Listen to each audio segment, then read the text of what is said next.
Chapter 451 Such a small combo, Konoha's most affectionate. Ninkai now understands that this guy is a bastard, and he would rather die than die. In terms of emotion and reason, Naruto has a favor to him and he and Hinata are willing to fight and suffer. It is said that it is difficult for an honest official to judge family affairs, and even if Nisi is a cousin, he will not interfere in the affairs of the young couple. Besides, Naruto doesn't want anything but Hinata, so there is no reason for him not to help. It is for himself and Hinata. Okay, you wait here, I will think of a way. Nisi thought. Hearing this, Naruto was not in a hurry, and simply moved a stool and sat down. From time to time, he leisurely looked at Niji's clan leader's office, crossed his legs and closed his eyes to rest. After a while, Niji seemed to have an idea and walked out the door. There was no way, he had to consider going out in person when he encountered this loser. He found that after the Shura field happened, that guy was the most idle. This where can I go to reason?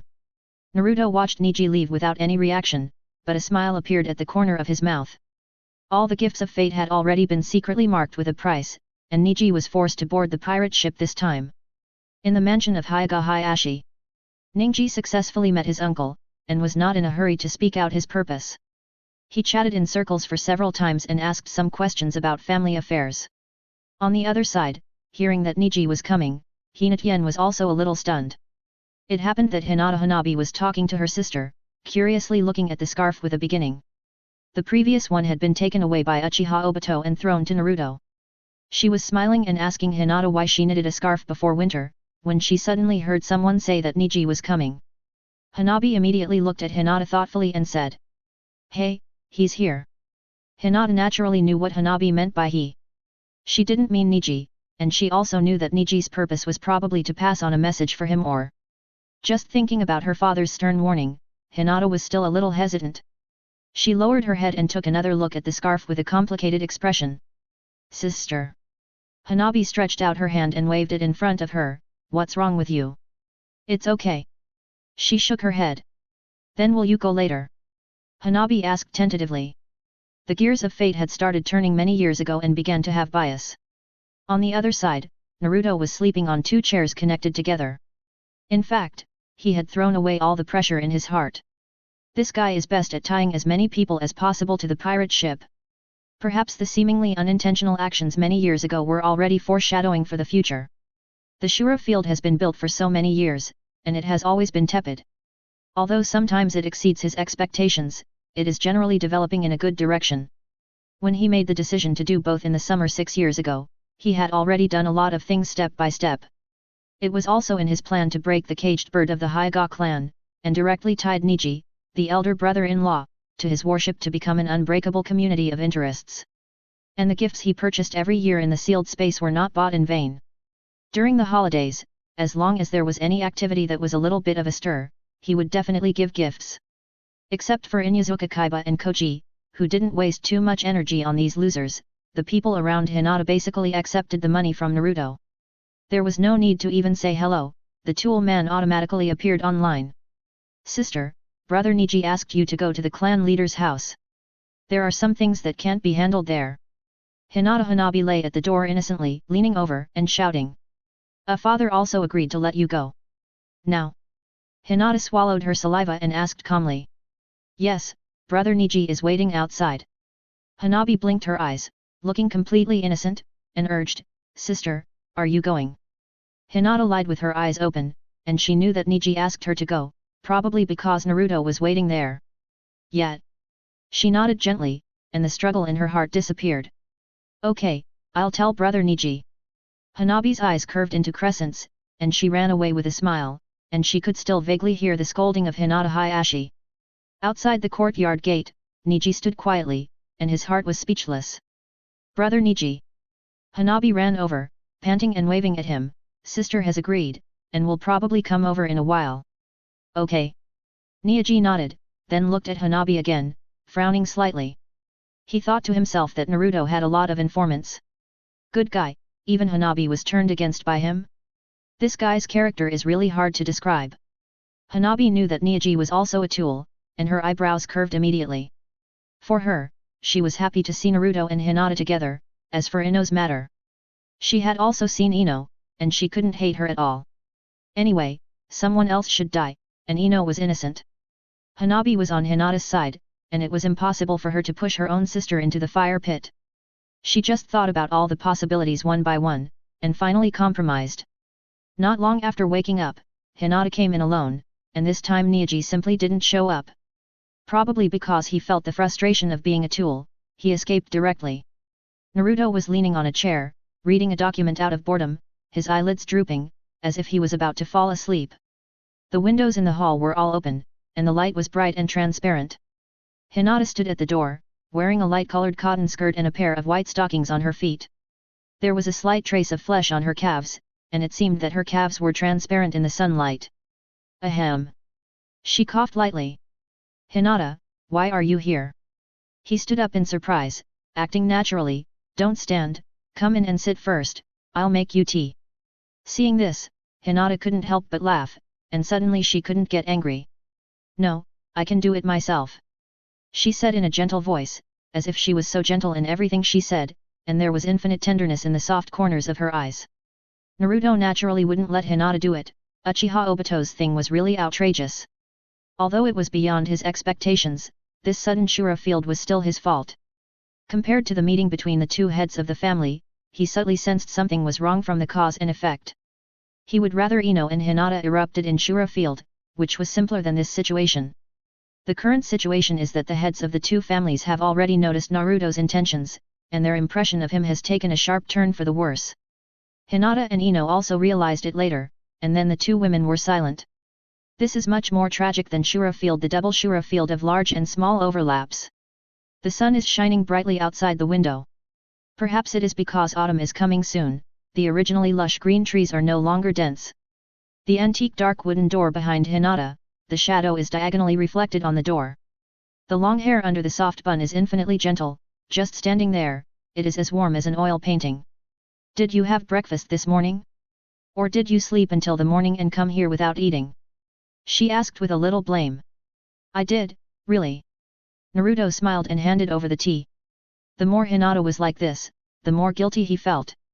At the same time, he also knew that Hinata was just like this. Maybe she cried, but she would always put herself first. Yet. She nodded and took the teacup. Naruto had expected this. Whether it was Hinata's gentleness or her current silence, he had thought about it all, and even thought of a corresponding plan. Perhaps he accidentally stimulated the talent of a scumbag. His IQ is at the same level as that of Koji, but when faced with such a thing, his brain works as well as Shikamaru's. In broad daylight, he didn't come up to explain directly. Instead, he held a cup of tea and sat opposite Hinata, looking at her with a smile, just like before. Why are you looking at me? Hinata's cheeks were indeed slightly red, and she turned her head away. The effect was immediate, which also gave him confidence. Naruto didn't pour tea for himself, but glanced at Hinata, thinking about how much she knew about him and Ino. Because I'm sorry for you, but I'm a little flustered that I haven't seen you these days. I thought you would never see me again. He said carefully. Hearing this, Hinata lowered her head and didn't speak. This was dissatisfaction with him, either she didn't believe this nonsense, or she was dissatisfied or far from enough. The teacup in her hand was smoking, and the hand holding the teacup was sweating finely. I'm thirsty. He said suddenly. Hinata stood up to pour him some water, but she was stunned when she stood up. She looked around and found that there was no cup on the table. The only cup in the room might be the one in her hand. Naruto stared at the cup of tea in Hinata's hand and licked his lips. The meaning was self-evident. Hinata pursed her lips, hesitated for a moment and walked over. Even though she knew that the other party was doing it on purpose, she didn't want to see him thirsty. Drink mine. Hinata whispered. Okay. Naruto smiled, took the opportunity to lean over, and asked with a smile, can you reach out a little? So Hinata leaned forward a little more, and Naruto took the opportunity to hug Hinata in his arms, without any intention of drinking tea. Hinata didn't react, and she was already hugged. She struggled a little symbolically, but found that she couldn't get away. Please don't do it here, this is an office. Naruto was stunned for a while after hearing this. Although he knew Hinata didn't mean this, why did it sound so much like? He couldn't help but be stunned. Was his image in Hinata's mind so vulgar? Of course he knew that this was an office, and someone else's office, and he didn't intend to do anything over the line. Hinata, you misunderstood, ahem. Hinata was silent, leaning on Naruto's shoulder without saying a word, with thoughts hidden in her eyes. I'm sorry, Hinata. Naruto didn't care so much, and apologized first. I know I'm sorry for you. Ino and I have maintained a very good relationship over the years. You also know that Ino helped me a lot when I was most helpless. You also know that before, due to some reasons, we didn't spend much time together. But whenever I have the chance, I will go to you, and I also want us to be together without any scruples. I will worry when you are sick, and I will try my best to see you. When you come back from the mission, I can't wait to fly to you. But many times I can't help myself, and the gate of the Hyuga clan is not so easy to enter. Fortunately, the situation in Hyuga is getting better and better now, and we will have more time to spend together in the future. Hinata, it was my fault before, I'm sorry. It was my actions that hurt your heart. I promise to be good to you in the future, okay? In the future, we will get married, have 1 or 2 children, and find a secluded place to live in seclusion. In short, apologize first, and then fool around with some details of getting along with Ino. Of course, the other party must know that he and Ino are not in an ordinary relationship. So at this time, you should first talk about the difficulties and let the other party sympathize. He then skipped the details and emphasized that he and Hinata had been in love for so many years, playing the emotional card. Finally, he promised to spend more time with her, and did not say that he would not spend time with Ino. He did want to live in seclusion, but he did not say that he would live in seclusion with Hinata alone. Moral bottom line can be flexible and changeable, and words cannot be too full, and there is still room for compensation in the future. Really. Hinata was hugged by him, listening to what he said, and couldn't help but think of the past days, and tears came down immediately.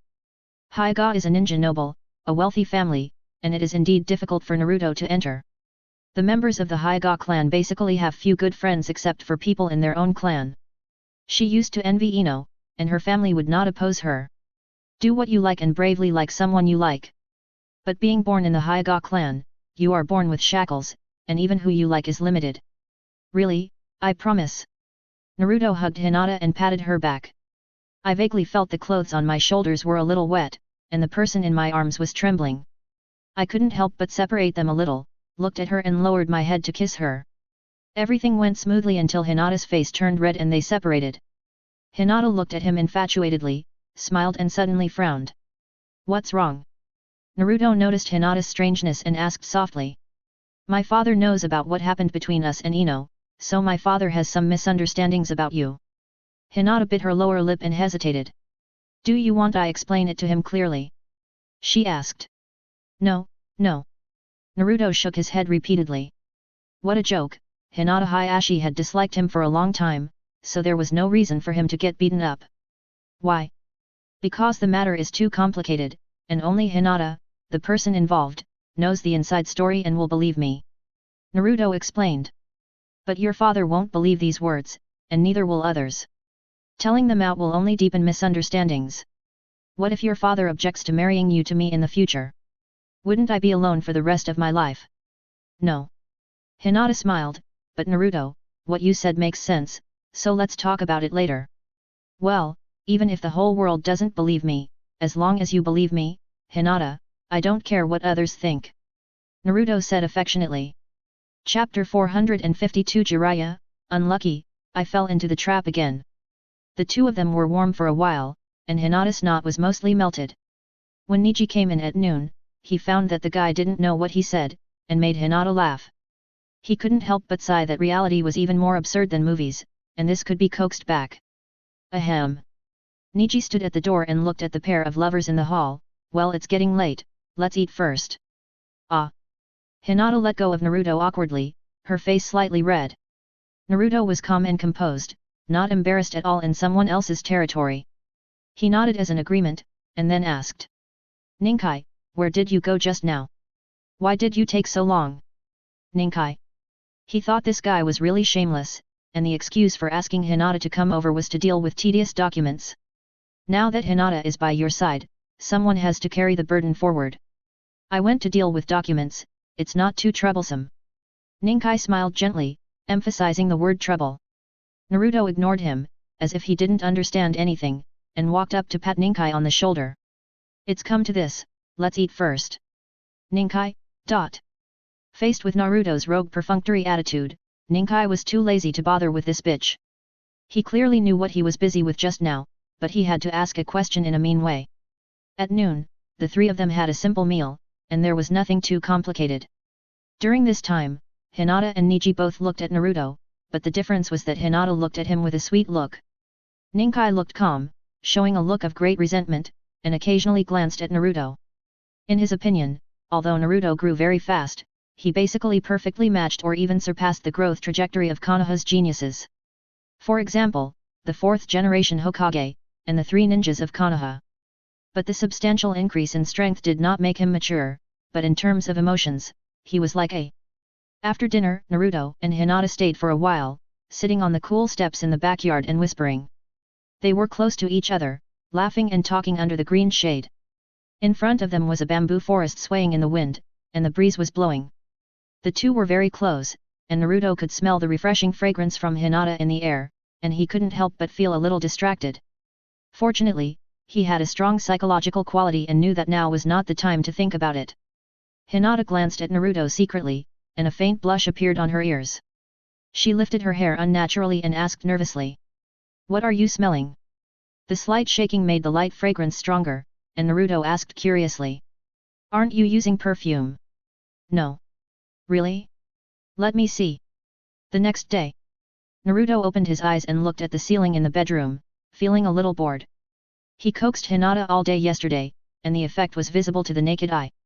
But the light taste of rubbing his ears and temples also made him toss and turn in the middle of the night and couldn't sleep. He kept thinking about the scene of his first connection with Hinata, and his heart was like a ball of fire. He sat up dejectedly, adjusted the position of the fierce little Naruto almost instinctively, and got up and walked into the living room to drink water. Anyway, Hinata was comforted. Now it's time to think about how to comfort Ino, and also to deal with Ino's parents at one time. In this case, he can't do it by himself. Thinking of this, he couldn't help but frown. He always relied on the second pillar to turn danger into safety. Now he has become dependent on it. When he encounters a problem, he will subconsciously think of why Sasuke, the timely rain, doesn't appear. The sound of wind chimes came from the balcony. Mao Uxi stood outside the floor-to-ceiling window of the balcony, opened a gap and looked at him expressionlessly. 2 seconds later, she spoke. Hokage-sama is looking for you. Before he could respond, Mao Uxi hurriedly pretended to leave. Naruto. He didn't know where he had offended Mao Uxi, or whether her aunt had come. Her attitude in recent days has been neither salty nor bland, which makes him feel painful. Hey, wait. Naruto stretched out his hand to hold the floor-to-ceiling window. What do you mean? What do you mean? Mao Uxi turned around. Do I owe you money? He asked. No. Mao Uxi still had that cold face and shook her head. Then you look at me like this all day long, I don't know if you think I owe you money. Naruto didn't tolerate her. He slammed the glass window shut fiercely and pulled the curtains. On the balcony, Mao Uxi looked at the closed French window, speechless. She didn't do anything, just had troubles these days. But she could see that Naruto seemed to be as irritable as she was. Taking a deep breath, Mao Uxi suppressed all the anger in her heart. An hour later, Naruto washed up and walked out slowly. Konoha is a village with a slow pace of life. Except for the center of the village, there are almost no tall buildings, and there are green trees everywhere. There are inconspicuous alleys everywhere, and there are small stalls in front of the breakfast shop. The green trees at the entrance of the alley are lush and green, growing in a tangled way, casting large patches of green shade on the ground every noon. The branches of the green tree are very thick, and 2 or 3 people can't hug them at all. At the end of the green tree is the more prosperous Konoha Street, which is more lively. Snack shops, barber shops, and various daily necessities stores are all available. At the end of the road, a white-haired old man stood there looking up at something. Naruto was stunned for a long time, and he was sure that he was not seeing things. He walked over quickly, and the man's appearance became clearer and clearer. It was indeed Jiraiya.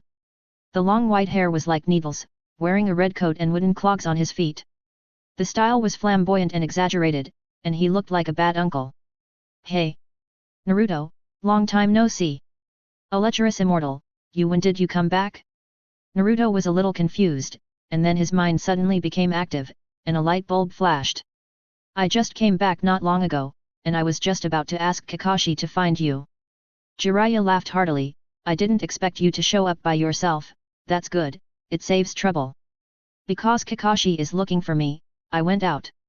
Naruto suddenly thought of something. His face was a little strange. He thought that the lustful sage at this time should not know about what happened to him recently. Lustful sage, what do you want to talk to me about? He asked. It's a long story, you go find Kakashi first, I'll wait for you at the izakaya on Konoha Street. Jiraiya waved his hand, not knowing the dangers of the world. Hearing this, Naruto smiled and said. Okay, I'll come back to find you, I just happen to have something to talk to you about. Go ahead. Jiraiya didn't doubt him and smiled happily.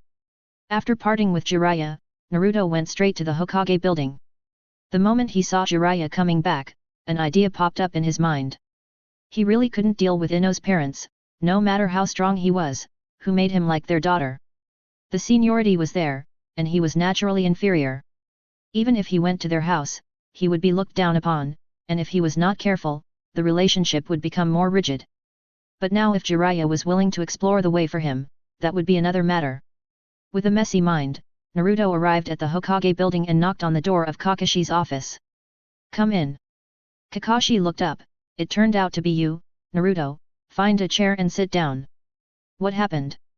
Naruto pulled open a chair and sat down and asked, it's just a mission, right? Let me make it clear that I don't accept missions now. This is like I'm not going to accept guests, which made Kakashi silent. It's not a mission. It's your freedom to accept the mission now. The village won't force you. You certainly have the right to refuse. Kakashi slowed down and continued. This time I asked you to come, mainly to talk to you about the Hyuga clan and the Yamanaka clan. No way, the village even cares about free love. Naruto was dumbfounded and said indignantly, this is my private matter, it's not the village's turn. Ah, the village plans to help you.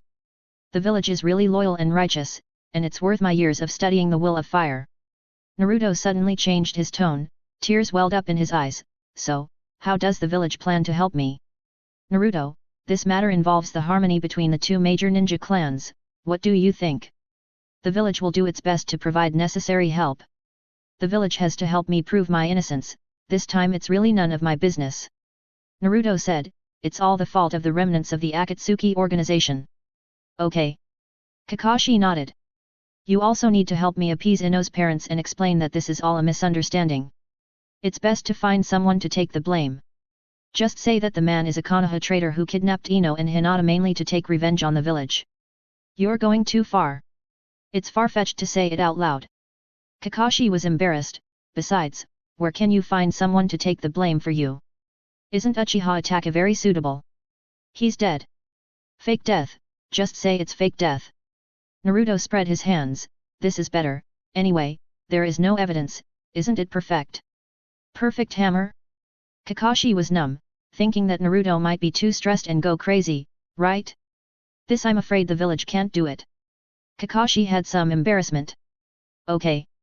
Naruto nodded, without any regret, I didn't have any expectations at first, and now I feel it doesn't matter. Finally, under Naruto's nonsense, the conversation fell through.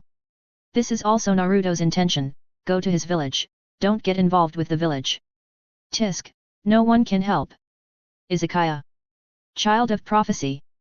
Naruto looked astonished, how long have you been looking for it, lecherous immortal, why don't you give up? The child of prophecy doesn't exist at all. Old Toad came to see me recently and told me the content of the latest dream. Jiraiya held the wine glass and never raised it. What's the content? Naruto asked, and then added, about the child of prophecy. Well, it is said that he was born in the land of sea salt. Well? Is the old Toad confused? Naruto supported his head with his hands, with a speechless face, lecherous immortal, believe me. Jiraiya shook his head and frowned. The land of sea salt, the only thing I can think of is the island of Whirlpool Country. Haven't you been there? What's the scene up there? I plan to go there. You'd better not go, down there. Naruto thought of the countless wreckage in the abyss of Whirlpool Country and the coalition of the living dead from the Water Country and the Lightning Country. What's wrong? It's okay, there is no living person up there, it's just a deserted island. He said. How could it be? Jiraiya was a little melancholy, and after a long while he looked at Naruto. Let's not talk about this for now, don't you have something to talk to me about? It's a long story. Naruto took a breath and said exaggeratedly, it's not a big deal, it's just. 10 minutes later. Jiraiya drank another bottle of wine, and his shocked expression eased a little. He raised his head and still looked at his youngest student with some disbelief. You mean you like both Ino and Hinata? Then Uchiha Obito rushed to Konoha and kidnapped Ino and Hinata, just to force out the 9 tails. Yes. Are you kidding? Jiraiya was confused. There were too many things to complain about at the moment, and he didn't know where to start complaining. That man called himself Uchiha Madara, but he was actually Uchiha Obito. He is not dead. Naruto picked out some key points to explain. The Uchiha Madara who controlled the 9 tails and attacked the village many years ago was Uchiha Obito in disguise.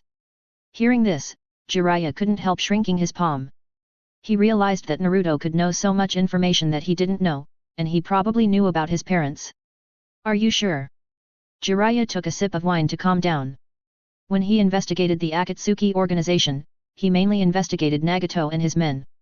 After the matter of the Rain Country was resolved, Jiraiya no longer paid attention to the Akatsuki members who fled in all directions. It's true. Can I lie to you? Lecherous immortal. Naruto raised his chopsticks to pick up the side dishes and sighed, I really have nothing now. Looking at Naruto who was playing the victim, Jiraiya couldn't help frowning. You are two. Can't you be loyal? Either Hinata or Ino, choose one. Sexy sage, you are just talking without any pain. Naruto curled his lips, well, I haven't asked you for anything, now do me a favor, okay? Hearing this, Jiraiya's eyelids twitched, and his intuition told him that this must not be an easy job.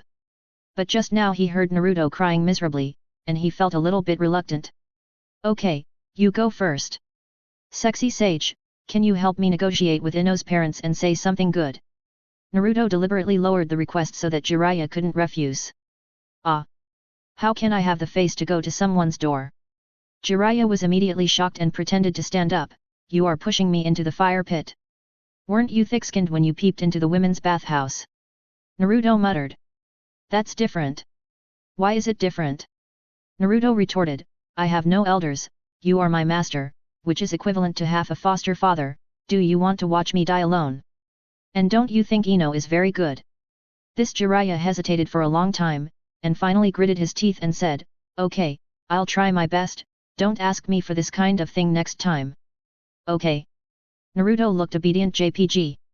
Chapter 453 How dare you assume that there are not 3 people at my wedding? Jiraiya accompanied Naruto in a quarrel, and glanced at him with narrowed eyes. He knew very well that Naruto was confusing his vision, just fooling him to ease the relationship with Ino's parents. He just laughed and didn't care too much. In his eyes, Naruto is a bit of a rogue and a bit of a ghost. Although he doesn't agree with his immature view of love, he doesn't want to care. Anyway, he doesn't run around for fame and fortune, and acts casually. In the end, it's his own private matter. The next day, Naruto woke up and opened his eyes. He washed quietly and was about to have breakfast. Suddenly, there was a knock on the door. This time, he did not hesitate and opened the door directly. Have you had breakfast? The person who came was not Ino, but Sakura. She was wearing a white short-sleeved shirt, which was as plump as pearls. She looked very beautiful with a denim skirt. With her hands behind her back, she stood at the door with a smile on her face. What's wrong? What's so happy about? Naruto asked as he opened the door, yawning. Turned around and walked inside. The experiment you mentioned has made progress. Sakura said with a smile while changing shoes at the shoe cabinet in the entrance. The moment she bent down, her white legs stood up. Really? Naruto was excited and didn't even look at his legs for the first time. Really? Why would I lie to you? The information is in the laboratory. Sakura walked to the sofa and was about to sit down, but was pulled by Naruto. Let's go and take a look. Sakura. Thank you so much, can't you let me drink some water? Let's go to the laboratory to drink, the water there is sweeter, don't dawdle. Naruto directly pulled Sakura out, I want to see it now. Hearing this, Sakura was stunned for a moment and responded with a yes. At the entrance, she bent down to put on her shoes, but she didn't know what she remembered. She stood up and glanced at Naruto, who had also changed his shoes, and pointed at him calmly. "I've figured out something recently. Some people may not be born to be together openly, just like you and me. Some people are born to be together, such as you and Ino." "Why are you talking about this suddenly?" Naruto was a little confused. Why did this person suddenly stand on Ino's side? There was no sadness or joy in Sakura's tone, only calmness. So he didn't think Sakura had any emotions, she was just narrating a serious matter. "Nothing." Sakura tilted her head and thought for a moment, "It just suddenly occurred to me. I don't envy Ino, I just hope you're happy." The iron door of the apartment was half open, and the sunlight from the corridor shone in. The movement of the air filled with sunlight particles seemed to slow down. Naruto stood at the entrance, looking at Sakura, half of whose body was immersed in the sunlight, in astonishment. At that moment, he was touched and confused. Originally, he just wanted to deceive the girl's heart, and he didn't make any earth-shattering promises. Naruto thought he was not upright, and many times he didn't dare to say too much. He thought that was all, if he could take care of it, then he would. But sometimes, he would be moved to the point of guilt, like now. Or like in the past. "I will." He smiled. "Yet." Sakura also curved her eyebrows. The distance from the door to the laboratory was not long, and Sakura seemed to have returned to normal, repeating those words as if she had never spoken before. She always talked to him about some topics from time to time. Naruto seemed to have forgotten what happened just now, and said nothing. The two left talking and laughing.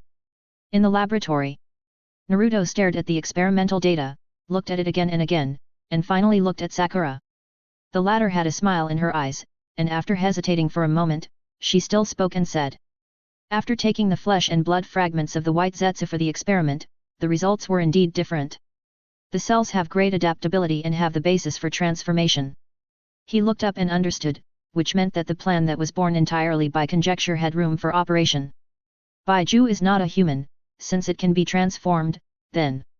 For some reason, although Naruto feels that he cannot beat the whole Otsutsuki family now, he does not have the slightest worry in his heart. Even there is a little contempt. But that time should not come so soon, and he still has a lot of time to prepare before that. It is definitely not enough to rely on Sakura alone, at least more help is needed. He thought of the Snow Country and the Lightning Country, and he really didn't know when the 4th generation Raikage would die. If that happens, the two Yokotos can smoothly take over. Once the regional barriers between the Snow Country and the Lightning Country are broken, technology is integrated, and with Sakura the efficiency can be so high that it can explode, and any Otsutsuki will be no problem. Many things rely on a natural process, and Naruto has been active in the Lightning Country many times, and too much is as bad as too little. If he uses the identity of Uchiha Sasuke to show off in the market again, it would be stupid. He is not stupid, the people in Kumagakure are not stupid, and Uchiha Sasuke is not stupid. So after helping the two Yokoto to clear their names, this identity was invalidated. The exception was the time in Kirigakure. He also knew that Mei Terumi also knew that it was not his true face. Later, when the strong alcohol was served, his true colors were exposed. "You don't have enough manpower now, right? There is no time to do these things," Naruto suddenly said. "Of course not enough, Konoha has too few medical ninjas, and I am too busy." Sakura spread her hands and told the truth. There was nothing to hide. "Doing this research almost took up all my available time, all squeezed out." Listening to Sakura's complaints, Naruto raised his eyebrows slightly and just touched Sakura's head. He did not say to pick up the topic, but changed the subject openly. "It's noon, let's have a meal." "Sakura." His thick skin was expected by Sakura, but she was not too surprised. She just raised her head and smiled with her lips pursed, and said crisply, "Okay." After lunch, Sakura had something to do in the medical department, so she didn't stay too long. She paid and left in a hurry. Naruto carried a bag of packed food and walked slowly home. Looking at the busy streets, he couldn't help but narrow his eyes and his mouth corners slightly raised. Things finally took a turn for the better, and he couldn't help but think about what to do next. As he said, how could he sleep well if the world was not in chaos? Although he was thinking about this, he didn't need to do anything to intervene. Anyway, the world would automatically become chaotic, and with the few times he stirred it, it was already chaotic enough. The rest all you have to do is wait until things break out one after another. Jiraiya went to the Yamanaka base and paid a visit to the Yamanaka couple. This surprised the couple. People like Jiraiya rarely make private visits. His seniority and qualifications are there, and he doesn't need to please anyone. But he still chose to visit with great fanfare, not for anything else, just because he promised Naruto. The Yamanaka couple were naturally flattered. This kind of scene is rare to see once in 800 years. Jiraiya is away all year round and rarely has much contact with people in the village. The three ninjas all came from war, and they actually have some complaints about the village's practices. They were frustrated when they were young, and they knew they couldn't change it. When they were older, they let it go.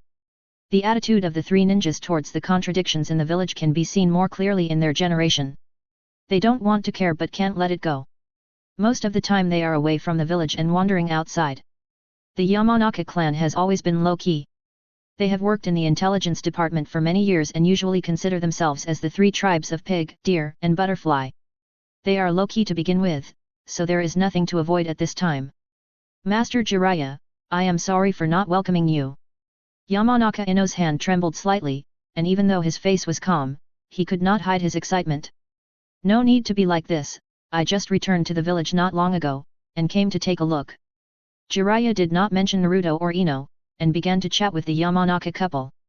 The white smoke from the teacup curled up, and the living room was full of joy. I remember when you were a child it seemed that you were only that tall, but I didn't expect that you would get married and have children in the blink of an eye. Jiraiya took a sip of tea and looked at Yamanaka Rino and couldn't help but sigh. Time flies by so fast. 20 years have passed in the blink of an eye. That's right, Jiraiya-sama. Yamanaka Rino smiled, time flies by so fast, but Jiraiya-sama is still as handsome as ever. Ha ha ha, of course. I was one of the most handsome guys in Konoha back then. Jiraiya laughed heartily.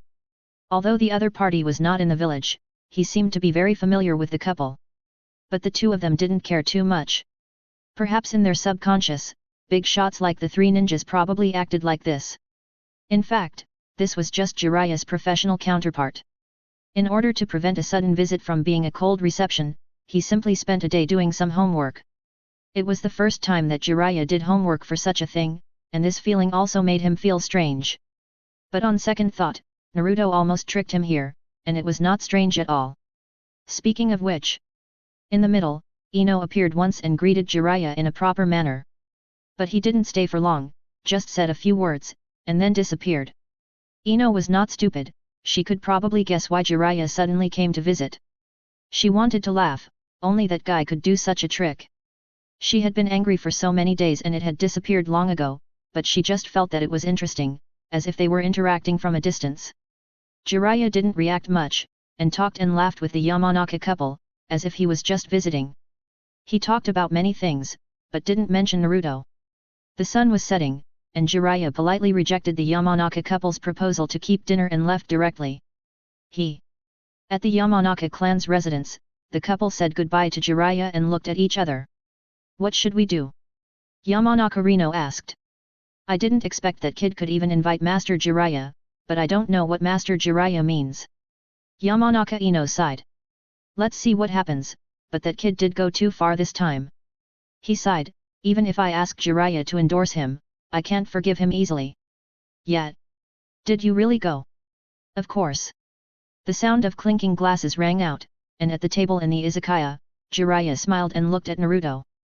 Pointing at him, his mouth slightly grinned. Don't always play tricks. Forget about other things, but don't be so casual about feelings. I know. I helped you this time, but I may not be able to help you next time.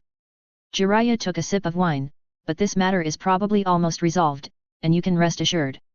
There won't be a next time. Naruto responded, this time it's all Uchiha Obito's fault. In the future, you, the lecherous sage, remember to stay away from that idiot. Uchiha Obito? Is he that dangerous? No, he's mentally retarded and won't live long. Naruto raised his head and retorted, I mean you don't want to be contaminated by his bad luck, stay away from him. Hearing this, Jiraiya looked at Naruto thoughtfully, thinking that this guy still has such a strong desire for revenge. What is Uchiha Obito's ability? It seems to be space teleportation ability. Naruto hesitated for a moment and said, anyway, it's more troublesome, lustful immortal, if you have nothing to do, you should stay away from him. Jiraiya thought about it and nodded in agreement. Okay. Naruto didn't expect Jiraiya to agree so easily. With his personality, he would not agree so easily. His reaction fell into Jiraiya's eyes, causing him to laugh. What? What's your reaction? Jiraiya asked with a smile. Nothing, I just feel a little strange that you would answer should I be so straightforward. Naruto spread his hands and said, shouldn't you say some big words and then forget what I said? In the past, I might have said that. Jiraiya held the wine glass without drinking it, looked at Naruto with a drunken look, grinned and said. Now I'm a little looking forward to your wedding with Ino, and I don't want to take risks. Hearing this, Naruto showed a touching look on his face and was stunned for a long time. Then he looked up at the ceiling, as if he was holding back the tears of emotion. Jiraiya smiled slightly when he saw this, and was about to take a sip of wine when he suddenly heard Naruto suddenly say something. How dare you assume that my wedding is not for 3 people? Jiraiya, ... He looked at Naruto with a complicated look, and suddenly had the urge to kick him. This man is really shameless, and now his face is getting thicker and thicker. Naruto. Hey? What's wrong? Lecherous immortal. He came closer, looking confused. You don't really want them all, do you? Jiraiya stared at him. Your behavior is basically playing with fire, can't you be more obedient? Very obedient. Naruto was puzzled, I'm already this strong, I haven't harmed the village, and I haven't done anything wrong, so shouldn't I be obedient? Lecherous immortal, don't slander me out of thin air. They and I are both serious and have given true feelings. Can't I like 2 people at the same time? The nobles of the Land of Fire have silver parties every day and nothing happens to them. Do I have to become a noble to be allowed to have 2 loves? Don't argue here, I just advise you to be cautious. Jiraiya was a little helpless. Okay. Naruto smiled and drank the wine in the glass, I promise that there won't be such a bad situation next time, absolutely not. At the same time, he silently added in his heart that it would be open and above board soon. Chapter 454, Scumbags can only survive in desperate situations. Some people are born to be together, such as you and. Late at night, Naruto lay on the bed in the bedroom and recalled everything that had happened in the past few days. He was still a little dazed. Things seemed to have been resolved in his way. Thinking carefully, there seemed to be no loopholes. First, it was Uchiha Itachi, Nagato, and Obito. Things became more and more complicated and more people were involved. Sometimes he himself wondered if he was too extravagant. Not only did he not hide, but he also walked to the front of the stage more and more arrogantly, wanting to make the world run the way he wanted. Almost, Hinata and Ino were implicated. He was indeed anxious. Perhaps the skills swiped out by the system were very strong, so that he always couldn't stand those people jumping around outside, and couldn't watch them do it. The people around him took risks. Because he didn't want to wait any longer, he simply went down himself. At present, the progress is pretty good. The land of snow and the land of lightning. Every time he thought of those messy things, Naruto wanted to give up. He wished he could find someone as smart as Shikamaru to help him keep an eye on things, so that he could live a carefree life. But what he wanted to do was too outrageous, and he didn't trust anyone to do it. After thinking about it, he could only speed up the progress of the plan and drag as many people as possible into the water. The reason why he insisted on dragging more people into the water was not because there was strength in numbers, maybe there was such a small convenience, but more importantly, it was to make those people shut up. People's hearts cannot be looked at directly, and he didn't want to save the world alone in silence. If it weren't for the destruction of the ninja world, the people he cared about would die with it, and he wouldn't even bother to move. Most of the heroes in the ninja world don't end up well, and Naruto knows this very well, and he doesn't think he is an accident. If you become a hero, you will have to face many problems. As for the best choice, the 3 ninjas have already given the answer. They are powerful, and they can either go far away or live according to their wishes like Orochimaru. If Jiraiya stayed in Konoha at the beginning, his ending would probably not be much better than Hotaki Sumo. But where there are people, there will be rivers and lakes, whether it is Konoha or other places, it is impossible for all the good people to be everywhere. If you have a big fist, you can live comfortably everywhere, but people will always get old and have weaknesses. Hero with the passing of time, the beauty has white hair, the talent of a man is exhausted, and the beauty has a short life. After thinking about it, it is better to finish the work early and lie down. Let others do the things that are in the limelight. He only needs one result, peace and prosperity. In a daze, Naruto fell asleep due to sleepiness. The next day, at 9 o'clock in the morning, there was a sound of a key turning outside Naruto's door. The sound of metal gears turning sounded, and the spring clicked open. The door was pushed open, and Ino walked into the entrance, put her hands on her waist and looked around. She frowned when she saw the dust above the shoe cabinet. In the bedroom, Naruto heard the movement and walked out of the room with messy hair. The living room was dim, and he still held the door handle of the room, staring blankly at Ino, who was wearing home slippers and walking towards him. He blinked his eyes, wondering if he was dreaming. Maybe he was confused and didn't wake up at all. So Naruto shook his head hard, but fortunately Ino didn't disappear. Ino had a ponytail, a beige crop top and a slim-fit chiffon denim skirt. She glanced at him first, then put her hands on her hips and said helplessly, "There's dust on the shoe cabinet." "Ah, I forgot to clean it." Naruto looked at Ino's fair and smooth face, her slightly reproachful eyebrows, and suddenly wanted to kiss her. In the bathroom, Naruto stood washing up under the shower, his mind was a little messy. He didn't expect Ino to take the initiative to find him, and even before closing his eyes to sleep last night, he had already thought of a shameless way to tease her. Ino has a little temper, and she is not the kind of person who is easily influenced. Maybe it's enough to coax Hinata, but it's not easy to coax Ino. Unexpectedly, Ino actually took the initiative to find him. Her attitude didn't seem so cold and stiff, but it was definitely not enthusiastic. In the mist, he thought of Ino's slightly dissatisfied face, and her white and tender waist that could be held in his hand. It's not an exaggeration to call her a beauty. But he has never been so nervous, and his heart is pounding. He was a little confused about Ino's attitude. He hadn't seen her for a few days, and he couldn't contact her, so he didn't know what was going on. On the sofa, Ino threw ice cubes into the cold black tea and threw in the straw. She leaned slightly and opened her red lips slightly, biting the straw and taking a sip first. Then he took a sip and flattened the straw with his tongue, leaving a clear and neat tooth mark. Not long after, Naruto came out of the bathroom. This time he didn't come out in a yukata. He probably knew it was not the time to mess around, so he put on his clothes. Ino glanced at him and was about to take a sip of the black tea, but Naruto snatched it away and drank most of it. The cold black tea went into her stomach, and she was so comfortable that her eyes narrowed. "My parents talked to me yesterday about you," she suddenly said. "What did they say?" Naruto pretended to be calm and sat opposite her. "You should be able to guess. They asked me something about you and me and Hinata." Ino glanced at him. "Why were we captured at the same time?" Speaking of this, Ino supported her forehead, pressed her forehead with her wrist, closed her eyes and said distressfully, "It's so annoying. I don't want to respond." Although it was Naruto's fault, he did not choose to apologize. A dry apology is useless.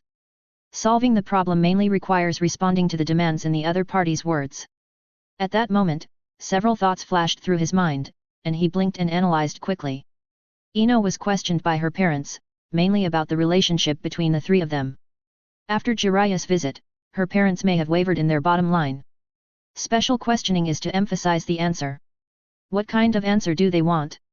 It's nothing more than that Hinata's incident was just a misunderstanding and there was no ambiguous relationship with her.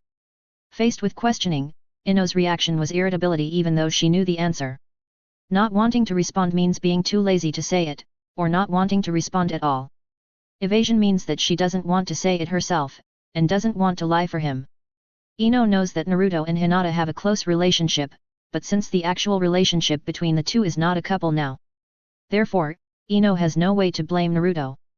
After all, strictly speaking, she and Naruto are just in an ambiguous relationship, and Naruto and Hinata are also in an ambiguous relationship.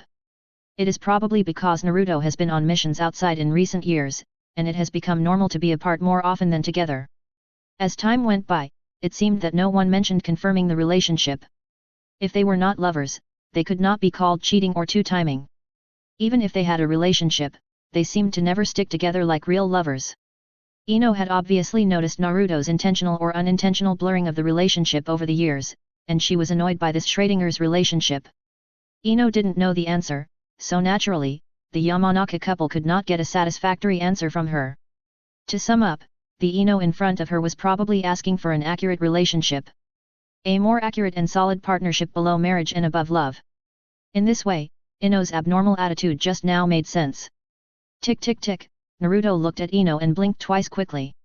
At the same time, he thought about all the joints in his mind, lowered his eyes slightly, and spoke. Do you want me to explain it? What to explain? Ino frowned. After this incident, I couldn't contact you and was worried for many days. Naruto lowered his head and pondered for a moment. I couldn't sleep at night and was in a trance during the day. This is Naruto's usual method. No matter what, he will first play the sympathy card. Then he will take the initiative to lead the topic to the relationship between the two. He held his head with both hands, inserted his fingers into the golden hair, and said in a slightly hoarse voice. I've been waiting for 2 days but still got no news. I'm going crazy thinking about you. At night, the house is empty and I'm the only one there, and I can't do anything. Every day every night I hug the quilt, wanting to hug you and fall asleep with you all the time. Only by smelling your scent can I feel at ease. I've been desperate these days, and I've been thinking a lot alone. I think I should think it through, Ino, I can't live without you.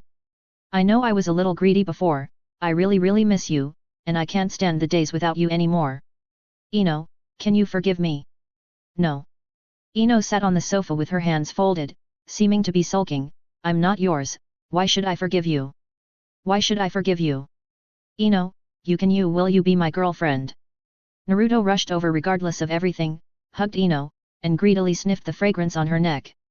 This was a lie, but the original precondition was removed and put at the end as a trump card. Before they were intimate, they should have confirmed their relationship as a couple. But Naruto had too many tricks, and Ino and Hinata were not the kind of people who were ostentatious. They were busy crying and moved, and he successfully fooled them. So, in the face of this completely unpredictable accident, he played it as a trump card. To advance is to retreat. It seems that the relationship has taken a big step forward, but in fact it is just a step. Even a small step back. Ino heard the answer she wanted, and was also made a little weak by his sudden attack, and the hairs all over her body stood up. I don't know, I need to think about it. Ino spoke with a tail tone, and there was a moment of trance. To consider it basically means to agree. Naruto's mouth corners slightly raised, and he secretly breathed a sigh of relief. This thing is too brain-burning. Fortunately he reacted quickly on the spot. Ino said to consider it, and she was indeed shaken in her heart. But when she thought of the time he and Hinata spent together, the things she didn't know, she still felt depressed. Even if he explained and apologized, she was still getting angrier and angrier. Yes, she was jealous. Just like the relationship that should have been confirmed but was absent, this jealousy also came very late. Perhaps it was because of what she and Hinata said in the bathtub 6 years ago, or maybe she had been secretly betting, but she didn't want to inquire. Anyway, she is jealous now, and she is very unhappy. He kissed along the neck all the way to the corner of the lips, and finally left a dragonfly-like impression on the lips, looking at Ino seriously. Then when can you consider it? I don't know. Ino tilted her head. In fact, she was already hesitating, and she was most likely leaning towards the answer in her heart. I just don't know why, it's just the last step. But she still didn't want to let that person get it easily, and she wanted to delay it as if she was angry. Naruto didn't react, but was stunned for a moment. Seeing him like this, Ino felt a little sour in her heart and stood up directly. I want to go back. Yet. Ino was a little bit incredulous and forgot to take a step. She was just pretending. In fact, she only needed him to coax her a little more, and she would agree. She had even thought about it the moment she stood up. But she didn't expect it would be like this. The stone in her heart fell to the bottom in an instant. Ino breathed a little heavily, pursed her lips and turned away. First, she walked to the entrance and started to change her shoes, then walked out of the door and closed the iron door with her backhand. The corridor was filled with sunlight, and the cool wind blew gently and densely. She looked at the shadow of the stairs in front of her and wanted to cry, but she still held back the tears in the corners of her eyes. The expectations in her heart gradually fell through and sank to the bottom bit by bit. It's good this way. Ino took heavy steps and thought to herself, let it be. Go home pretending not to care, hide and digest it alone, and won't bother anyone. If he really doesn't like it anymore, then bless Hinata. Anyway he will be happy with anyone, and when no one finds out, he will quietly forget it. As she was thinking, Ino had already walked downstairs. She looked back at the dimly lit building. No one chased her out, and the last bit of hope in her heart was also dashed. Walking on the main street of Konoha, the warm sunshine shone on her body, but she could not feel any temperature at all. Until she saw the Yamanaka flower shop from a distance, the grievance in her heart overflowed little by little. How could someone who had liked her for so long? She took a deep breath with a trembling breath and took a step forward. Her eyes were completely blurred by tears. Suddenly, she felt that she was a huge force grabbed her.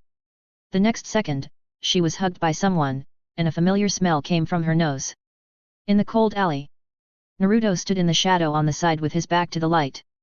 Ino's shoe tip was just aimed at the yin-yang line made by the sunlight, and she was surrounded by the sunlight. She raised her head suddenly, and her throat could no longer make a sound. She was afraid that her voice would be heard as a tremor. But her body was still trembling, and her tears betrayed her honestly. "You are not." Ino looked up at him, her voice was crying. "Well? Aren't you home yet? You are a ninja. I have followed you all the way." Naruto said, "I have never hesitated about liking you, I just thought about how to express it." "Then have you thought about it now and said it?" "Well." He lowered his head and kissed her, gently touched her lips, and said seriously, "Some people are born to be together, such as you and me." Chapter 455 There are others who deserve to die, such as Uzumaki. 3 days have passed, and Naruto has finally managed to temporarily resolve the matter. He meets Ino Hinata every day and the schedule will not be mixed up. But he also knows that if he continues like this, he will fall into trouble sooner or later. So on the 3rd day, he decisively asked Koji to find an excuse to find him out, and the few of them got together. On the one hand, it was to thank the brothers for their efforts these days, and on the other hand, it was to prepare to leave Konoha 2 days after the gathering to prevent another accidental outbreak of the Shura field. This was not a sudden idea, but a long-planned plan. Well marked. He didn't know what was going on in the Land of Lightning, and he had to deal with Uegakure and Sandgakure first. After all, no one should stay out of it. Cheers! On a sultry night, the charcoal in the stove was red in the blink of an eye. A fat hand with chopsticks stretched out and accurately grabbed a piece of greasy barbecued meat. The surface was brown and oily, and the chopsticks were slightly sunken into the meat. "I say Koji, you've eaten 10 plates, can you stop for a while?" Inyazuka Kaiba said helplessly, "Don't eat, drink a few sips. Once you've seen the sea, you'll never be impressed, barbecue, beer and chicken legs." Koji just glanced at the men, stuffed a large piece of meat into his mouth viciously, and his eyes stayed on Naruto, who was sending text messages with a communicator. This thing is now collectively called a mobile phone. In fact, only a small number of communicators have functions other than making calls and sending text messages. It is considered a preview version of the Experience server, and testing has not yet begun. In addition, mobile phones in the village can only be used in the village.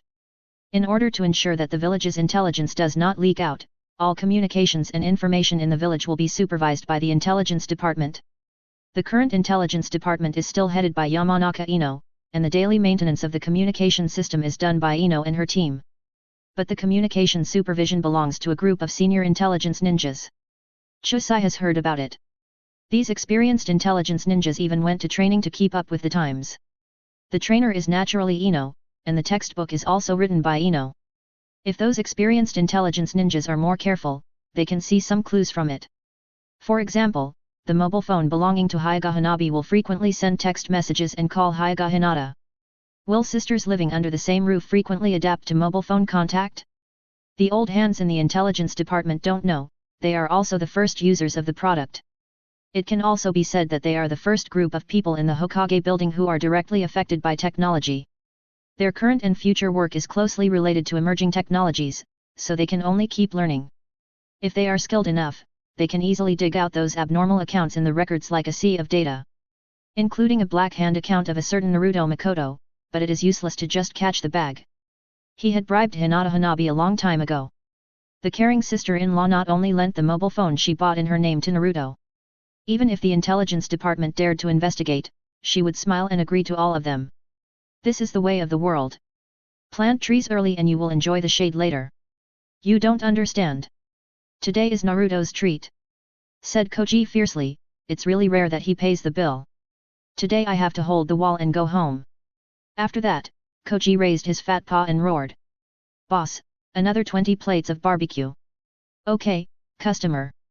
The boss's ears seemed to be bugged. He responded with full energy from a distance.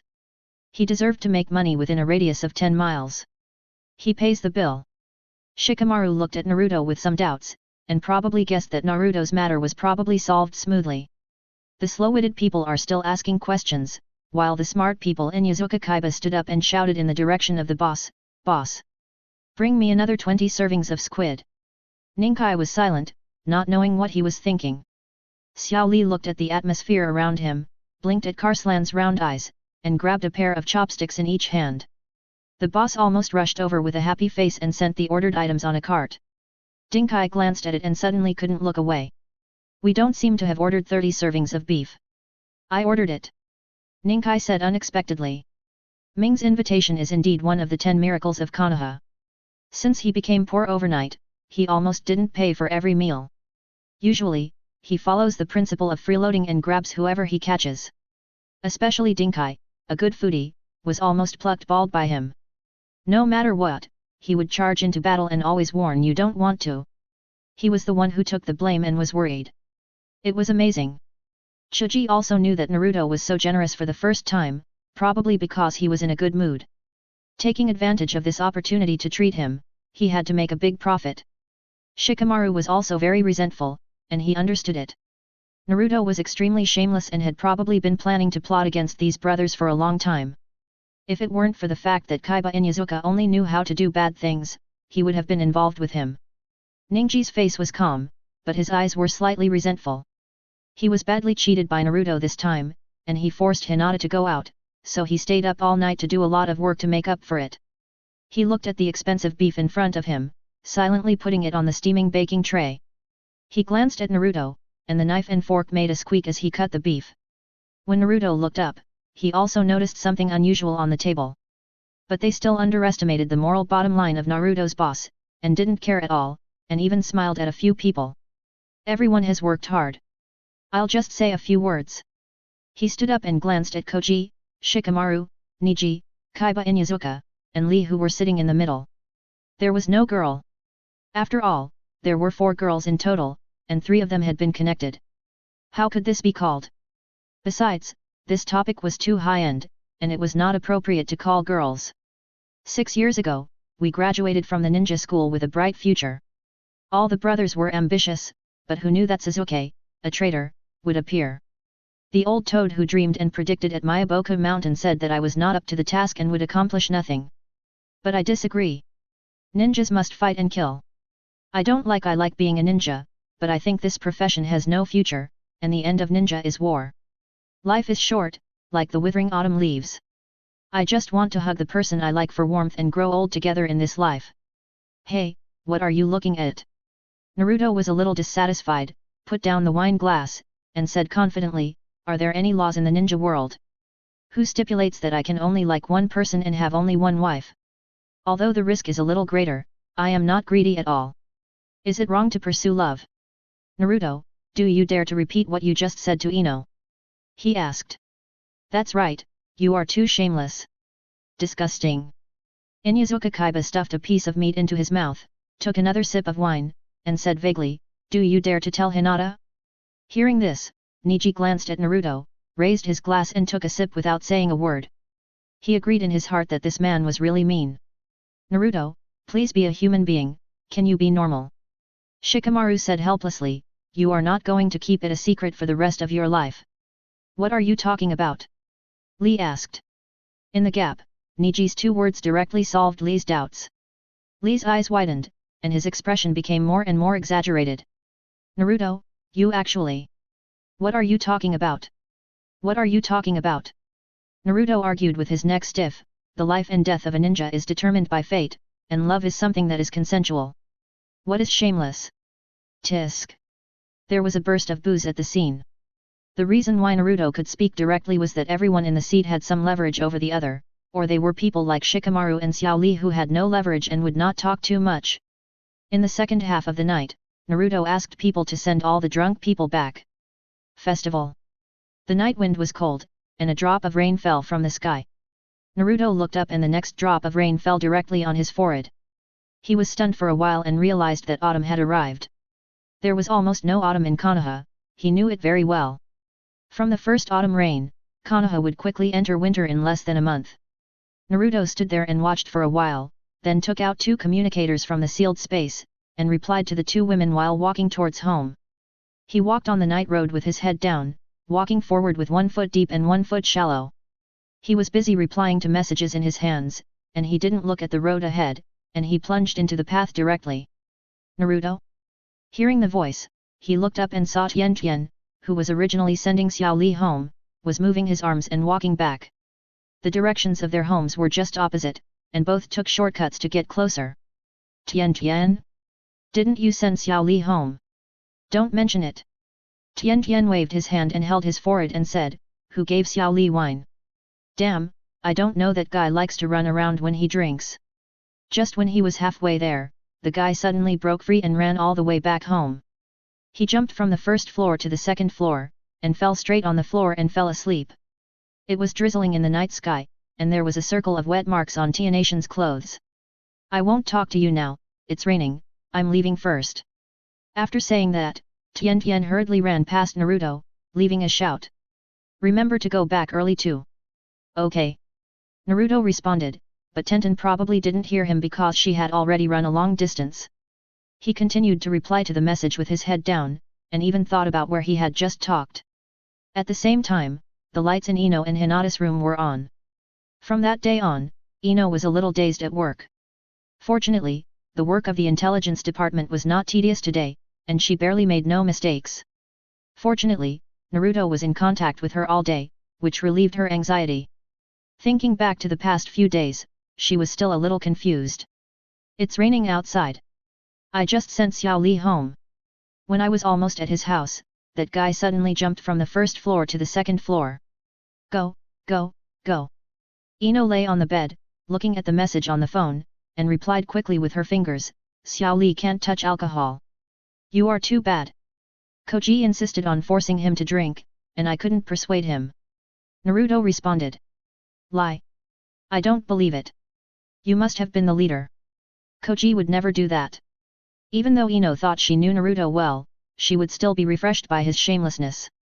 Usually, he was the leader of such bad things, and he liked to push them onto Koji. Ding dong.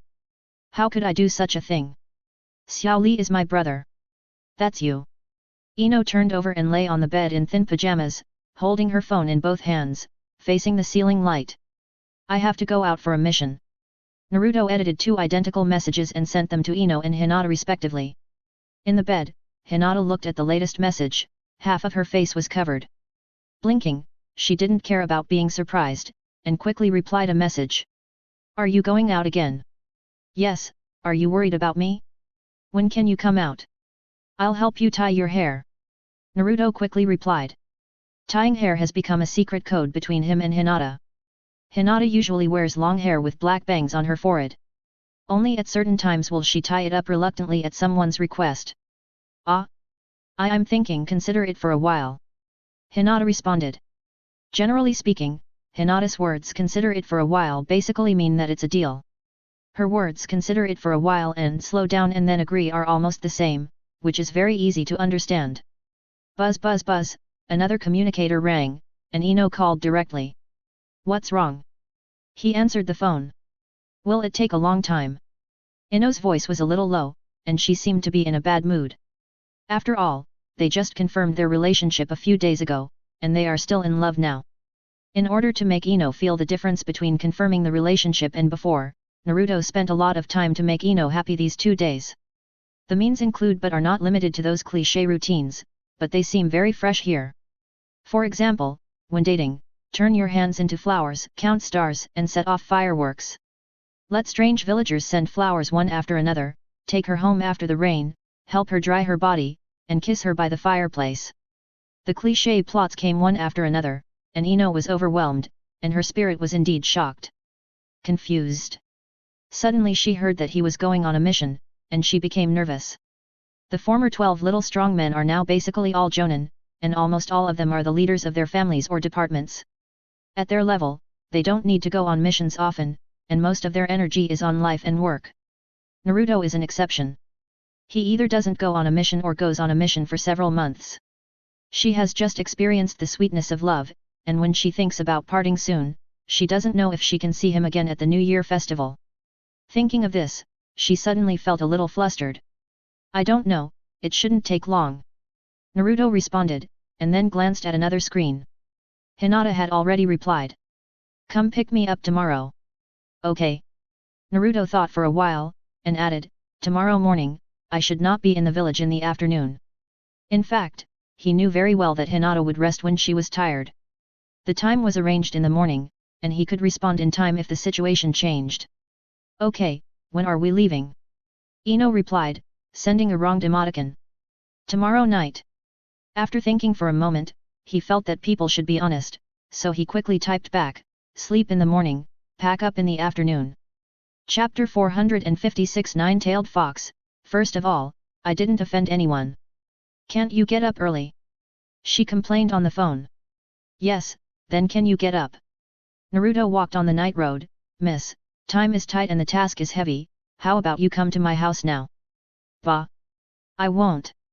Ino spat at him, thought for a while, then I'll find you in the afternoon. Okay. I agreed with both hands and feet. Naruto said with a smile, and hung up the phone after a while, sighed, and had to go to bed early tonight. No words all night. The next day. It was slightly bright, and Naruto was still sleeping soundly in bed. He saw a shadow lying on the window in a daze, and thought it was Mao Uxi Yan. He couldn't help but turn over, too lazy to open his eyes, and muttered with his hands.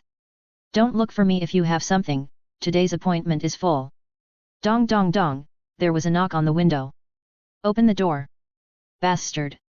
Nine-Tailed Fox was furious, you locked the balcony, how can I get in? Damn, you didn't do anything shameful at night. Its face was pressed against the window, and its eyes were as big as copper bells. Open the door. In the room, Naruto was sleeping soundly, not being woken up by the noise outside. He even had time to scratch his butt, turned over and continued to sleep. In his dream, he vaguely saw the nine-tailed fox. But the content of the dream was a bit absurd, the background seemed to be in modern times, and he was sitting in a car. The nine-tailed fox was lying outside the car window, hammering on the window, and seemed to be saying something loudly. The dancing looked a bit funny, and the emotions seemed very excited. Damn, is this nine-tailed fox crazy? It won't let me go even in my dreams. Naruto couldn't help but hold his forehead and complained, what on earth is this bastard talking about? Outside the window, the nine-tailed fox had already given in and wanted to smash the window. But the thought came up and fell again soon. It still understood the principle of eating one meal and then another. After struggling for a while, it finally gave up and jumped directly from the second floor. Just as it was about to escape along the edge of the corner, it suddenly looked up and saw a familiar figure. It stood up directly, squinting its eyes for a long time, and suddenly it felt like drinking. Hinata was walking towards Naruto with some trepidation, wrapped in clothes and a little nervous. Along the way, she kept looking around, for fear of being seen. Originally, she didn't need to go out so early, but she immediately regretted it after agreeing. She hesitated for most of the night and didn't dare to tell Naruto that she wouldn't go tomorrow. As a result, she couldn't sleep at all. After thinking it over again and again, she went out when it was slightly light. She was nervous all the way, and her spirit was tense and highly nervous. The Hyuga station is not too far from Naruto's house. Taking the main road may require a detour. But if you choose to take the small road, it doesn't take too much time. Coming out of the dark alley, Hinata was about to look up, and was suddenly startled by the flashing red thing in front of her. Ah! Why is it you? Hinata saw the nine-tailed fox clearly, and then she breathed a sigh of relief. She squatted down and reached out to touch the nine-tailed fox's head. The nine-tailed fox looked eager, thinking in his heart, hurry up and buy me some wine. It's a compensation for me. But Hinata was a little absent-minded today, and she didn't sleep all night, so she was sleepy and nervous at this time. She looked down and didn't notice the nine-tailed fox's abnormality at all. She rubbed the dog's head and let it go. Okay, I'm leaving too. Hinata stood up and stroked the hem of her skirt. About to leave. The nine-tail stood there dumbfounded, the development of things seemed to be different from what it imagined. Shouldn't it feed itself with wine and water as before? Women are so fickle. It looked in the direction where Hinata left, narrowing its narrow eyes. This direction is that woman won't go to find that little devil, hee, can't get in. The nine-tail shook its head and walked away with some gloating. Naruto knocked on Hinata's heart, and when he was about to talk to her, he suddenly realized that Hinata's state was not right. He frowned and asked with a worried look on his face. "What's wrong with you?" I'm fine." Hinata turned her face to the other side, her hands turned outward. "I'm just a little sleepy and not very energetic." "Didn't you sleep yesterday?" Naruto raised his eyebrows, pulled Hinata up, and arranged her hair for her. "Why didn't you tell me earlier?" "You don't have to force it." "No, I was a little nervous and couldn't sleep."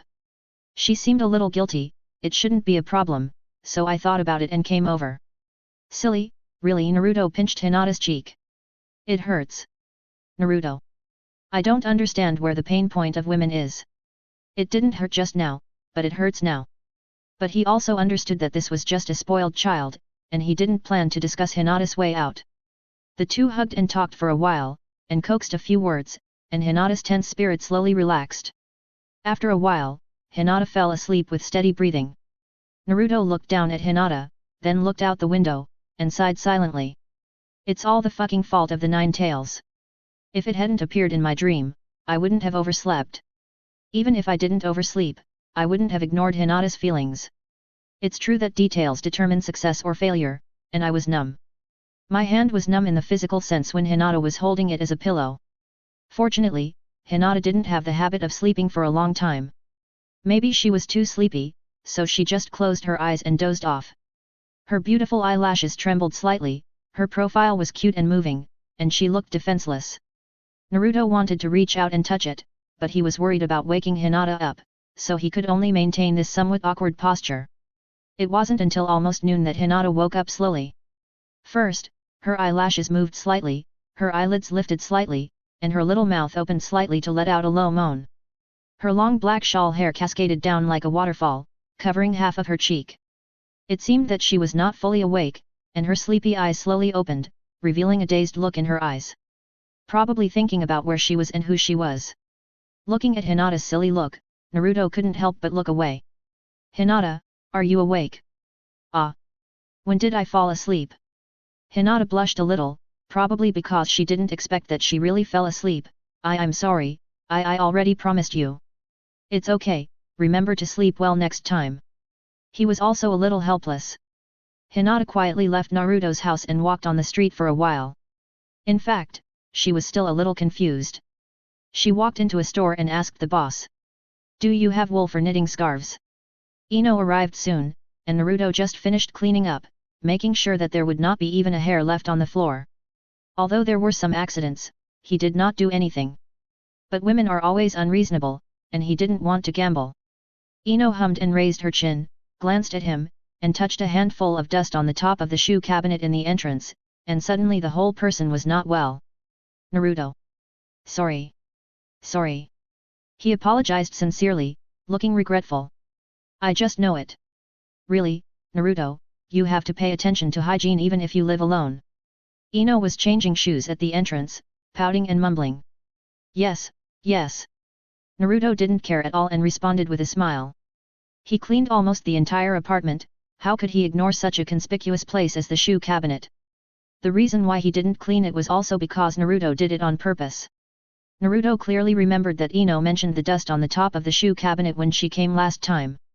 When cleaning, he suddenly realized that being too clean was also a very suspicious thing. Ino was much smarter than Hinata, who was stupid. If he cleaned too clean, it would be easy for her to suspect him. So he simply left a loophole to attract her attention. Sure enough, Ino seemed very happy, and things went smoothly. The two chatted on the sofa for a while, and then went to the bathroom to fix the shower head together. The sunset was dim, and Naruto woke up slowly leaning on the bed, but he was still a little sleepy. He glanced at Ino beside him, hugged her and turned over to sleep. The next morning, Ino pinched Naruto's nose and frowned at him. "What's wrong? Didn't you say you were going to leave on a mission yesterday?" She asked with some dissatisfaction, gritting her teeth. "I feel like I've been deceived by you again." "No, I'm on a mission, but it won't hurt to take a break for a day or two," Naruto said evasively. "You?"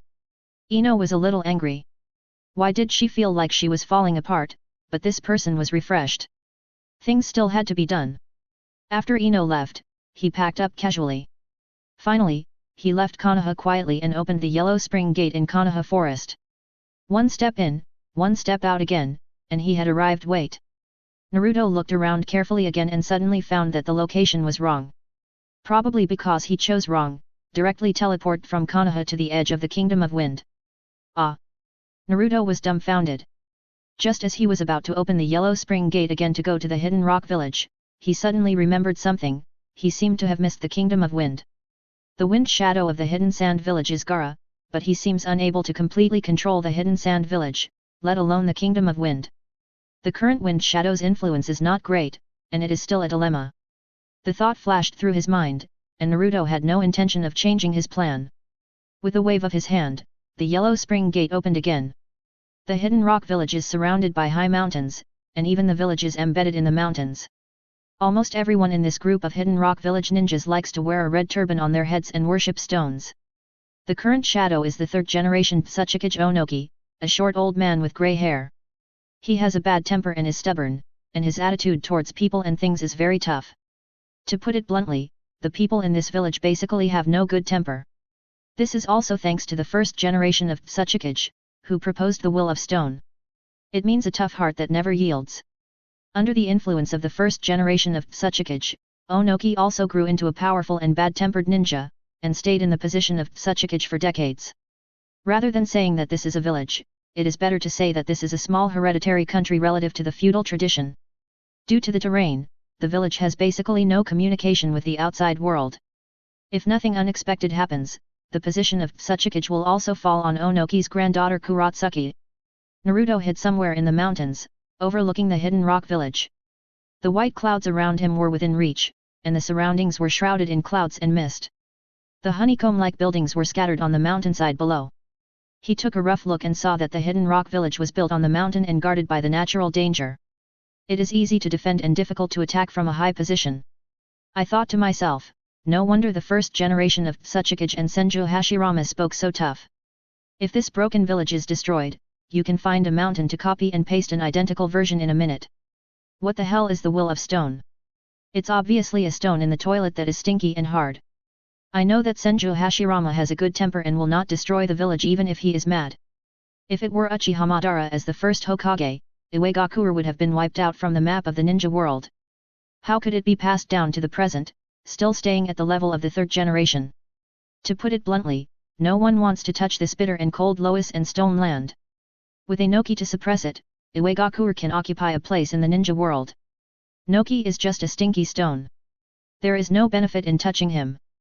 Naruto muttered to himself, everyone has weaknesses. Iwagakure is in a period of transition. The candidate for the fourth generation has basically been determined. Kuratsuki, good name of Giltsuki, the future fourth generation leg shadow, Noki's granddaughter. If something happens to her, Noki can't care. At this time, Iwagakure. At a food stall, a young ninja was holding 2 portions of food, looking conflicted. Choose. The girl Kuratsuki was holding a piece of wild grass that she had pulled from nowhere, with a face full of arrogance and domineering. Of course I want all of them. But you can't finish it. The man whispered. What? Kuratsuki's eyes lit up, as if he wanted to eat someone. You said I can't? How could I not finish it? I'll prove it to you now. After saying that, Kuratsuki grabbed 2 portions of food and stuffed them into his mouth, looking arrogant and not very smart. Naruto had just sneaked into the village, and he passed by Kuratsuki and the other person in a hurry, and couldn't help being a little speechless. He thought to himself, why didn't he see that this person was so stupid during the 5 Kage talks, like a fool? It just so happened that the evil god's followers were short of people. As long as they controlled Kuratsuki, they wouldn't have to worry about the chaos in Iwagakure village. Iwagakure's technology was not advanced, but its population and ninja army should not be underestimated. Iwagakure is a war village that is aggressive and aggressive. They will go to war at the slightest disagreement. Even though the village is backward and the living standard is low, it can still support the army. Naruto doesn't know about other ninja villages, but he knows that Kumigakure and Iwagakure are definitely the ones who want to go to war the most. The war machine is in motion, and there are countless gold and treasures. Konoha. Koji looked at the person in front of him, scratched his head, and said with some embarrassment. I really don't know where Naruto went. He rarely said hello to me when he left the village. Hearing this, Ino put her hands on her hips and said with some resentment. Aren't you the best friends? Koji, you help him cover up every day, don't think I don't know. Hearing this, Koji was immediately at a loss. He thought that he had no choice.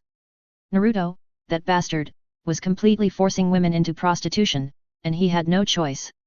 No, no. He smiled very fakely. Even though he had already cursed Naruto in his heart, he still didn't follow Ino's words. He just put on a fat smile and said stiffly. Why don't you ask Kakashi? He might know. But, Ino, why are you asking suddenly? Nothing, because that guy doesn't tell the truth. I'm afraid he's going crazy again. She replied. Chapter 457 Leg Shadow wants to leave the village and see the outside world. The first team building of the Whirlpool Girls. On the other side, the border of the Wind Country. With the scorching sun above his head, Shoiyu turned around and looked at Ying Xiao who had been walking silently. Teammate. Suddenly, his face deteriorated rapidly, and he threw the kettle in his hand to the ground with a bang. Damn it! Are you kidding us? You agreed to capture the 9 tails, but now you change your mind and ask us to go to the land of Earth to capture some Jinchuriki. A day ago, Uchiha Obito asked White Zetsu to convey the latest order. Give up the 9 tails in the land of fire and capture the 2-tailed beasts in the land of Earth first. The people in the land of Earth except for one big wildwood who is more troublesome, the rest are not too difficult. Xiang pushed his glasses and analyzed.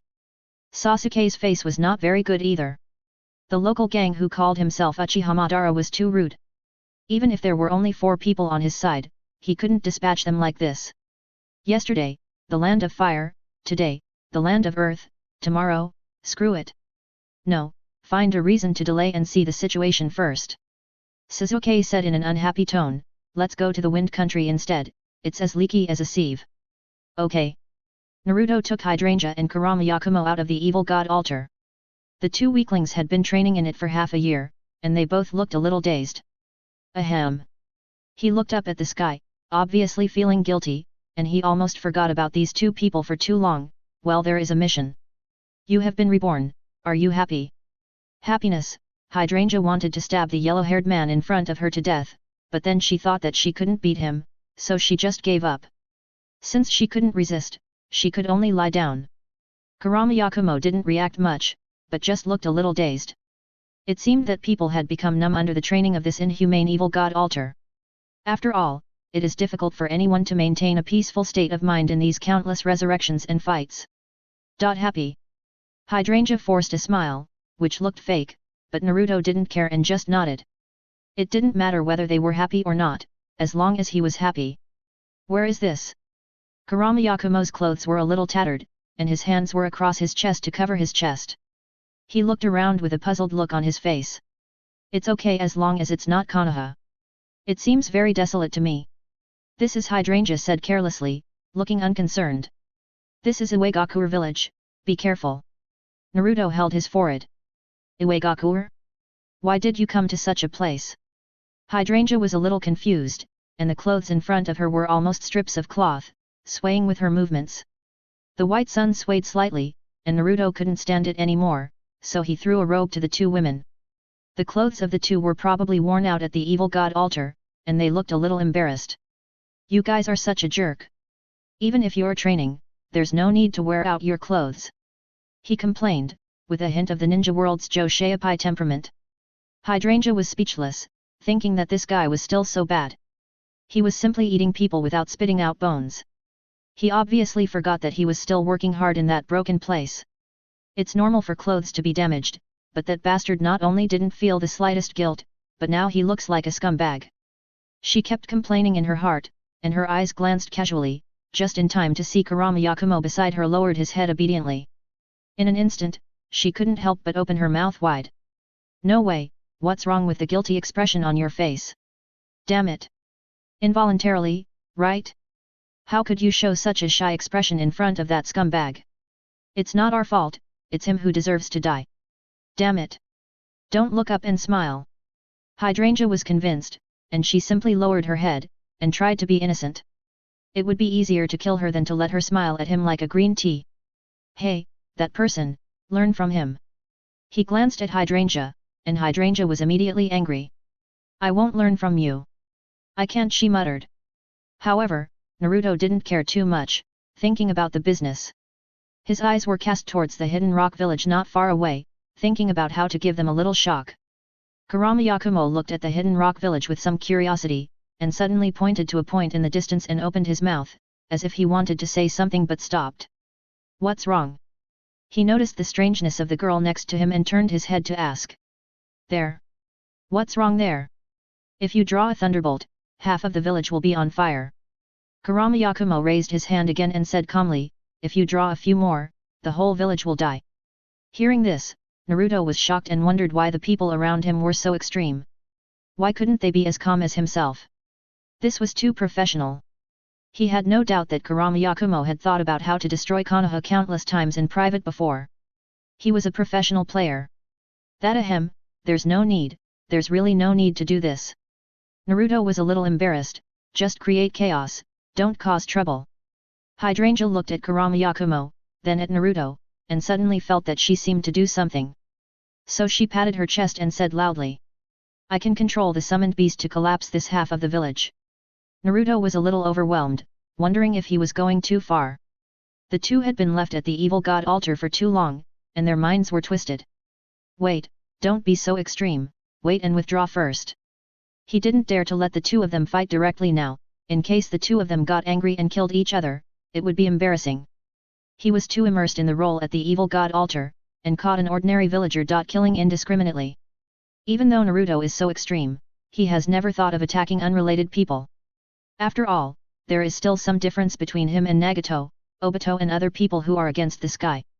Anyway, he is determined to get the girl Kurotsuka from the hidden rock village, so he is not in a hurry. Before taking action, he will first give psychological counseling to his subordinates, Uzumaki Tenyang and other employees. In the hidden rock village, the leg shadow girl Kurotsuka is sitting by the window of the Tsuchikage's office. A pair of long legs are dangling in the air, and her slightly delicate face is looking up at the sky. The sky of the land of Earth is too small, and there is land everywhere that is a mixture of yellow and black. And these vast land stones are too indifferent, and they look cold in this vast mountain territory. From the moment she was born, the simple name Kurotsuka will follow her throughout her life. This name was given by her grandfather, the Tsuchikage Onoki, which means peace and tranquility with the land under your feet. Unlike her peers, Kurotsuka knew from a young age that she was different from others. She couldn't play with her peers, and she would inherit the will of stone in the future. Father seemed to be always taciturn, and grandfather had publicly said that father was not suitable to be the village shadow. Father didn't seem to care about this. Yes, father never cared about these. In fact, Kurotsuka knew her fate, and knew it since her grandfather's preference for her when she was a child. She would inherit her grandfather Onoki's position and become the shadow of the village. Shadow, he didn't know the specific duties, but he knew it was a difficult job. Maybe he had to stay in the village for the rest of his life, and the chance to go out was poor. To outsiders, she naturally accepted this fate and was proud of it. But only Kurotsuka herself knew that she had always had a sense of escape in her heart. This consciousness came into being when she looked up at the blue sky when she was a child, wondering how people in other places lived under the same sky. Would they mine ore? Or catch butterflies in the forest? What would the forest look like? What would the river look like? You can sail on the sea, and the waves are tens of meters high. In theory, her life now is perfect. There is a grandfather who is a Tsuchikage, and her father is also a powerful ninja.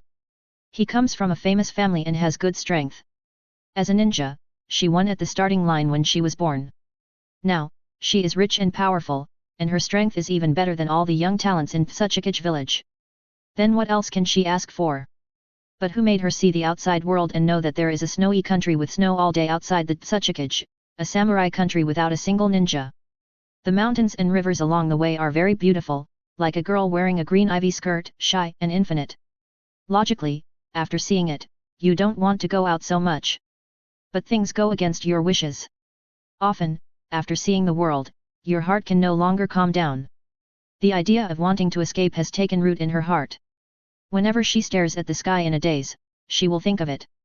Sometimes she will be excited about it, and her heart will burn violently. She also realized that if she wants to leave, she has to go out and explore while the old man is in good health. If the position of Tsuchikage is passed to her, she will never be able to leave again. Take advantage of your youth now, otherwise you will sit in that position in the future. Naturally, you can only think of the village in your heart, and your hands and feet will be bound to this piece of land forever. I still have to go out and see the outside world. Even if the outside world is not beautiful, I will not regret returning to the village in the future. She looked at the rocks in the distance and murmured to herself. Go out, that's all. At night, Naruto on the other side has opened the time and space gate. After thinking about it, Naruto still plans to take the two women to quietly locate the coordinates in the country of Soup, and quietly take his subordinates to carry out a special team building. And take this opportunity to provide them with psychological counseling to correct their extreme psychological state. Surrounded by dense forests, the sound of water can be faintly heard, buzzing like weak thunder. Where is this? Hydrangea asked curiously, by the way, what is that door? Weren't we just in the land of Earth? Is there a forest in the land of Earth? It seems there is water. Why are you so talkative? 100,000 whys. Naruto said impatiently, I'll take you to team building. Do you understand psychological counseling? What counseling? Hydrangea was stunned. Is it a new type of shame play? Probably the kind of teacher or something. Kurama Yakumo tilted his head and suddenly added, the master seems to like this kind of thing. Naruto. The night was as quiet as water. When approaching the waterfall, he heard the sound of water like thunder. Naruto couldn't help but tremble in his heart and quickened his pace to rush to a distance. Hurry, keep up. He turned around and waved. I know, I know. Hydrangea was a little listless. What? It's just wild fishing, late at night, so boring. What did you just say? Naruto stopped. I mean I like fishing, it's really fun. Hydrangea's body was tense, and a forced smile appeared on her face. Wow. The river was getting closer and closer. He took the lead to push aside the bushes, and finally saw the silver moon. The river downstream of the waterfall was surging under the light. We're here. He let out a long sigh of relief, not knowing whether he was talking to Hydrangea and Kurama Yakumo, or to himself. He took out a series of equipment from the sealed space and distributed them to the two women. Come on.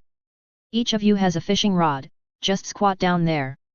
After that, Naruto handed the small stool and the small tent to the two women. He was not good at giving psychological counseling, so he took them to do what he was most familiar with. Sharpening the knife does not delay the chopping of wood, let them slow down and stay away from the life of fighting.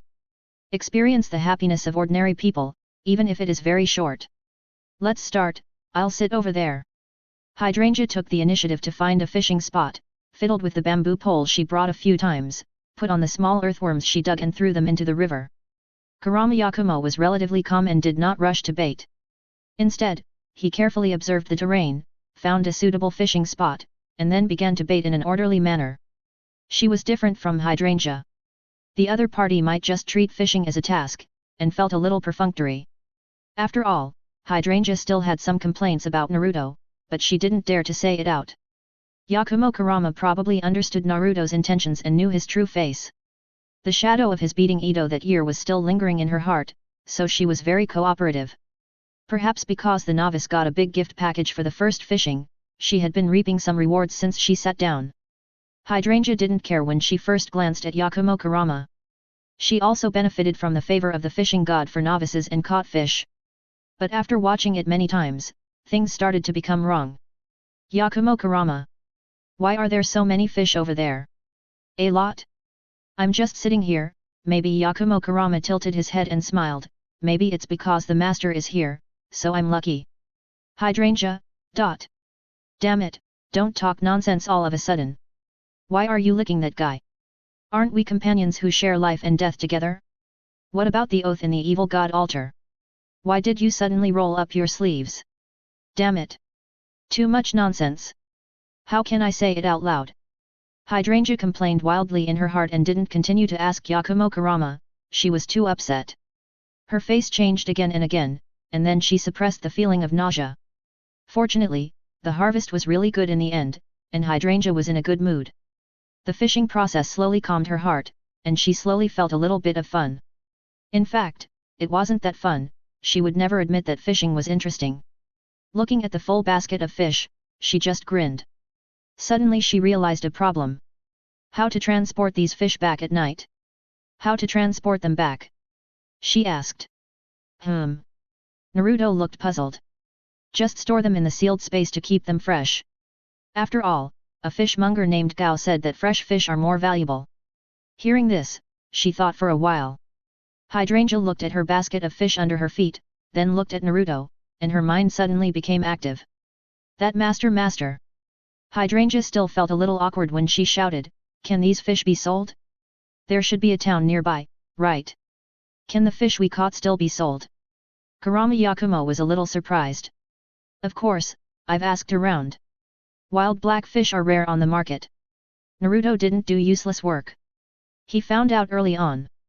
He had been to the land of hot springs and knew that these black fish could be sold. This was also what he wanted. He took the initiative to guide them to finish this task like playing house. This process is a psychological practice activity, which allows them to quickly get out of the fighting life of the evil god altar and adapt to the outside world. He put the fish caught by Zuhuhua and the basket of fish in Kurama Yakumo together, leaning against the shore and soaking them in the water. The water was gurgling, and the moonlight was as clear as water. Things are rare and valuable, and they will definitely sell for a good price. Chapter 458 There is no green tea, this is clearly my considerate good sister. The river water is cold. Kurama Yakumo stood there, staring at the fish basket hanging by the river for a while. Where to sell? There is a spontaneous vegetable stall at the foot of the city wall in the capital of Yujiguo.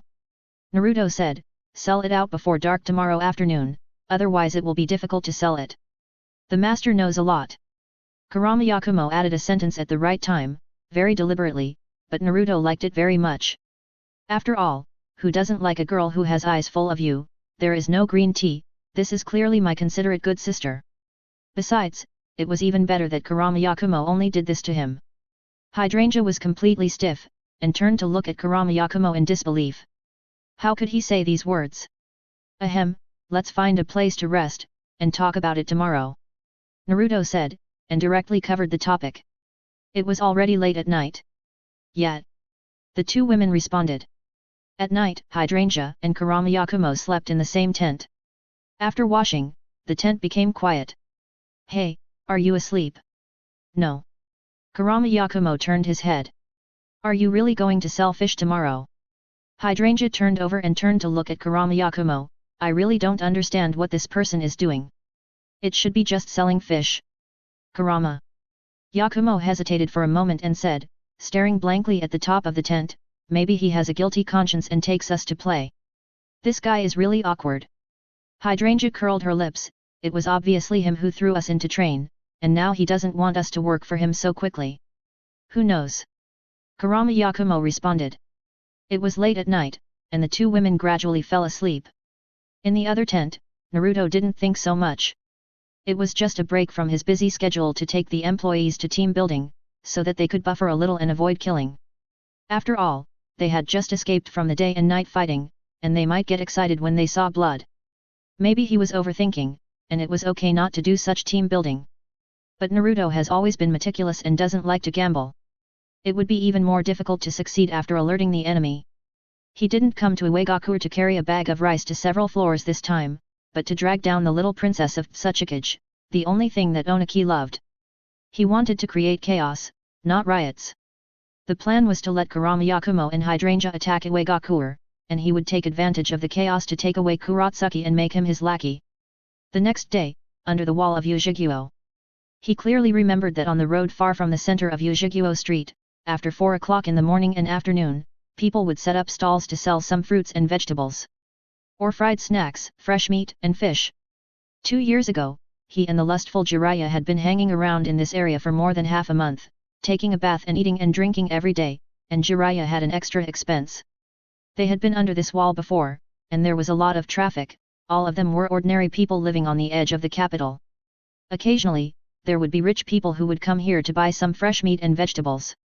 At night, the fruit and vegetable stalls would be removed, and more snack stalls would be set up. At that time, the flow of people was surging, and the nearby villagers were shoulder to shoulder on the road. The lights in various places in the capital of the country of Soup were connected together, like a colorful light belt. The bright light spread further away, as if it burned into the night sky. The big black fish is a mountain fresh, whether it is boiled in soup or sliced, it is much more delicious than other fish. As long as the price is not expensive, there is no worry about not being able to sell a fish at 60 taels. However, it is still cost-effective to own a wild big black fish for the price of a bowl of ramen. At 3 o'clock in the afternoon of the next day, the sun was slanting, and a shadow was shrouded under the city wall. They were not the first to rush to the bottom of the city wall. There were not many people at this time, and some vendors were walking one after another. Walking in the shadows, greeting each other, and the carriages and horses slowly passed through the land under the wall. There are not many people. Hydrangea covered the non-existent sun with her hands and squinted her eyes to scan the surroundings. She was actually a little irritated in her heart. She hadn't seen people for a long time, and there were people all around for no reason. Even though her face was calm, her heart was actually a little agitated. It was too noisy, too noisy. She could hardly suppress the idea of summoning a spirit beast to kill all the people from all directions. It was like being at the altar of the evil god. Killing all the opponents would make the surroundings quiet. This allowed her to catch her breath. These people are really. Her voice was trembling slightly, and she turned her head habitually to look at Kurama Yakumo's condition, and found that he had also quieted down. She lowered her head, her body muscles were slightly tense, and she felt the gaze of Hydrangea. Kurama Yakumo raised his eyes slightly and met hers, with blood in his eyes. When the two women saw the people, their state was a little bit wrong, but Naruto on the side was extremely calm. He even found a corner to squat down and began to empty the basin as if nothing had happened. Then several baskets of fresh fish were poured into the basin, splashing half a meter high. Naruto not only ignored the two people who were trembling slightly beside him, but even took out an oxygen generator. Professional, too professional. There were some fish and meat vendors around, most of them had several large basins, and they had never seen Naruto's posture. He took out the half-man-high oxygen generator and the overly fresh black fish. It was like a tractor equipped with a Ferrari engine. This is involution, right? After doing all this, he looked around at the two women, and saw that they were not in a good state, so he didn't say much. He just took out the price list again, 60 taels of soup country currency. The group of vendors watching the excitement next to him couldn't sit still, and looked at each other. One of the leaders stepped forward and stood in front of the fish stall with a somewhat aggressive tone. You sell this fish for 60 taels? Are you deliberately selling it at a loss? What's wrong? Naruto sat on the chair, squinting at the middle-aged vendor with a face full of flesh. You live in the land of fire, why do you care so much? The tone was neither anxious nor annoyed. Facing ordinary people, there was no ripple in his heart. He even had a smile on his face, looking at the man with a smile. However, this look in the eyes of the middle-aged man had a hint of immaturity. For an old hand like him, it was easy to control these young people. You can't sell it for 60 taels here. If you sell it, you will ruin everyone's business. The middle-aged man threatened, if you ruin everyone's business, don't sell it. It's my own fish. I can sell it however I want. I will sell it for 60 taels and I will sell it for 10 taels. Naruto looked up and said with a smile, what can you do to me? You. The middle-aged man obviously didn't expect the young man to be so tough, and his anger rose instantly. Are you blind? Who doesn't know me in this area? Shut eye. If you don't know me, just smash my stall if you have the guts. Naruto didn't seem to care about that man at all in his eyes. He induced step by step, don't dare to smash it, go home and drink milk from your mother's arms. Looking for death. The middle-aged man was furious, and he raised his foot to kick the basin. Suddenly, he met two blood-red eyes, and his body suddenly became cold from head to toe. The murderous aura that was almost tangible made him calm down instantly, and his anger was swept away. The whole person stood there trembling, and his whole body was cold. He had no doubt that he would be torn to pieces in the next moment, and the imagined pain was like a substance. It hasn't happened yet, but the whole person feels that he is already in pain. Don't do it. Naruto glanced at him, thinking it was a pity that this little bastard was quite cowardly, and at the same time he was a little surprised that Hydrangea and Kurama Yakumo could be so tolerant. If you don't do it, get out. Don't be an eyesore here. Good dong. The sweaty middle-aged man was as if he had been pardoned, and his legs softened and he crawled away. No matter how arrogant he is afraid of ruthless people. If he doesn't leave now, he will stay here. Oh, boring. Naruto sighed, turned around and looked back at the two people standing beside him. You two, don't be so serious. Hearing this, Hydrangea seemed to wake up suddenly and swallowed a mouthful of saliva. Looking at the bustling crowd, her back was a little cold. Just now, it seemed that I almost couldn't control myself. I don't know why, but I just wanted to kill the middle-aged man who appeared in front of me. I'm sorry, master, it's all my fault. I was distracted just now. Kurama Yakumo said with a low smile, and walked over to massage Naruto's shoulders. Hydrangea. She was speechless about this internal role. Seeing that it was almost 4 o'clock, there were more stalls around. There were gradually more people passing by. After witnessing the scene just now, the vendors on the side obviously distanced themselves from the 3 people. 3 people guarding a stall seemed to be a small island on the main street of Konoha. Hydrangea also found something unusual and felt a little complicated. They seem to be afraid of us. She asked. Of course they are. You looked like you were going to eat them alive just now. Naruto said slowly, but I am surprised that you didn't get lost. It's my fault that my level has dropped recently. That guy didn't get angry enough to overturn the stall. What do you think, if I had greeted his mother first, would he have overturned the stall directly? Hydrangea. Yakumo Kurama. Hydrangea saw that no one came to ask the price, and she couldn't sit still for a long time. Although she didn't really want to sell fish. But since she was here, she had to sell 1 or 2. Just when she was hesitant and ready to ask what to do, Naruto on the side suddenly shouted at the top of his voice. Fresh wild black fish, stewed in soup and bones, fresh and refreshing, bitter melon slices, delicious. Come and see, 1 for only a bowl of ramen. Hydrangea was stunned and turned to look at Yakumo Kurama. As if she felt everyone's attention was focused on her, Hydrangea suddenly felt a little embarrassed, wondering how could this person shout that out. Yakumo Kurama was also stunned, and then reacted. She immediately pulled out a handkerchief from her bosom, chuckled and whispered something in Naruto's ear, and wiped his sweat. Hydrangea. But the effect was really good. 2 women hesitated for a few seconds and came over to ask. Is this fish fresh? Sister, it's definitely fresh. Make fish soup for beauty. Naruto smiled. Naruto was not arrogant, sweet-mouthed and enthusiastic, and coaxed the 2 women around. His words were like magic potion, and a few words made them radiant. The 2 women looked down at the lively black fish and simply bought 2 each. Done. Naruto took the money and squinted his eyes and sat back in his original place. The first business was easily done, and the opening was 240 taels. He was quite satisfied with such a record. Hydrangea on the side was even more stunned, her mouth slightly open. Sold it now. What else? Naruto said without raising his head, 60 taels is almost like picking it up for free, most people in the land of hot springs are not short of money. Come here, you 2 try. Naruto stood up and gave his seat to Hydrangea and Kurama Yakumo.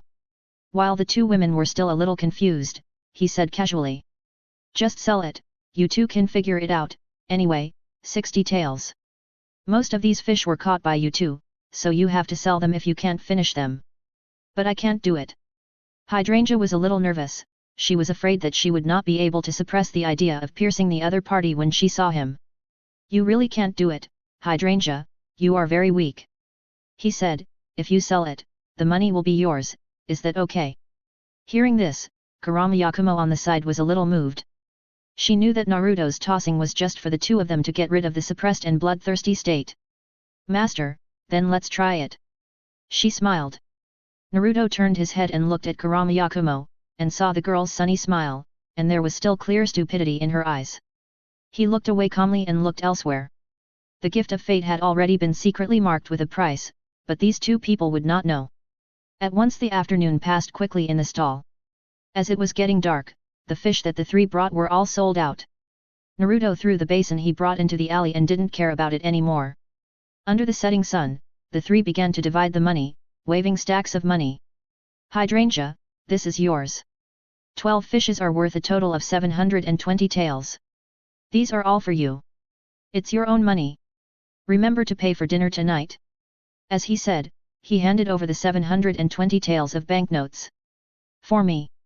Hydrangea seemed a little overwhelmed. She didn't think Naruto would really give her money.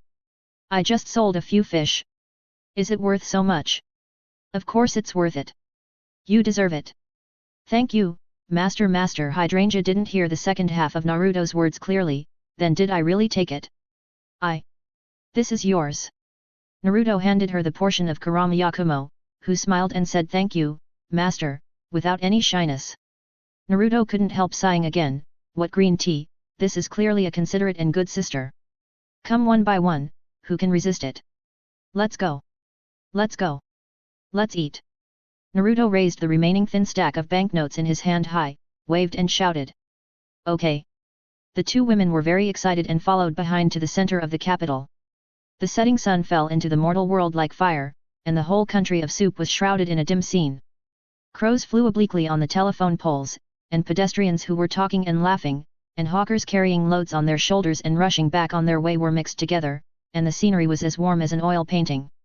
Chapter 459 Shoyu, what a famous explosion scene, I just took a look and left. The next day, Naruto woke up and touched his clothes, which were perfectly fitted.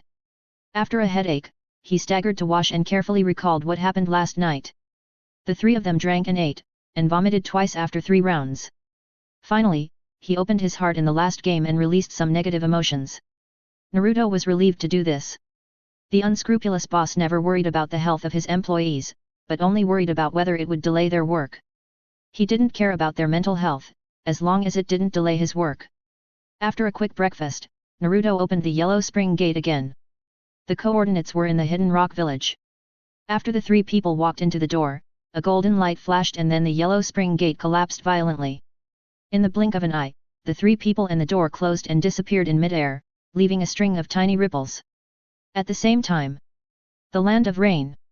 The heavy rain fell from the sky, and Nagato sat on a stone chair on the top of the tower with a pale face. The whole person looked weak and looked like he was about to die. Since Jiraiya and Naruto teamed up to fight all the way to Nagato's lair 2 years ago and destroyed Pain's puppets, Nagato woke up. Naruto, for Jiraiya's sake, did not kill Nagato. At that time, he also considered that once Nagato died, the samsara eye would fall into his hands. Naruto was unwilling to take over this hot potato, nor was he willing to contact Obito's gang in advance, so he simply gave the dying Nagato a life extension. He was not a good guy, but he wanted to keep Nagato alive to contain Obito's gang. In his eyes, Nagato was just a tool. Footsteps were heard in the empty hall. Konan folded the paper wings behind her, and her high heels made a crisp sound on the floor tiles. Nagato, how are you? I'm fine. Nagato grabbed the edge of the chair with his hand, and the veins on the back of his hand bulged. He slowly raised his head, his face was even more painful, as if he was about to die. Are they here? Yet.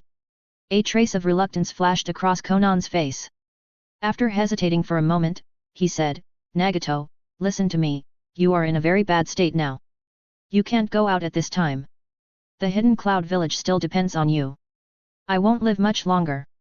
Sooner or later, I have to make an end. Nagato stood up from the chair, resisting the pain. I know I'm dying soon. Fortunately, they are here. Nagato, you will die like this. Konan frowned. I'll stop them.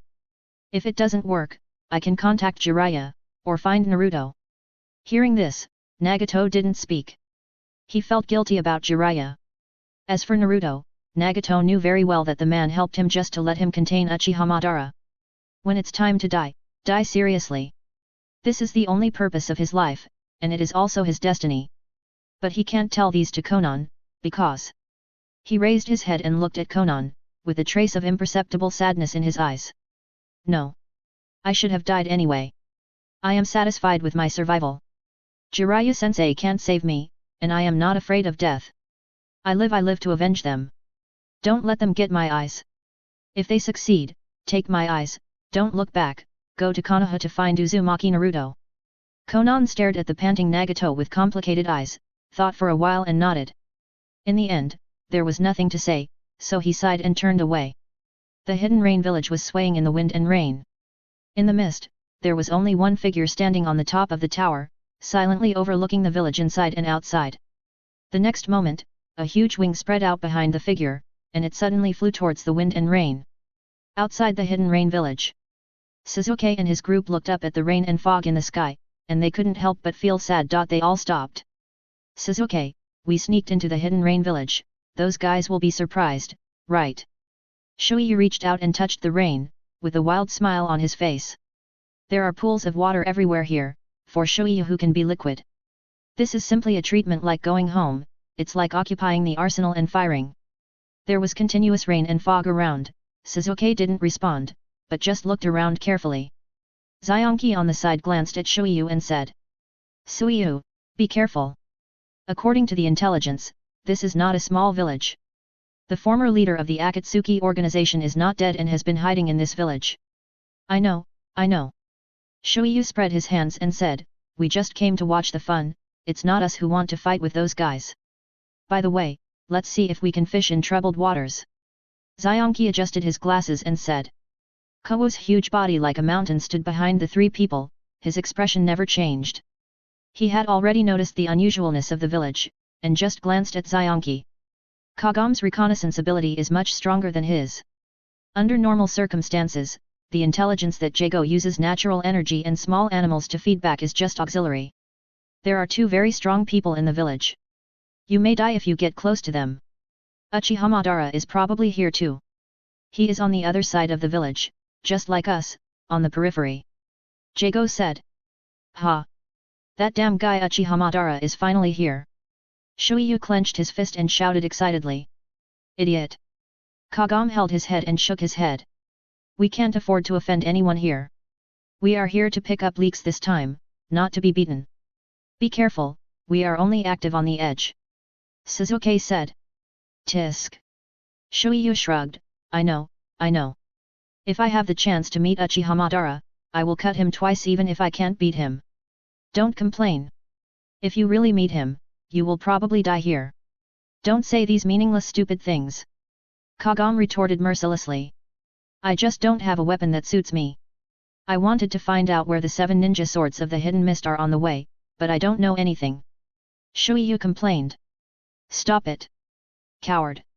Who are you talking about? Who sacrificed his life to protect you every time? Shuiyu argued, thinking silently in his heart. He really didn't expect that he would sacrifice his life to protect them several times. Stop arguing. Shigeo advised. We are back here again. It seems that these people are doing well. Obito said with a mask on his face, and his voice was flat. Who knows? People here can't see the sky above their heads. Black Zetsu smiled sinisterly, I don't know when it will rain or when it will clear. The sky is like wearing a mask. I don't know when it changes. The cold rain kept falling, and Uchiha Obito didn't take Black Zetsu's words to heart. From a certain moment on, he no longer put revenge and resurrection of Uchiha Madara first. He wanted to revive Rin, even if he didn't know whether it was true or not, he wanted to give it a try. As for Black Zetsu's attitude, it didn't matter. Obito knew that Black Zetsu had no ability to stop him. Before that, he had to take back the Samsara Eye from Nagato. This was the eye that Uchiha Madara planted in Nagato, and it didn't belong to Nagato. Now Nagato is no longer valuable, and his strength has weakened to the limit. It's time to recycle the Samsara Eye. Changed. Obito glanced at Black Zetsu, is your information accurate? Every time I face that Nine Tails Jinchuriki, I'm very passive. Didn't you say that the Nine Tails is still on him? I also want to execute the plan. Now that Nagato is a chess piece, it's fine, and Sasuke's gang is out of control. How to capture the tailed beasts? If we can't catch them all at once, is there any point? The information is correct, but that Uzumaki Naruto is a variable. Black Zetsu was stung by Obito's words, and said coldly, this person is too weird, and he knows too much. In fact, Black Zetsu wanted to say that this person was cruel and ruthless, and his mouth was dirty. But thinking of Naruto's trash talk, he suddenly lost interest in mentioning it, so as not to spoil his mood. Naruto Uzumaki is indeed a hidden danger, but there is no way to get rid of him now. Obito echoed. In fact, he could not attack Naruto again. The other party has Rin in his hand, even if she is reincarnated, but Obito is still afraid. If he firmly believed that the reincarnated Rin was not the real Rin, he could do whatever he wanted. Unfortunately, he couldn't do it and could only be controlled by Naruto. What's more, Naruto has promised to revive Rin, and he only needs a pair of reincarnation eyes in his life. Obito is almost numb, living for revenge. He wants to create a world with Rin, and if he can really revive Rin, he will do anything. These thoughts only flashed in his mind for a moment, and did not show on his face. Black Zetsu didn't know what Obito was thinking, but he was a little dissatisfied with his recent slackness. For thousands of years, Black Zetsu has been constantly provoking wars between Indra and the Ashura people, but they have all failed. Finally, he met a good seedling, Uchiha Madara, but he died of old age before the plan even started. As a last resort, he had to cooperate with this old man to lay out the plan.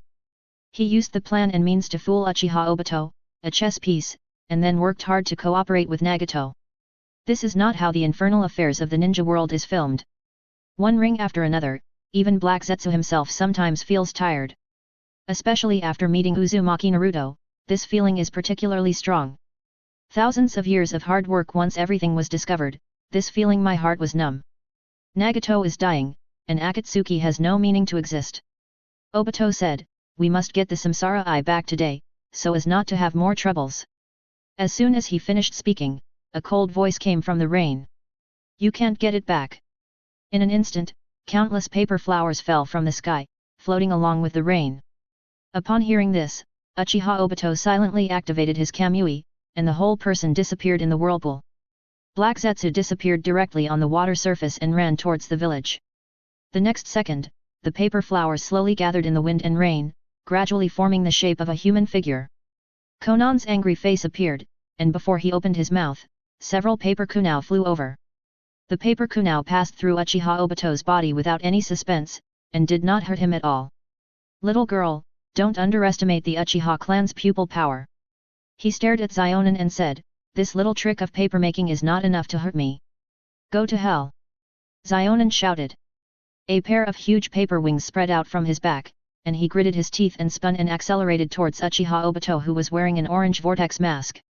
Swish, countless pieces of paper were like a torrent. At the same time, Uchiha Sasuke and his group also sneaked into the village, and Shoiyu jumped to the top of the tower. He covered his eyes with his hands for a while, then jumped down and said, it seems that there is no fighting over there, why don't I go over and take a look? Go over.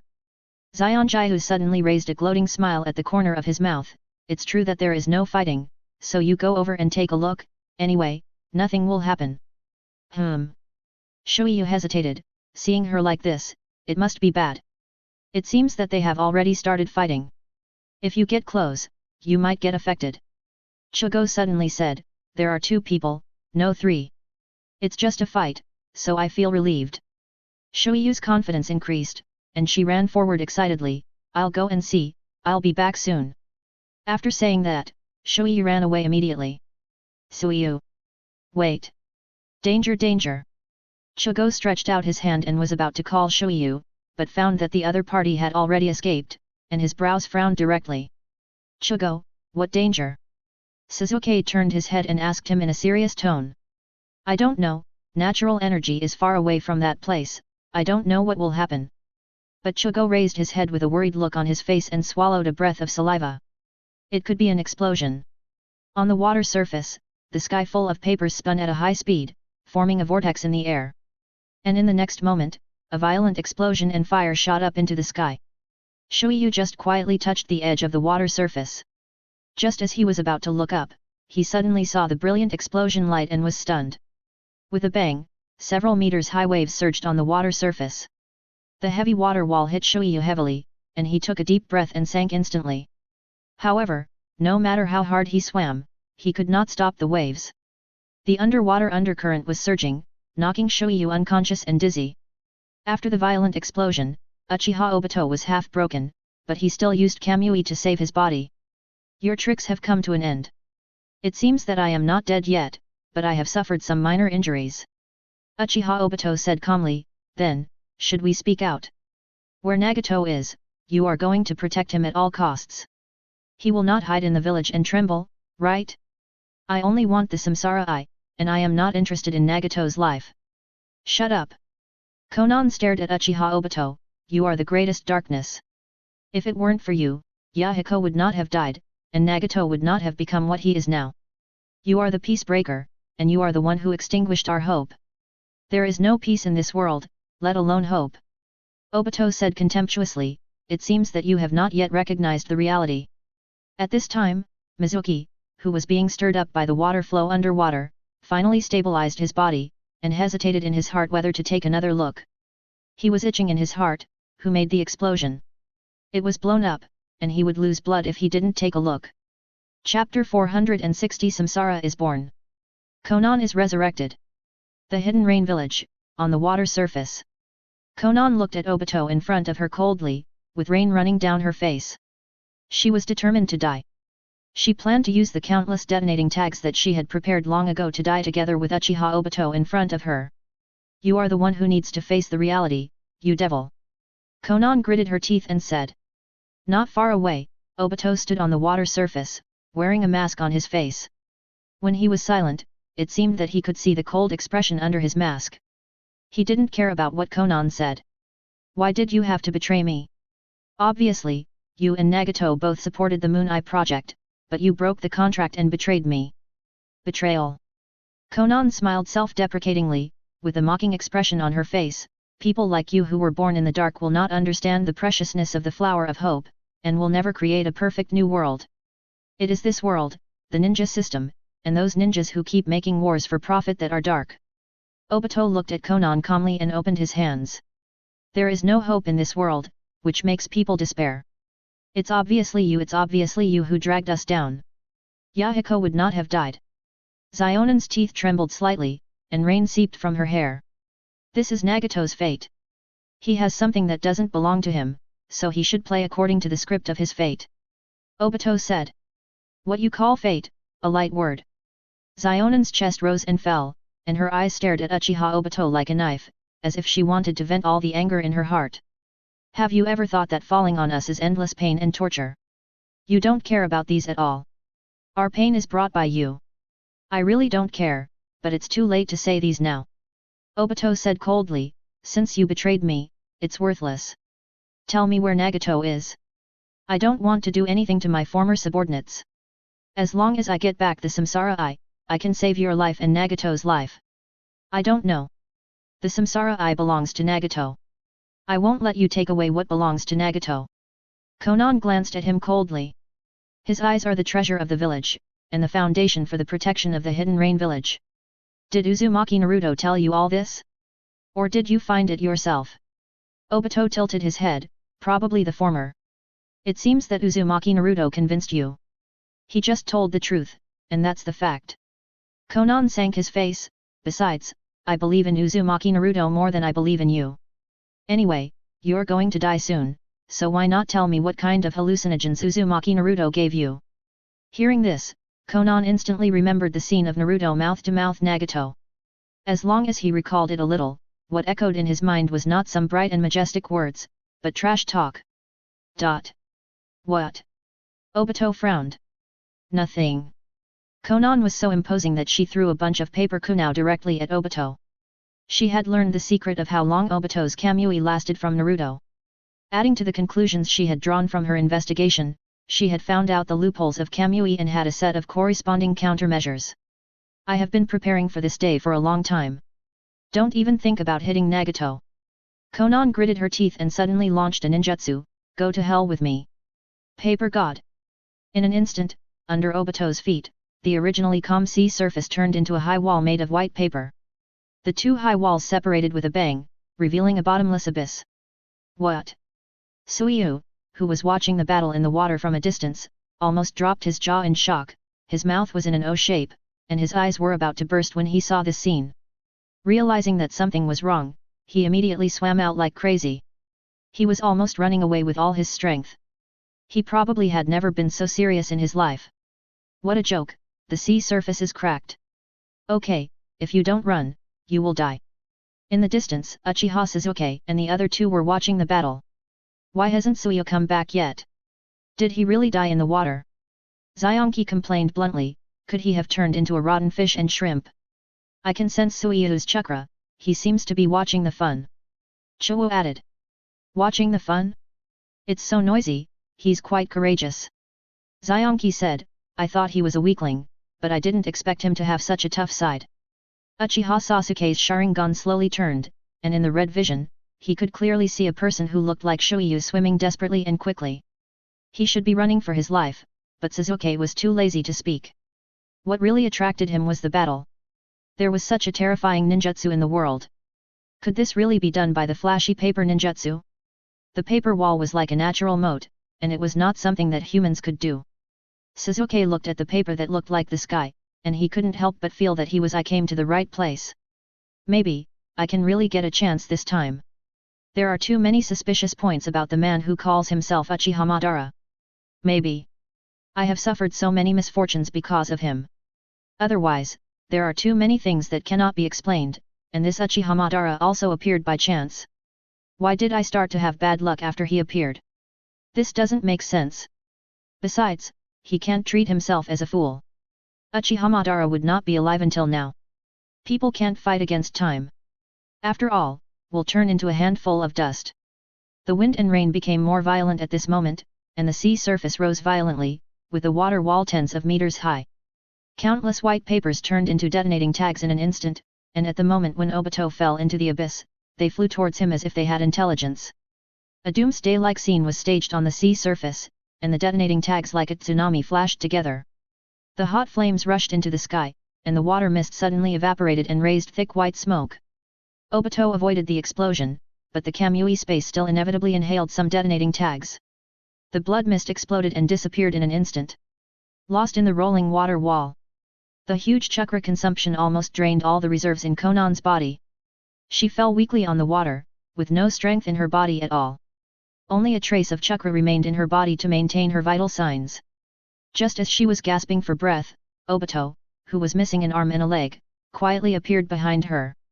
Taking advantage of her weakness, he stabbed an iron rod into her heart. Konan felt the pain in her chest, her pupils suddenly dilated, and a mouthful of blood surged in her throat. Impossible, you can't dodge my ninjutsu. You underestimate the Uchiha clan's eye technique. This is known as a power close to that of a sage. Obito used his only remaining hand to push the black iron rod forward a little. With a wow, Konan spat out a mouthful of blood, fell forward, and walked a few steps by inertia. That's it. Obito said something very unoriginal, you're dying soon, and I don't need to explain too much to you. He stretched out his hand, pinched Konan's neck, lifted her up and crushed her larynx. Konan's consciousness blurred in an instant, and her vitality was almost completely lost. Just go like this. Bang! A missile was fired, a violent explosion sounded, and a huge water curtain was blown up on the water surface. Obito was forced to move, and the light exploded in an instant. Let go her.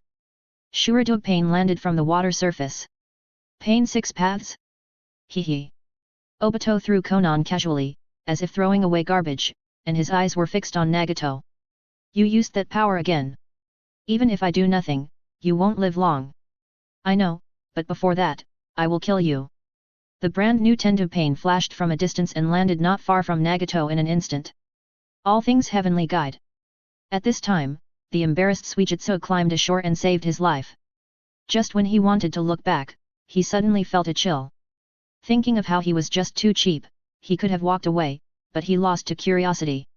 He almost died twice, and even if he didn't die, he almost lost his arms and legs. He also knew that 3 times is the limit, so he shook his head and stopped the car abruptly. No more watching, no more curiosity, let's find them and join them. Tendo Pain stretched out his hand to Obito and sucked the disabled Obito over in an instant. Obito's Kamui was still cooling down, Izanaga had just used it. Boom! Obito was pressed heavily on the water, his face deformed. The huge pain made Obito frown, but he knew that Nagato could not hold on for long. He spat out a mouthful of blood foam, and half of his mask was broken. Obito raised his head and showed a bloody smile to Tendo Pain, saying grimly. Nagato, you have become weaker, look around you. You didn't even notice that someone had sneaked into your hiding place, it seems that you are really at the end of your strength. How does it feel to hold on for a breath? You can die anytime and anywhere, right? Did you see it? On the top of the tower, Black Zetsu half of his body was exposed on the floor tiles on the top floor, holding a kunai in his hand. In the blink of an eye, he had teleported to Nagato's side and shouted loudly. Hello! The kunai was like a sharp blade, raised high and stabbed down through the wind. Nagato was already a candle in the wind because he forcibly activated 3 puppets of Pain's 6 paths, and now he was extremely weak. Seeing Konan's death, Nagato was even more furious. Even facing the kunai that was about to pierce his body, he had no intention of hiding. He didn't want to be distracted, even if he died, he had to kill this bastard. At the critical moment, in order to avoid destroying Konan's body, Nagato did not choose to use Shinra Tensei. Tendu used Wangxiang Tianyan to pinch Obito's throat, and Shureideo flew forward and pierced Obito's throat with a slap, and all the hot weapons on his body were released. Boom! Tendu locked Obito tightly with his own body, leaving him no way to avoid it. All the ammunition poured out, and Shureideo was involved in the explosion together. This was almost a self-destructive style of play, and Nagato had no scruples. Uchiha Obito disappeared instantly, and the water was full of broken limbs and arms. On the other side, with a puff, the kunai originally aimed at the neck stabbed into Nagato's shoulder. Black Zetsu looked at Nagato in surprise. He didn't expect that he could dodge his attack in such an extreme situation. The next second, before he could make any move, Nagato used up all his chakra to do the last thing. He drove the Samsara Eye and forcibly opened the Samsara natural technique while he was still conscious. This is a forbidden technique to forcibly resurrect the dead. The more dead people are resurrected and the longer they have been dead, the more chakra is consumed. In Nagato's current state, he almost squeezed out the last trace of chakra in his body and didn't want to live. Fortunately, Konan died not long ago and didn't need to consume too much chakra. This is the only thing he can do now. Nagato doesn't know whether the man just now is dead or not. Even if he is not, he is seriously injured. His only hope now is all on Konan, and he must revive Konan. Let Konan stop Black Zetsu, and don't let the Samsara Eye fall into Black Zetsu's hands, absolutely not. A huge Hades rose from the devastated sea, opening his bloody mouth. A blue soul leaped out of his mouth and landed in Konan's body. Almost instantly, Konan opened her eyes suddenly, subconsciously opened her mouth and gasped. Her eyes bulged and the lack of oxygen made her brain blank. She sat up directly, gasping as if she had never breathed before. Thoughts ignited in the depths of her brain in a flash, and a magnificent thought flashed through her mind. Where? I'm not dead, I'm obviously dead? Resurrected, it must be Nagato. Where is Uchiha Madara? Is he nearby? The chaotic thoughts intertwined in an instant, forming an idea. Not good. Something happened to Nagato. Konan glanced across the sea, but did not find any trace of Uchiha Madara. Several pain puppets fell on the sea. On the side. She immediately sorted out some of her thoughts, and a pair of huge paper wings appeared behind her, and she quickly pulled away and rushed towards the tower. On the tower, Nagato drooped weakly on the side, completely lifeless. Black Zetsu smiled, grabbed the kunai and was about to dig out the Samsara Eye. Suddenly, 3 rustling sounds of paper breaking through the wind came. Black Zetsu thought it was not good, and jumped away immediately as if he was electrocuted. Then more paper pieces came like a storm, and the rustling directly submerged the seat of the outer path demon statue. The skinny body of Nagato was instantly wrapped up, with layers of protective shields, and Konan also showed her true body. The toes stepped on the floor tiles, and his eyes were cold. Black Zetsu saw that the situation was not good, and realized that Uchiha Obito might have missed. He did not stay for too long, and directly merged under the floor tiles and left. Nagato Konan could no longer hide her broken emotions, swayed a few steps, squatted on the ground and began to cry. Originally, she wanted to take the risk to kill Uchiha Obito, even at the cost of her life. She couldn't convince Nagato, but she also knew that Nagato's eyes were very important to the village. But who knew that in the end, it was Nagato who exchanged his own life for her own. Perhaps he had expected this result and was prepared. Now is not the time to be sad, Nagato's last wish has not been fulfilled. Konan raised her head with a complicated look, and now she must take Nagato's body to find Uzumaki Naruto. Chapter 461 Naruto, Onoki, Lao Deng, are you asleep? After Konan left, Uchiha Sasuke watched for a while, and after getting feedback that Kori and Jago were safe, he led people to attack. At this time, Suijutsu, the big wronged man, was on his way back, and he missed Sasuke, Kori and Jago perfectly across half of the Hidden Rain village. Uchiha Sasuke didn't know that the 3 of them and Suijutsu had completed a mutual rush. His eyes were only focused on the corpse in the lake. 4 pain puppets were blown into crisp corners in the explosion, and only 2 survived and sank to the bottom of the water. Uchiha Sasuke stared at the water in front of him, trying to find something. He was not interested in pain puppets, but just wanted to know whether Uchiha Madara's body was under the water. If Uchiha Madara died, it meant that his true identity under the mask could be known.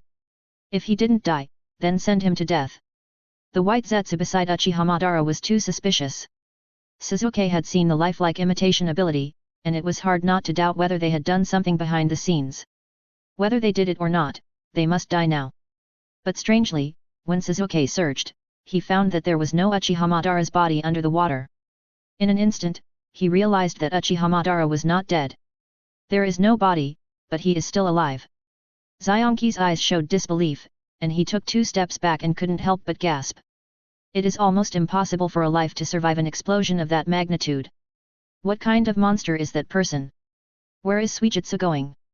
Chogo suddenly raised his head and glanced in another direction. He seems to have gone in the wrong direction, but he should have been at the scene at that time, right? Hearing this, Uchiha Sasuke was much calmer. Suijutsu is alive and well. If it is a person like Uchiha Madara, even if it is a fake, he should have some skills. Go find the Samsara Eye and bring it back.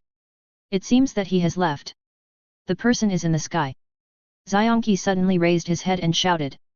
On the other side, on the water surface 20 kilometers away from the hidden rain village, Uchiha Obito, who only had 1 leg left, floated up from the water in a mess like a toad that fell into the water.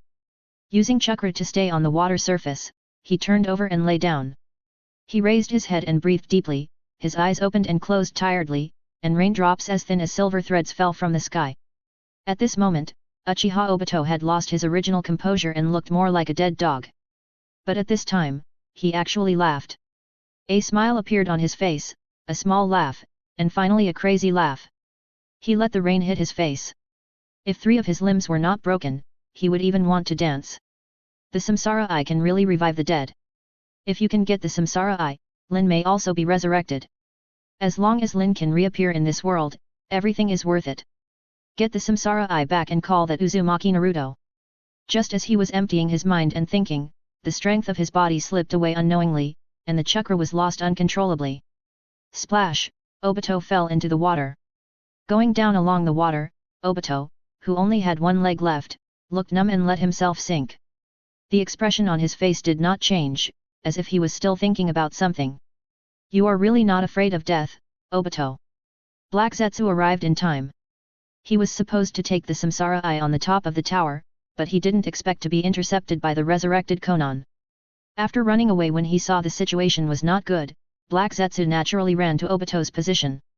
Fortunately, he had placed spores on Obito's body in advance and quickly locked his position. When he arrived, he saw him in a daze, and he couldn't help but be speechless. Are all the people in the Uchiha clan crazy? None of them look like normal people.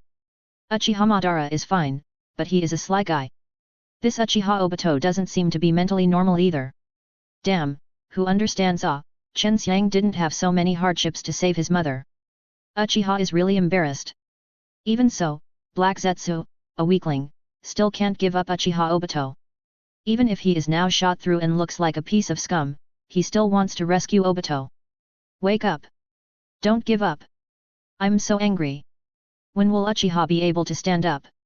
How are you? Black Zetsu picked up Obito and repaired his broken hands and feet with white Zetsu's spores. The plan to recover the Samsara Eye has failed. Let's retreat first. Where is the Samsara Eye? Obito asked while lying on the water. I don't know, probably Black Zetsu had nothing to say. Evening. The hidden rock village is really conservative. They start to rest before it gets dark. Naruto squatted on a narrow rock wall on the mountain, overlooking the hidden rock village not far away. The people here still keep the habit of farming, which is even more backward than the hidden rain village. Hydrangea also stretched her head to look down at the excitement, and the hidden rock village was exposed in the crimson sunset. The hidden rain village is not much better, and it is also backward. Naruto did not miss any opportunity to attack his female subordinates, and directly retorted. Hydrangea, ... She was speechless in her heart, thinking why this person was so rude. If he couldn't speak, he shouldn't speak. What a self-righteous scum, stinky garbage. Even if she was speechless in her heart, Hydrangea didn't dare to show it. Afraid of being exposed offline by her boss, it's safer to be a little timid and live a long life. The exposed rocks almost covered the entire village. To be precise, this village was like being embedded in the rocks. Free and rough, feudal and conservative. Naruto's eyes passed over a group of buildings, and a sunset gradually sank over the mountain. The huge and towering building stood out among the low buildings. That is the Tsuchikage building, which still looks plain. But its status is that of a royal palace, the center of this dynastic village, the soul of the village. Are all these people asleep? Kurama Yakumo asked. Yeah, I don't know if the old man Onoki is asleep, he will definitely not be able to sleep tonight. Naruto said with a sly smile on his face. Master, your smile is so domineering. Hydrangea licked very stiffly. There was no way, who let the team have a bad woman with a tea-like smell. If she doesn't roll up, she will no longer be the floor in the vortex girl, and she will probably become a sewer professional player in the team soon. The girl has her own inner thoughts, and the world begins to become strange. Domineering. Naruto touched his chin and believed it. After all, in his impression, Hydrangea always likes to tear her down. Usually, he also quarreled with her a lot, and he would definitely fight back when he got the chance. Yes. Hydrangea's smile was very stiff, but fortunately Naruto didn't look at her. Yakumo Kurama, who was standing by, felt a little jealous, but didn't say anything. He just wanted to laugh at the awkward look of Hydrangea digging her toes on the ground. How many hundreds of years of practice? She was just pretending. Do you want to start now? Kurama Yakumo asked. Oh, no. Naruto's attention was immediately attracted by Kurama Yakumo, and he turned his head to look at the hidden rock village seriously. Wait a minute, you guys wait. He said a lot, and explained the tasks of Hydrangea and Kurama Yakumo clearly. Specifically, they just need to be marginal OBS and create some chaos. Yakumo Kurama didn't need to be polite, and he directly used his ultimate move to draw and chop the Tsuchikage building, preferably to the point where it smoked and could be drawn. Hydrangea was a little more troublesome, and needed to control the summoned beast to run wildly. Since this village was made of rock, destroying was just a pile of stones. Naruto didn't expect to demolish the Tsuchikage building, nor did he want to carry a bag of rice to several buildings. Just create chaos and attack the Tsuchikage building. Retreat immediately after the fight, lure out the Uegakure Enbyo gang and fish in troubled waters, perfect. The troubled water refers to the Uegakure village, and the fish in troubled waters naturally refers to the leg shadow Kuratsuki. But I don't know if she is slippery or not, I still have to get my hands on it to know. At this time, Onoki was handling tedious official business in front of the Tsuchikage building. Just as the emperor cannot miss a day of court, Onoki also insisted on reading official documents. He hammered his old waist, and the bones cracked crisply. Onoki sighed helplessly. The current situation of the Uegakure village is not an exaggeration to say that it is troubled by external and internal troubles. There is a big problem in front of him. The village's ninjas are in short supply. There are many ninjas, although there are 10,000 tigers, there will be white tigers. But there is no strong new generation in the village, so that his granddaughter Kuratsuki is considered the leader of the new generation of ninjas. In the past, there was a useless disciple, but unfortunately he was deceived and became a traitor. Now his life and death are uncertain, and even if he is still alive, he can no longer have any thoughts. Once a traitor, a lifetime of traitor, there is no going back.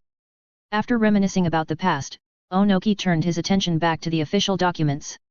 Internally, he was worried about the lack of talent, and the entire generation of ninjas seemed to have degenerated.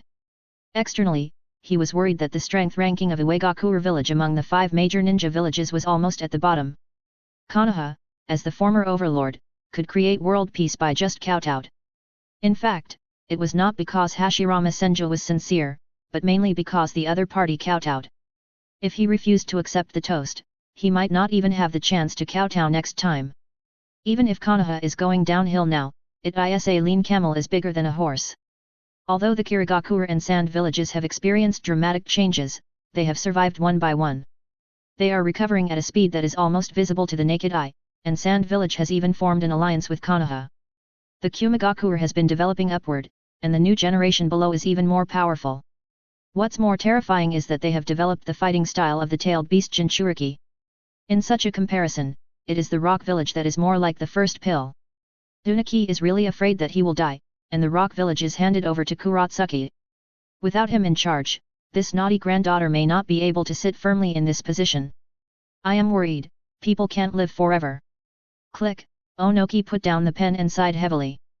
At the same time, his eyes moved to the window. The sky has darkened, and the outline of the moon is faintly visible on the other side of the mountain. The night sky is quiet, and it is another peaceful night in the rock village. Boom! A huge lightning bolt as thick as a bucket suddenly flashed across the sky above the Tsuchikage building, and it struck the Tsuchikage building without warning, like a wake-up call. A huge explosion sounded, and the Tsuchikage building shook violently. Onoki saw a white light that he couldn't look at directly, followed by an explosion that almost tore his eardrums. Because it was time to get off work, the Tsuchikage building was already empty, and only a few people were still on duty or working overtime in the Tsuchikage building. The inner warriors were shocked by a thunderbolt and fell to the ground. Before they could react, more thunderbolts rolled down. What's wrong? Where did the thunder come from? An inner warrior in the Tsuchikage building grabbed the desk tightly and shouted, "Is anyone injured?" A click, a sound that shocked everyone suddenly appeared. The wall is cracked. Someone shouted in horror. Run! The building is going to collapse. The villagers of Iwagakure opened the windows in shock and looked towards the center of the village. The night sky was quiet and the moonlight was dim. Only the sky above the Tsuchikage building was thundering. Before everyone could come to their senses, several silver snakes roared and slashed towards the Tsuchikage building. This is the villagers were shocked. Is it a punishment from heaven? Fuck it. This is an enemy invasion. A ninja tied his forehead guard tightly, landed on the roof of the villagers, and shouted to the surroundings, "Everyone take shelter. Enemy attack." The Enbu of Iwagakure appeared at the same time and ran towards the center of the village. The rest of the people scattered to set up defense lines in all directions of the village. Onoki was not afraid of thunder and lightning. He jumped out of the window and flew straight into the air. There are not many people in the ninja world who master the art of flying, and Onoki happened to be one of them.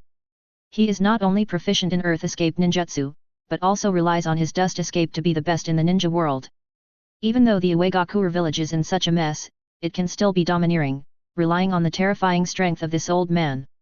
Dust escape can melt all objects on the path, which can be called a terrifying laser. Outside the Tsuchikage building, Onoki stood in the air, and a thunderbolt struck him. Onoki did not dodge at all, and he made seals with both hands, and shook and twisted the dust escape, which was thrown out like Kamehameha. Lightning and dust escape collided, and a violent explosion occurred in the sky. At this time, a big crack appeared in the middle of the Tsuchikage building, and it looked shaky. Onoki frowned and could only make seals with both hands and use earth escape ninjutsu to forcibly tie up the building that was about to disintegrate.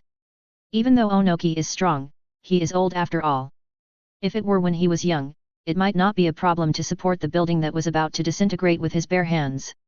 But now, Onoki's forehead was already covered with fine beads of sweat, and he could only grit his teeth secretly. Things happened too fast, and he had no time to think. Which force attacked the hidden rock village and what was the purpose? This lightning did not appear out of thin air. The number of people who could use such a terrifying lightning ninjutsu in the ninja world could be counted on one hand. The rough guys in the hidden rock village? When it rains, the thunder stops. Before Onoki can catch his breath, a terrifying roar of a beast suddenly echoes in the night sky of the hidden rock village. Onoki. On the other side, in the chaos, Naruto has already led people to sneak into the hidden rock village. Haha, let's see if that old man can sleep tonight. Chapter 462 Hydrangea, what a damn evil Naruto skinning. Perhaps Hydrangea has been with Naruto for a long time. As the saying goes, those who are close to vermilion will be red, and those who are close to ink will be black. This person's means of creating chaos are also somewhat unethical. He actually controlled the summoned beast to rush into the style street of the hidden rock village, blasting out a bunch of naked men and women. They didn't even have time to put on their clothes and ran wildly on the street. What is that? Where did the summoned beast come from? What happened to the village? The village? With Lord Tsuchikage here, nothing will happen. The enemy is in the third area, and the captains have also rushed over. Let's go to the shelter. Someone raised his arms and shouted, organizing the villagers to go to the shelter. In fact, there was no bloody scene. The summoned beast rhinoceros was like a demolition machine. Wherever it went, it became a ruin. The leg shadow Haito heard the noise, half of his jade hand opened the curtain, and hurried out of the bathtub. Just as he was about to go out, he was suddenly awakened by the night wind outside the window. She almost went out without putting on clothes. She has always been impatient. After calming down, Kuratsuka wiped herself twice with a towel. She opened the bathroom door, stepped on the floor barefoot, and ran through the living room. Entered the bedroom, opened the closet and began to put on clothes. The village has not had a riot for a long time. After all, her grandfather Onoki has always been in charge of the Iwagakure village, and there are very few blind people who want to touch the Uegakure village. Quickly putting on clothes, Kuratsuka went downstairs. Her white and tight thighs swayed slightly for a moment, and in an instant she came to the street. But before she took 2 steps, someone suddenly patted her shoulder from behind. It was late at night, and the streets were full of people seeking refuge, crying and shouting. In the chaotic scene, someone suddenly patted her shoulder, which made Kuratsuka subconsciously alert. She did not turn around immediately, but squeezed forward for a while and looked behind her sideways. Only a middle-aged woman looked at Kuratsuka in panic, looking at her with guilt as if she had done something wrong. The woman seemed to be saying something, and judging from her lip shape, she seemed to be apologizing, but her voice was drowned in the noise. "It's okay." Kuratsuka breathed a sigh of relief, feeling that he had made a fuss. After all, this was the village where he lived. Not to mention his grandfather, there were also a large number of ninjas stationed in the village. Even if someone blindly attacked the village, they would not act so quickly. The most important thing now was to go to the Tsuchikage building to help his grandfather stabilize the situation. No matter what happened, the village could not be in chaos. Thinking of this, Kuratsuka turned and ran towards the Tsuchikage building. Since the streets were full of villagers evacuating and taking refuge, Kuratsuka looked around and decided to go to the rooftops in the alleys. However, just as he ran into the alley, he was suddenly called by someone. "Hey!" She turned her head, but was knocked unconscious by a stick. With a bang, Kuratsuka fell to the ground with a black vision. 2 figures walked out of the shadows. Naruto held a thigh-thick stick in his hand. Kurama Yakumo was a little dumbfounded at the scene in front of him. "I told you, it's not that troublesome, just take her away with 1 stick." He waved the stick and said with a smile, "Quick, pay if you lose the bet." "Isn't she a ninja? How come she doesn't have any guard at all?" Kurama Yakumo was dumbfounded. He took out money from his chest to reveal his fair skin and said, "Is it true that high-end ingredients only need the simplest cooking method? But the other party is not an ordinary person. The granddaughter of the Tsuchikage is not a villain. Who would have thought that this person would knock someone out with a stick he picked up from nowhere? Damn, what's wrong with this world?" Naruto took the money with a smug look on his face, and quickly put the black soil into the sealed space. He glanced at the sky and turned his head to Kurama Yakumo, who was standing aside, and said, "Since we have succeeded, call Hydrangea back and leave quickly." "Okay." She nodded. On the other side, Hydrangea, who received the news, turned around and left without hesitation. She knew Naruto's character too well, and he urged her not to stop when he urged her to leave quickly. If she was a little slower, she would be in trouble. The people in the Tsuchikage building were evacuated, and Onoki was relieved and relieved his strength. With a loud bang, the building split in the middle and collapsed. While panting, Onoki raised his head and turned to glance at the crowd. He glanced but didn't see his granddaughter, so he frowned and asked, "Where is Kuratsuka?" Everyone looked at each other, unable to give an answer. Kuratsuka was famous for her love of joining in the fun, and she would never be absent when such things happened in the past. "Have you seen Lord Kuratsuka?" "No, I just came here directly from home." "No. No." Listening to the bustling discussions around him, Onoki's old face wrinkled slightly, and he keenly noticed the abnormality of the matter. Although he was worried, he did not make it public. The incident happened suddenly, and the enemy delayed time by attacking the building and creating chaos, and did not appear in front of him directly. This also proves that this was not accidental, but a long-planned plan. The identity and purpose of the invader are still unclear for the time being, and rash actions will only make things more and more chaotic. "No need to look for it, I arranged her to do something else." Onoki said, "The enemy has not appeared, and the top priority is to settle the people in the village." Captain of the 3rd District. After all, Onoki has lived a long time, and even if he knows that his granddaughter Kuratsuka is likely to be in trouble, he did not lose his composure. Not only did he calmly arrange the task, but he even explained some details. After everything was over, when he turned around, Onoki's face darkened instantly. The other party was too rude. It was hard to say what he wanted to say. He came right at his family. Kuratsuka was not a person with ordinary qualifications. How could he disappear so easily? Several possibilities suddenly emerged in Onoki's mind, and his face became darker. What he didn't know was the one who kidnapped his granddaughter was not some mortal enemy, nor some crazy ninja organization, but just a yellow-haired man. It's a pity that this yellow-haired man didn't have a motorcycle, otherwise he would definitely park it downstairs of his house. He pedaled the motorcycle and shouted unscrupulously upstairs. Old Deng, is it safe for my ghost fire to park downstairs of your house?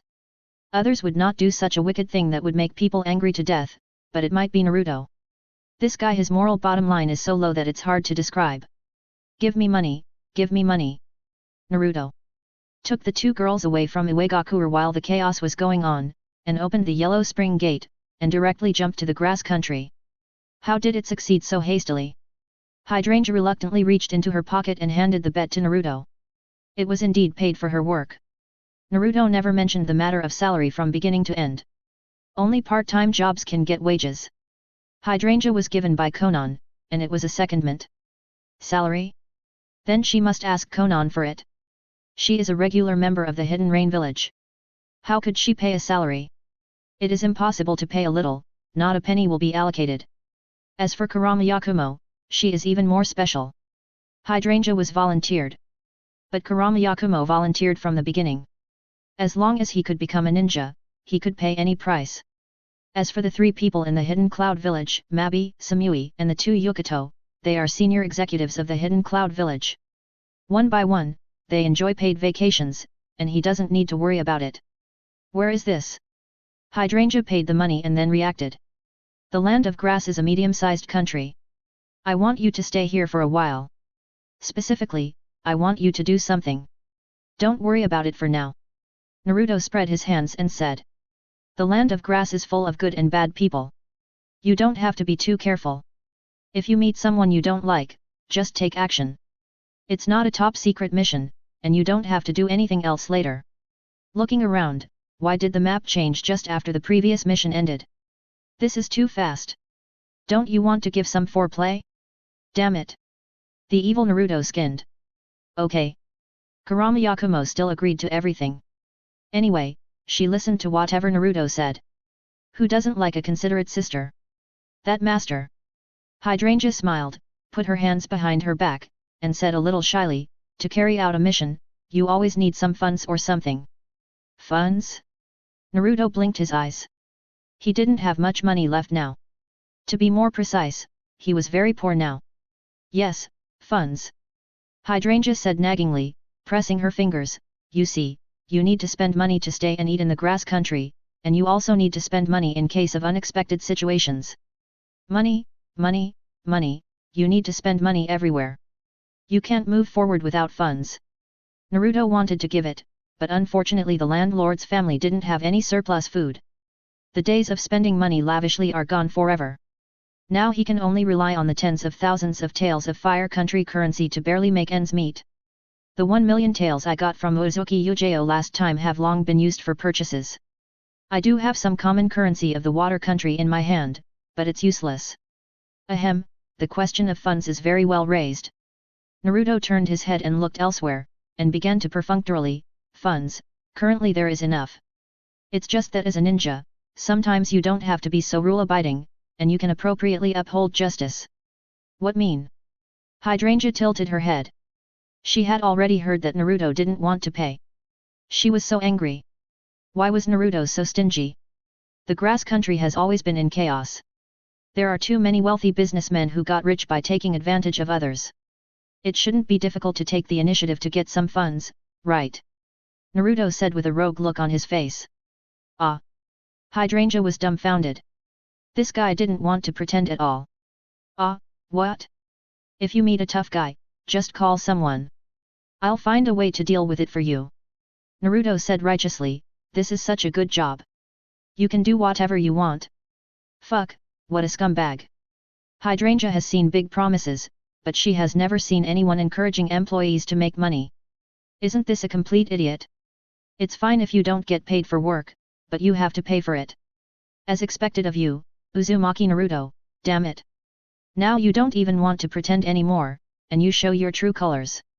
Seeing how skilled he was in speaking, Hydrangea thought to herself that this guy must have practiced it himself.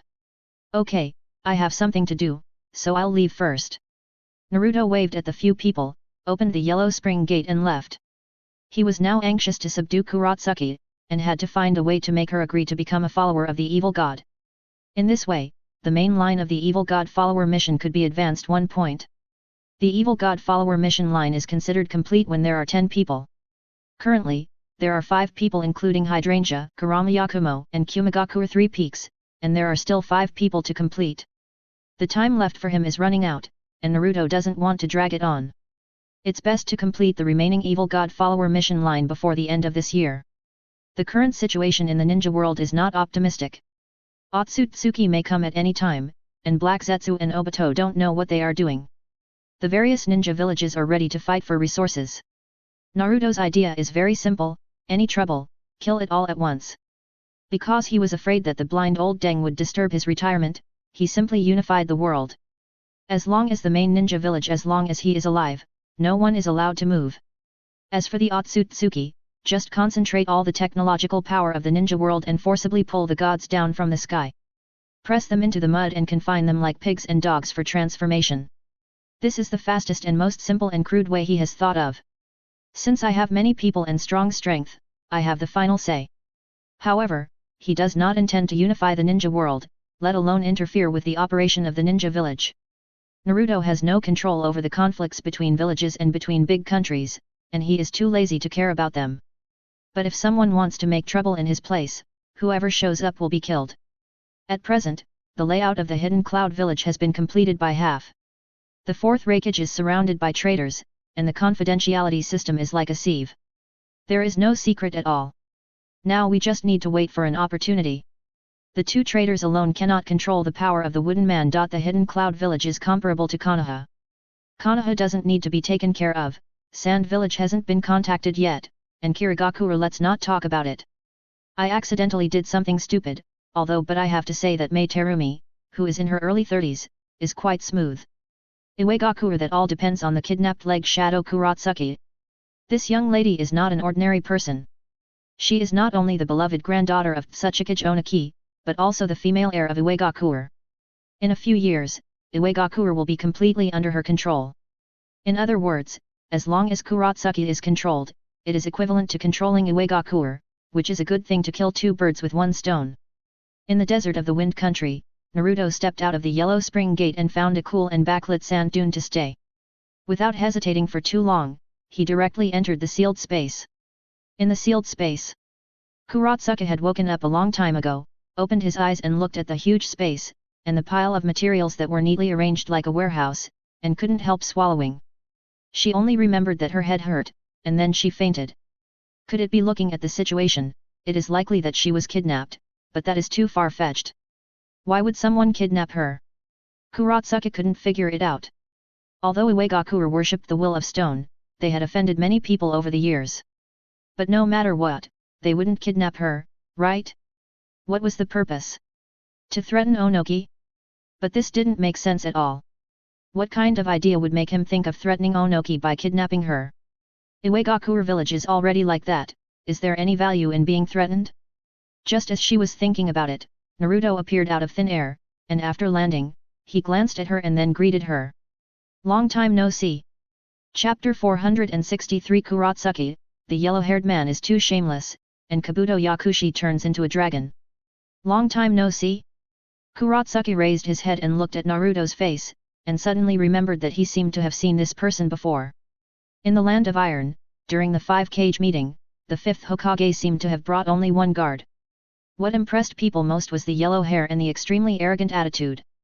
The 5th Hokage seemed to have said that if it was just a guard, this person alone would be enough. From Naruto's perspective, Kuratsuki had a small face, wearing a red half-sleeved skirt and a pair of black fishnet stockings on her legs. There was no sense of charm, but youthful and lively, with a sense of eccentricity. The one from Konoha, Uzumaki Naruto?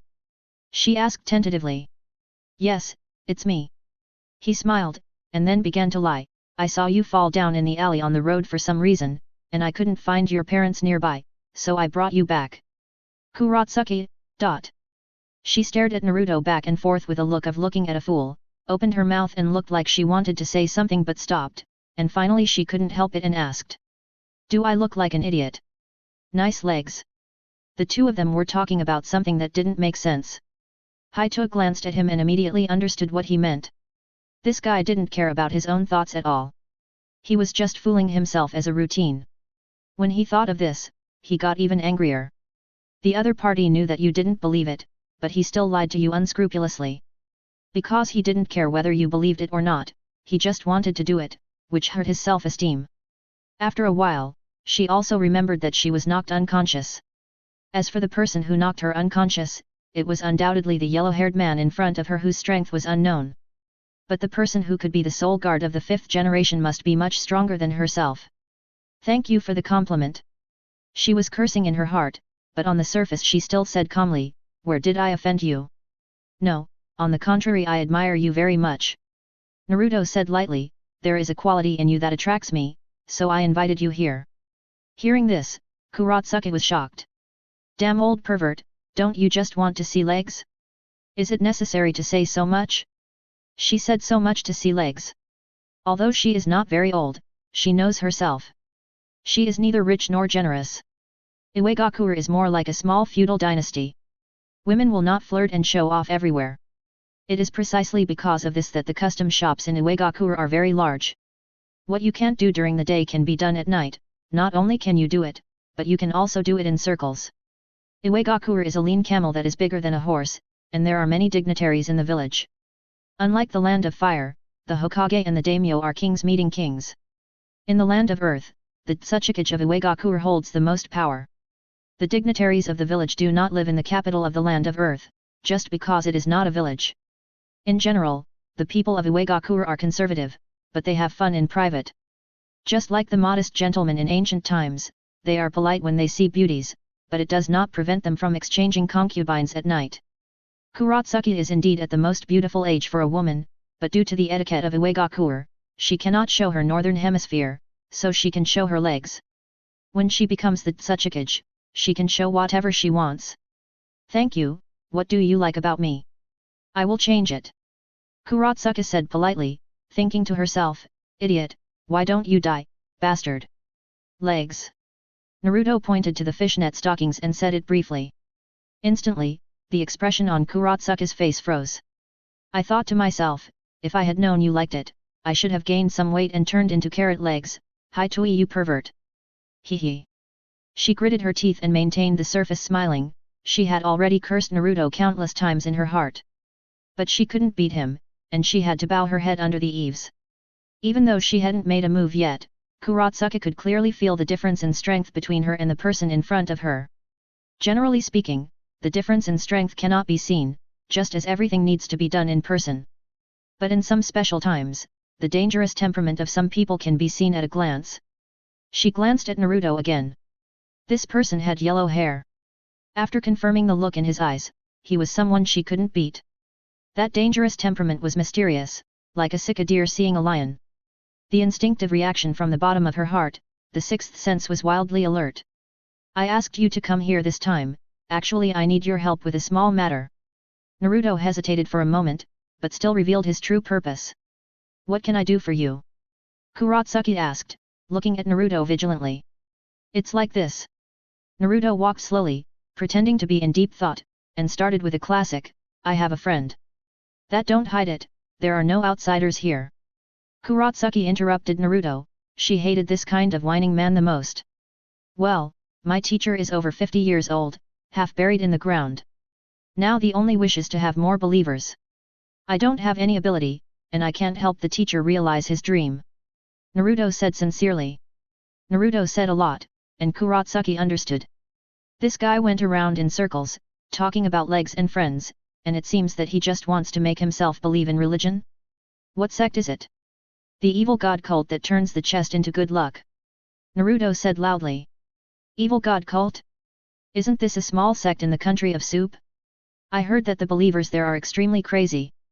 Not only do they use blood as a medicine, but they also risk their lives to pierce themselves just to seek the blessing of the evil god. I haven't heard of this sect, and I will be the Tsuchikage in the future, so I can't believe it. So I'm sorry. Kurotsuki's attitude was unexpectedly firm. Hearing this, Naruto was stunned and a little surprised. He thought, I didn't ask for your opinion, I was just informing you, why bother telling me anything? What does it have to do with me? Now she has to compromise. Is Uniki the only granddaughter? He suddenly asked. She had been prepared to bear his anger, but this man didn't seem to play by the rules. Not only was he not angry, he even asked an irrelevant question. Yeah, what's wrong? Then do you know that you can't get out of here without my permission? Naruto pointed to the sealed space and asked again. I don't know. She shook her head, not quite understanding the relationship between the two. But at the same time, she was a little nervous, not knowing what this man would say. Maybe he would threaten her with violence and not let her out if she didn't obey or refused a certain posture. Who knew? This means I'm going to go out and tell Oniki that you're pregnant with my child. Not only will he have to accept it, he'll have to ask me if the child is safe. Hey! Kurotsuka was dumbfounded. This was a path she had never imagined. Damn it! Too shameless, what kind of speech is this? It's obviously a tense and exciting negotiation. Shouldn't it be tense first and then resolve the crisis with wit? This is about getting pregnant and having a child. Are all masters so low class? Although it has to be said that this method is against this guy, it does work. Kurotsuka can imagine that if what the yellow-haired man said came true, with his grandfather's temper, he would really accept it. Their family is not prosperous, and grandfather is always worried about the inheritance of the position of Tsuchikage. Even though she is already the leader of the younger generation, she still can't satisfy grandfather enough. He is angry, but it doesn't prevent him from being close to the grandparents. Grandpa might want to kill the yellow-haired guy, but for his own sake, he would probably hold back. But this method is too vulgar, it's simply inhuman. You. She stepped back dozens of meters, pointed at Naruto with a shocked face, and looked at the inhuman and playful expression of the yellow-haired guy. She immediately understood that this guy was probably just talking. What do you mean by me? I can only say this much, and it would be impolite to say more. Naruto spread his hands and said shamelessly, as for how to choose, it's up to you. Don't worry, I am a very principled person and will never interfere with your choice. Everything is up to you, don't worry about me. When Naruto said this, Kurotsuka did not hide his contempt for him. What do you want from me? She couldn't bear it anymore, and finally stopped pretending, staring at Naruto and asked angrily. Ah? Wasn't what I just said clear enough? Naruto was surprised. Become a follower of the evil god, I will never interfere with anything you do.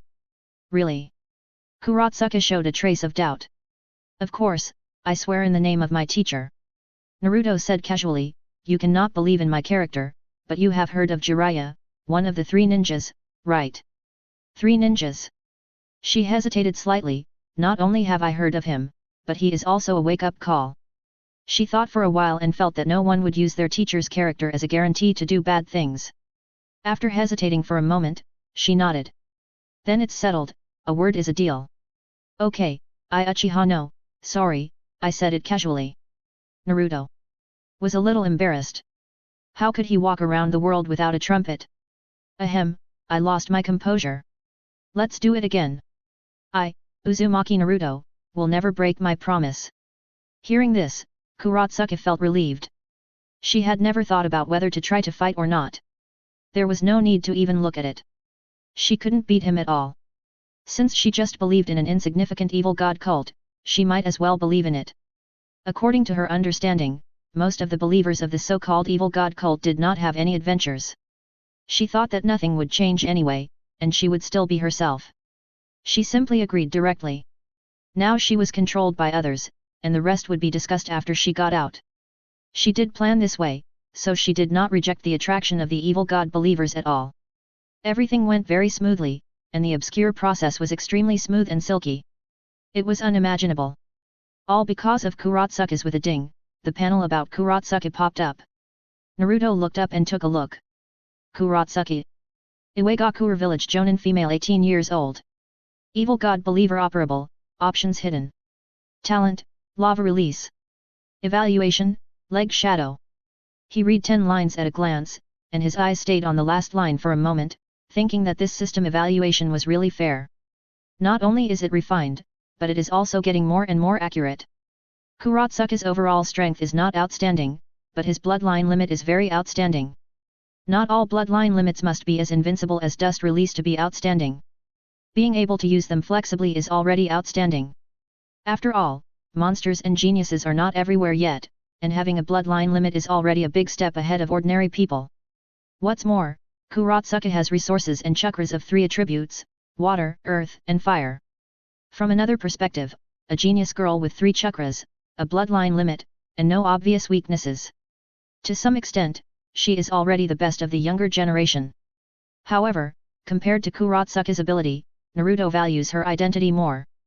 The granddaughter of Oniki Narada, the future Tsuchikage, and a woman who can influence the land of Earth. These 3 together are of extraordinary value. It can only be said that Naruto made a lot of money this time, exchanging a pit of an evil god believer for a hidden rock village. Not only that, it also advanced the progress of the mission. As long as the contract with the evil god believer is concluded, it means that Kurotsuka will never be able to get rid of Naruto. Not only can he not leak any information about him, but he can only obey his orders. Although he is free most of the time, as long as it involves Naruto's interests, everything is carried out according to Naruto's wishes.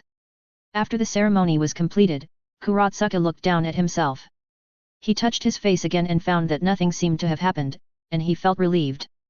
But the next second, Naruto's words broke her inner defense. This is a semi-slave contract. You can't refuse any reasonable request I make. What? She turned her head suddenly and stared at Naruto. Didn't you just say that you would not interfere in anything I do? You actually went back on your word. No, I didn't intend to interfere with you. I just mentioned the contract. Naruto smiled. Don't worry, I will never break my promise. Outside the contract, I will never interfere with your freedom. If anything happens, I will use the contract to exercise my rights. Shameless. She cursed angrily. No more nonsense with you, goodbye. Naruto ran away decisively, his consciousness directly exited the sealed space, and after looking around and finding no danger, he opened the yellow spring gate again and opened the coordinates not far from the hidden rock village. With a space jump, he took a step and hit on the edge of the boulder. The next second, Kurotsuka was released from the sealed space. There is no point in talking more, go back by yourself and think about it slowly. Naruto was even a little impatient, with a different expression before and after, which perfectly interpreted the ruthlessness of pulling out that thing. Kurotsuka said nothing and turned away directly. She could feel Naruto's presence now. Even though the two of them were far apart, that consciousness seemed to have been lurking deep in her mind. Taking a deep breath, she ran quickly towards the direction of the hidden rock village. The land of fields. In an abandoned cave somewhere in Orochimaru's house, a shadow of a man and a snake swayed on the dark stone wall. The sound of "oo-at" echoed in the cave, like the sound of some kind of scales scraping the ground. Ah! He he he! It's done! I did it! A crazy voice sounded, and the shadow of a man and a snake twisted wildly, and the robes were removed to reveal a pale face. Half of Yakushi Kabuto's face was covered with scales, and his snake pupils were erected. I did it! Chapter 464 On the Hokage Rock, Dozuki Yujeo. Kabuto Yakushi went crazy. He found that although he could not find his own identity, he could become Orochimaru. Even with the power, he could become anyone. It's done, I've done it. He was ecstatic, and half of his face showed the background of Orochimaru. All along, Kabuto Yakushi never had an identity that belonged to him forever. Without an identity, it means that he can't recognize himself, like a transparent person. Since he suffered from Naruto's trash talk, Kabuto Yakushi felt even stronger. Fortunately, Orochimaru backed him up, and he also had the identity of Orochimaru's henchman. But now Orochimaru is dead, Kabuto Yakushi thought he was dead, and he has no identity now. The forces under Orochimaru collapsed, and those who held on held on. In the past, Kabuto Yakushi used a fake identity when he contacted Orochimaru's men. Now no one recognizes his identity, and no one remembers it. Under this stimulation, Kabuto Yakushi collapsed and embarked on a path of self-pursuit. In Uegakure village, after achieving his goal, Naruto looked at Kurotsuka's staggering back and smiled. Since Kurotsuka has signed the contract, how long will it take for Uegakure village to fall? Uegakure, who has the toughest temper, has been dealt with, and there is nothing that Oniki can do. The evil god contract cannot be detected or expressed. Kurotsuka cannot tell any information about him to the outside world, nor can he harm his interests in any form. In fact, as long as Kurotsuka does not think about resisting, nothing will happen. The evil god contract is a mere formality, and Naruto has no intention of taking care of his subordinates at all, and he can do whatever he wants. As long as they don't disturb what he is going to do, it will be difficult for them to find him when everything is over. On the other hand, Kuratsuki returned to the village, but found that she could not speak of any information about that bastard, and could not tell anyone else. What happened? Kuratsuki. She was stunned when she found that all the words she had thought of in her mind were invalid. She opened her mouth, but what she said in the end was not what she wanted to say. After struggling several times without success, she gave up. The contract that she thought was not a big deal has now become a few shackles on her body. Tsuchikage Onoki found his granddaughter and saw that she seemed to be not injured at all and there was nothing wrong with her, so he was relieved. The Hidden Rock village has regained its peace and tranquility, at least on the surface. Is Kuratsuki stupid? If there were others present, they would naturally think that she was stupid, being sold and still counting money for others. But in the end, the higher the virtue, the higher the devil. Someone's deception skills are getting better and better. He made up some lies to divert attention and conceal the real purpose of his words. It has almost become an instinct. No matter how clever Kuratsuki was, he was still inexperienced and didn't know what kind of person Jiraiya was. With all kinds of verbal deception and information gap, a set of combined punches directly deceived the little girl. Konoha. Naruto had just returned from the Yellow Spring Gate not long ago. He didn't look for anyone and went home to lie down for a day. It's good to have a lot of people, but it's not so good if you add time management. What's more, he has been running around these days, even a ninja should take a break. After all, the body is not made of iron, and it's easy to lose it if you force yourself to endure. When he woke up, it was already evening, the curtains in the room were drawn tightly, and his stomach was empty. Naruto sat up from the bed, stepped on the floor barefoot and opened the curtains. Konoha was shrouded in the sunset, and the rolling bright red was like an oil painting. Gurgle, gurgle, so hungry. After standing for a while, Naruto looked at the beautiful scenery again and suddenly felt bored. No matter whether it was a beauty or the surprises in the details of life, they couldn't resist hunger. Now that things have come to this, let's eat first. He walked downstairs and headed towards Ichiraku Ramen. I don't remember how long it has been since I went to Ichiraku Ramen. One reason is that it is too far. He was too lazy to even cook, and naturally too lazy to walk. There was a lamp on the street, and the whole village was full of fireworks. The hungry Naruto mixed in the bustling crowd, his eyes wandering around the stalls. But when he thought of ramen, he immediately held back. Foodies have their own persistence. Since they have decided to eat ramen, they will not change their route easily. He plans to go back to sleep after eating, and wait until he wakes up tomorrow to talk about anything. He didn't want to run around like this, but if he watched, he couldn't get away from it. Whether it is Obito or Black Zetsu, they are also members of the Otsutsuki clan who have not yet appeared. If they want to do something, it must involve the Nine Tails. Naruto wanted to erect a chastity memorial arch. Damn it, I have nothing to do with the Nine Tails for a long time. Don't look for me. Repeat important things 3 times. Don't look for me. But these are useless. The other party will come to him as long as they think of the Nine Tails. If the people of Konoha or Kumagakura are strong enough, Naruto will hand over the Nine Tails without hesitation, to whoever wants it, without any hesitation. But in fact, those righteous people are very weak.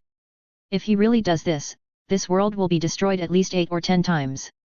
This can't help but remind him of a domestic special drama he watched before crossing, Armor Hero Nawa. One person beat 80% of the output of the whole team. Who wouldn't be arrogant? I am invincible under the boss, and 1 for 1 above the boss. Now Naruto is almost in this state, but he is forced to carry these rotten things. Compared with fighting and killing, he would rather lie at home and do nothing. There were too many troubles, and dealing with them one by one would bring no peace in his life. So he chose to speed through. Since he knew who should die, he would kill them one by one. Although the original life was quite miserable, Naruto never felt that he had any obligation to avenge the original life. It was just that Obito was about to fall on his face, so he planned to retaliate against him severely. Small vengeances were avenged in person, and big vengeances were naturally to kill people and destroy their hearts. At that time, it was impossible to kill people and destroy their hearts in person, but the bait had been thrown to Obito, waiting for him to come to the door and bite the hook. While his thoughts were flying, Naruto looked up and saw the glowing sign of Ichiraku Ramen. After a trance, he lifted the warm curtain and walked in with his head down. As soon as he entered the ramen shop, bright lights poured on him. What would the guests like to eat? Ayam was handing ramen to two customers. The kitchen was busy, and they were busy all the time. When they heard the noise at the door of the store, they greeted warmly without turning their heads. Barbecued pork set meal. Naruto found an empty seat and sat down. Okay, customer Naruto, you're here. Ayam was obviously a little happy. She hadn't seen Naruto for a while, but Naruto didn't go there often, so she only saw him occasionally. Seeing him again after a while made her very happy to be trusted and relied on by the customer. Yet, Naruto seemed to be taciturn when eating alone.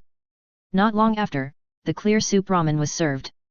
After saying please enjoy your meal, Ayam smiled and turned away, with her fingers light behind her back.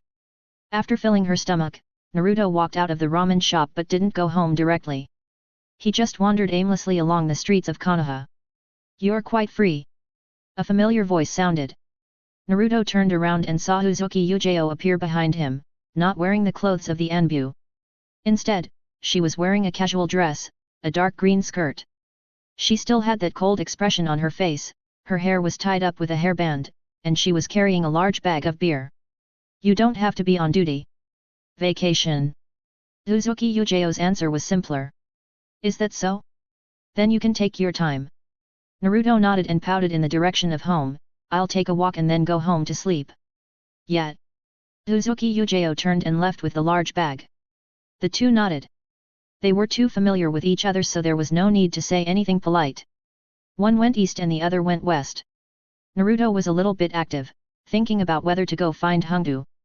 Anyway, that person was probably staying at home, lying down completely except for work. Thinking so, he didn't expect that half an hour later, Naruto and Uzuki Yujao met again. This time they met on the path in the back mountain at a turning. It seemed that the other party was going to the Hokage Rock. Naruto didn't want to go there, but just walked aimlessly and happened to walk there. Looking up, I saw the Hokage Rock. I glanced at Uzuki Yujao again, and the other party's expression was still indifferent. It was luck once, but it was a coincidence to run into him again. I couldn't just nod and leave casually like before. Naruto coughed and asked. Where are you going? Hokage Rock. Uzuki Yujao said, lowered her eyes and raised them again, glanced at him and added, go upstairs to have a drink, are you going? Hearing this, Naruto was stunned for 2 seconds. He wanted to refuse, but then he thought about it and was really free now.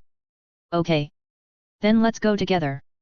Uzuki Yujao took a step forward, just a drink, I didn't expect to meet you, and I didn't buy much. It's okay, I have stock. Naruto followed slowly. That couldn't be better. Uzuki Yujao knew that Naruto had a space prop, and she was not too surprised. The two of them staggered and walked up one after the other. The mountain road under the Hokage Rock circled several times. Neither of them was in a hurry to go on. They walked up step by step like ordinary people. When they reached the top, it was already dark. On the Hokage Rock, the whole village looked like a disc surrounded by light strips. The night wind was bleak. The two climbed over the guardrail and sat on the outermost railing stone pier. The big bag of beer was scattered on the ground, and 2 cans rolled down and were caught by Naruto's quick eyes and hands. With 2 puffs, he directly opened the beer cap. At the moment when the lights flickered, he handed the beer to Mao Uxian without turning his head, and the latter took it calmly and drank a sip. After a sip of cold beer, the hot wind after night blew, and sweat instantly broke out on his body. Ah! Naruto squinted his eyes and kept groaning. Mao Uxian took a sip of the wine and hadn't swallowed it yet. She glanced at Naruto. The man screamed strangely, which made her embarrassed to speak. Damn, I felt a little irritated. I finally got a vacation, but this guy ruined it. If I had known, forget it, there's no point in drinking alone. Uzuki Yujao didn't have many acquaintances, and there were almost no acquaintances she could meet up with during her vacation. She had been working since the death of Gekao Gale. 6 years had passed in a flash, and she couldn't say she was sad. The other party was a respected senior official in the Sand Village, the teacher of the Kazekage and Konoha, and Sand Village had already made peace. The death of Gekao Gale was a landslide for her, but it was just a small speck of dust in front of the interests of the village, just a grain of sand in the era. What are you thinking about? Naruto noticed the emotions of the people next to him and asked casually. Nothing. Uzuki Yujao gulped down the beer in her hand, then touched another can and pulled the pull ring with a snap. It's still nice to sit here. I haven't come here to drink for a long time. Naruto leaned back, supported his hands on the stone pier, looked at the night view in the distance and said with a smile. Yet. Mao Uxian stared coldly at the front and drank with his neck tilted back. You are boring. You don't want to talk even if you drink alone. He drank a few sips and opened a new can, glancing at her. Don't you trust me? No. Mao Uxian frowned. I haven't talked for a long time. I don't know what to say. What were you thinking about just now? Naruto looked aimlessly, his eyes wandering on the lights of thousands of houses in the distance, seeing that others have a home. Are you envious? Only Naruto dared to say such words, he had no taboos. The same words may have a few more layers of meaning from other people's mouths, but when they came from Naruto's mouth, it was just a question. Mao Uxian naturally knew this person's character. I didn't take it to heart. Yet. Hey? You really admitted it. Naruto smiled, the captain of the Anbu is busy. Who put you in this position? You can see Kakashi for things like starting a family. I've been doing missions all year round. I finally don't have to run around, but I ended up becoming a Hokage. Isn't this a natural life of hard work? Starting a family is a long way off. I probably won't start a family. Mao Uxian looked up at the moon on the other side of the mountain, and the bright and white moonlight shone on her face. Why? I don't know, it's just a feeling. Mao Uxian said. Because of the moonlight gale? He asked casually, without any malice, just chatting casually. It has been 6 years since the Chunin exam, and time has washed away everything. There is nothing that cannot be mentioned. He did ask her before whether she had ever thought about revenge. Mao Uxian's answer at that time was not clear, probably because she herself couldn't figure it out. It should be, but not completely. Uzuki Ujio stopped moving, put the beer can on the ground, frowned and seemed to be thinking. I had resentment before, but I never showed it and kept it in my heart. She said, Heiei died for the village, and the village and Tsunagaku formed an alliance. That man is noble and is the teacher of Kazekage. As a member of the Anbu, I should put the interests of the village first and let go of personal hatred. What about now? He asked. Now? She smiled self-deprecatingly. I did everything I could to get this position, just to see if my mentality would be different when I was in a high position, maybe I would let it go. After a pause, she turned her head and looked at Naruto and said. Now, I just want to kill that guy. Chapter 465 You can give, but they can't rob. Hearing this, Naruto instantly saw Maki's face half covered by a white cloth. After the Chunin exam, Tsunagaku retreated. Because in this action, Konoha and Sand Village exposed each other's shortcomings. Coupled with the Wind Shadow Hollow, Konoha and Sand Village's alliance was promoted. Big Brother is going downhill, and the former opponent is almost broken. In order to avoid being swallowed up by the Mad Dog gang next door, the two decided to join forces. Former enemies shook hands and made peace, which undoubtedly ignored many worldly grains of sand. And these grains of sand fell on ordinary people, which is a mountain of grievances. Just like the Uzuki Ujio in front of her, the object died gloriously for the village, which was the best destination for ninjas. But in the next turn, the enemy became a partner, which made her unacceptable. She could understand that this was just the village's choice of interests.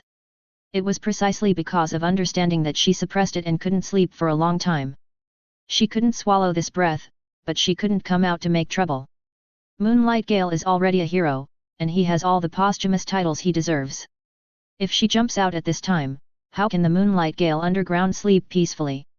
After struggling for a long time, she was so exhausted that she couldn't even go out on a mission. One morning, Uzuki Ujio caught a glimpse of Kakashi, who was returning to the village after a mission. He was walking on the crowded street, carrying a bag on his back and reading a book in his hand. From time to time, his eyes curved, revealing the kind of anti-smile that you understand me.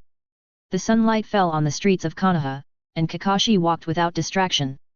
The whole person looked a little heartless, as if he was happy alone.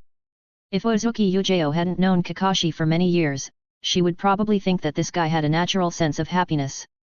In fact, this person had nothing left except a few friends. Parents, partners, all died first. Even Kakashi's father died by suicide, which made Kakashi hard to let go. But now it seems that time has erased a lot of things. After staring for a while, when she came to her senses, Kakashi had already left. It was at that time that Uzuki Yujao was determined to devote herself to work. As long as she worked overtime fast enough, there would be no sadness but love. Therefore, Uzuki Yujao directly transformed into an introverted warrior, and her diligent work caught the attention of the 5th Hokage Tsunade. At that time, Konoha was empty, and there was no one available for the 5th Hokage. Uzuki Yujao was a single dog with no worries, diligent and hardworking, and a ruthless person who could go out without shower gel when she was in the shower when she encountered a task. Tsunade said that this child had great potential. In this way, she worked for 6 years in a row.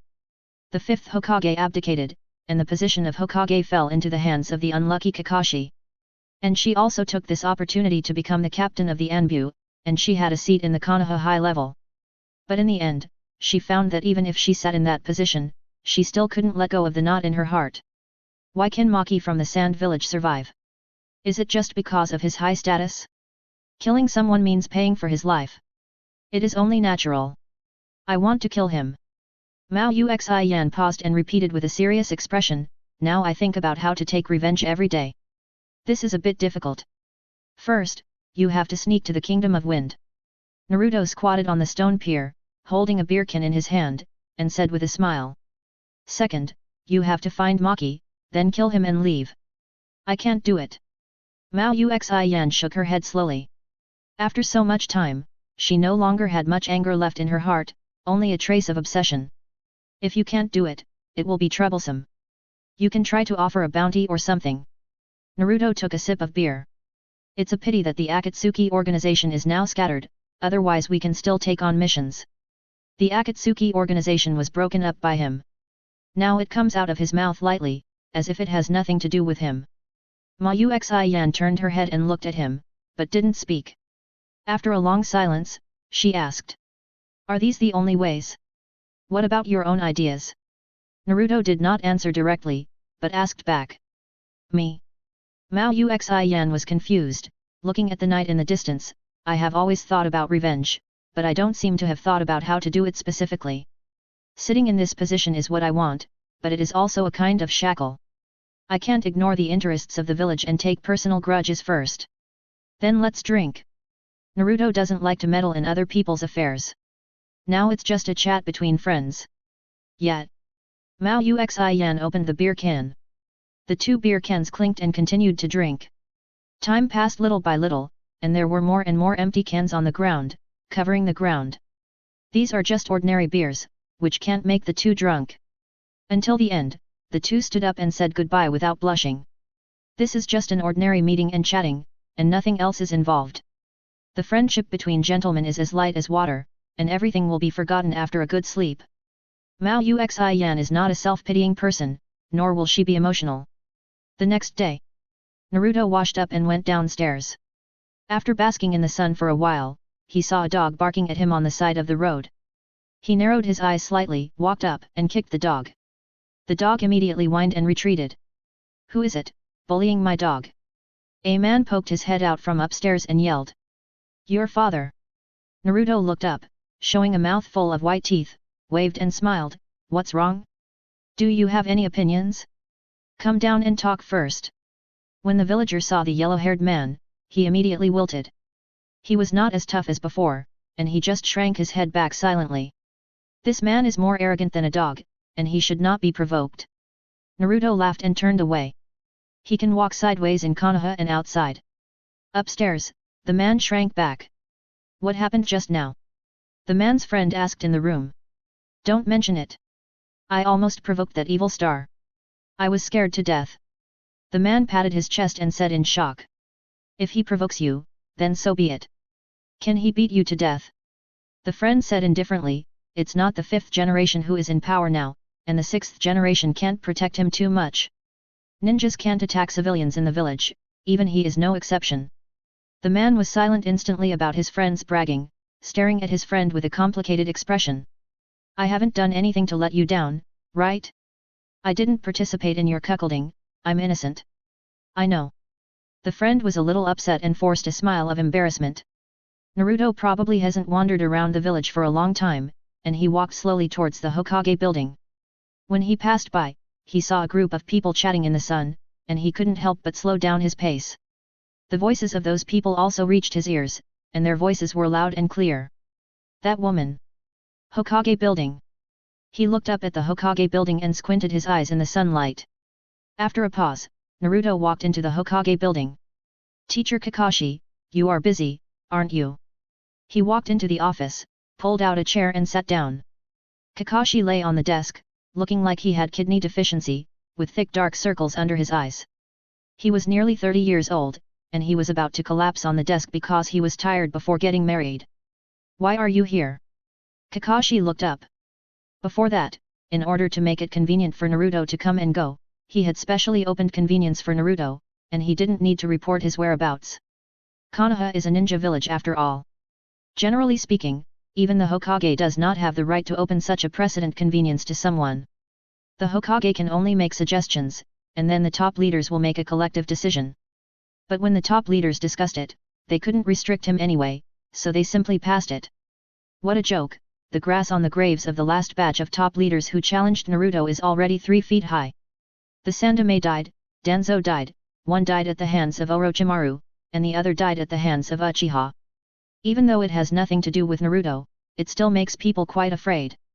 Fortunately, the relationship between this group of Konoha high-level officials who came to power and Naruto is quite close. Of course, the current relationship has become a little stiff due to someone's tricky operation. It can be seen with the naked eye that in a dozen years, when the Konoha high-level officials have been replaced, if Naruto's strength declines, or the village grows up, the attitude towards Naruto will definitely not be the same as it is now. However, the stiffness will not last too long. He believes that changes in the situation will naturally change some things. Nothing is immutable. Changes will happen when things change. Come and take a look. You are too idle. Naruto lied. Kakashi glanced at him and obviously didn't believe him. He knew his student very well. He had a complicated mind but was a little lazy. If he could sit, he would never stand. If he could lie down, he would never sit. This kind of person would never come to the temple for no reason. Just take a look. How could he say that? He lied without blushing or beating his heart. Damn it. Then you take a look. Don't bother me. Kakashi stared at Naruto for a moment with a pair of dead fish eyes. How does it feel to be a Hokage? Naruto asked with some gloating. Not very good. I'm very busy every day. Kakashi glanced at him. If you are really bored, you can try to come here more often and help me. Teacher Kakashi, I haven't offended you in any way, right? He asked. Why do you say that? Kakashi was surprised. But you have offended me in many places. If you really want to do that, you might as well think about whether you want to take over the position of the 7th Hokage. No, no. The position of Hokage, a position that Danzo has never been able to get in his entire life. Now it is like a big white tea in the vegetable market, being tossed around by the two of them at will. If Danzo knew about this in the afterlife, he would definitely be so angry that he would not be able to hold down the lid of his coffin. Damn it, you don't want it, but I do. The position of Hokage, in the eyes of these fake master and apprentice, is no different from a hot potato. Kakashi just had to take it because of the ties of the village. The 5th Hokage Tsunade, after passing the flower, ran away happily. After working for more than half a year, Kakashi wanted to vomit blood all the time. The intensity of this work is simply too high. He is dealing with documents all day long. Only an old man like the 3rd generation who has no desires can sit still. Kakashi is just a young man who has just passed 30 years after all. How can he stand sitting for a long time? If this goes on, his prostate will explode. Forget it, I won't be in this position for long anyway. Kakashi sighed, at most 2.5 years I will almost have to rest. Who can embarrass you? Naruto asked. The nobles of the Fire Country, the daimyo, are making things difficult for me. They are secretly making trouble for me. Kakashi exhaled, it's too tiring to deal with them. In fact, they don't need to do this at all. I didn't plan to do it for a long time. Daimyo. Naruto recalled, but he couldn't remember the daimyo's appearance. He usually didn't come into contact with nobles of the daimyo's level. Why do those nobles think about the ninja village instead of having a good party? Hat. Kakashi said with a look of ignorance, the relationship between Konoha and the capital of the Fire Country has always been complicated, and the daimyo is not a representative of the nobles. There are many nobles who are on good terms with Konoha, but there are also many nobles who hate Konoha. The reason why the daimyo is because he doesn't like Konoha. Why? Naruto was a little surprised. He rarely heard such secrets. Even during the reign of the 5th generation Tsunade, these things were not brought up and told to him. It is likely that Tsunade doesn't care. After all, she is just a 5th generation who puts out fires. What the nobles fear most is that the daimyo and the Hokage are united, so they naturally won't elect a daimyo who likes Konoha. Kakashi coughed. But those don't matter anymore. I'm eager to abdicate anyway. Kakashi rested one hand on the table and smiled self-deprecatingly. I'm just afraid that the next 2 years won't be easy. It's annoying. Hearing this, Naruto understood, and after a moment of silence, he raised his head again. He looked at Kakashi, and after a moment of silence, he spoke. Although this is the truth, the Hokage can give, and only what is given to them is theirs, but they can't snatch it. Just get used to it. Those nobles are used to being so arrogant. Kakashi said, just ignore it. It's really not worth it to bother with them. Naruto seemed to be thinking about it. The Snow Country. A group of uninvited guests claiming to be envoys from the Grass Country traveled thousands of miles to the Snow Country, claiming to meet the Queen of the Snow Country, Fenghua Xiaoxiu. Fenghua Xiaoxiu was stunned at first when she received the news, and then she calmed down. Let's meet. Having said that, Fenghua Xiaoxiu was still a little nervous. How could those people who were thousands of miles away know about the Snow Country? What was the purpose of traveling thousands of miles? Your Majesty, the Grass Country is not a loyal country. The minister reminded, the Grass Country has always had a bad reputation, and it lives on reselling intelligence and betraying its loyalty. Besides, what those people like most is stealing. Steal. Fenghua Xiaoxiu blinked her eyes. She had never been to the Grass Country. What do you mean? The Grass Country is best at imitating the ninjutsu of other countries. Even if it is history and culture, they must forcibly claim that it originated from them. The minister replied. This country has no righteousness and no backbone. Your Majesty, please be careful. Those people are here with bad intentions. Hearing this, Fenghua Xiaoxiu was still a little nervous, but then she thought that she could call for help, and she calmed down immediately. Chapter 466 Ino.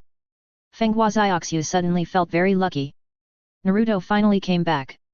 He did not forget the Snow Country thousands of miles away, nor did he forget her. Even though they were thousands of miles apart, they still had a means of communication. A large part of this Snow Country is his hard work. Once something happens in the Snow Country, Naruto will not sit idly by. Thinking of this, she suddenly felt confident in her heart, and stood up and said domineeringly. It's okay, go and see them and see what they have to say. Your Majesty, but the minister said with a worried face, the people from the Grass Country are obviously here with bad intentions. There is no need to pay attention to them. Since we are here, we should even if we ignore them, will those people give up? Fenghua Xiaoxiu said, don't worry, the Snow Country is no longer the bitter cold place it used to be. It is precisely because of this that it has attracted the attention of others. The minister sighed, the Grass Country has always been treacherous and bullies the weak. We should have expected that they would target the Snow Country. But I didn't expect it to come so soon, and at this time. The majority of this year's fiscal appropriations were used for people's livelihood, and the military was not strengthened. Well, I know this. Fenghua Xiaoxiu nodded. Although Naruto left a large sum of money to inject into the Snow Country, it has been 6 years since its development. If it wants to speed up its development, it has to make choices. Fenghua Xiaoxiu discussed with the top management for a long time and decided to take a risk and gamble, and divert the money used for military to promote the economy. The Snow Country is located in the far north, and it was a famous cold place in the ninja world before the floor heating equipment was put into use. Thinking that it is highly likely that no one will think about the Snow Country, this is why they want to overtake on the curve. The minister said that the current military strength of the Snow Country is not worth mentioning compared with the Grass Country. Let's go. She said nothing more, her expression solemn. On the main hall, several senior ninjas from the land of grass looked at each other with mockery in their eyes. This land of snow is simply a treasure land, why didn't they discover it before? After the ice and snow melted, the once bitter and cold land became a prosperous land. Not only has it developed from a small country and a small village to the current capital and towns, it has undoubtedly brought a huge surprise to several people. It just so happens that this place seems to have extremely weak military power. Since they entered the land of snow, they have not seen a few ninjas. Even the guards of the palace are ordinary people, without any deterrent power. I heard that the king of the land of snow is a woman, and I don't know what she looks like. One of the ninjas, Takigamai, touched his chin, and a thought-provoking smile appeared on his face. Be careful, the situation is not clear yet, and the land of snow cannot suddenly become like this for no reason. Another person, Cao Li, pushed his glasses and said cautiously. It doesn't matter, anyway, it has nothing to do with the 5 major countries. The third ninja, the big guy Shimu, grinned, and his smile looked a bit ferocious. We have come all the way here, and it took a lot of time on the road. How could the 5 major countries care about the snow country? Takigamai laughed. Besides, all the actions of the 5 major countries are closely watched by the other 4 countries. If there is any substantial attempt to win over the snow country, it will definitely be noticed by the other 4 countries. But so far, it seems that no news has been heard. Oh, don't think about it. Takigamai patted the shoulder of Kyuzeri, who is also a senior ninja. All the people here are not the opponent of any of us. Besides, even if there is an accident, as long as the news is passed back to the village, the snow country will be in our hands. Hearing this, the glasses-wearing senior ninja Kyuzeri felt relieved. He knew very well what Kyuzagakure was like. As long as the benefits of occupying the snow country were greater than the investment, the people in the village would swarm over like locusts. Soon, there was a noise behind the palace, and Fenghua Xiaoxiu came out with her guards. After coming out of the hall, she glanced around calmly, and her eyes swept over the 3 people of His Highness. There was no change in her expression, and she was solemn and serious. Takigamai, the more arrogant of the 3 people in the grass country, smiled and stood up. Your Majesty, we are the senior ninjas of the grass country. We are passing by your country and want to discuss with your Majesty the Queen about cooperation with your country. Passing by? Our place is a bit remote, why would the envoy pass by? Fenghua Xiaoxiu knew that the other party's purpose was not simple, and she was too lazy to be polite. Haha, your place has changed from a land of ice and snow to a prosperous place overnight, and it is hard to ignore the snow country. Takigamai said with a fake smile. What cooperation? She looked down at the few people and asked calmly.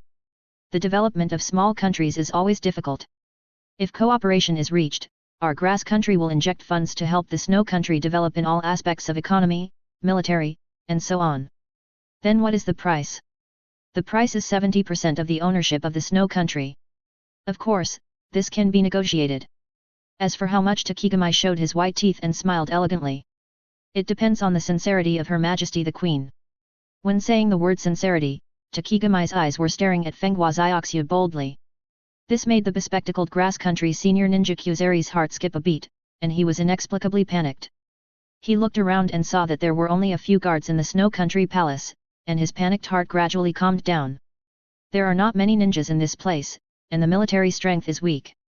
Yes, there is nothing to panic about. Even if the snow country is lucky, this is a world where the strong are respected, and there is nothing that cannot be solved by force. If the fist is not hard, it is useless to say anything. Even if the queen of the snow country is angry, she will not offend the grass country, which is much stronger than them. Sure enough, Fenghua Xiaoxiu was not angry when she heard this, but was very happy instead. The snow country will naturally offer due sincerity, but this matter is of great importance, and the snow country is not just mine alone. Snow country. Please give me some time and give me a reply tomorrow, okay? The 3 looked at each other, all with relief in their eyes. It was natural to ask for only 1 day to consider, anyway, it would only take 1 day. Besides, they thought that the people of snow country would not dare to play tricks in front of the 3 jonin, and if they were forced into a corner, they could directly destroy snow country. After smashing and looting, they would call people from Kyuzagakure village to attack snow country. This place is no longer the bitter cold place it used to be. Without the constraints of the environment, it is not difficult to conquer snow country. So they did not object and readily agreed to this request. When the 3 people from the grass country left, the smile on Fenghua Xiaoxiu's face slowly disappeared. She rubbed her stiff cheeks, and her eyes gradually darkened. Wanting to take away the 6-year achievements of the snow country with bare hands, he didn't even say how much money he would give when he said he would invest, which was no different from robbery. What's more damning is that the man actually dared to set his sights on himself. Your Highness, the minister came out from the dark, frowned and saluted Fenghua Xiaoxiu. Your Majesty, those people. It's okay, Master Suezu, go back and rest first, you don't have to worry about this matter. Fenghua Xiaoxiu waved her hand and said, someone will solve it before dark. Hearing this, Finance Minister Suezu raised his head, and his old eyes showed a hint of surprise. He probably guessed something, opened his mouth but didn't say anything. Yes. He slowly retreated. Konoha, noon. Come down. Naruto stood under the big green tree and waved to the second floor of the Yamanaka flower shop in a low voice. Ino was standing there with a smile on her face, looking happy about the misfortune. Since that incident, he knew that he was not liked by the Yamanaka couple. So he avoided them everywhere, and even meeting Ino for dinner was like a reunion. Summer has passed, and the sun in the sky is not as scorching as before. The sound of footsteps coming down the stairs and the light and clear voice of a girl came from the Yamanaka flower shop. Mom. I'm going out. Aren't you going to have lunch? No, eat outside. Ino chuckled, and went out without saying how to eat. There was no need to explain. The intelligence department had sufficient funds and often had dinner together. Okay, slow down, don't run. Mrs. Yamanaka's helpless voice sounded. Got it. The footsteps were getting closer and closer, but disappeared the next moment. Naruto was hiding behind a big green tree, and was surprised to find that the sound had disappeared. Just as he was about to turn around, a black shadow suddenly enveloped him. What are you looking for? Ino's voice was as sweet as honey. He looked up, and Ino was standing on the treetop, squinting at him, and the next second she fell directly towards him. Naruto sighed and hurriedly reached out to catch her. Falling into his arms, the two hugged each other in a princess hug, and Ino took advantage of the situation to hold his neck and giggled for a while.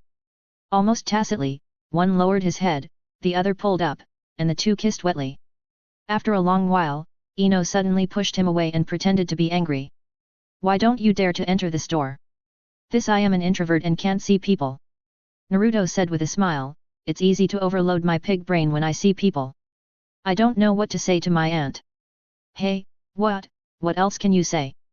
Ino turned her head away from him, her eyes narrowed into a slit. Why don't you overload your pig brain in front of Hinata?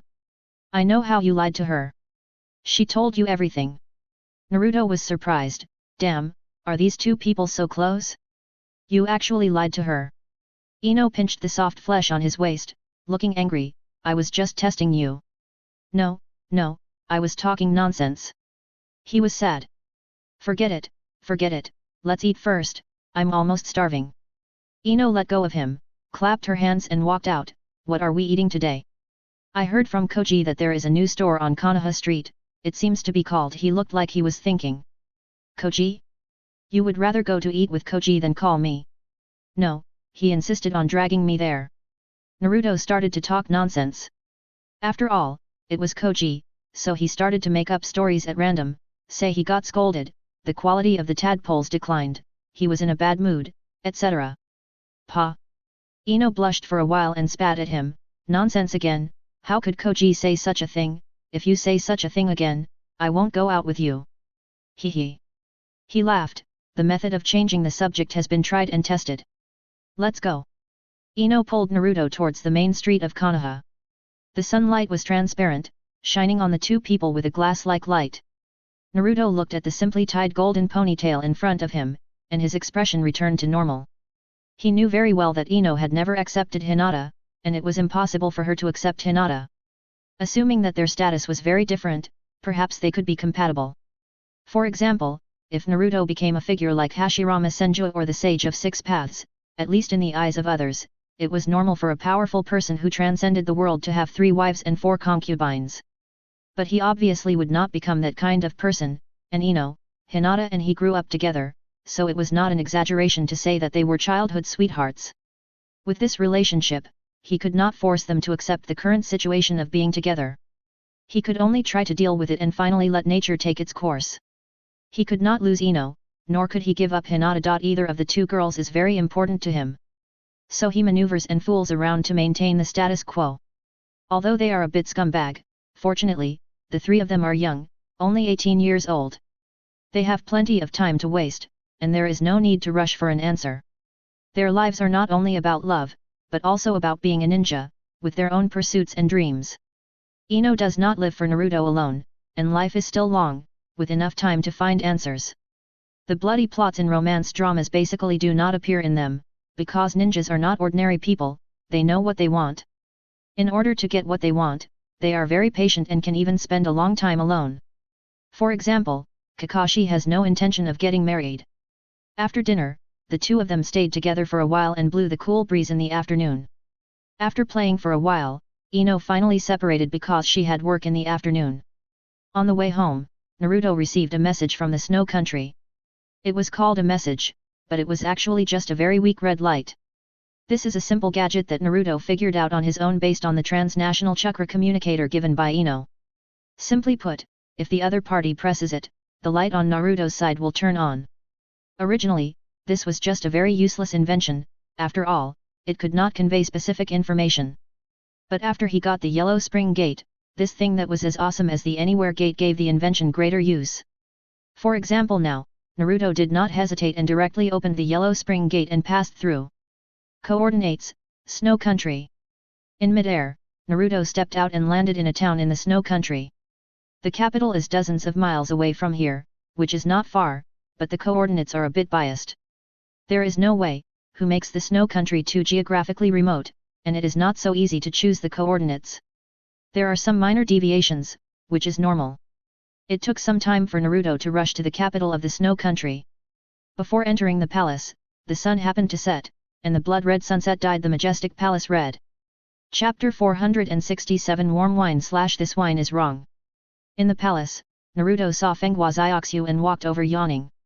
When the guards of the kingdom saw that the person coming was him, they all bowed their heads and retreated, and no one dared to look up and look directly at him. The Snow Country is just a small country, and the news is relatively closed. It is precisely because of this that the scene of the old emperor stepping down 6 years ago seemed to be just yesterday. You are here. Fenghua Xiaoxiu stood up and secretly breathed a sigh of relief. What happened? Naruto was not in a hurry. For him, there was nothing that could make him anxious now. If there was something that could make him nervous, it was probably the arrival of the Otsutsuki. But the problem is that the Otsutsuki is probably still on his way on horseback, so there is no need to worry now. So, Fenghua Xiaoxiu repeated the whole story, including the sincerity that the man said. After listening, Naruto did not react much. In the past, he might be angry, or he might control his expression and not show it, but he must be angry in his heart. But now, he has no emotional fluctuations in his heart. Are the 3 jounins from Kusagakure village very strong? To him, they are nothing but bugs, and even the entire grass country is nothing. If he really wants to punish them, he can completely destroy the grass country military forces and directly take over the control of the grass country. But the problem is that there is no need, the grass country is simply a garbage dump in the ninja world. All kinds of cats and dogs are taken in, and the top few major forces control the grass country, and the people are reduced to pigs and dogs. What's more perverted is that the upper class has silver parties and fun, but tells the lower class to work hard to climb up. Over time, the grass country is not only in chaos, but also very distorted in culture. What NTR, each one is more perverted than the other. No one from the 3 major countries wants to conquer the grass country, on the one hand because they are restrained. On the other hand, they really look down on it. Conquering territory is for greater benefits, not to burden oneself. Are they still here? Naruto nodded and asked again. Yes. Fenghua Xiaoxiu came close and pulled his clothes with some concern.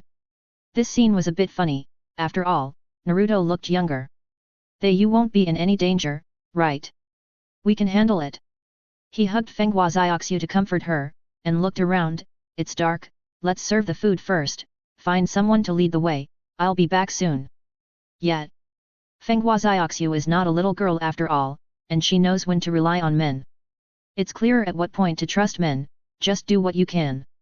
Instead of worrying, it's better to ask someone to cook a table of warm meals. As for asking her to cook, forget it, the taste is not very good. Sometimes it's not just the intention that's important, the taste is actually important too. The guards led Naruto out of the palace of the Snow Country, and Naruto looked normal. He wondered how these mice found the Snow Country, and the Grass Country stretched their hands too far. At a foothold in the capital of the Snow Country, 3 people from the Grass Country were preparing to go out. The time promised by Fenghua Xiaoxiu has come, and they need to go for inspection. What the final result is actually not important. What matters is Fenghua Xiaoxiu's attitude, whether she surrenders or resists. No matter which one the other party chooses, it doesn't matter to the three of them, the snow country is in their pocket. Are we going like this? One of them asked. What else? Takigamai showed a wanton look. With a fearless smile, he turned to look at his companions. Hey, don't be so timid, okay? What kind of danger can there be in a place like this? Boom. The next moment, Takigamai's head exploded directly. Blood splashed on the faces of the remaining two people, which shocked them all and made them stunned. It was too sudden, like meeting love around the corner. A senior ninja from the grass country died so carelessly, and the way he died was so explosive. The accompanying snow country guard was even more stunned and shuddered all over. Before coming, the guards were also mentally prepared. Maybe they could witness a big battle, but they never expected to meet those three people around the corner. What they didn't expect was that man died so tragically, his head was completely exploded. The guards didn't even see when Naruto made a move, let alone any changes in Naruto's expression. In just a blink of an eye, the senior ninja from the grass country died. Tick tick tick tick, the headless body stood in place. The remaining two people were terrified. Before one of them could react, his chest caved in with a bang. Naruto kicked him in the chest at some point. That kick was like a heavy hammer, like stepping on an ant to death, with a crisp, tooth-grinding sound. The next second, the man fell heavily to the ground, his face painful and hideous. With a scream, his chest was completely pressed into a piece of thin paper, and he died on the spot. The remaining man was wearing glasses, and the lenses were covered with blood. He didn't dare to move at all. He couldn't see the person in front of him clearly, and his whole body was shaking violently. Is the Jonin strong? Probably strong. Even if the Jonin of the grass country is very watery, it is still a Jonin after all. In Kyuzeri's cognition, the two companions are ninjas with certain strength. Even if they met a strong opponent, they would not have no time to fight back. But the result is already obvious. The two died, killed instantly. As if he had crushed a bug, the other party seemed nonchalant and even a little disappointed. Through the thick lenses, he saw Naruto walking towards him in this state. Naruto was indeed a little disappointed. He looked down at the two people lying on the ground and thought to himself, what kind of broken place is this grass country? Is the level so low? He had killed two people and didn't care about killing the third one. He looked up at the remaining person. The grass country Jonin wearing glasses instantly felt weak in the legs and knelt down with a bang. In the face of death, all beings are equal. What's more, such a violent killing method has completely scared him. How can he escape? He was killed in an instant, and he didn't even have the thought of resisting. Mercy! Mercy, mercy! Kyuzeri knelt on the ground, crying bitterly with his head touching the ground. He was a ninja, and a Jonin. He was not afraid of death even until now. But such an exciting way of dying made him feel deeply afraid. How do you know about the snow country? Naruto asked. Yes, news, a mysterious person sent the news. Kyuzeri said tremblingly, he said snow country is fat meat. Mysterious person. Naruto lowered his eyes slightly, raised his foot and stepped heavily on Kyuzeri. With a bang, the walls on both sides were instantly stained with blood red. Kyuzeri's head and body were separated, and he had no life. He staggered for a while and fell to the ground. Who else could be the mysterious person in the ninja world except Black Zetsu's bid thing? It seems that the last unfounded threat did not have much effect on Black Zetsu. So now he is not targeting himself, but starting to attack his own forces. If this is the case, there may be danger in Kumagakure. Black Zetsu, bid. He cursed in his heart and made a note of this account. Black Zetsu deserves to die, he is not very magnanimous, and those who offend him should be severely retaliated. Repaying evil with kindness, how to repay kindness? Find someone to clean it up, and pay the compensation. After doing all this, Naruto turned around and said to the guard beside him. Logically, the next sentence should be it's on me. But Naruto thought about his own financial resources and paused. The words that just came to his throat were swallowed back, and he waved his hand and said proudly. It's on your queen. Good guy, eating soft rice, worthy of him. Naruto never blushed while speaking, who let Fenghua Xiaoxiu have money? Besides, Fenghua Xiaoxiu's is his, there is no difference. It's just that the money of the snow country must be kept in the account for economic development. Even if Naruto is not rich now, he can't think of that money. He understands these, and he has never thought about it. Money used to be just a string of numbers for him, and now it is just a tool to maintain a good life. No matter how much money he has, it is nothing more than a pile of sealed space for him, and he doesn't even look at it. There will be no change in what Naruto eats every day. But it is more meaningful to use this money to develop new technologies for Konoha Intelligence Department, to set off a communication technology revolution or to support the development of Snow Country. If you are poor, you should take care of yourself, if you are rich, you should help the world. Okay. The guard didn't think much about it, and he was half numb.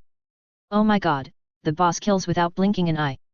If I don't agree with him at this time, should I ask him, are your eyes dry? Nishin. The guards dared not move anyway. After doing all this, Naruto happily went home. Although the matter was not completely resolved, it was already so far, so let's eat first. As for the Kyuzagakure village, free up your hands to deal with it, and keep them for other purposes. When they returned to the Snow Country Palace, the food had just been served. Before they even had time to add fire to the stove, Naruto had already returned, which made Fenghua Xiaoxiu stunned. She knew that Naruto was very powerful, and the scene of the living dead conquering the Snow Country Palace 6 years ago was still vivid in her mind. But thinking that it always takes time to go back and forth, and it also takes time to deal with it. How did it seem like he went there and came back immediately? The 3 people have been dealt with, sit down and eat. There was a trace of blood on Naruto's shoes, which was not too obvious, and there was no trace of fighting on his body. Okay. Fenghua Xiaoxiu was a little hesitant and sat down with him. Those ninjas from the land of grass, she asked hesitantly, holding up her chopsticks. They are all dead, just some small fry. Naruto grabbed a chicken leg and said vaguely, don't worry about it in the future, I will take care of the follow-up matters. Hearing this, Fenghua Xiaoxiu felt relieved. Since he said that there was no need to worry about it, it was naturally fine, and she couldn't help but admire Naruto even more. She was just an ordinary person. It was not easy to lead a small country to move forward in this ninja world. It was impossible to govern the country without the help of external forces. She had seen her destiny clearly at the beginning. There are not so many infinite possibilities in life, and opportunities should be seized as much as possible when they come. Even if you have to wait for a long time, don't miss it. This is what Fenghua Xiaoxiu did. She waited for 6 years for her boy to grow up. She bet on a promise, betting that Naruto had not forgotten her, and they would meet again one day 6 years later. Fortunately, she won the bet. Now, for Fenghua Xiaoxiu, Naruto is the only pillar. Whether it is spiritual or physical, it is her only support. Okay, you are awesome. Fenghua Xiaoxiu propped up her head and looked at him, her eyes curved into crescents. What's wrong with a woman being a little scheming? Really? Naruto was busy gnawing on a chicken leg, turned his head and saw Fenghua Xiaoxiu looking at him from an upward angle, and couldn't help but gurgle in his throat. This angle, well, the sense of accomplishment is directly full. Yet, after all, those 3 are all jonin. Fenghua Xiaoxiu would not let the topic fall off the table, and appropriately held up a glass of wine, which was still warm, which was indeed a detail. Oh, jonin, they shouldn't be considered. Naruto took the wine and took a sip. After the warm shaku went down his throat, he felt a kind of indescribable comfort. What kind of wine is this? He asked when he had time. I don't know much about the medicinal wine for strengthening the body and bones. It was prepared by the medical department. Fenghua Xiaoxiu smiled and covered up, I don't like drinking shaku. That's for you men. Oh, shaku. No wonder my stomach feels hot. Naruto was confused. He always felt something was wrong. Fenghua Xiaoxiu looked more and more beautiful, as if she had a beauty filter. But the feeling was not strong, and Naruto hadn't messed around for a while. So he didn't pay much attention to it and just drank one cup after another. After eating and drinking, there was no urgent matter in Konoha for the time being, but he was quite anxious here. Fenghua Xiaoxiu was a little surprised to see that Naruto drank a lot of wine, but his steps were not empty. He thought that if a bear came, he would be drunk. This is a medicinal wine soaked with dozens of tonics using a special method. Even if an old man who is about to die drinks it, he can still sit up and run 20 miles. In the hot spring, white mist lingered, and Naruto squinted his eyes while soaking in the hot water. Why does this wine feel more and more wrong the more I drink it? Is it a medicinal wine for strengthening the body and bones? Ah, this is clearly a wine that is taught to me with all my knowledge. Fortunately, I have some self-control. It's too weird. No, I have to collect all of it before leaving. Why does this bath feel more and more wrong the more I take it? Naruto suddenly felt water on his nose, and subconsciously reached out to touch it. Damn, it was red. Is he bleeding from his nose? He looked down at the bottom of the hot spring, and there was a lot of medicinal herbs sinking at the bottom. In an instant, Naruto's face almost turned pale. Is Fenghua Xiaoxiu going to eat him? It didn't melt overnight, but at least the person didn't melt. Luckily, the person is still there, but unfortunately, the person is gone. Even when Naruto was leaving, Fenghua Xiaoxiu didn't come to see him off, and let Naruto leave in desolation. This momentum of dying if not successful scared Naruto. Fenghua Xiaoxiu didn't get any benefit, and she will never forget that day. Konoha. After Naruto came back, he rested for a day as usual. He ate something in the evening, took a walk and fell asleep again. When he woke up the next day, he was a brave man again. Just as he was thinking about what to eat next, Mao Uxi Yan stood outside the balcony and knocked on the window, still with that icy face. Chapter 468 Wait for the wind to come. Mao Uxi Yan is also the captain of the Anbu, and also the minister. The sexy minister is knocking on the window online. Early in the morning, Naruto almost thought he was dreaming. It's not difficult to understand that it's a little silly at this point, but why is the protagonist Mao Uxi Yan? Damn! He rubbed his eyes and pinched his hands, and then he was sure that he was not dreaming. He took too much supplements in the past 2 days, and his mind was a little trance. Even if he returned to Konoha he was in a state of dryness and heat. But he was used to lying down, and after he came back, he hesitated between sleeping and unloading. Finally, he chose the former, lying down to relieve all his worries. He lay down for a day and a night, mainly to relieve the after effects of the wine. I don't know if Fenghua Xiaoxiu is crazy, and he made this kind of wine. He was so sleepy, so his biological clock defeated his hormones. If it wasn't for relieving the after effects of this thing, but just to relieve the hangover, he would have been full of energy a day ago. Feeling a little throbbing but a little sleepy, he just continued to lie down. Why are you here? Naruto walked over loosely, opened his eyes with difficulty, and opened the glass window of the balcony with a clatter. It's urgent, about you. Mao Uxi Yan still looked the same, and said concisely, someone from Yuyin village came, and asked for you by name. Yuyin village? Who? Naruto was much more awake. I don't know, a woman. She replied, she won't say anything unless she sees you. It seems that she has some relationship with Master Jiraiya. Kakashi couldn't make up his mind, so he asked me to come to you. She is a disciple of the lecherous sage, I guess. Naruto muttered, and at the same time he knew who the person was. Wait for me to wash up, give me 10 minutes. Well, go ahead. Uzuki Ujao walked into the living room without any hesitation and sat down on the sofa. Naruto went straight into the bathroom, turned on the shower head, and wet his hair. While washing up, he silently thought about why Konan came. Is Nagato dead? Or critically ill? If it's the latter, what reason should I find to ignore him? It's too obvious. But there's really no need to save Nagato. His lifespan has come to an end. His body has been depleted too much, and he was already on the verge of being scrapped. Even if Nagato is forcibly resuscitated, it will only accelerate the process of his death. After washing up, Naruto followed Uzuki Ujao out of the door. The two were familiar with each other in public and private, and they didn't talk all the way until they were close to the Hokage building. Uzuki Ujao stopped, glanced at Naruto with a hint of meaning, and reminded him. Be careful, the man is still injured. Got it. Naruto walked into the Hokage building, went straight to the top floor, and knocked on the door of the Hokage's office. If Tsunade had been the 5th Hokage, he wouldn't have knocked at all. Come in. Kakashi's lazy voice sounded. With a click, he pushed the door open and saw Kakashi sitting in front of the Hokage's desk with his hands crossed, looking at him. There was another person in the office, it was Konan. Why are you here? This was actually nonsense. There were only 2 possibilities for Konan to leave the Hidden Rain village. Either Nagato was dying, or Nagato was already dead. Nagato is dead. Konan said calmly. He heard the answer he wanted to hear, and he didn't seem surprised. He didn't do anything to Nagato at the beginning. On the one hand, it was to give Jiraiya face, and on the other hand, he knew that he was dying. Otherwise, with what Nagato did, he should have died long ago. Does the lecherous sage know? He asked. I haven't had time to tell Jiraiya, Nagato wants to entrust his eyes to you. Konan paused and looked at Naruto's eyes and said. Good dong. He swallowed a mouthful of saliva and looked at Konan in shock. Why? I'm such a good person, helping you regardless of the past, but you want to harm me?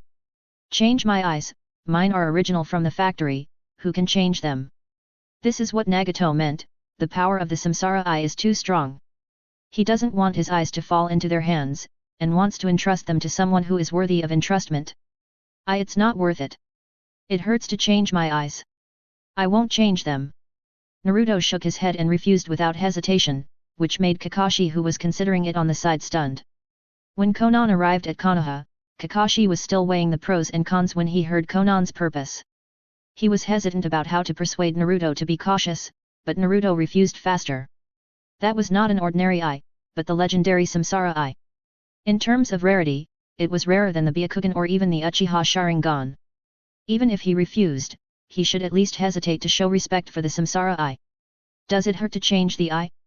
Kakashi, He actually wanted to say that eye replacement can actually be anesthetized.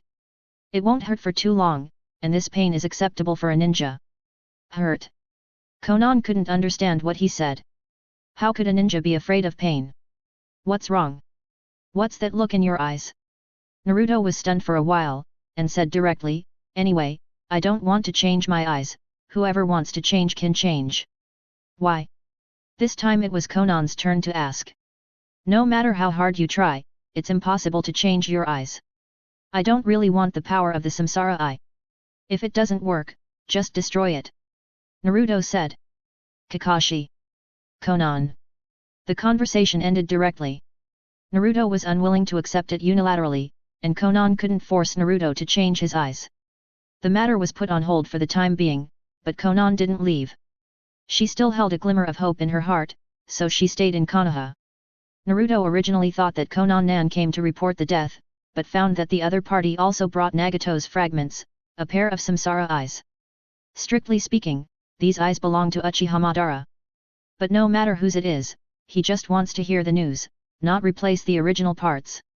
The next day. Don't follow me, I really don't want to change. Naruto looked at Zionin behind him helplessly, I mean it, swear to God. Yeah, I know. Zionin said. You followed me when you knew. Naruto was a little helpless, turning his head to look at Zionin. Yesterday he wanted to go out, but when he thought of Zionin in the village, he suddenly had no desire to go out. He ate instant noodles at home all day, but who knew he was still caught the next day. The power of the Samsara eye is too strong, only you can control it. Zionin still looked the same, and then added, this is also Nagato's opinion, he hopes you can accept this power. I can't control it, can I find someone else? Naruto said sincerely. He really didn't expect that Nagato would explode some skin fragments for him. The Samsara eye is indeed a good thing, but it is also a hot potato. Once Nagato died, several parties were eyeing the stuff of Uchiha Madara. Damn, whoever takes it will have no peace of mind, not to mention that it is not a USB plug and play. If he could experience it, Naruto would not refuse. No, Nagato said. Konan looked cold, shook her head, and said with a firm look, it can only be you, Uzumaki Naruto. Send. I really don't know what you think, I don't want it, is it okay?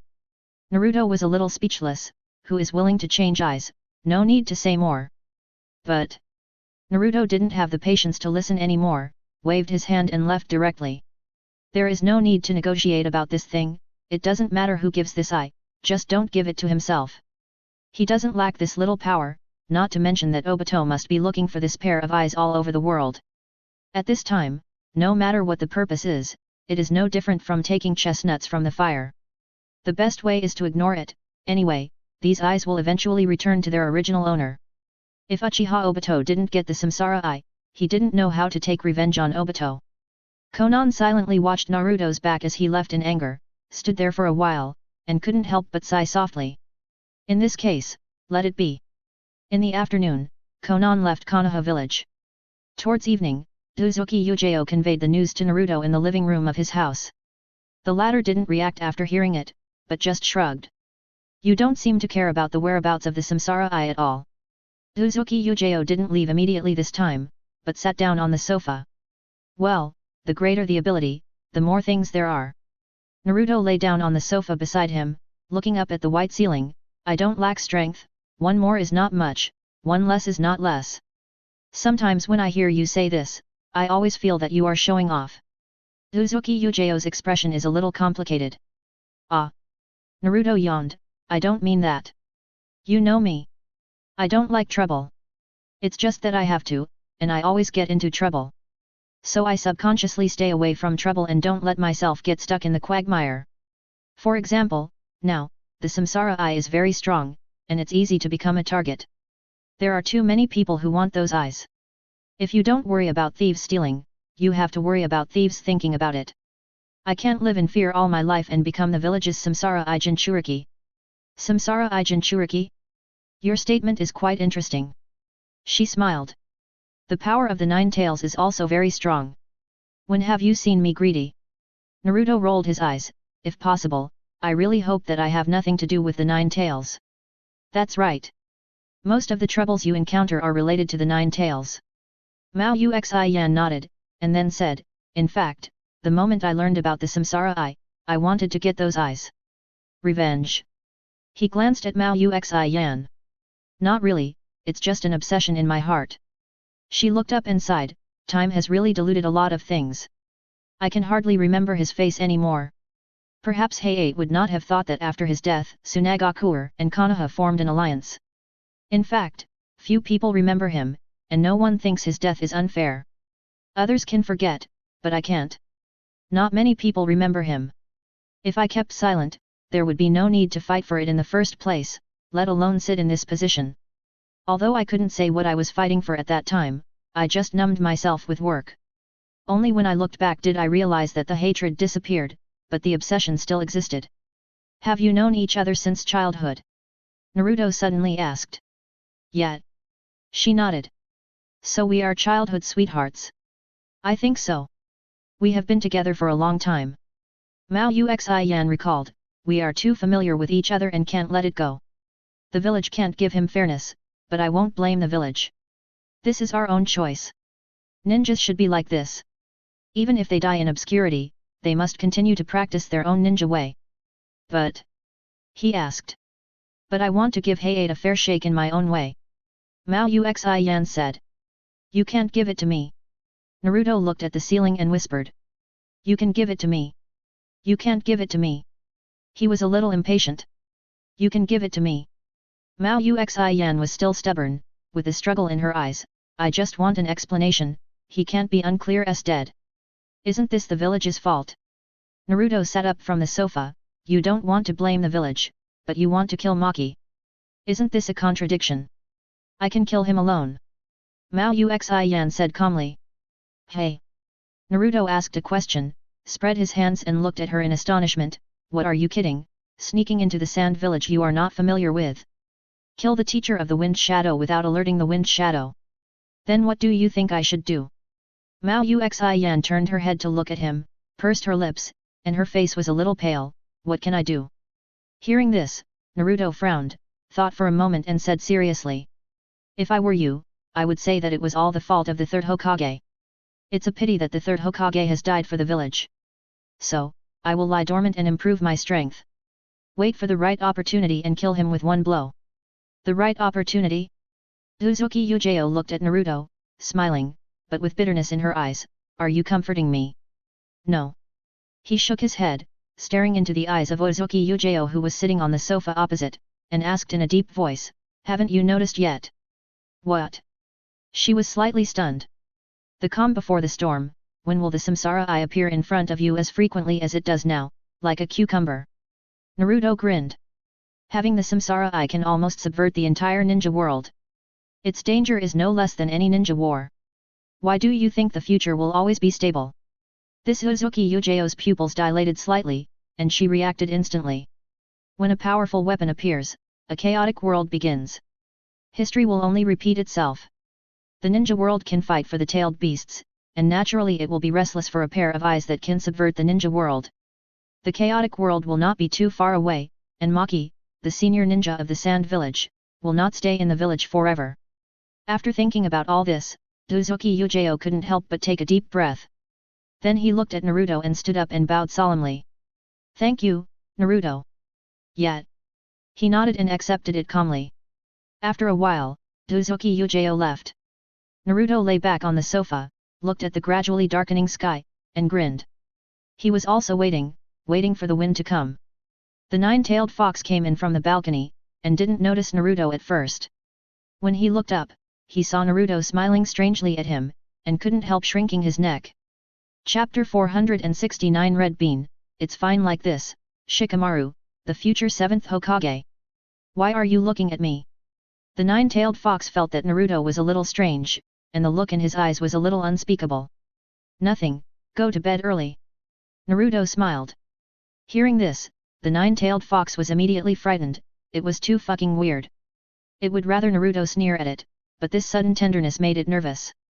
Just say what you have to say, don't be like this, I'm scared. It's okay. I may have trouble with you in the future. He stood up and glanced at the nine-tailed fox, still with that unpredictable smile on his face. The nine-tailed fox was a little confused. It was just a tailed beast, and spent most of its time in jail. So it didn't understand that there was no free feast in the world, and all the gifts of fate had already been secretly marked with a price. At night, Naruto had slept for 2 days and didn't feel very sleepy. He simply went out while he was in a good mood. It was not convenient to find Ino or Hinata at night, so. What did you say about the Samsara Eye? Hongdo lay on the sofa, wearing a thin black pajamas, looking at him lazily. Can such confidential information be said casually? You want to betray the village? Naruto said indifferently while drinking juice and biting the straw. Glancing at her sideways, as if to say that you don't want others to know about your idea of betraying the village? Hongdo immediately shook his head and denied it instantly. I haven't thought about it. That's it, if you don't betray the village, it won't be considered leaking information. He said a little rogue, besides, you are a teacher in a ninja school, and you don't participate in those things. Did you say that to me on purpose? Show off. Hongdo was stunned, looking at Naruto with contempt. I thought you were so open-minded. Naruto didn't comment on this. There was no risk at all to say this to Hongdo. It doesn't matter if you are pretending to be cool or showing off, the key is to feel good. What's wrong? He glanced at Hongdo without caring, and said proudly, I have done so many tasks for the village, can't I enjoy it? You are a really bad person, and you don't do your job all day long. Hey? Aren't you the same? He retorted, I really sympathize with the students of the ninja school. It's too embarrassing to meet a middle school teacher like you. You are the middle school student? Hongdo blushed. Isn't it? That year's Chunin exam Naruto turned his head and opened his mouth to tell all of Red Bean's Chiyunibiya stories. Red Bean was anxious. Shut up. She rushed over and covered Naruto's mouth with her hand. His face was covered by messy black hair, and the soft curve of his chest could be clearly seen through his pajamas. His slender waist was faintly visible between the black silk. Hey? Can't face reality. Don't say it. Damn it, I should have punched you to death back then. You couldn't beat me 6 years ago, you trash jonin.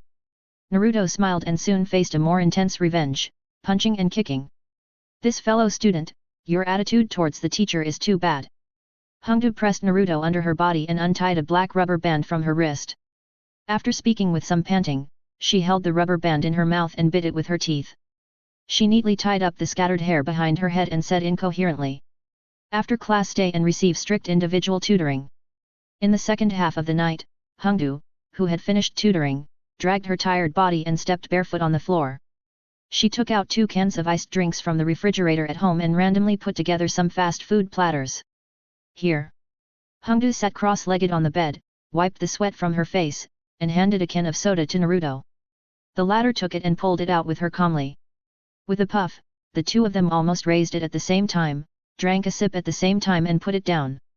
Ah! Cool. Hongdo said, it's really good to drink a bottle of iced drink at this time. Yes. Naruto narrowed his eyes, looking relaxed. By the way, this beef is also delicious. Although it is instant, it tastes as good as the real thing. Red Bean seemed to be slowly recovering, and said excitedly. It is indeed delicious, but fresh ones are not expensive, and it is not good to store so much instant food. Naruto said, obviously he is the big storer of instant food. There are boxes of instant food in the sealed space, which are not eaten on weekdays. Occasionally, some are opened and kept for precaution. Who knows what the future will be like? If the shelf life is about to expire, donate it directly to the Konoha Welfare Institute. I know. Red Bean leaned against the head of the bed, looking exhausted, and took another sip of soda and sighed. The salary in the ninja school is not high, of course you have to be thrifty. Are you short of money? He asked. You give it to me? Red Bean asked back.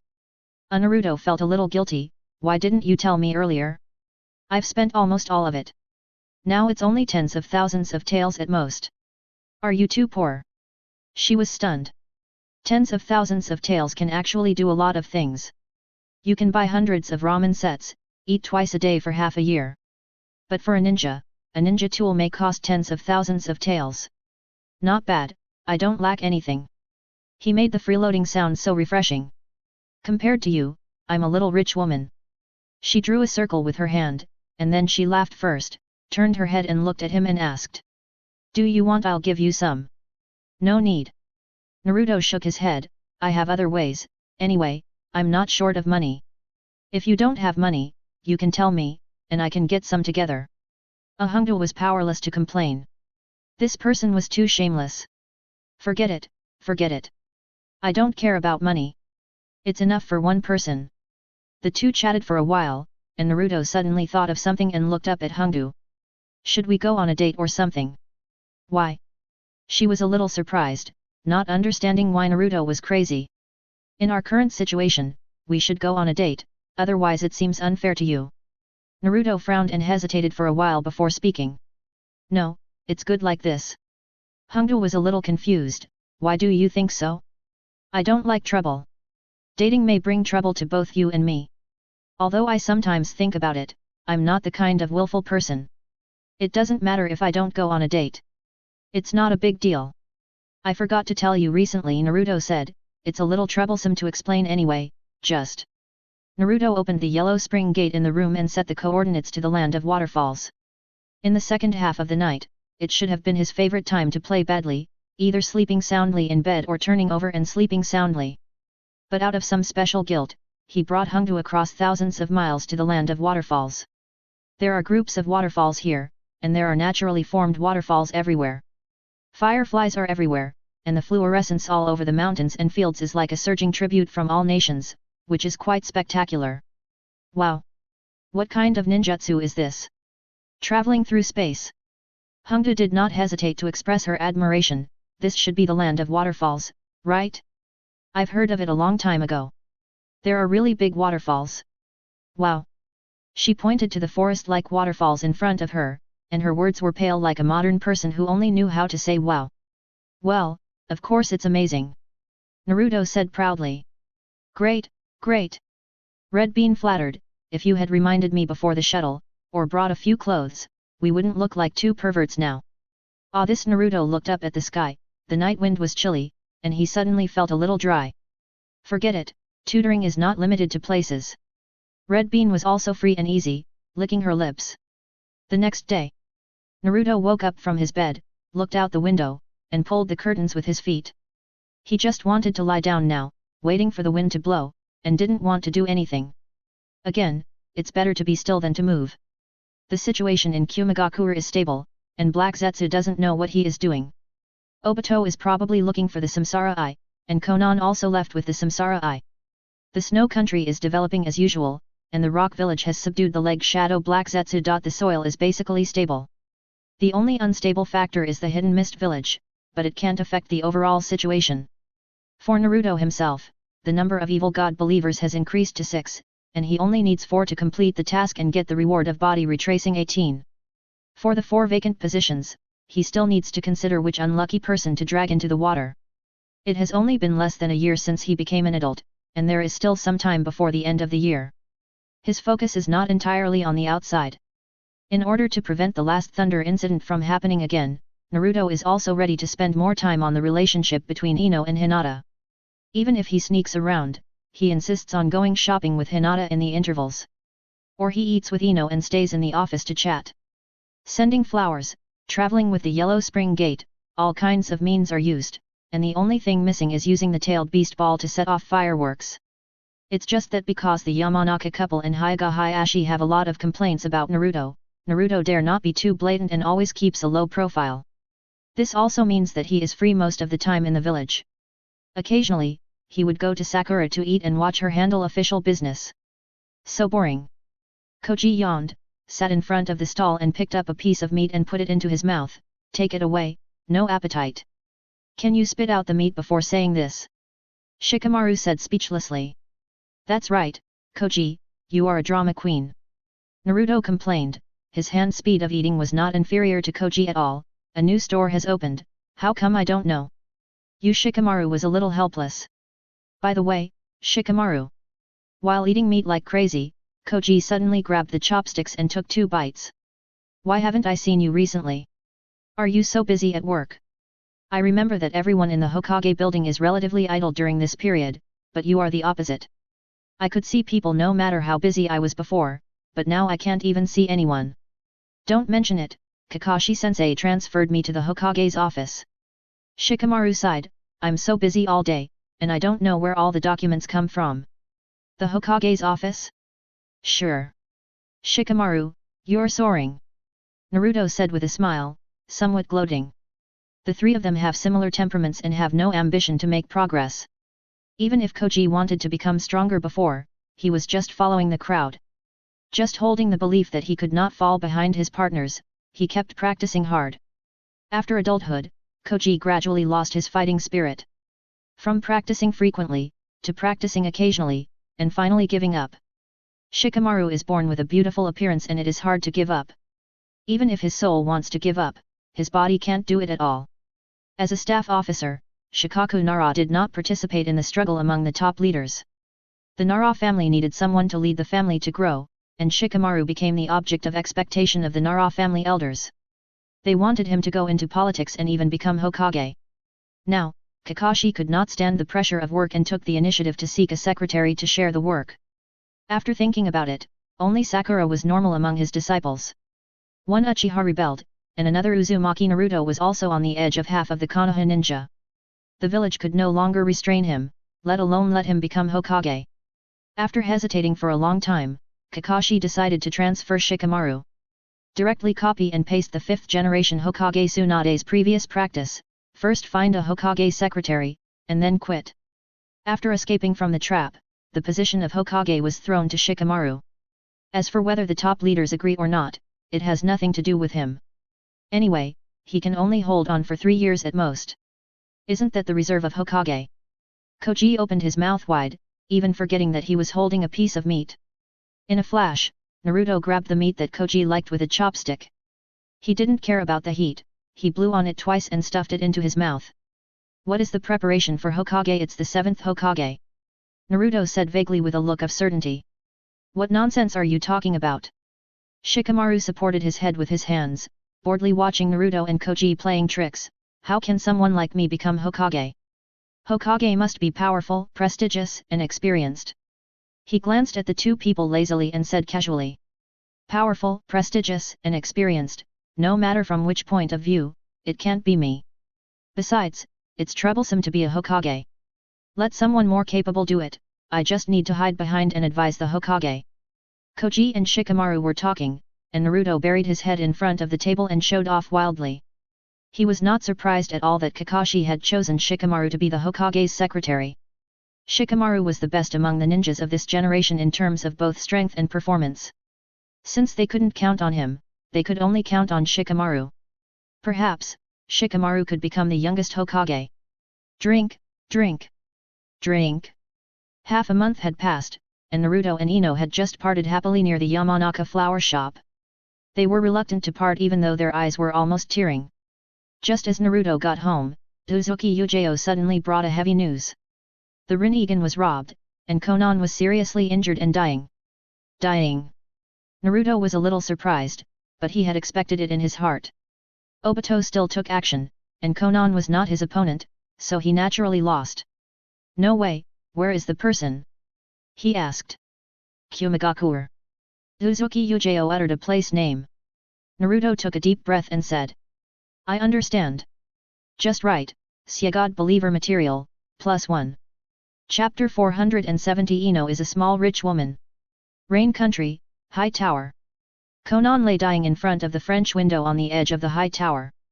The sky was covered with dark clouds like fish scales, and lightning and thunder were like the sky was about to fall. She was very tired. She had expected that she might die since she left Konoha. Obito would never give up looking for the Samsara Eye, and she could only escape once. Naruto refused to accept the Samsara Eye, and at the same time cut off her way to life. Fortunately, Konan tried her best and escaped with injuries. When she returned to the Hidden Rain village, she was breathing more than she was breathing, and was dying. She looked at the village where she had lived for decades, and her eyes were tired. The endless war left this village in tatters and relatives and friends died. It was ironic that whether it was Yahiko being killed or the Akatsuki organization's plan being aborted, or Nagato inherited the last wish of Akatsuki and founded a new Akatsuki. It was not as good as after Jiraiya and Naruto broke up Pain, and the Hidden Rain village had a period of peace and stability. I don't know if Nagato had the same idea as me when he was dying. After so many years of hatred, it was ultimately a blind spot, which ran counter to Yahiko's idea back then. Ahem. Her chest rose and fell violently, and she spat out a mouthful of thick blood, her eyes dimmed a lot. It's too late to say anything now. It's a fact that the Samsara Eye has been robbed, and she is about to die. Even if she still has a lot of things to do, there are still regrets in her heart. Nagato's last wish has not been fulfilled, and Yahiko's wish has not been fulfilled, but everything is too late. After opening and closing her eyes several times, Xionin could feel that her breath was getting weaker and weaker. It seems there is no chance. On the other side, Naruto was still drinking tea in the living room. Uzuki Yujeo put down the teacup and frowned at him. She couldn't understand why this man was grinning. Did you find money? What? Naruto looked up. I don't know why, but I always feel that there is nothing good when you smile. Mao Uxian said silently. Is there? Naruto touched his face, looking puzzled, and asked her, shouldn't I look sunny and cheerful when I smile? Mao Uxian. Faced with Naruto's outrageous remarks, she didn't know what to say for a moment. Doesn't this man have any idea in his mind? What did he do that has anything to do with being sunny and cheerful? If I don't talk, it means I agree. He stood up and smiled, looking a little treacherous. After leaving home, he didn't go directly to the Hidden Rain village. Before that, he had to make some preparations, and the wind had already come. He had to stabilize the rear first to avoid a fire. The impact of the Samsara Eye falling into Obito's hands was huge, and even provoked the end of the world. Naruto knew it from the beginning, but he didn't intervene. He is not Spider-Man, and he still plays the game of greater power and greater responsibility. Obito, Black Zetsu, Otsutsuki, can they all be killed? One person's ability is too small, and he can only save the person in front of him. Flower shop in the mountains. Ino sat in the shop board, her eyes always unconsciously looked in the direction of the big blue tree. After the communication project was completed, the work of the intelligence department was not very busy. Where did people go every day? She completely forgot that Naruto had dated her not long ago. And yesterday, Shikamaru, Chuji, and the other two had a party, and Naruto had also revealed it to Ino intentionally or unintentionally. The irregular reporting of the itinerary was very useful for Ino. The communicator on the table rang. Ino took a look, quickly stretched out her hand but quickly stopped. She didn't want to answer it so quickly, as if she didn't care about the last time at all. She actually cared a lot, but she didn't want to really not see him. There were not many opportunities to meet during normal times, and this period of time was considered to be a concentrated and frequent meeting. The birthday passed a few days ago, and the two have been playing everywhere. If Ino hadn't had to work, maybe the two of them could have continued playing like this, but unfortunately, happy times are always short. After September, it's October. We can't meet again at the end of the year, so I won't be angry with him. After a while, Ino answered the phone, sounding a little aggrieved. Where are you? I'm concerned about you. Naruto's annoying voice came from the communicator. I'm in the Hidden Rain village to maintain world peace. I'm telling you that the weather is hot, don't get heat stroke. Tisk. I'm in the store, how could I get heat stroke? And you lied to me again. Ino pouted, shaking her feet under the table. Why did you go out again?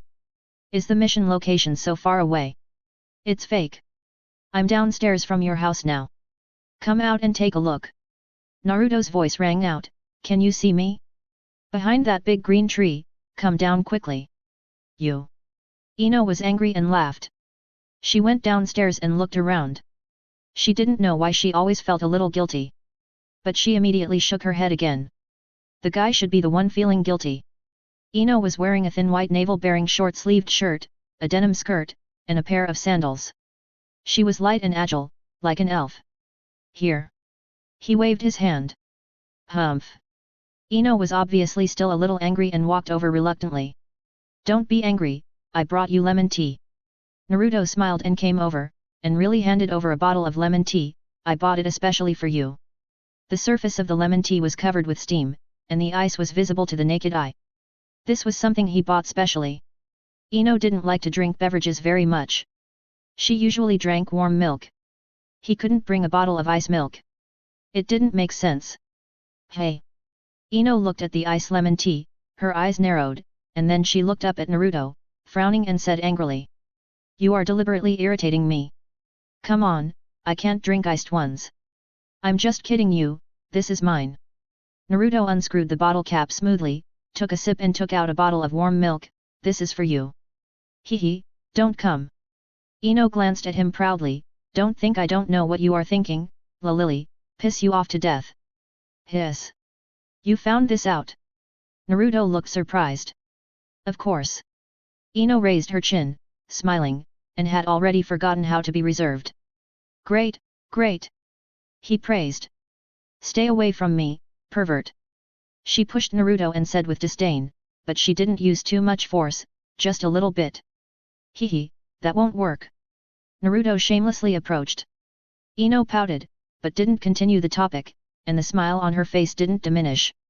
She turned around and locked the Yamanaka flower shop, then walked back. Let's go, I saw a set of clothes a few days ago, you go with me to try it on. Okay, it will definitely look good on you. Tisk, a man who says one thing and means another. No, I know your figure very well, it's completely. Go to hell. Ino was embarrassed and annoyed, and skillfully stretched out her hand to twist his waist. Don't say weird things in a place like this, or I'll beat you to death. I can't help it, I can't help it. Naruto smiled.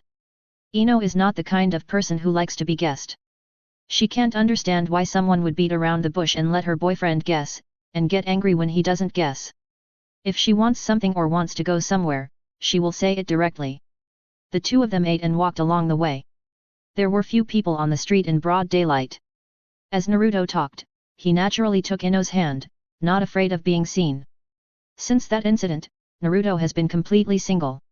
Except for not daring to run into the Yamanaka couple and Hinata Hayashi, he has nothing to fear. Meeting acquaintances? Anyway, everything you should know is known, and what you don't know will not be known. You can't cover up a cough, and things can't be covered up. In this case, instead of being timid and fearful, it's better to give up directly. The bigger the pot, the bigger the lid. If it doesn't work, don't do these fancy things. This thing is like this. If you have a guilty conscience, you will get what you don't want. Be more open, and no accidents will happen. It's all about heartbeats, and it's all about probability. He had realized it long ago. Holding hands all the way, Ino had a smile on her face. Naruto didn't hide anything and patiently accompanied Ino around for a long time.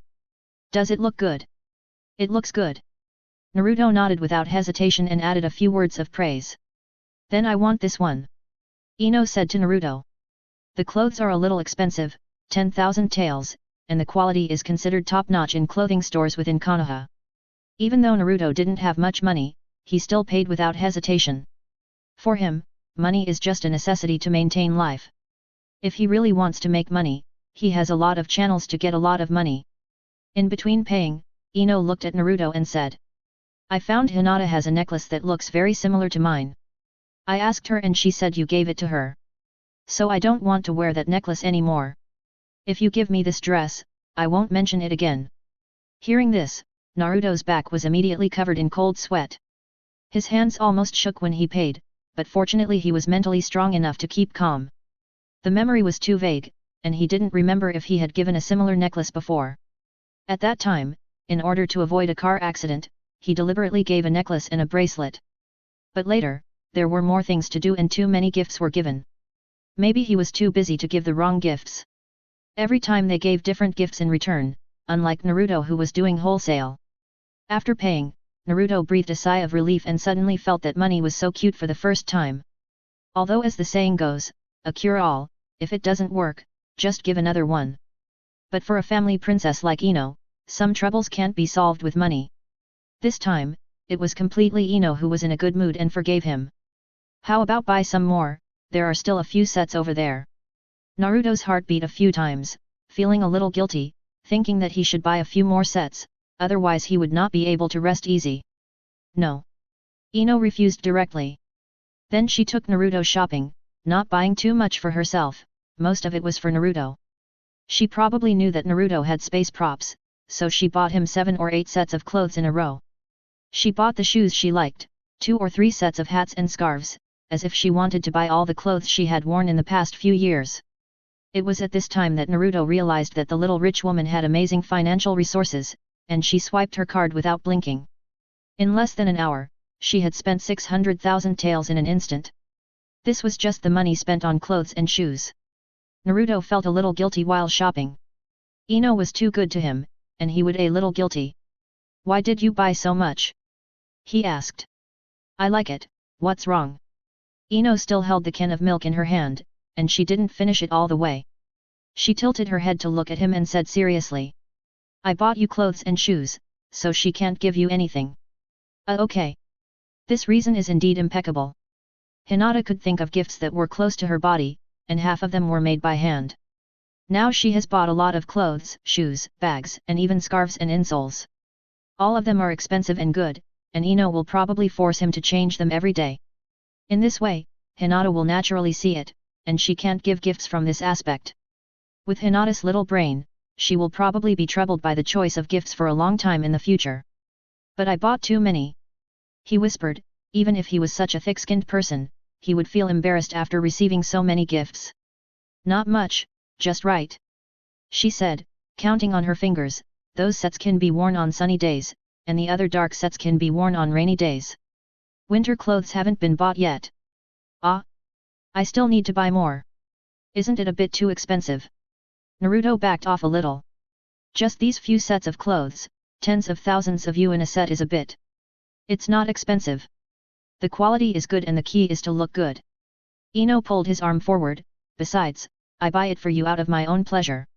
What do you care about me? Hearing this, Naruto was ashamed. Okay, just bear with it. After all, she is one of us, and we will spend money internally. I will pick gifts for her carefully in the future. The two walked on the road. At first, Naruto put his palm on Ino's waist. The two walked and whispered in each other's ears. As they talked, his hand began to move down. Just when he was about to use the round method, Ino's communicator suddenly rang. Ino took it out of her bag and looked at it, then glanced at Naruto, with a helpless look on her face. It's my mother. She originally wanted to take Naruto to continue shopping, but she guessed something and answered the phone dejectedly. What the hell? Go home. Yamanaka Rino's tone was calm, and there was also a hint of unquestionable. She suddenly realized that her mother might be watching not far away, and her body stiffened, but she didn't dare to look around. She just pursed her lips and responded. Okay. After hanging up the phone, Ino's face turned pale. What's wrong? My mother saw us, and she asked me to go home now. Her voice was a little trembling, as if she was about to cry, and she looked at Naruto with tears in her eyes. It's okay, go back first. Naruto didn't care that Yamanaka Rino was still watching somewhere, and took Ino into his arms and patted her back to comfort her softly. I will explain the situation to my aunt, don't worry, it's okay. No. Don't go. Ino has already lost her composure. Chapter 471 Hinata, Confession. Looking down at the pitiful appearance of Ino in his arms, the little pearls rolled in his eyes, looking at him with a pleading face, pulling his clothes and saying.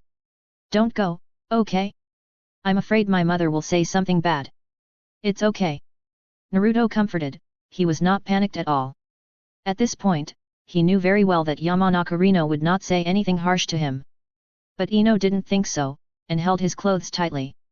I don't care, you promise me first. Ino held him tightly, otherwise I will be angry and absolutely not allowed to go. Okay. Ino was worried and told him several times before leaving. Naruto looked at Ino's back as she left, and he probably understood why Ino was so nervous. There are only a few words between men and women, and care makes you confused. He looked back at the streets of Konoha, and did not see Yamanaka Rino.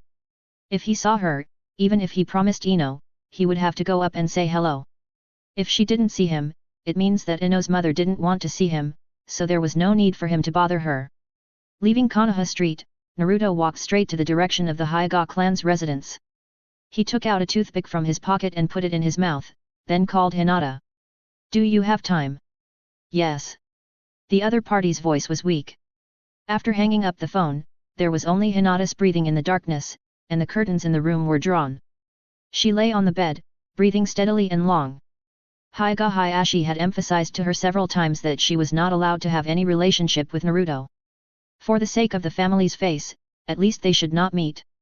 6 years ago, she remembered that her father seemed to have said something similar, but he didn't directly say not to contact Naruto. She forgot what he said specifically, probably to spend more time on the mission. Hinata wanted to fight for her and wanted to be an independent ninja. In the first year, she followed her companions on missions in a daze and grew up stumbling. In the second year, she finally made visible progress. She thought she was ready. But later she found that she was still far away from that person. He had Ino by his side, and they had a good relationship. In the third year, the relationship was developing slowly, just like spending a whole winter alone. Time was like an ant crawling on the skin, passing by hard and clear. Unconsciously, 6 years had passed. She no longer thought about her ninja way, nor did she stubbornly want to get her father's approval. She let go of her phone and lay on the bed in a daze, with many pictures flashing in her mind. When I was a child, I walked in the middle of the snow, with the tree trunks on both sides full of sweat. Yesterday when we were having dinner, my father's eyes were full of disappointment. Hinata didn't understand why he was disappointed. Shouldn't she be able to choose what kind of life she wants to live? The family's reputation is very important, but the Hyuga family is completely different. It seems that everything they do is wrong. You have to listen to the family, think about the family's interests, and take care of the family's reputation. Family, everything is family, as if you are never important. In the dark, the phone next to the pillow rang again, instantly interrupting Hinata's thoughts. She turned over in a daze, grabbed the phone and answered it. Found that it was Naruto calling again, and couldn't help but be stunned for a moment before grabbing the phone to answer it. She knew that the communicator was developed by Ino, and it was indeed convenient. What's wrong? She asked weakly. A bit tired? I heard you sound a bit tired just now. Naruto's voice rang on the other end of the phone. Are you feeling unwell? No, I'm not feeling unwell. Hinata felt better after hearing Naruto's voice, and said with all her strength, I just woke up, I'll be out soon. What? Are you unhappy about something? Naruto was walking through an alley, and a few people were coming towards him, so he moved aside. Hearing his gentle voice on the other end of the phone, Hinata's nose almost felt sore, and the grievances accumulated for a day were about to overflow, but she finally held back. Her voice trembled slightly, it's okay. Well, if you are unhappy, don't hide it in your heart, you will get sick, and you can tell me if you are unhappy. Naruto was about to step aside to make way, but the alley was dark and he couldn't see the face clearly. The young people on the opposite side didn't know why they had a brain attack, and the person next to him didn't take the way to make way, and had to bump Naruto with his shoulder. With a few slaps, Naruto slapped each of them loudly without any hesitation, and sent them flying. Don't keep thinking about it when you are unhappy, go out for a walk more. Naruto was still comforting Hinata slowly, squatting down and turning the leader over. The screams echoed in the cold alley. Well, I know what happened to you. Why are there screams? Hinata grabbed the phone, suddenly a little nervous, and asked anxiously. It's okay, I met an acquaintance on the road. Naruto stretched out his hand and made a shushing gesture to the few people. They were all joking, they accidentally fell while walking. The few people trembled. Didn't they say that ninjas can't attack civilians? This guy was fucking deadly, all his teeth were knocked out with a slap. Then be careful. Hinata said worriedly. Okay, Do you have time to come out this afternoon? Naruto kicked those people aside like a dead dog. I'll treat you to a movie. There seems to be a new movie released recently. Okay. A smile appeared on her face. As long as she was with Naruto, she could forget many unpleasant things. He was sometimes domineering and sometimes lied. But most of the time, he was very good to Hinata and cared about her in every detail. Asked about her well-being and made her happy. Those common and beautiful words were like a warm primer, taking root in her barren and loveless life, gaining recognition, care, and love. Even though she knew that Naruto had not given up Ino, even though she knew that he was a little greedy, she could still tolerate his blatant behavior, as if she didn't know his thoughts. Because he was frosting, he would lick it when he was sad. Hinata also knew that Naruto didn't like only her, but she also knew that Naruto tried his best to maintain both sides and didn't give extra love to others. Maybe he is not so simple, but at least he will always accompany her and give her half of his love. It is not that she does not understand her father's words, but everyone has a different understanding of love. She just wants a stable company, and Naruto always accompanies her. Whether she is a qualified ninja or not, whether she has any future, no one can say it. Other people's standards and judgments are meaningless.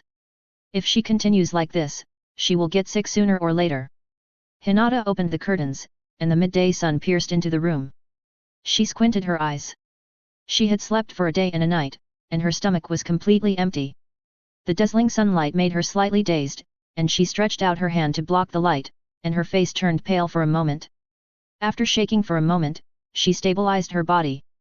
Then I'll pick you up, you pack up, I'll be there soon. Naruto didn't hang up the phone, walked out of the dark alley, and raised his head to block the dazzling sunlight. The blood on his hands had not dried yet, and the sticky red was particularly dazzling. He shook it off and wiped it against the wall with some disgust. The young people in Konoha are really mean.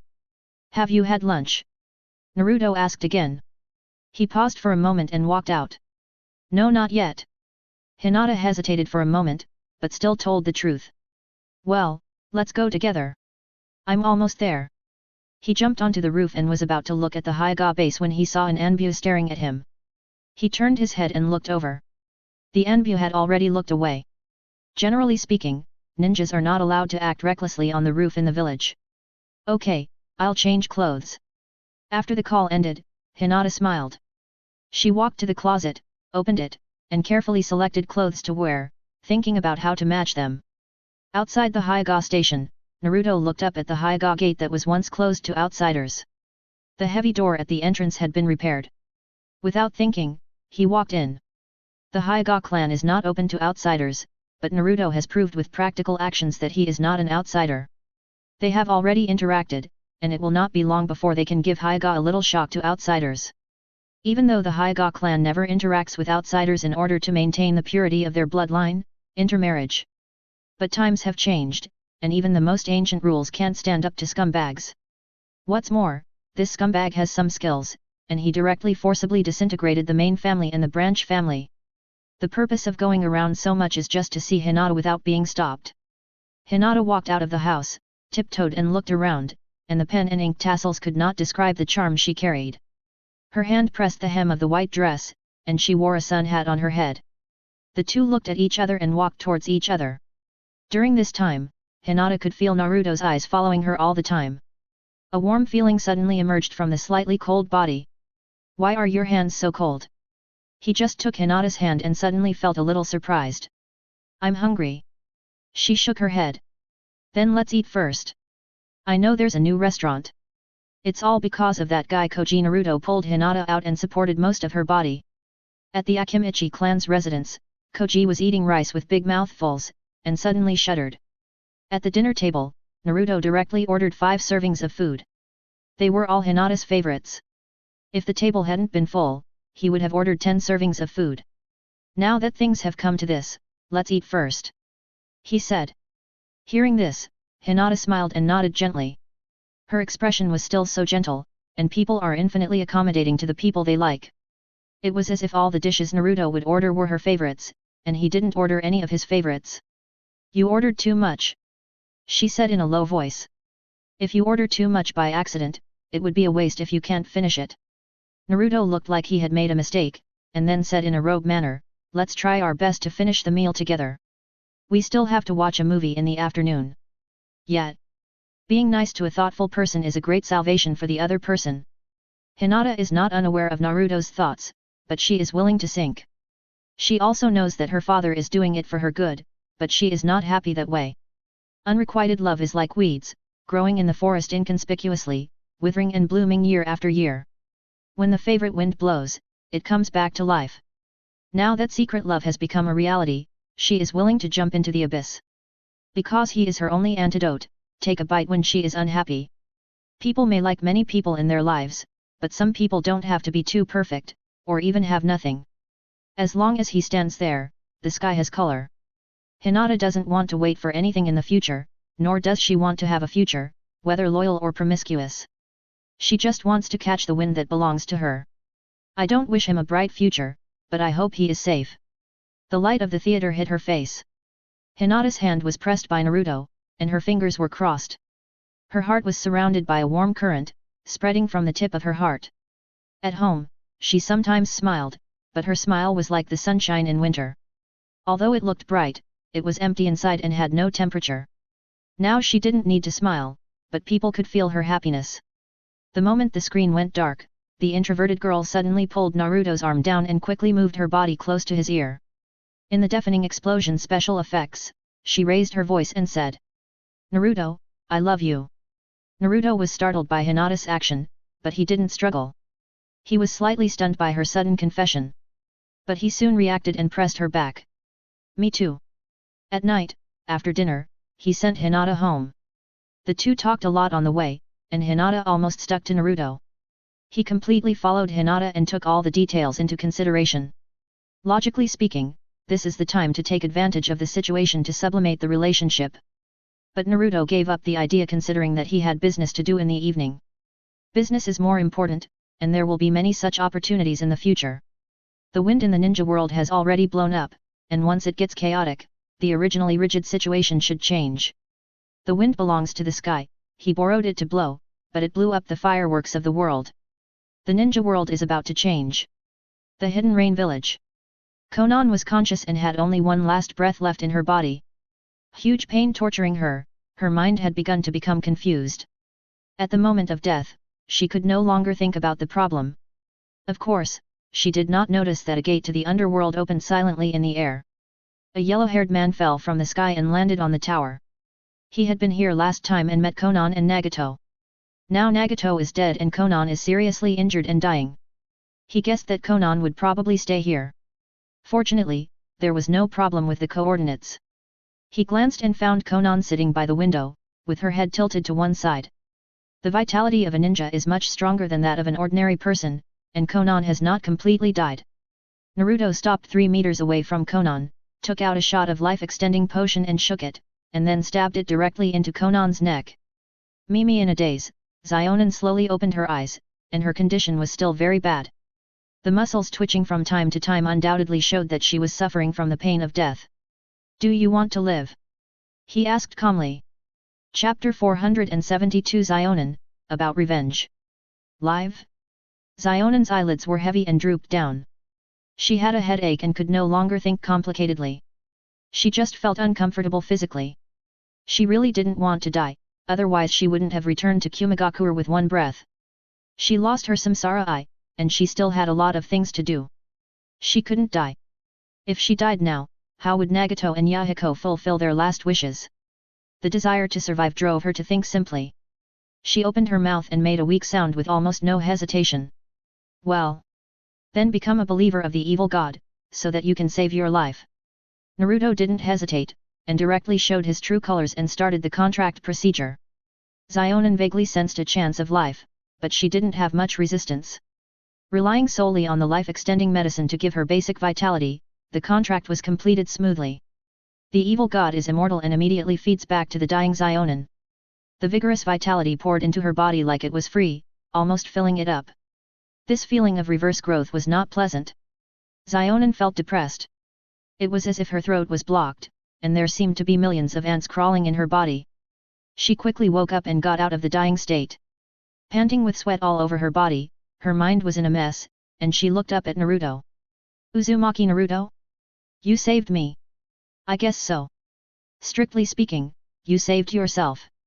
Naruto yawned and said boredly, this is your own choice. Don't blame me when you wake up. What, choice? The memory in her mind has not yet fully caught up. Naruto didn't say anything, letting her recall slowly. There was silence for 3 minutes at the scene. The expression on Zionan's face became more and more stiff, and she obviously realized what she had done. After signing the evil god contract, she can be saved even if she is on the verge of death, but the price is to be driven by Naruto.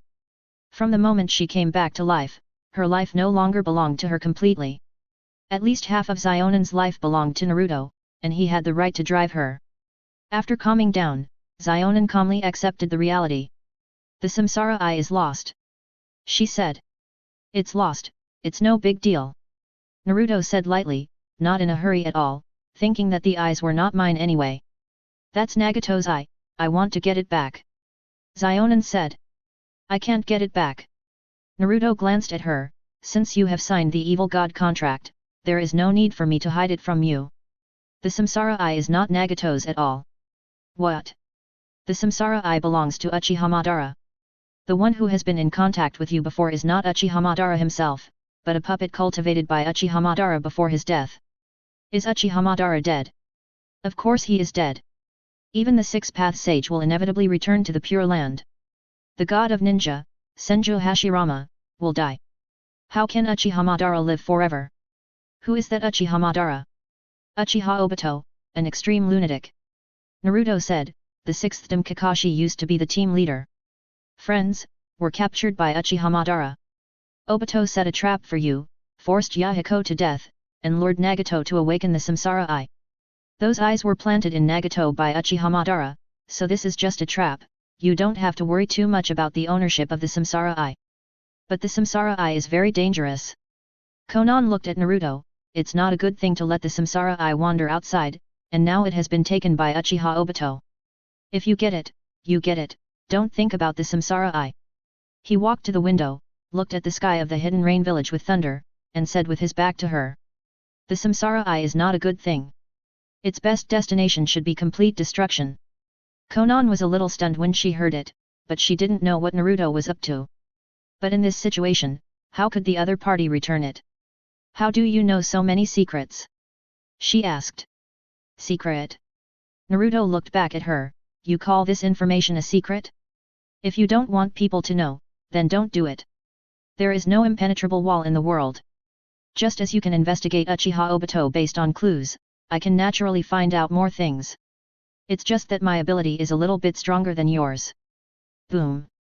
The thunderstorm fell, and millions of tons of rain fell from the sky, hitting the hidden rain village without any buffer. Looking at the heavy rain, Zionan was silent. If she could find out the truth earlier, if it could be faster, but there is no if in this world. Nagato and the others are dead. Zionan's eyes were dim, since I can't get the Samsara eye back, what's the point of me coming back to life? It's not too late now, don't you want revenge?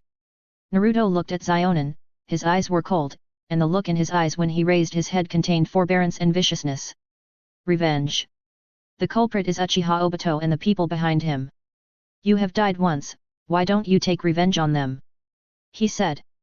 How to do it specifically? She asked. I have way, all you have to do is cooperate with me.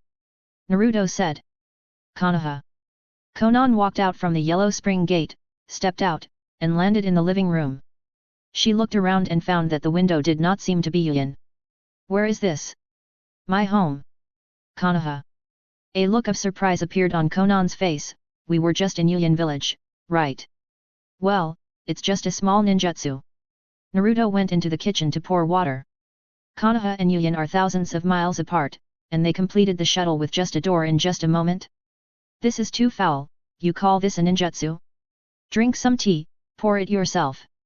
Naruto put the hot tea on the table. Konan poured herself a cup of tea and one for Naruto. She was a little absent-minded when she held the hot tea. Fate is always so bizarre. She was about to die in the last second, and became in the next second. She couldn't define the relationship between her and Naruto. She couldn't say she was a slave, but she was subordinate, but she was not free. The rules constrained her and she couldn't do anything that was not good for Naruto. What should I do? She looked up and asked.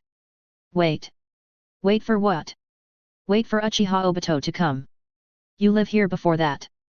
Naruto stood up and pointed to the direction of the bathroom and introduced, no one usually comes to my house, and it's quiet. That's the bathroom. You've seen that. The kitchen, and that's the balcony.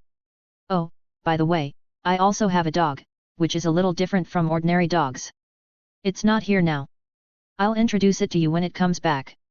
It seems that she really has to stay here, so what about Yuyan village? She felt a little uneasy, but it was only a momentary thought. She thought that she was dead. If he hadn't saved her, she would be a corpse now. Don't worry too much about the dead. If things here are not done well, there is no chance to return to Yuyan. The fact is as she expected. Naruto needs her to join hands with Obito to set up a trap. After that, he will not restrict Zionen's freedom. Whether she wants to stay in Yuyan or somewhere else, he will not stop her. At night, the nine-tailed fox climbed back from the balcony and habitually tiptoed to open the French window on the balcony. Just as it opened, it suddenly heard movement in the bathroom. It thought to itself, why did the kid take a bath so late? Isn't this person used to taking a bath and lying down after dinner? Where did he go again? Take a shower now. With a splash, a graceful figure walked out of the bathroom. Zionen had a blank expression on her face. She happened to see Joey walking towards the living room and was stunned. Is this dog walking upright? At that moment, she almost doubted whether her eyes were blind. It was the first time she saw a dog walking upright. A summoning beast? But even a ninja dog didn't have this. Joey was also stunned, standing there staring at Zionen in a daze. The next second, it was full of contempt for Naruto in its heart. Damn scum, another one? For some reason, Zionen actually read an indescribable meaning in Joey's eyes and was stunned. Joey was unsure of Zionen's identity and was hesitating whether to speak. Suddenly, the door of Naruto's room was opened with a click, and the three of them stared at each other. Kuroma, what are you doing? He asked. Hearing this, Joey immediately understood that he didn't need to pretend to be deaf and dumb, so he spoke directly. Just came back, kid, what's going on with you? Friend. Naruto introduced, this is Zionen, you don't have to worry about it, it won't affect you. You should do what you should do, she will stay at home for a while. Oh. Joey looked indifferent. Instead, Naruto looked at Zionen and introduced Joey to her. This is Julama, usually not at home, only comes back to sleep at night. It's normal to not come back for a few days occasionally. The floor-to-ceiling window on the balcony doesn't need to be locked, it goes home from there. Okay. Zionen was a little stunned, the amount of information was too much. Joey glanced at Zionen, nodded without interest, and swaggered back to the room without even taking the wine.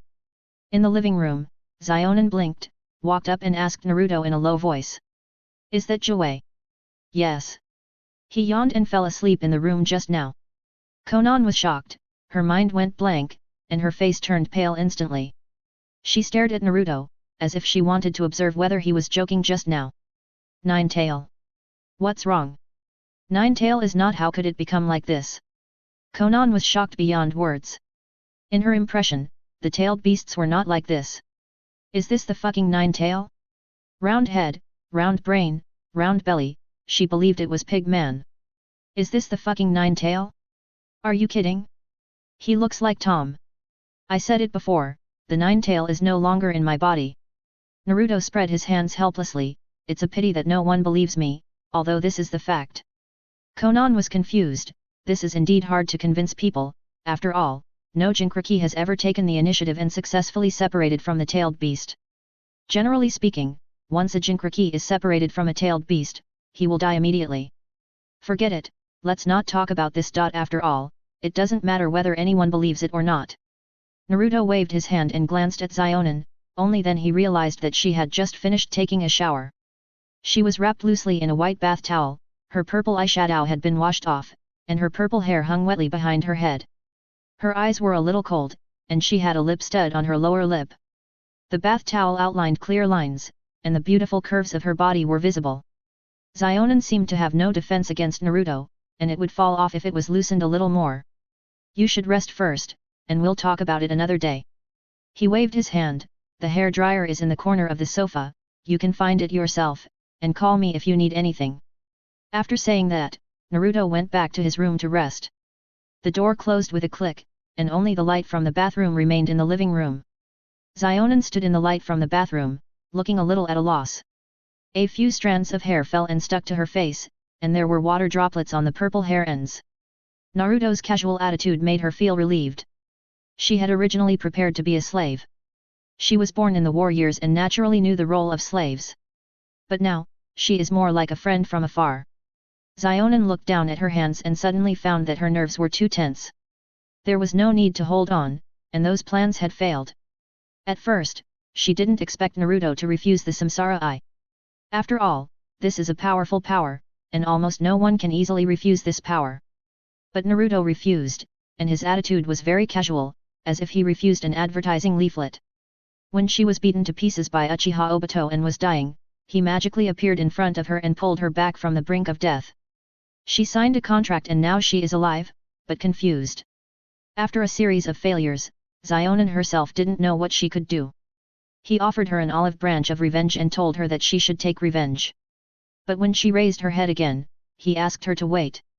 She was from the Hidden Rain village, so he asked her to live in Konoha and wait? What was she waiting for? Was Uchiha Obito going to her door himself? She wanted to go home, but she couldn't go back. Zionin used some strength to clench her palms, and then suddenly let go. After a moment of silence, she sighed silently. The only sound in the living room was the ticking of the clock. It was quiet outside the window, the night was as dark as ink, as silent as water, and there seemed to be no neighbors around. The next day. Aren't you going out for a walk? Before he left, he suddenly turned around and looked at Zionin who was sitting in the living room, and asked.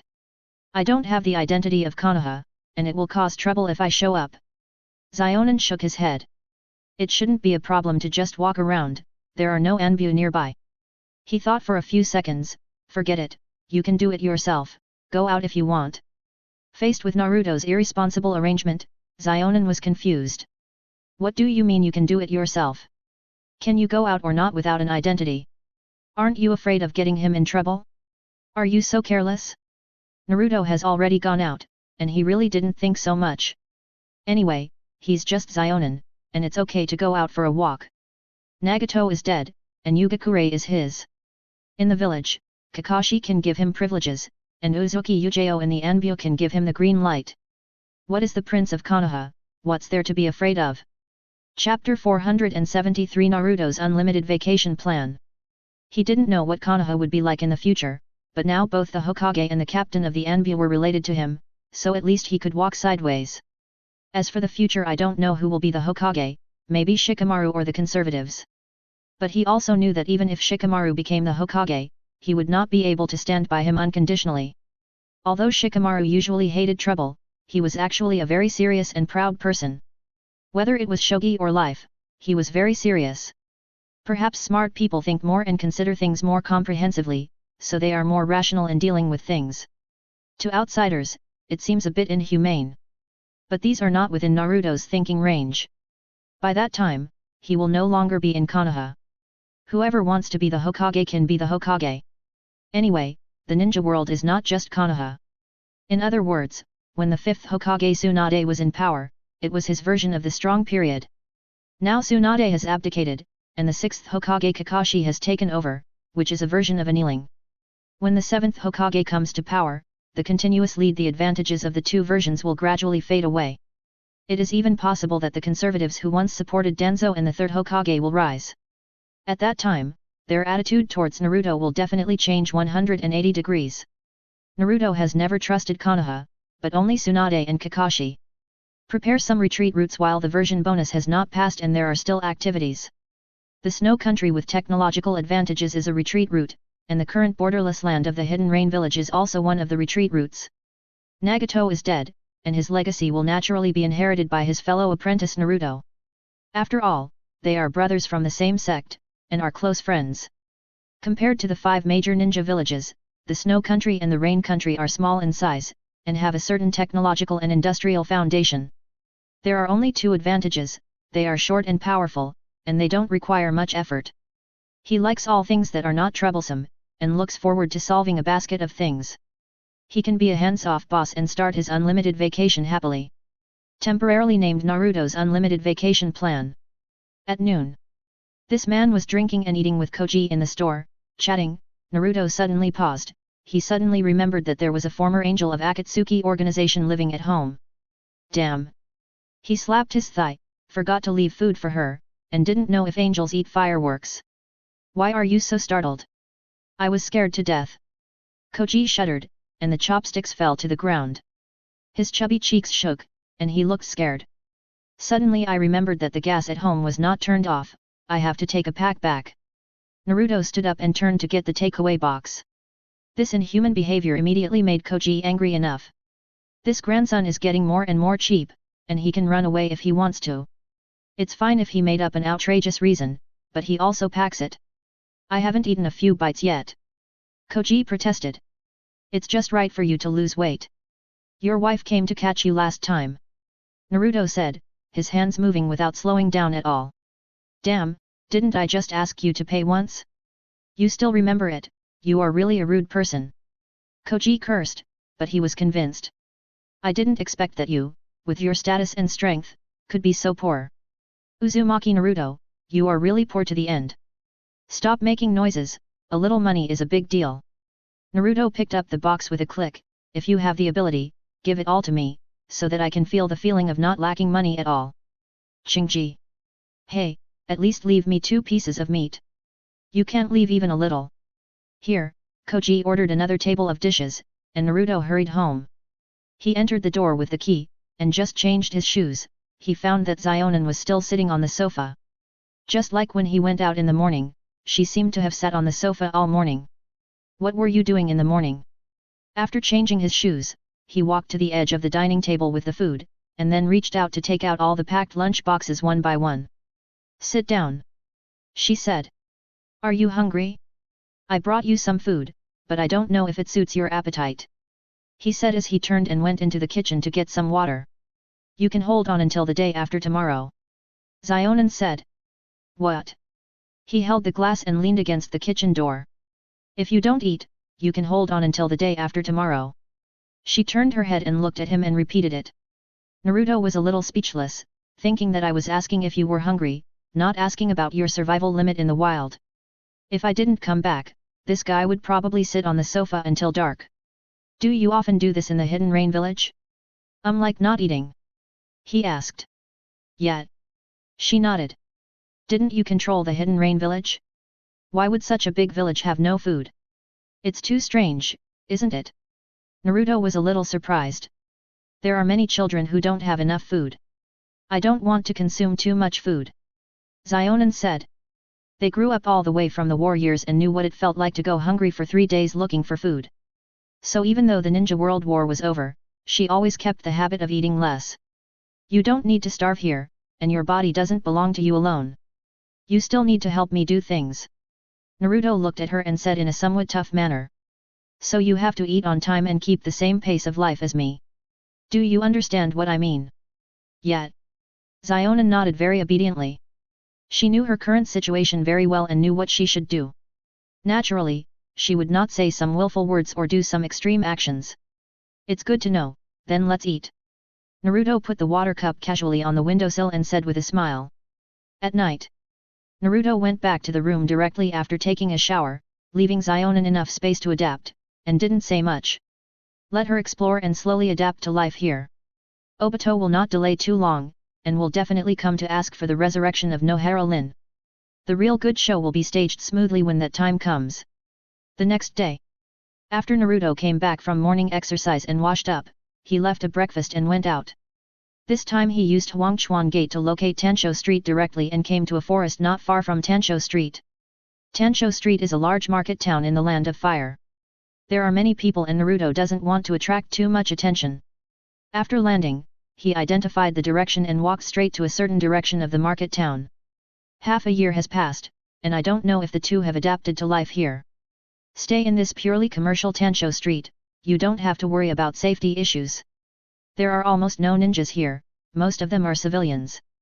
Konoha is located in the northwest of the market town. It can't be said to be close but it can't be said to be too far. Making trouble here is almost like seeking death. In the early morning, the sun was dim. At that time, in order to avoid misunderstandings, he deliberately bought 2 houses, one in the south and one in the north. The small house in the south belongs to Taewia. He went over to take a look and found that no one lived there. He crossed the sparsely populated street, turned around a corner, and finally stopped in front of a small house at the northernmost edge. Looking up, there were clothes drying on the balcony. He reached out and knocked on the door, but there was no response, so he knocked a few more times. Finally there was movement upstairs, the window suddenly opened, and Nohara now squinted her eyes and stuck her head out. She seemed to be still asleep, and she looked down in a daze and was stunned. Ah! She screamed, suddenly remembering that she hadn't washed herself, so she covered her face and shrank back. After a while, there were footsteps behind the door. With a click, the door opened a crack, and now Nohara showed half of her face, which was red. "Come in first, I haven't washed yet, I'll." After hesitating, she ran into the bathroom. The door was half open, and Naruto pushed it open gently. After changing her shoes at the entrance, she saw the light on in the bathroom, and someone came down from upstairs. Princess Sarah rubbed her eyes, her fiery red hair hung down, and a look of surprise appeared on her face. Then she became nervous in an instant, and her movements were a little stiff. "Hi, you're back." Sarah put her hands behind her back, and was visibly nervous. "I'll go wash first, you sit for a while." After that, Sarah ran up the stairs without looking back. There was also a bathroom on the second floor. He didn't feel too restrained, and sat down casually on the sofa in the living room. Looking around, the floor was very clean, and there were fresh flowers on the glass table, the colors were elegant. After bringing the 2 girls out of the dragon vein, he didn't stay here for too long. Half a year passed before he came back here. Half a year is not long for Naruto, he doesn't have much time to rest. In the blink of an eye, more than half a year has passed.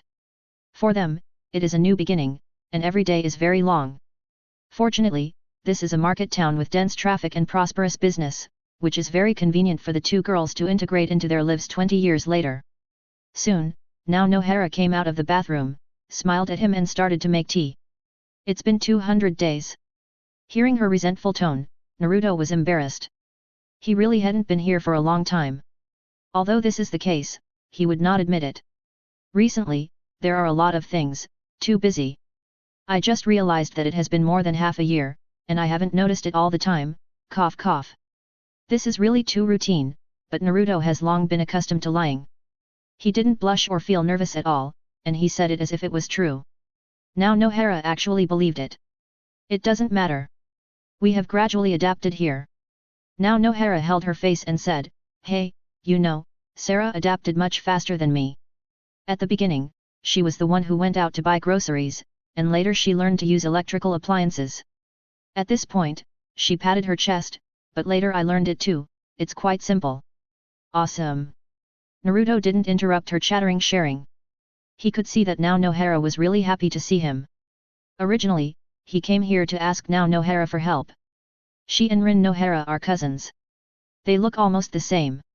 If you don't look closely, you can't tell them apart. He wanted to set up a trap for Obito who got the Rinnegan. The last thing was not over yet. He shouldn't have attacked Ino and Hinata.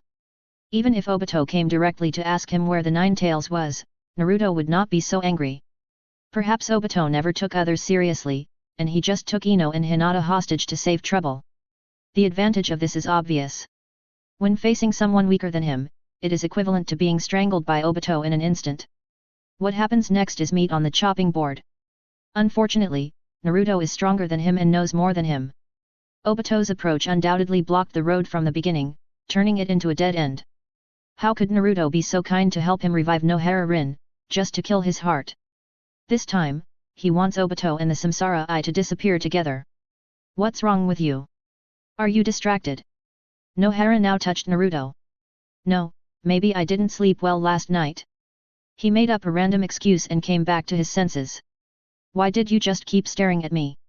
Nohara now blushed and asked a little embarrassedly, thinking, is it because they haven't seen each other for too long? Maybe the pressure is too great. Recently, I encountered a troublesome matter. Naruto said, with a hesitant look on his face. He came here to ask Nohara now for help.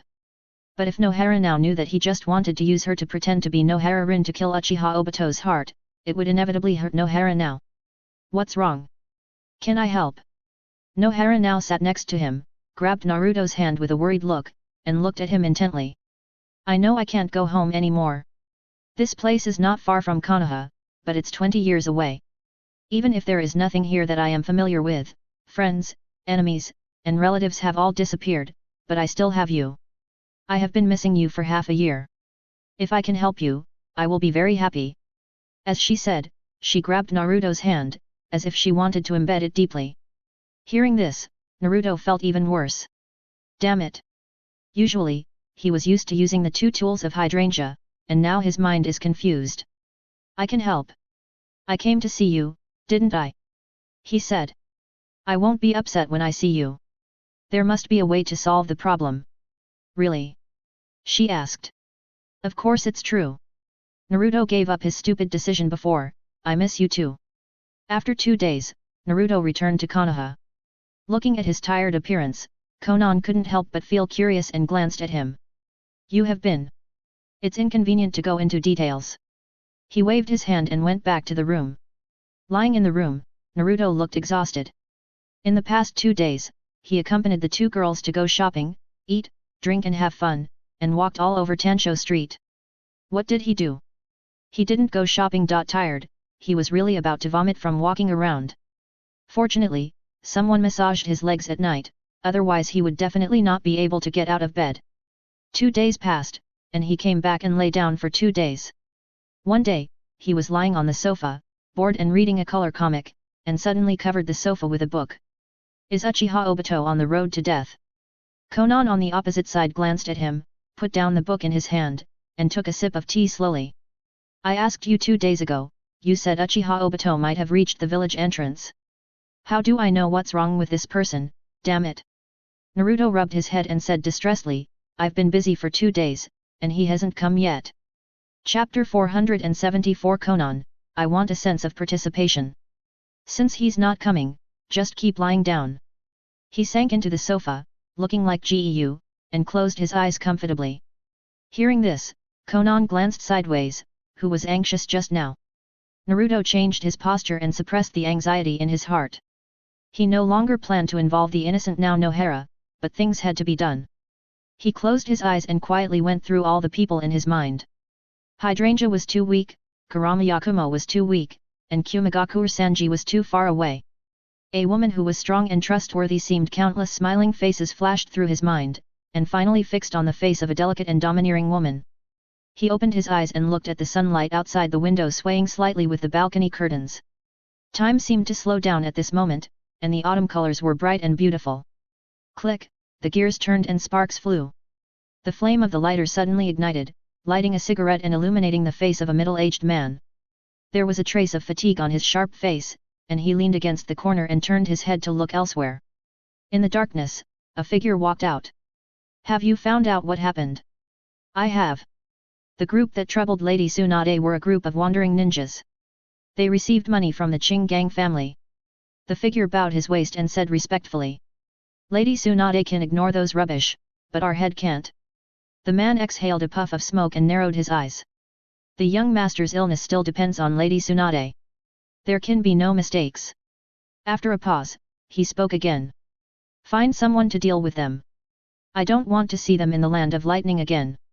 Do you understand? I understand. The black shadow slowly retreated. In the bright hall, several bigwigs from the land of lightning sat on the side, chatting and drinking happily. Tsunade leaned on the small table to drink, and Shizune knelt beside her to pour wine. Lady Tsunade, drink less. Shizune lowered her voice and advised in a low voice. What are you talking about? I'm not drunk. Tsunade blushed, squinted her eyes, picked up a chopstick of beef, opened her red lips and stuffed it in. More, pour a little more. Her cheeks bulged, looking a little funny. Everyone present looked over there, but no one dared to make fun of Tsunade. Those famous figures in the medical ninjutsu world and the ninja world have passed away, and now she is the only one left to carry the weight. It's funny to say that Tsunade didn't have the heart to study medical ninjutsu 20 years ago. The successive blows made her live in a daze all day long. It's hard to meet a special guy, but the result is. But Tsunade has been so lazy that she has been eating, drinking, and having fun for 20 years, but she accidentally became the leader of the medical world. This matter can only be said to be all due to the support of her peers. The reason for this situation is the rebirth grass. In addition to Tsunade's natural beauty, it is also related to the contempt chain of ninjas in the ninja world. There is no shortage of geniuses in these 20 years, but almost 99% of them have devoted themselves to the development and learning of ninjutsu. They even sneered at medical ninjutsu and were unwilling to waste time learning it. Over time, the top talents have advanced higher and higher, and are just one step away from ascending to heaven, but beginners have no way to enter. If Tsunade works harder, she may be able to regain her youth before Orochimaru. The nobles of the Land of Thunder looked at Tsunade with more respect, as if they were looking at a god in the world. Money and status can bring them a transcendent quality of life, but the length of life cannot be directly exchanged with money and status. Who doesn't want to live a few more years, who doesn't want to end the pain? However, generally speaking, with Tsunade's background and strength, they, the nobles of the Land of Thunder, can't afford to invite her. Only when Tsunade travels around the world can they invite Tsunade to play in the form of funding for travel expenses. After the banquet, both the host and the guests enjoyed themselves. Shizun helped Tsunade walk to her place, away from the night banquet, and the surroundings seemed quiet and empty. Tsunade lowered her head, alcohol stimulating her brain to empty itself infinitely. Her temples were beating unconsciously, with a slight sting. The faint tinnitus made Tsunade a little irritable, and her eyelids kept opening and closing restlessly. She went back to the room, turned on the light, and put her on the sofa in the living room. The magnificent ceiling flashed with dazzling light like gemstones, but Tsunade was too lazy to take a look. Shizun walked to the balcony and opened the curtains with a rustle. The dazzling starry sky outside the window, the blue-black night sky was inlaid with stars. The soft light shone on Shizun's body, and she was instantly dazzled. She looked up at the starry sky, and felt a little shocked in her heart. Tsunade-sama, do you think there are people like us out there in the world? Hey! Tsunade stumbled to her feet and walked to Shizun. Beside her, Shizun was about to help her but Tsunade waved her hand to refuse. She leaned against the glass window of the balcony. She looked up at the starry sky with squinting eyes, still in a slightly drunk state. The sky beyond the sky, maybe it's something hostile to us. Tsunade said casually while drunk, unknown things are always accompanied by danger. After saying that, she was stunned for a moment. It seems that she has forgotten something important. She has been traveling around the world and walked thousands of miles, but she still feels unhappy. Forgot something? Shizun saw that Tsunade suddenly fell silent, and looked at the golden hair on both sides of her cheeks hanging down, and couldn't help but feel a little nervous. What's wrong? Tsunade-sama. Nothing. She waved her hand and turned back to rest. Shizun could obviously feel that Tsunade was not right, but subconsciously thought that she might be drunk, so she didn't ask too much. Seeing Tsunade staggering into the bathroom, she reminded her. Tsunade-sama, you need to adjust the water temperature first. Got it. Tsunade replied lazily. Konoha. Naruto and Konan stared at each other, and the atmosphere fell into an awkward silence, just because Naruto had just said a plan that was quite against the will of heaven. Konan raised her head and stared at him with complicated eyes. Do you really want to do this? Is it a bit too extreme? I have no other choice. Naruto said awkwardly, Uchiha Obito is a lunatic who only cares about Nohara-rin all his life, so. Is this the only way? Konan continued to ask without giving up. There are other ways, but they are not as extreme as this. Naruto looked up at the ceiling and explained, since you want to make him suffer, let's carry it through to the extreme. Hearing this, Konan was silent. She hated Obito and wanted to tear him into pieces. If it weren't for Uchiha Obito, they wouldn't have become what they are now, always being fooled. Uchiha Obito deserves to die. If he dies too easily, it would be too easy for him. The most vicious revenge plan she could think of was just to torture him before defeating him. She looked up at Naruto and couldn't help but pursed her lips. This man is indeed very extreme, but this method. If you have a better way, you can also propose it. Naruto looked indifferent. For him, the plan has been set. If Konan doesn't want to, she can find Hydrangea or Kurama Yakumo. Although the risk is greater, no one will help him to ensure. If the plan is exposed, I'm afraid I will have to face Uchiha Obito with the Rinnegan alone. But there are also benefits, stability. Naruto doesn't think his plan is against the sky, but feels that it is very feasible. In simple terms, it is to set up a trap for Obito so that he will willingly sacrifice his life to revive Nohara-rin. The key is that this step is achievable, and the samsara eye can reverse life and death. You can be resurrected directly after death. Although there is no way to resurrect people who have been dead for a long time.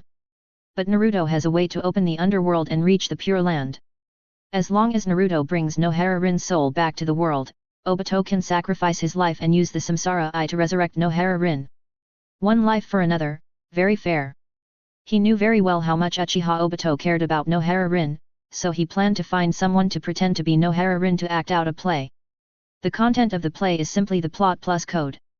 As for the real Nohara-rin after resurrection, she will naturally be hidden by Naruto, and she will never let her know the truth. When she wakes up, she will see Kakashi who has become Hokage. She will see the grave of the 4th generation Namikaze Minato, and everything has changed. However, she will never know that Uchiha Obito did not die after that, let alone who resurrected her. Uchiha Obito will always wear a mask and die in the dark. No one would know about Uchiha Obito's existence, just like he had never lived. Although the plan sounds perfect, it is not without loopholes. First of all, Uchiha Obito would not be so stupid. Since he knew he might die, he would definitely keep a backup plan. Even Naruto would probably be too busy at that time, and he also needed help to act out this play. In other words, he needed a woman with certain strength. And acting is a real play, not fake. After listening to the whole story, Zionin was horrified. This person was indeed extreme, tantamount to killing people.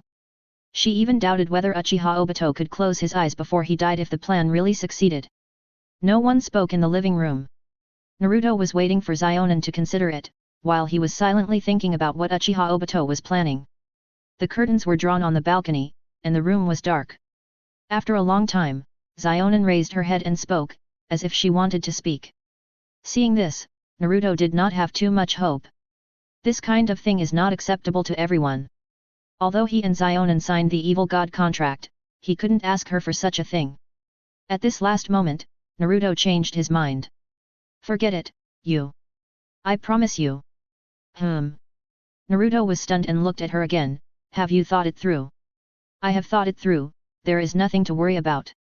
Zionin said on the sofa. Naruto changed her sitting position, obviously she was not as relaxed as she said.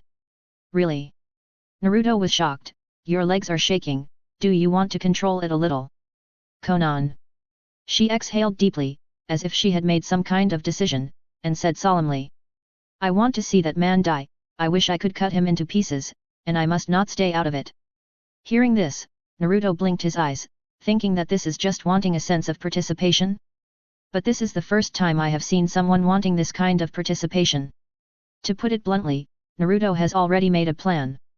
He has everything he needs, except a helper, and this helper must be chosen from his own people. Hydrangea, Kurama Yakumo and Konan have all signed the evil god believer contract with Naruto, which means that they will never betray him, so there is no need to worry too much. If Konan is willing to do it, it will naturally be convenient. The two of them can not only do things perfectly, but also completely suppress Uchiha Obito. If she doesn't want to do it, he won't force her, so she shouldn't participate. He asked for Konan's opinion just out of respect. After all, if she doesn't do it, can't she do it? Hydrangea and Kurama Yakumo are indeed a little weaker and the risk is a little greater, but he can make preparations to remedy it. Everything depends on Konan's own choice. If she doesn't do it, don't get involved. He doesn't need a third helper. The more people there are, the more trouble he will cause. If the heartbreaking plan fails, there is no point in him doing all this. He just wants Obito to die in agony. Originally, Naruto had already given up hope when he saw Konan's hesitation. He even thought about how to find Hydrangea and Kurama Yakumo who were still in Kyuzagakure village, and the corresponding rhetoric. After all, this matter requires breaking through oneself, and it is normal for Konan to be unable to let go. But he didn't expect that Konan actually agreed directly. He was a little stunned for a while. It wasn't until he heard her words that he came to his senses. Well, that's settled, but I still need to tell you the details of the plan. Naruto turned his head and looked out the window, his brows relaxed. Konan nodded, but her hands, which were pressed behind her back, trembled nervously. Although she knew that this was for revenge, the key link in the plan still made her a little uneasy. She had never done such a thing. The original ignorant girl's admiration turned into cold revenge after Yahiko's death, and she had never thought about that aspect at all. It's not clear when Uchiha Obito will come, but we should be prepared at any time. Naruto said, first of all, we can't let him find out your existence. After all, you are dead in his heart. So you can't go out these days, it's best not to leave the house. Okay, but what if he senses my chakra? Konan asked, looking up at Naruto. Uchiha Obito is very familiar with my chakra, as long as he enters Konoha, he can. He can't sense it. You are now protected by the evil god. Naruto interrupted her and said, the contract is not completely useless. At least it can block the breath. As long as Uchiha Obito doesn't see you in person, you don't have to worry about being discovered. Yet. She nodded. The two talked about the details of the first half of the plan for a while, and determined that when Naruto and Obito contacted to prepare to revive Nohara Rin, Konan would be responsible for checking the hidden dangers around. He will definitely have a backup plan. He doesn't trust me, and I don't trust him. Naruto said, there is one thing you should pay attention to, remember to change your clothes. Don't you need to transform? She asked. No, it's easy to be seen. He waved his hand to refuse, I can help you get a set of ANBU clothes. Chapter 475 Uchiha Obito is still on the way on horseback.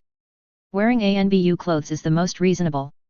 Even if Konan moves too much and is accidentally noticed, Uchiha Obito will not suspect Konan. Yet.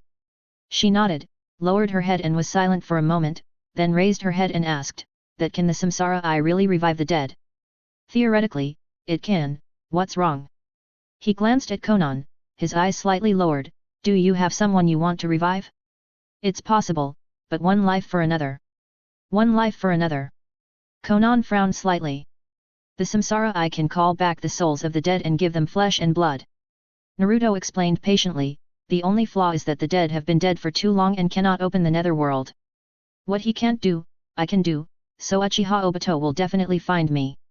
Without the Samsara Eye, there is no resurrection. Zionin subconsciously clenched her palms, seeming a little unwilling, if I transplanted the Samsara Eye, could I ask you to resurrect Yahiko and Nagato?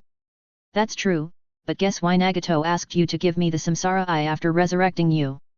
Naruto crossed his legs and smiled. Because I can't control it. She asked. I guess so. As you said before, Nagato used his last bit of life force to revive you. From that time on, you can't use the Samsara Eye. It's a limitation, but it's not the main reason. Nagato can guess what you will do with the Samsara Eye with his eyes closed. He used his life to exchange for your life, and now you want to use your life to exchange for their resurrection. Isn't this a nesting doll? Or an invalid nesting doll? Hearing this, Konan sighed. Naruto was right. There is really no point in doing this. Thinking about it is just wishful thinking, so forget it.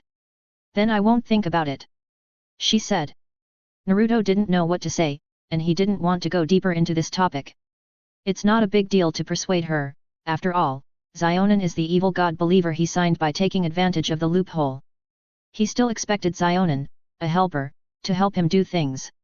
It's not enough to rely on Hydrangea and Kurama Yakumo alone. The two of them are not capable enough. So, he simply skipped this topic. The discussion of the details of the plan came to the later stage. Zionin blushed rarely, but still insisted on discussing with a blank expression. The details of the plan were finalized abruptly, and Naruto reached a preliminary tacit understanding. After the two chatted, they stopped talking and lay on their own sofas to rest. As if they had exhausted all their strength, they entered energy-saving mode one by one. At night, Naruto woke up from the sofa and looked out the window. It was dark. Blurred, he glanced and found that Zionin had returned to the room to rest. After standing for a while, he went out to find some food to take home. It was a little funny. He was used to living alone. If no one cooked for him, he would like to go out to find food. For nothing else, just for the smell of fireworks. He walked out of the house, took out the communicator, and called Koji directly. Soon, Koji's dissatisfied voice came from the other end of the phone. You bastard, you took all the food away last time. I waited for half an hour before the second table was served. I almost starved to death. You are a conscienceless person. I really. Naruto held the phone farther away and waited for Koji to finish complaining before he said. Koji, let's go out for a drink. No. Koji refused directly, damn it, you are definitely trying to trick me into paying the bill. I won't go, you can find whoever you want, I won't go anyway. The fat Yuanjiro rejected his invitation and expressed his dissatisfaction. I'll treat you. Really? Koji suddenly asked. Really, why would I lie to you? Naruto continued to deceive, looking at the sky, you haven't eaten yet, come out and eat something together, we are all brothers. Well okay, wait for me. After hesitating for a while, Koji agreed. He was not short of money, but he just couldn't swallow this breath. So Koji was deceived and met at a small shop where the two often met. Koji looked at a plate of cold dishes on the table and asked after a long pause. Where are the dishes? Isn't it on the table? Where is the wine? Wait a minute, Naruto took out a small bottle of wine with a bang, which completely stunned Koji. Naruto, you are really... Koji's hands were shaking so much that he was finally convinced, is this what you said about having wine and food, and paying the bill? Yes, now that things have come to this, let's eat first. Naruto said calmly. I'm convinced. I'm convinced. Koji covered his face, order, I'll do it. You're damned, Uzumaki Naruto, can't you find someone else? Hearing this, Naruto shrugged. I found Shikamaru, he's working overtime. Kaiba is on a mission, and everyone else has more or less things to do, only you are the most idle. So, there is no choice. The two chatted while eating. Konoha didn't have much to do. Koji was really bored, otherwise he wouldn't be able to come on call at any time, and he didn't have the lofty ambition to enter the upper echelons. The problem he faced every day when he opened his eyes was what to eat for lunch and dinner.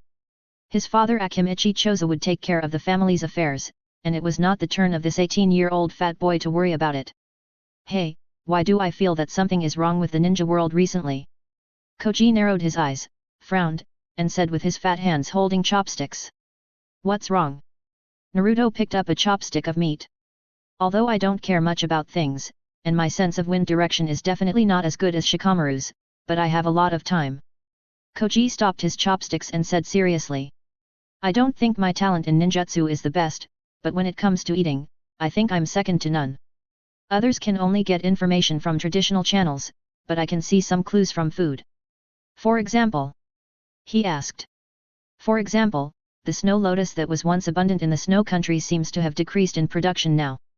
Koji said, originally, I didn't care about this kind of thing, but do you dare to believe that the snow country is rich in rice?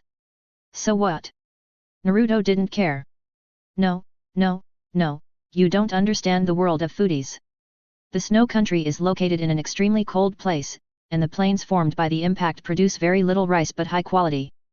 Koji licked his lips. Then what? The snow country can't produce so much rice, and the domestic supply is not enough. The snow rice that flows out of the trade is usually expensive, but now, there are a lot of snow country rice on the market. Shinkai talked freely, his chubby cheeks trembling, squinting his eyes and leaning forward with chopsticks, and said seriously. Where did the snow rice come from? It must be that something big happened in the snow country. Either a coup d'état took place, or the snow country has risen up. Otherwise, a small country thousands of miles away, with a world of ice and snow. With the output there and inconvenient transportation, how could it be possible to trade with the fire country? Naruto stopped eating and suddenly realized that Koji was not only good at eating, but also had a good brain. He just lived under the shadow of Shikamaru all day long and didn't show his true colors. There was indeed a coup in the snow country. 6 years ago, I sent the old king away with my own hands. Are you kidding me? If Koji was halfway through his words, he suddenly froze, looked up at Naruto, and swallowed his saliva. Are you kidding me? What do you think? He put down his chopsticks and poured himself a cup of tea. If I say that the snow country is mine, would you be too surprised? 6 years ago you were a genin at that time, right? Didn't the snow country mission fail? Koji asked with his eyes wide open in disbelief. You four drifted on the sea for a month and ended up on a deserted island. Then Kakashi-sensei brought you back. Do you remember that time? I remember the mission should have failed. I heard that you were almost sacrificed by the crazy people in the hot spring country before you even reached the snow country. Yes, but I went there again secretly later, and only brought Fukakoyoki with me. Naruto said slowly, by the way, Fukakoyoki is Princess Fenjiun. Princess Fengyun. Koji stood up with a bang. No wonder the Princess Fengyun series of movies ended badly. Did she go back to inherit the throne? Almost. After driving away the old king, she is the queen of the snow country. Naruto nodded, and his mind instantly recalled the memory of that time. Suddenly, he found that the three women on the sea seemed to have a relationship with him. Whether it was Hongdu, Sakura, or Fukakoyoki, the three of them seemed to be intertwined with him because of various things later. Like the gears of fate, the moment the snow country mission started, the four people began to turn slowly the moment they stepped on the ship. After realizing it, they looked back and found that their fates had long been intertwined and inseparable. So the snow country is really yours. Shikamaru sat down and took a breath. The whole snow country is yours. No. That's good, you scared me to death, I said how could it be possible? Half and half. He said, but he thought silently in his heart that even the queen of the snow country is mine. Shikamaru almost spit out a mouthful of blood, covering his heart and said. You had a small country 6 years ago? What was I doing at that time, damn it, so I am the only one who has achieved nothing in these years. That day, Shikamaru sadly discovered that his former companions really had their own achievements, and even the brothers who agreed to be the last in the team secretly rolled up a small country. More than one. What? Shikamaru looked up and asked. Nothing. Naruto waved his hand. What's the use of so many small countries? I'm not a king. You know me, I just want to lie down. Don't lie down, I'll treat you to this meal. Can you find a way to get me some snow lotus from the snow country? Koji pulled him to complain, my father-in-law's birthday is in a few days, can you help me? That's no problem, I'll send it to you in 2 days. He agreed immediately. 2 days? So fast. Koji was a little confused.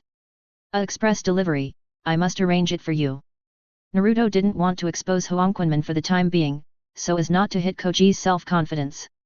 Although Naruto always skipped the bill at every dinner party, Koji always despised it, but Koji would go every time Naruto organized a party. The gap is too big, it's hard for everyone to become friends. Of the former Konoha 12 strong men, Naruto and Koji are probably the only 2 guys who are still idle. Maybe their dreams are somewhat similar, to eat while lying down. They both had a happy meal. Before leaving, Naruto packed some food to take home for Konan. Koji stared at him for a while and asked in confusion. Is there anyone else in your family? No, I gave it to the fox dog. Naruto said casually. Ah? When did you treat it so well? Didn't you say it didn't deserve to eat before? Koji scratched his head and thought that you are very kind. Back home. Konan was probably in a bad mood, so she ate some and went back to her room. The rest was not wasted, and Naruto fed the stray dogs around with interest. The next day. It was estimated that Uchiha Obito would not come at this time, so he opened the Yellow Spring Gate and went to the snow country. Fenghua Xiaoxia was taking a bath and was startled by the sudden appearance of Naruto. You. My friend asked me for snow lotus, do you have it? Naruto asked straight to the point. Yes, I'll ask someone to prepare it. Fenghua Xiaoxia smiled, sat down on the sofa, patted the edge and said. Come and sit first. Wasn't the suffering last time deep enough? Naruto happened to be free, and the anxiety of waiting for Uchiha Obito for many days had been lingering in him, so he didn't mind relaxing. 2 hours later, a large pile of snow lotus was sent over in gift boxes. These need to be refrigerated, otherwise they will go bad. Fenghua Xiaoxia's voice was a little hoarse, and she pointed at the other half weakly and said, that's dry goods, keep it out of moisture. I know, I don't need so much. Naruto collected all these things, turned his head and glanced at Fenghua Xiaoxia, you have a good rest, I'll come to see you next time. Yeah. She nodded. After Naruto left, Fenghua Xiaoxia pursed her lips and lay on the soft big bed with a tired smile. When I have a child, I won't be alone anymore. The Akimichi clan's residence. Koji looked at the 4 boxes of snow lotus lined up on the table and was stunned for a long time. He looked up at Naruto, then looked down at the snow lotus. Damn, was what you said yesterday true? Aren't you in a hurry? Naruto drank tea leisurely. If you're in a hurry, you've only spent half a day to get it. Isn't that a bit too efficient? Koji was shocked, holding a box of snow lotus and looking at it over and over again. It's so beautiful. The things have been delivered anyway, I have something else to do, so I'll leave first. Naruto got up and was about to leave, but was stopped by Koji. Where are you in a hurry to go? Don't you want to drink today? Give gifts, Ino and Hinata, Naruto said, counting on his fingers. Give 1 box to Kakashi-sensei, and 1 box to Izuki Yujao. I have to ask the Anbu for help in a few days. Get lost. Koji stretched out his fat hand and pushed him out. Go away, don't be conspicuous here, get out. Uzumaki Naruto, you really deserve to die. Hehe, you are just jealous, I'll find you tomorrow. Naruto turned around and left, thinking why Uchiha Obito hasn't come yet, you damn come quickly. Chapter 476 Naruto, I want to be a good person. Konan lay on the bed and woke up with squinting eyes. The curtains in the room were drawn, and it was impossible to tell whether it was day or night, and Uchiha Obito still didn't show up. Every day I stayed in the room in a daze and slept. After experiencing life and death, those memories would always unconsciously flash from my mind. Yahiko's dream is to change the world, Nagato's dream is peace, what is her own dream? Konan turned over and curled up. She couldn't tell what her dream was. When she was a child, she might just want to have enough food. Later, she hoped for peace, and later she hoped to change the world. Now she just wants to go back to the past, and doesn't want anything else. She just wants everyone around her to be alive. She just wants everyone to be alive and live well. As she thought about it, a line of tears flowed down her cheeks. Bang, bang, bang, the door was knocked. Konan came back to her senses and immediately put away her emotions. She got up and opened the door. As soon as she opened the door, Naruto outside the door directly covered her mouth with his hand, and her body suddenly stiffened. Naruto's eyes were serious. He covered her mouth with one hand, and with the other hand, he stretched out his index finger and put it on his mouth to make a shushing gesture, indicating that she should not make a sound. He's coming, hide well. He silently made a mouth shape, gently pushed Konan, and pointed to the closet to indicate that she should hide in it. The samsara eye is not a perspective eye, so Uchiha Obito cannot sense Konan's chakra. Konan suddenly became nervous and subconsciously hid in the cabinet quietly. Naruto closed the door with his backhand and closed his eyes to feel that Uchiha Obito's chakra was approaching him quickly. The whole person relaxed and his face instantly returned to calm. I'm not afraid of him coming, I'm afraid he won't come. Very close. Dong dong dong. Naruto was standing in the living room drinking water, and he couldn't help but be a little surprised. This guy actually chose to knock on the door from the front door? How come this is the same as Uchiha Itaka's habit, damn it. He put down the glass, walked to the door slowly, and opened the door with a click. Outside the door, Uchiha Obito was dusty, wearing an oval mask with black and white rings on his face. The only eye exposed was cold, and he glanced at Naruto the moment he opened the door. Naruto also showed a ferocious smile, with the same momentum, and looked at Uchiha Obito coldly. Uchiha Obito, your mother died, why didn't you die? Uzumaki Naruto, your mouth is still so foul. Obito stared at him, without any emotional fluctuations. I have got the samsara eye, let's get started. Now. Naruto glanced at him, let me change clothes. Time is tight, I don't think it's necessary. Uchiha Obito looked calm, pointed to the door and said, let's go, I don't need to invite you.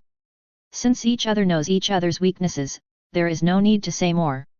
As long as Rin is resurrected, everything is easy to say. If you don't cooperate.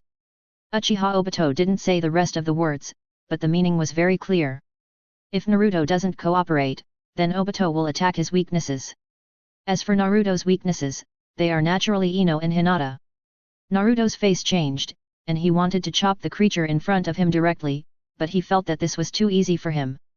He squeezed his hands and then loosened them, and a smile appeared on his face. Let's go.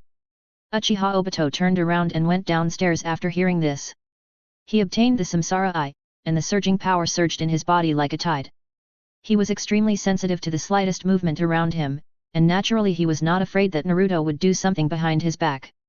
Naruto changed his shoes and went out, closing the door before leaving. With a bang, the living room fell into silence in an instant, and Zionin stood in the closet motionless. Her heart was pounding, afraid of making the slightest noise. The plan has been finalized. If you act without thinking, then the plan will be meaningless. Zionin is very clear about her responsibilities and is not impulsive. She did not come out immediately, but waited for a few minutes before slowly taking a step. The moment her toes touched the ground, Xionan calmly completed what she had imagined in her mind smoothly. He took out the clothes of the Anbu from the closet, put them on quickly, pushed open the unlocked window and went out. It was night. Naruto followed Uchiha Obito out, the moonlight sprinkled on the ground. Uchiha Obito moved very lightly, both of them shielded their breath and did not alert the Anbu. "Where are you going?" he asked. "The edge of the Fire Country forest," Obito said without looking back. "Haha, you villains are really interesting. You all like to do things on the border of the Fire Country." Naruto did not hide his sarcasm, like a mouse, hiding. "Aren't you the same? You do things by any means necessary."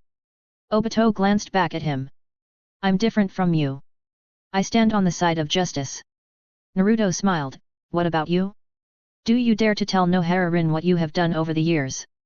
"I don't regret it. They hurt Rin. I just let them suffer the pain that Rin suffered." Uchiha Obito's voice was cold and unmoved. The two moved forward slowly, and the speed was almost difficult to identify with the naked eye. Seeing that the gate of Konoha was right in front of him, Uchiha Obito slowly glanced in the direction of Naruto. "Really? Nohara Rin must be very happy to know what you did. The romantic who killed the master and his mistress is really handsome." Naruto did not make any radical moves at the entrance of the village. "Whatever you say." Obito crossed the gate of Konoha, and Naruto followed closely. Hehe. Naruto did not say anything else. Konoha. As soon as Konan went out, Uzuki Yujao also put on the Anbu uniform and took up the knife and went out quietly. The difference is that one flew directly in the sky, and the other took the note to do things. "Captain." The Anbu was stunned. They actually met Uzuki Yujao. "Well, immediately dispatch the third team to the vicinity of the mountain flower shop to set up control and protection, and the second team will go to the Hyuga base to explain the purpose of the Hyuga clan and protect the safety of Hyuga Hinata." Uzuki Yujao gave instructions while walking and put on the mask of the Anbu. "Hurry." "Yes." The Anbu members immediately disappeared on the spot. At the same time, half of Konoha woke up suddenly, and the Anbu who were on vacation were notified to cancel their vacation. Kakashi also woke up from his sleep and led people to the Hokage building. "Enemy invasion? When?" "Just now, they have left." Uzuki Yujao responded calmly. "Just now." Kakashi rubbed his temples. "Has the identity of the enemy been confirmed?" "Not yet, but it should be the gang that kidnapped Yamanaka Ino and Hyuga Hinata last time." Uzuki Yujao used that gang as an answer, which invisibly increased the pressure on everyone. "Why? I saw Naruto follow that guy away, probably under coercion." Uzuki Yujao said. Suddenly, a discordant voice sounded in the crowd. "What if that guy betrayed the village?" Hearing the voice, Uzuki Yujao glanced over and frowned. She suddenly remembered a sentence Naruto once said, which was a bit deafening now. "I can't protect this village at all costs. The stronger I am, the more they hope I die." Kakashi also looked over. His eyes were not angry or harsh. He knew the nature of the village too well, and there were more than just those who supported the Hokage in Konoha. To put it bluntly, they only had eyes for the ownership of the position of Hokage. Some things are not surprising, so naturally there will not be too much anger. Kakashi has long passed the age of anger, and the years have left him with only indifference. "Have the Anbu reinforcements arrived?" he asked. "I have immediately strengthened the protection of the Yamanaka flower shop and the Hyuga station. The third team and the second team have arrived at the Yamanaka flower shop and the Hyuga station." "Very good, I will trouble you all in the next period of time." Kakashi pondered for a moment and gave an order. "The village is on level 2 alert, everyone cheer up." "Yes." Everyone in the meeting room responded in unison. As everyone left, Uzuki Yujao still stood there. Kakashi didn't call her either. He sat at the Hokage's table with his hands folded, silently looking at the map and thinking. His eyes passed Konoha and looked at the border of the Land of Fire. "Did that person go out of the village?" Kakashi looked up and asked. "Yes, I guess the other party is likely to force Naruto to leave with a condition that he can't refuse." Uzuki Yujao said, "The other party is so cautious, but it shows that he doesn't want to conflict with Konoha." "Afraid of the village?" Kakashi said. "Not likely." She shook her head. "That's really strange. The other party's identity is probably only known to Naruto." Kakashi sighed and leaned back in his chair. "In that case, the direction the two are heading to is most likely the edge of Konoha forest, or the edge of the land of fire. The range is too wide, and it's impossible to search. Uzuki Ujo added. Then trust Naruto, the village also needs to be alert. Kakashi picked up a pen, his eyes became long, for the benefit of the village, send some more people to Ino and Hinata. Yes. Uzuki Ujo nodded and left. In the flower shop in the mountains, Ino was awakened by the movement downstairs. When she changed her clothes and went downstairs, she found several Anbu standing downstairs. She was stunned and rubbed her eyes. What happened? She was still wearing pajamas inside and a coat outside. She stood at the stairs wearing pink slippers and blinked. The deputy just woke up. Yamanaka Inoichi was talking to the captain of the 3rd Anbu team. When he heard Ino's voice, he turned around and frowned as if he had encountered something difficult. Ino, go upstairs. If there is something, the adults will solve it. Hearing this, Ino almost vomited blood. What do you mean if there is something, the adults will solve it? I am not a 3-year-old child anymore, okay? Father, I am not a child. I am an adult. I know, you go upstairs first, it's nothing serious. Yamanaka Inoichi wanted to say something, but was stopped by Yamanaka Rino. Ino, you go upstairs first, Mom will come up and talk to you later. Oh. What else could Ino say? She nodded and turned to go upstairs.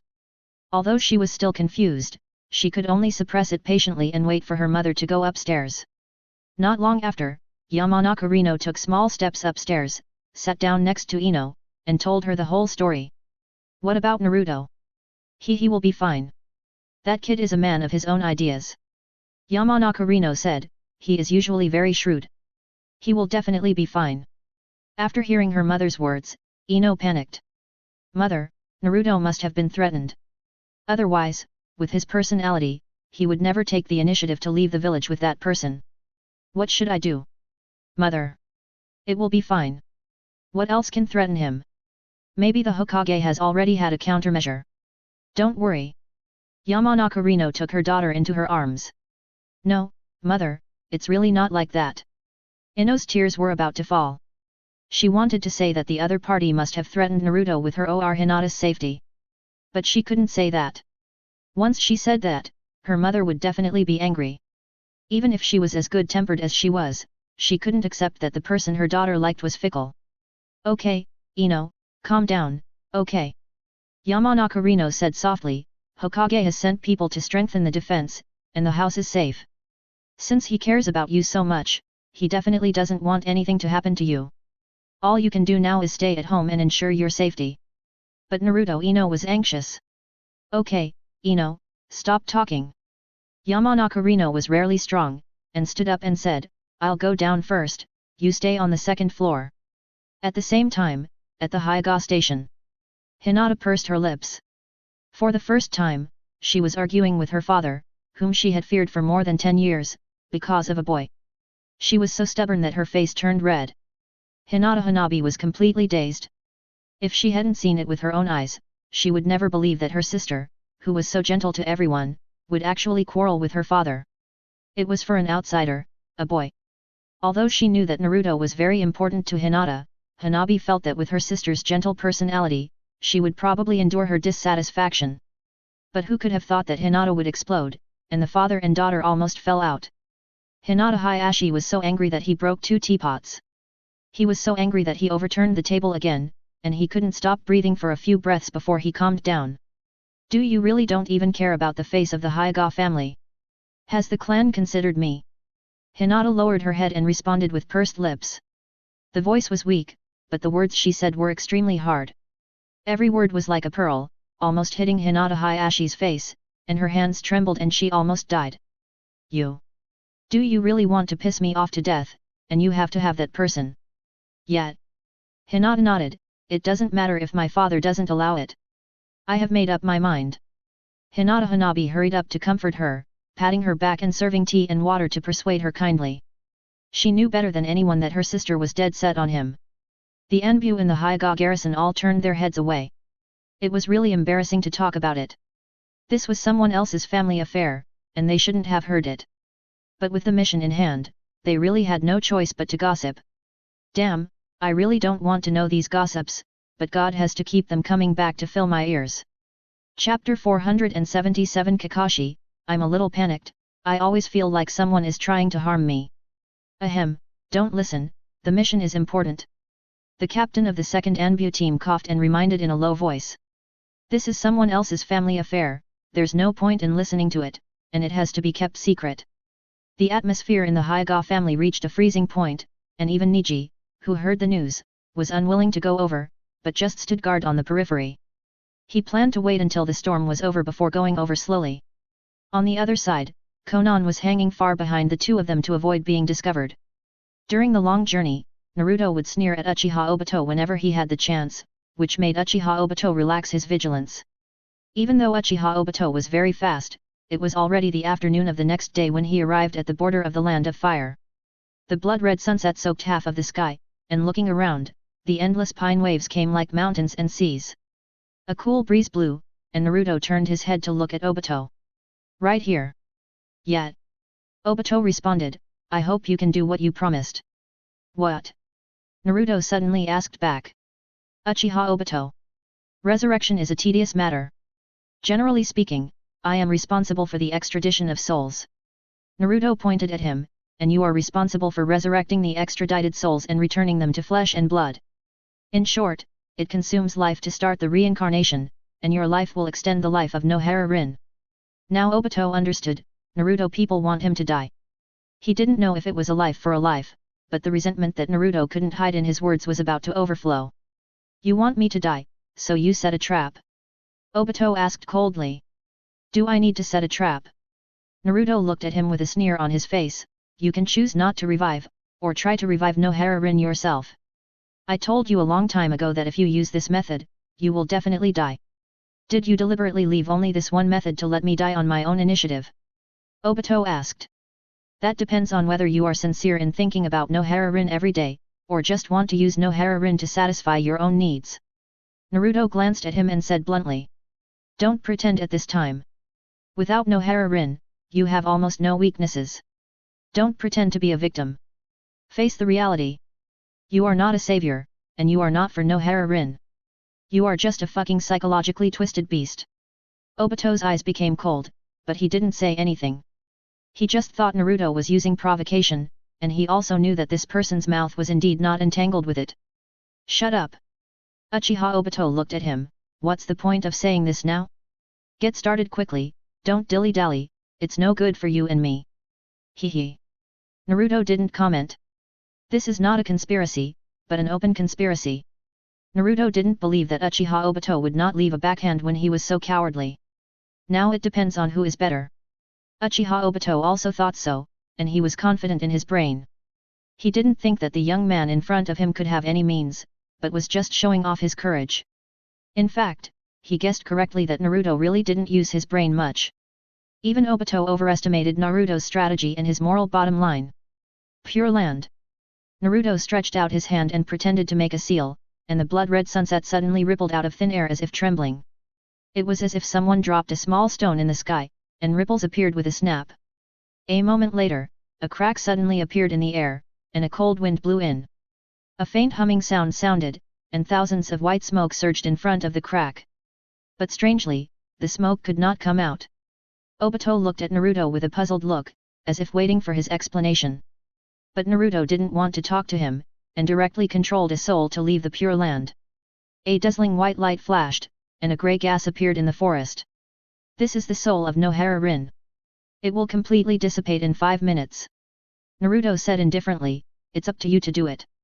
10 miles away, Konan was circling in the night sky. According to the previous plan, Naruto was responsible for contacting Obito and acting according to the plan, and she was responsible for supporting him from the rear. If the situation changes, she will immediately provide support. As soon as she entered the border of the Land of Fire, she saw that Naruto and Obito were surrounded by white Zetsu. A large group of them gathered in the forest, which made people's scalps numb. Konan quickly used the voice ability of the evil god contract to share the situation with Naruto. Through sharing, Naruto also saw the groups of white Zetsu. The dense white Zetsu, like an ocean, emerged from the ground almost like bamboo shoots after rain. The white Zetsu piled up together, like an ocean. Naruto's expression did not change. He felt even more strange that Obito had no backup. So many white Zetsu were sent to block him, and Konoha probably had a lot of white Zetsu. He just hoped that Mao Uxian would be more powerful, and it was worth it that he had informed Mao Uxian in advance. If the people in the village can't even deal with a white Zetsu, then they might as well die. Konan in the night sky received Naruto's comforting response, signaling her to calm down and act according to the plan. After receiving the response, Konan was a little confused. How could she act according to the plan after this? What about the densely packed white Zetsu? The other party obviously planned to seize the Samsara Eye and Nohara Rin after the resurrection ceremony was over. Even so, Konan did not ask again, but just silently agreed. The process of resurrecting Nohara Rin was not complicated. Naruto watched from the side, and Obito was about to use the Samsara Eye to perform ninjutsu. Suddenly, he spit at Obito. Uchiha Obito turned his head and looked at him. What are you doing? Nothing. Naruto looked like a rogue, which made Obito even more angry. Thinking that Nohara Rin was about to be resurrected, Obito forced himself to suppress the anger in his heart, and the Samsara Eye slowly shrank. A green light full of vitality descended from the clouds above the night sky and landed on the grey shadow of Nohara Rin. At the same time, Obito's eyes dimmed instantly, and his body shrank visibly. Vitality cannot be created out of thin air, it can only be transferred. The price of resurrecting Nohara Rin is Obito's life. Although Obito is a beast, his feelings for Nohara Rin are at least real. One life for another, without any hesitation. Naruto watched coldly from the side, watching the grey shadow gradually gain color. Nohara Rin's soul became full, and Obito's shoulders collapsed instead. Fuck, this thing can shrink. Uchiha Obito, who was performing the spell, ignored Naruto's sarcasm and had no intention of checking the abnormality of his body. He was thinking it's all Lin. He knew very well that even if Lin was resurrected, he would not die so quickly. Obito found a lot of white Zetsu, naturally to snatch the Samsara Eye and prevent Naruto from doing bad things. Nohara Rin's figure gradually became real, and her agile body was looming. Uchiha Obito's life breath was getting weaker and weaker, like a patient who was aging rapidly. Naruto looked up and squinted his eyes at Nohara Rin floating in the night sky, and sighed in his heart that Obito, your goddess is emitting green light, it's really magical. He stood aside with his hands folded, waiting, without any movement. Konan was hanging in the sky 10 miles away, and the huge paper wings behind her were slowly flapping. Faced with the white Zetsu hidden in the darkness all over the mountains and plains, Konan was powerless. She couldn't solve so many white Zetsu quietly, so she could only wait for an opportunity. As a result, everyone's eyes were focused on Nohara Rin floating in the air, and the slightly shining green light flickered like a firefly in the dark night. Konoha, the Hokage building was brightly lit. The 6th Hokage Kakashi was lying in a chair by the window, looking at the night outside the French window. Lights were flowing in his sight, and the village had entered the 2nd level alert. The Anbu had all been in place, and they had completed the deployment outside the key protection target area. But for some reason, I always felt a little panic, and the night outside the window was a little long. Dong, dong, dong. The sudden knock on the door brought Kakashi back to his senses instantly. He shouted come in, and Shikamaru pushed the door open and walked in, holding a pile of documents in his hands. Teacher Kakashi, since you are free now, let's deal with the documents together. Shikamaru put the documents down with a bang, and said with a pair of dead fish eyes. Hearing this, Kakashi's mentality was even more indifferent than him, and he refused directly. The village is now on level 2 alert. As the Hokage, I must be alert. How can I be distracted at such a critical moment? Take it away, take it away. He looked like he was driving someone away. He felt sick and wanted to vomit when he looked at the pile of documents. What kind of hell is this? It's fine to work overtime in the middle of the night, but he also has to work seriously? Now Kakashi finally understood why the 3rd Hokage looked old. 2 people couldn't handle this kind of work intensity, let alone forcing it on one person. These documents will only double if they are delayed until tomorrow, Mr. Kakashi, you can't escape it. Shikamaru said. Then you can just help me deal with it. If you are unsure, leave it to me. Kakashi looked distressed. Is Uzuki Ujio back? No. Shikamaru shook his head and was also troubled by the pile of documents. The authority of the Hokage looks tempting, but it is just a saying. Even if Kakashi authorized Shikamaru to handle the documents, Shikamaru could only do the screening work. The people below handed in the documents all at once. There were so many things, big and small, that Kakashi was exhausted from dealing with them, so the work of screening naturally fell on the assistant. Shikamaru found a seat and sat down, and began to deal with the documents seriously. So the office returned to silence, with only the sound of turning pages. Kakashi was still lying in the chair, looking at the night outside the window with unfocused eyes, but his heart was not at peace. The uneasiness became stronger as time went by, as if something was about to happen. And his intuition told him that this matter was closely related to him. So Kakashi simply squinted his eyes and began to recall all kinds of people and things related to him.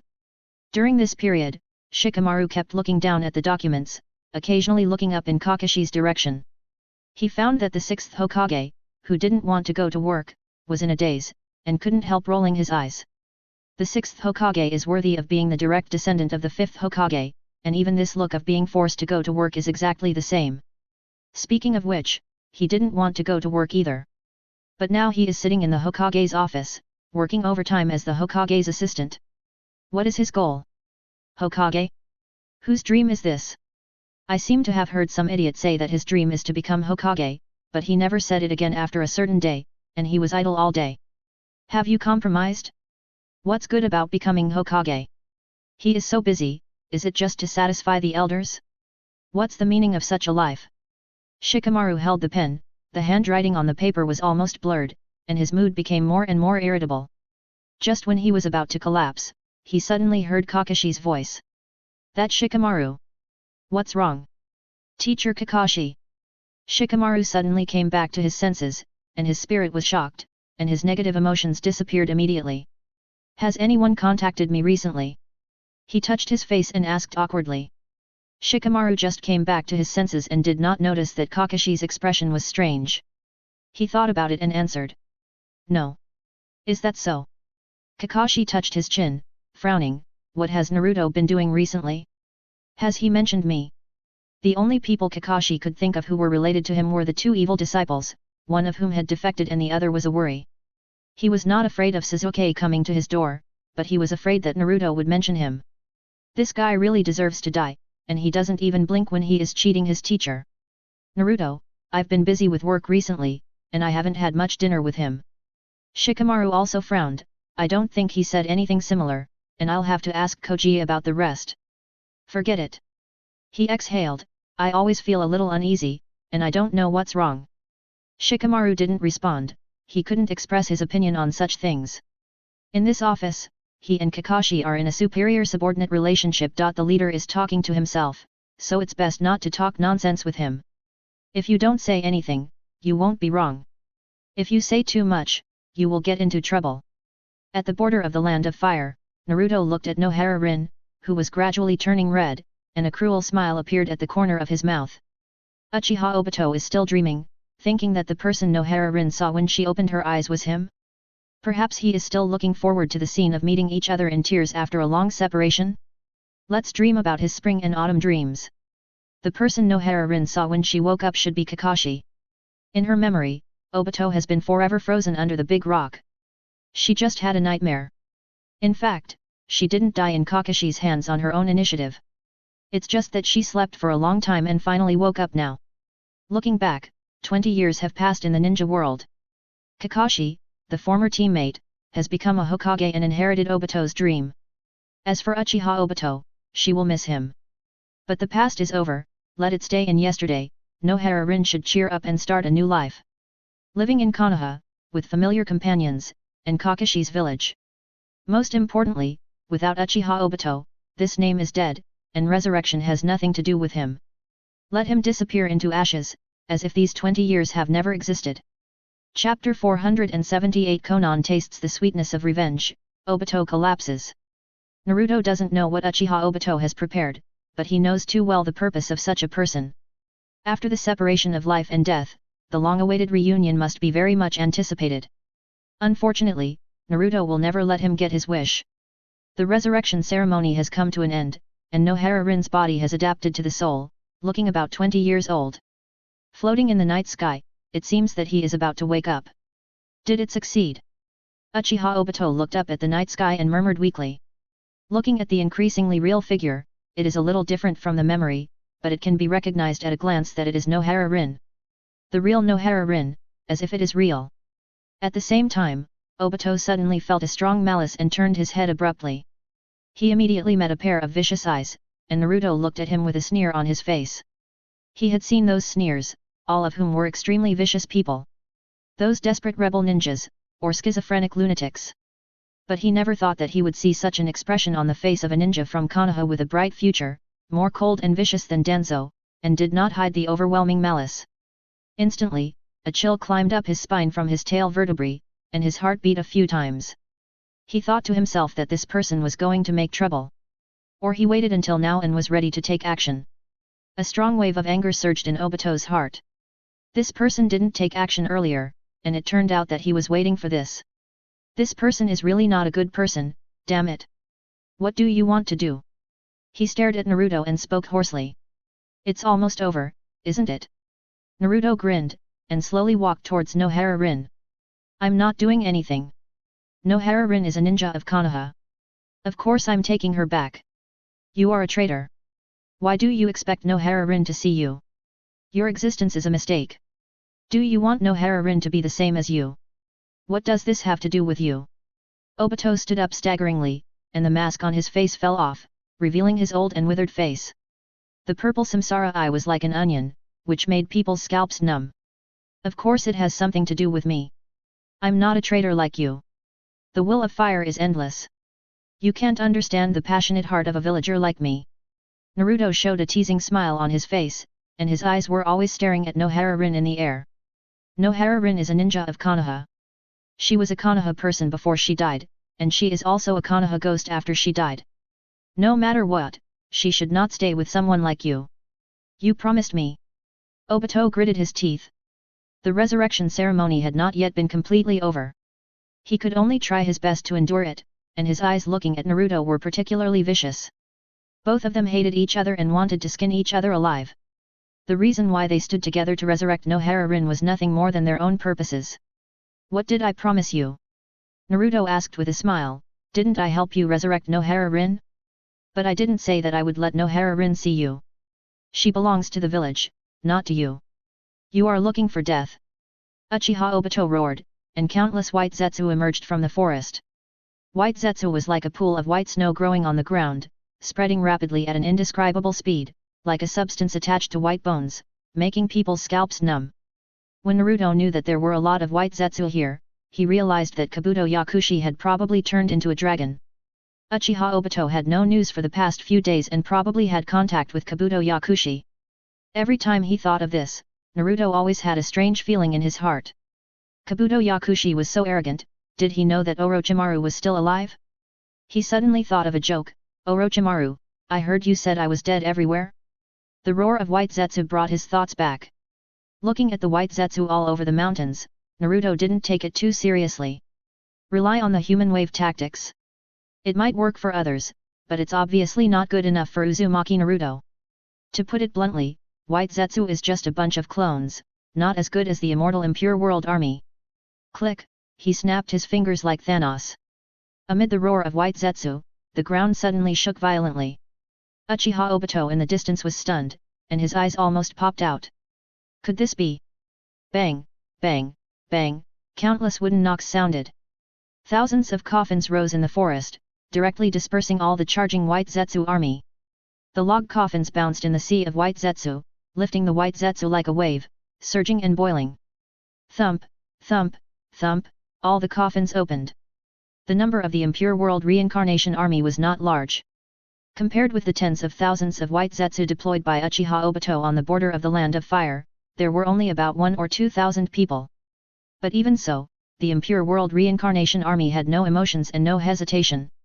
The two waves of one white and one grey intertwined, and the boundary could not be distinguished. Imperishable World Reincarnation? How could it be? Uchiha Obito's breath was a little heavy. He was not unfamiliar with the Impure World Reincarnation ceremony. As early as a few days ago when he came into contact with the extreme madman Kabuto Yakushi, he had seen him use the Impure World Reincarnation ninjutsu inherited from Orochimaru.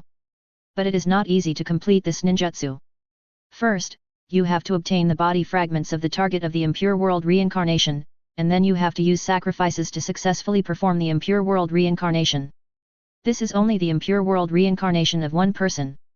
If you want to perform it on multiple people at the same time, the difficulty will be raised to another level. Not to mention digging graves to find skin fragments, the sacrifice thing is quite mentally exhausting. Although white zetsu can serve as a perfect sacrifice, it takes a lot of chakra or energy to let 4-5 white zetsu complete the sacrifice at the same time. In any case, it can't be as simple as snapping your fingers like Naruto just did. Damn, this is not simplified, this is simply cheating.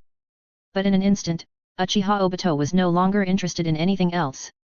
Because the resurrection ceremony of Nohara Rin was over, Nohara Rin, who was wrapped in the green life energy cocoon, moved her eyelids, as if she would open her eyes in the next second. This scene also attracted Naruto's attention. He no longer cared about the white Zetsu army in the fight, but raised his head slightly and squinted his eyes to look at Nohara Rin. At this moment, something strange happened. A white figure flashed across the night sky, and Konan opened her huge paper wings and rushed over in a flash. Instantly, her body disintegrated and turned into white paper pieces all over the sky. The paper pieces surrounded the green cocoon and instantly formed a larger white paper cocoon. Naruto understood what he meant, and took advantage of the fact that Uchiha Obito's attention was attracted by the strange phenomenon created by Konan, and at the moment when Konan disintegrated, he used the flying thunder god Kunao that was placed on Konan in advance to replace her and fly into the sky. Before the paper pieces were wrapped into a cocoon, he opened the 4-symbol seal and directly sucked Nohara Rin in, and in the blink of an eye, he used the flying thunder god Kunao to replace her. From the outside, Naruto's figure flashed for a moment, like a frame drop. But it soon stabilized, as if nothing had happened. No one could tell that he had replaced the real Nohara Rin in an instant, and the real Nohara Rin had been sucked into the sealed space by him, and there was only Konan in the paper cocoon. Konan! Why aren't you dead? Uchiha Obito stood up with his broken body. At this time, he was already a candle in the wind, with only a few breaths left in his body. White Zetsu had been stopped and couldn't get through at all. Uchiha Obito never expected that Naruto would be able to stop the White Zetsu army. Even if he wanted to make another preparation, he had no chance. Yakushi Kabuto gave him 10,000 White Zetsu troops and promised that even if Hashirama Senju was alive, he would have to fight for 10 minutes, which was enough to buy him time. But who could have thought that things are unpredictable? After the resurrection ceremony, Obito's physical and mental reactions became sluggish. He didn't notice Naruto's actions at all, like a madman who was at the mercy of others. He shook his head hard and barely saw the paper cocoon in front of him. The next second, the paper cocoon exploded suddenly, and Obito saw Konan throwing Nohara Rin to the ground like a doll. Rin! Uchiha Obito's eyes widened in anger, and he stumbled towards the direction where Nohara Rin fell. But his movements were too slow, and his mind was too slow. The last bit of vitality left in his body wrapped around his roots and kept his last breath. In the last moments, people's minds are chaotic, and they are almost acting on a single obsession. Even if Konan in the air is just a paper clone, even if Nohara Rin thrown to the ground is not Nohara Rin at all, but Konan pretending to be Nohara Rin with a transformation technique. He couldn't tell at all. Konan died once, and no one understood Uchiha Obito's current state better than her. It was precisely because of this that she could understand the viciousness of Naruto's plan. The last obsession before a person dies is strong, and he will definitely grab that straw without hesitation. Uchiha Obito cares most about Nohara Rin, and he will definitely not think too much when he sees Nohara Rin injured. Anger, panic, fear, these negative emotions will further impact the will of Uchiha Obito, who is already in a state of weakness, distracting his attention and preventing him from thinking. Even if this plan is full of loopholes, in front of the person he cares about most, in this state of weakness, emotions will overcome reason and make people crazy. The more you want to be sober, the more your emotions will be stretched. It's like entering a movie with only colors, your emotions are completely dragged away and squeezed at will. With a bang, before Uchiha Obito stumbled to arrive, Konan was hit by Ming. The man caught it. Let go. Take your hand away. Obito's eyes turned blood red, staring at Naruto, almost spurting blood. Get out of here. Naruto was holding Konan in his arms, but in Uchiha Obito's eyes, he was holding Nohara Rin who had just been resurrected. Even though Konan didn't have much expression on her face, in Obito's mind it was Nohara Rin, with a hint of confusion on her face. His eyes were almost cracked with anger, staring at Naruto's hand. Let go? Why?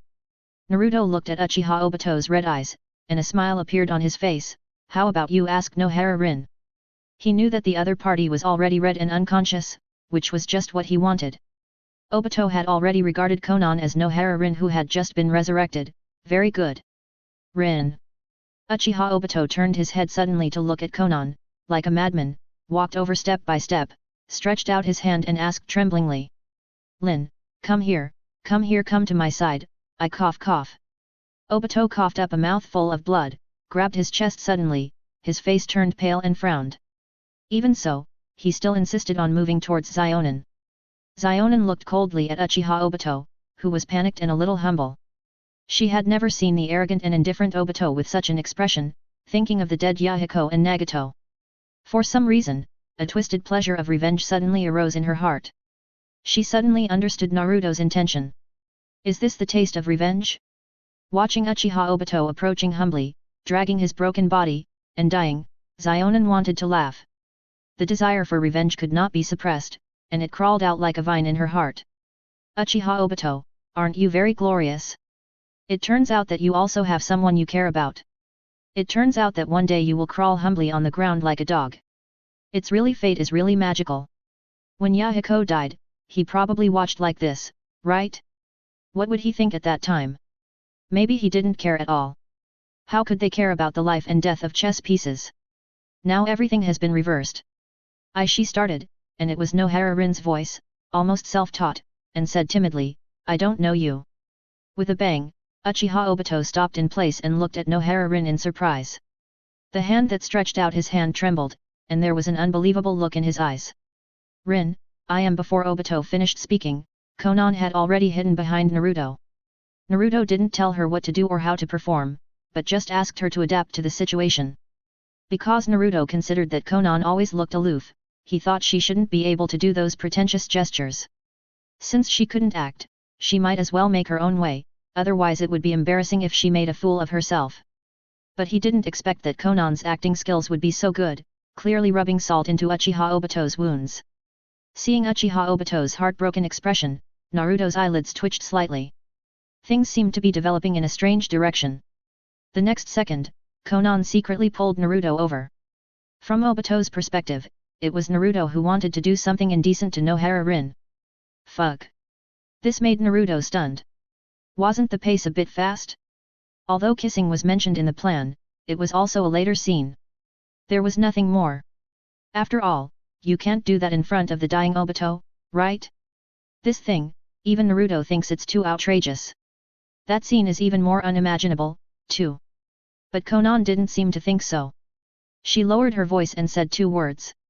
Hurry up. Hurry up? He was stunned for a moment, but reacted quickly. Konan is obsessed with revenge and plans to carry out the drama to the end, preparing to give Uchiha Obito a little shock. Chapter 479 Obito, Nohara-rin will never remember you, dream on. He took advantage of the situation and hugged Konan around the waist, and his thumb skillfully brushed across her back. Konan, who was held in his arms, was stunned. Although it was an impromptu performance, this person was too skilled. Seeing the other person's expression that did not feel abrupt at all, Konan immediately understood what kind of person was in front of her. It was too funny. Konan was held down and kept struggling. The two heads were already kissing each other. At least that was the case from Obito's perspective, but in fact, my face hurts. She couldn't help but think in her heart, are you going to suck my face into your mouth? Although it was really exciting to listen to Obito's heartbreaking roar, it hurts my face. Can you not be so hard? If you really can't, just kiss me. It's a far-fetched story. The two talked about many details of the plan during the long wait, and even saw what Obito should say and what kind of expression he should make. This is the only part that was ignored. The reason for ignoring it is not because of embarrassment. It is because it is impossible to define the situation and it is purely improvisation. Everything depends on the state of Uchiha Obito. After all, no one can tell what state Obito will be in after using the Samsara Eye to revive Nohara-rin. If he is in a trance, it's okay, but if he still has a breath left and his mind is still clear, it will definitely be difficult to fool. The former can pretend to be anything, but the latter will be useless even if he really uses a real sword and a gun, and it will only backfire. It is precisely because of this that the two simply skipped this part. Now it is time to improvise. At that time, both Naruto and Konan could see that Uchiha Obito's current situation was not very good, and his mind had begun to be confused. He couldn't even stumble towards Naruto and Konan. After accidentally falling, he fell to the ground and couldn't get up. He looked very embarrassed with a dusty face. In this case, Konan knew that the other party was confused and thought she was Nohara Rin. This also meant that there was more room for improvisation, and she didn't have to bother to rationalize the role of Nohara Rin she played. In other words, there was no need to consider logic now. It was just necessary to constantly stimulate Uchiha Obito more strongly to keep his emotions in a state of disorder. Death was eating away at his brain, leaving him no time to think about everything in front of him, to ignore many details, and only pain. No. No. Konan shouted directly, struggling hard, but her peripheral vision calmly glanced at Obito who was kneeling on the ground not far away. Naruto was a little speechless. Although it was a borrowed position, they were kissing anyway. What was the point of you shouting directly? If it were a normal person, this woman would have been exposed long ago. This woman is really crazy. In theory, Uchiha Obito only has one breath left, and his mind is confused. Just a little bit of fooling around will be enough, there is no need to be so exaggerated. He planned to use Konan to pretend to be Nohara Rin to stimulate Obito, and finally, before he died, he would tell him about his plan to erase his existence, so that Obito would die with resentment and anger. But Konan seemed to have her own ideas, with terrible acting skills. She shouted no. With the other hand, she grabbed her clothes and tore her coat with a tearing sound. Naruto. Damn, why does this scene look familiar? He immediately recalled that the Xiaohuang comics on the bookshelf in the living room were not put away. Konan was just living there temporarily, and he was too lazy to clean it up. Not to mention the comics on the bookshelf, they are all trivial matters, and who cares about adults? But anyway, let you improvise and figure out a way yourself. Didn't I ask you to learn the royal comics? Damn, is this so easy to learn? Just as Naruto came to his senses, his hand had been pulled into Konan's back and moved up along the smooth spine. Konan staggered, and Naruto's hand slid to another place. Before he could react, Konan made another ambiguous sound. This set of small combos made Naruto stunned, and he thought that the learning efficiency was high enough. At this time, Uchiha Obito was emotional and his vitality was rapidly draining. Uzumaki Naruto, I kill you. His eyes were red, and his samsara eye shrank rapidly. His fingers were tightly clasped on the ground, and he gritted his teeth and stared at Naruto who was groping Nohara Rin. Unfortunately, his words were not taken seriously by Naruto, but became even more aggressive. Obito could only roar in pain, his neck was red and warm. Seeing that the show was almost over, Naruto stopped, and Konan returned to her original appearance. The two walked up to Obito, who was almost speechless. Naruto kicked him, but Obito did not react. Konan watched coldly from the side, looking completely different from before. Is he dead? She asked. No, he still has a breath left. Did he go too far? Naruto said this, but a smile appeared on his face. Uchiha Obito was too much, threatening him with the safety of Ino and Hinata. Even if he was polite before, the subtext was nothing more than saying that you will always be away, right? Mercy? What mercy? He wanted to crush Uchiha Obito to ashes on the spot, and he had endured until now just to retaliate against him with more cruel means. He who kills will be killed. Since Uchiha Obito did such an immoral thing, Naruto must be even more shameless than him, and give him a taste of his own medicine. Of course he was worried that Uchiha Obito would die now, which would be too easy for him. If he didn't think that Obito was not very sensitive to the outside world in this state, there would be no need to do such a thing in front of him. If things go wrong, the two of them will really go all the way. There is no need to do these useless things now, just lie directly. Too much. It's not too much to be too much for such a person. Konan kicked Obito on the head. I really didn't expect that he would have someone who cared about him, hehe. Yeah, that's great, otherwise I don't know how to torture this bastard. Naruto spit at Obito on the ground. What should we do now? Konan looked at Naruto. When you are under the eaves, you have to bow your head. Even though Konan wanted to kill Uchiha Obito in front of her with a knife, even if she had a huge hatred in her heart, she still had to listen to Naruto. He's not dead yet, let him wake up. Naruto said, squatting down to shake Uchiha Obito awake. At the moment of slapping, he injected a trace of chakra into Obito's body to keep him awake. With the memory remaining, Obito woke up and couldn't tell whether this world was real. Is he dead? He opened his eyes with great effort, and the moment he saw Naruto, his eyes suddenly widened with anger, and all the memories just now flooded back into his mind. But he saw Konan again with a glance, and he was stunned. Isn't Konan dead? He was sure that the other party was seriously injured and would die, and it was impossible for him to be alive. This absurd sense of unreality made Obito pause suddenly. Could it be that he was already dead? Don't look at me like this, you are not dead, but you are also it's almost over. I only have one last breath left, so you can die knowingly. Naruto explained standing aside. Hearing this, Obito was stunned for a moment, and suddenly punched Naruto. Unfortunately, his fist was soft and weak, and Naruto easily dodged it with a slight tilt of his head. You bastard! What did you do to Lin? Obito glared at Naruto. Nothing. He still smiled, squatted down, a scornful smile appeared on his face, and said word by word, you like her. Obito did not answer, just stared at Naruto. What does it have to do with you? Of course it has something to do with it. You asked me what I did to her. Naruto smiled, I didn't do anything to her, but Nohara Lin is pretty smooth. You are looking for death. Obito roared, with veins on his neck bulging, I will kill you. Don't be silly, you only have one breath left. Naruto stood up, say less meaningless words and face the reality, Uchiha Obito. What are you going to do to Lin? I tell you, Uzumaki Naruto, if you dare to do that to Lin I will not let you go even if I die. Obito roared, his fingers tightly clasped in the grass, looking up and glaring at Naruto. It doesn't matter if you lied to me, but if you do something to Lin, Kakashi will not let you go either. Konan stood aside, staring at Obito coldly. Her heart could not help but feel cold. Uchiha Obito was really a beast, and he was still like this until now. How could such a person control the life and death of Nagato and Yahiko? Was it just because he was not strong enough, and was dragged to an extreme? Naruto did not think much about it when he heard it, let alone think about it. After all, Konan was almost dominated by Obito's means. Neither Nagato nor she had ever found out the true details of this masked Uchiha Obito. But Naruto was different, he knew all of Obito's cards. It was like everyone at the poker table was showing their cards, and only his cards were on the table. He just looked down at Obito, with a faint light in his eyes. He stared at him silently for a while, and then he opened his mouth, his voice was extremely calm. Are you worried about Nohara Rin? Have you ever thought about it, what qualifications do you have to worry about her? I said before, she has nothing to do with you now, she is a ninja of Konoha. When she wakes up, I will tell her that it was all a dream. Her former partner Uchiha Obito died under that big rock, and Kakashi has become the Hokage.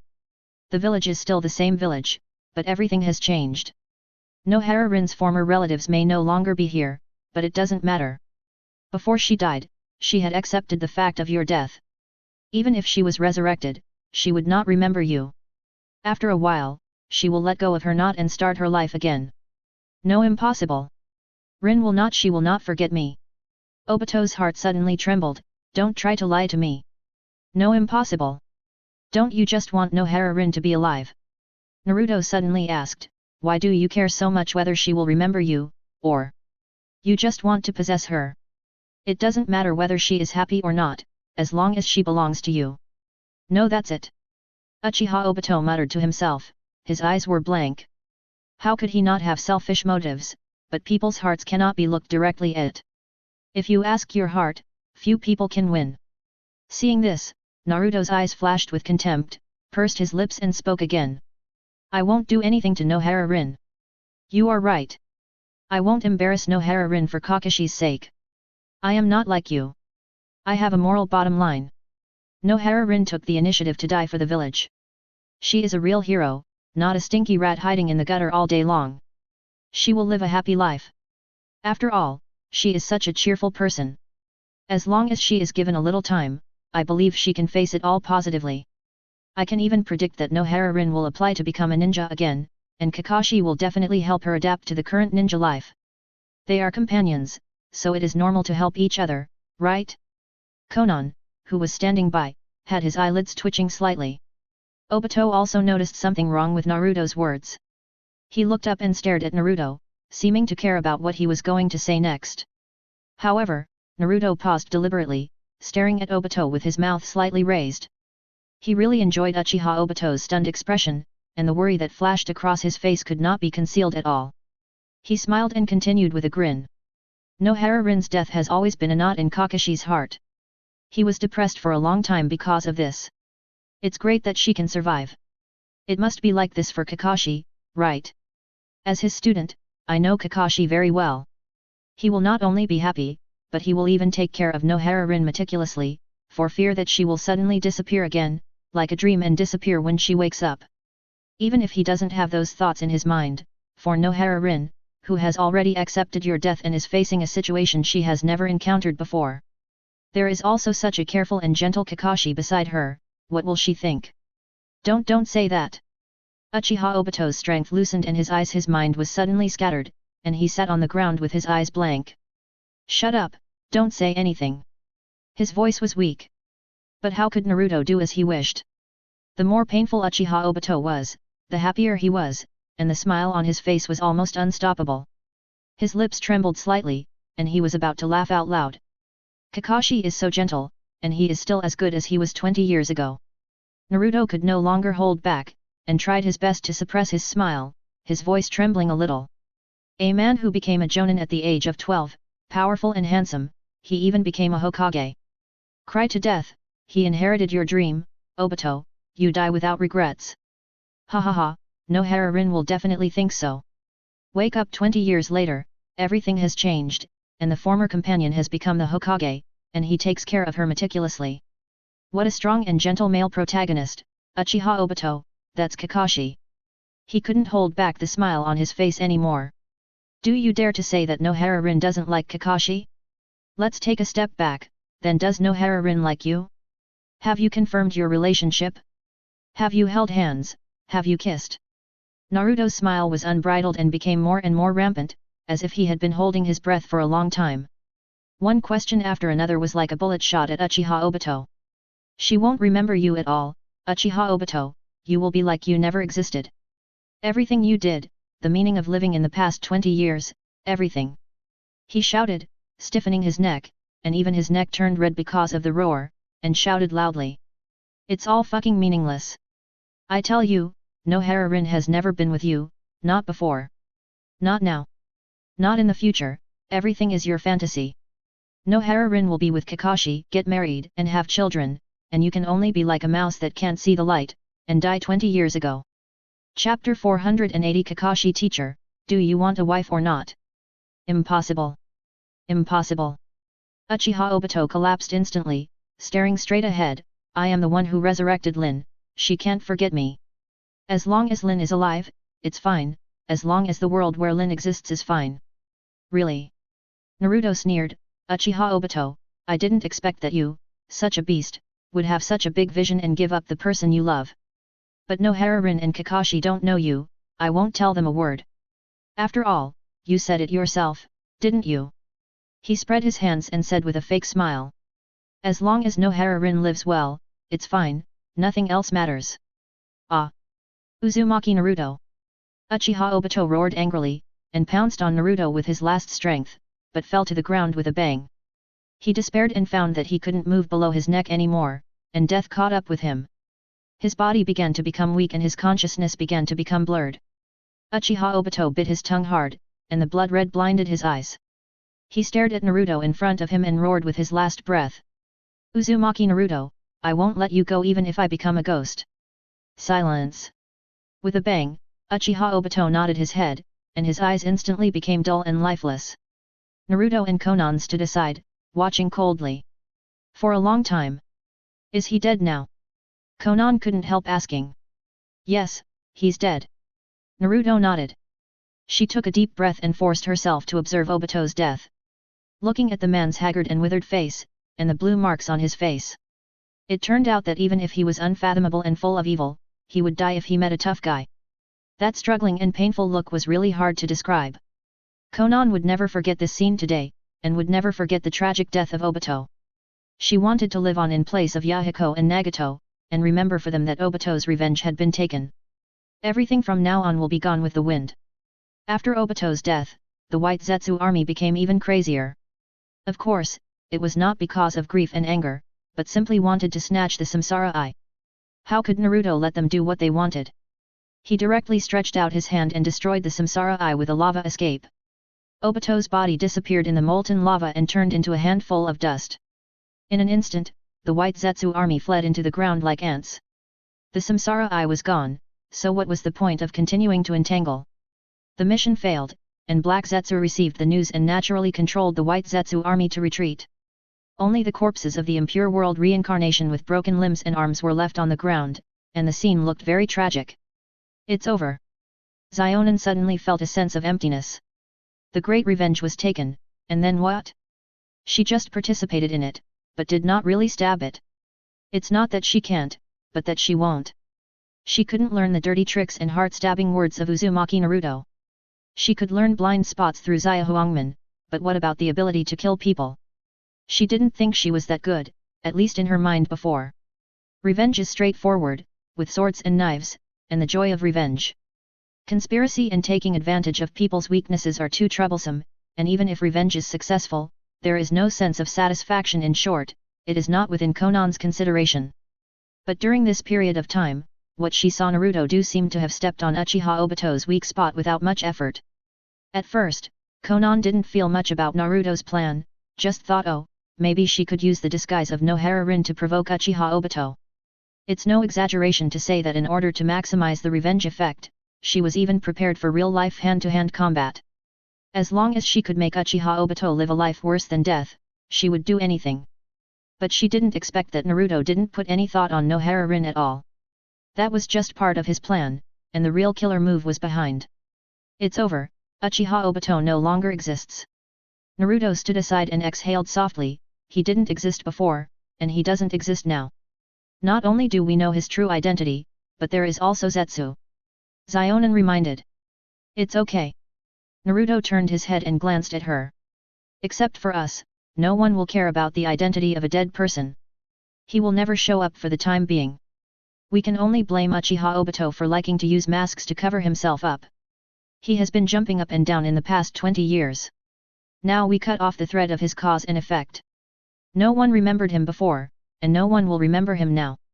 Listening to the plain words, Zionin couldn't help but pursed her lips. Let's go. He turned and left. Where to go? Zionin was still a little confused, as if she had lost her goal. Go to Yuyin village, we have to clean up the mess you left behind. Naruto sighed. Yuyin is your hometown after all, you don't want it to be taken away by others, right?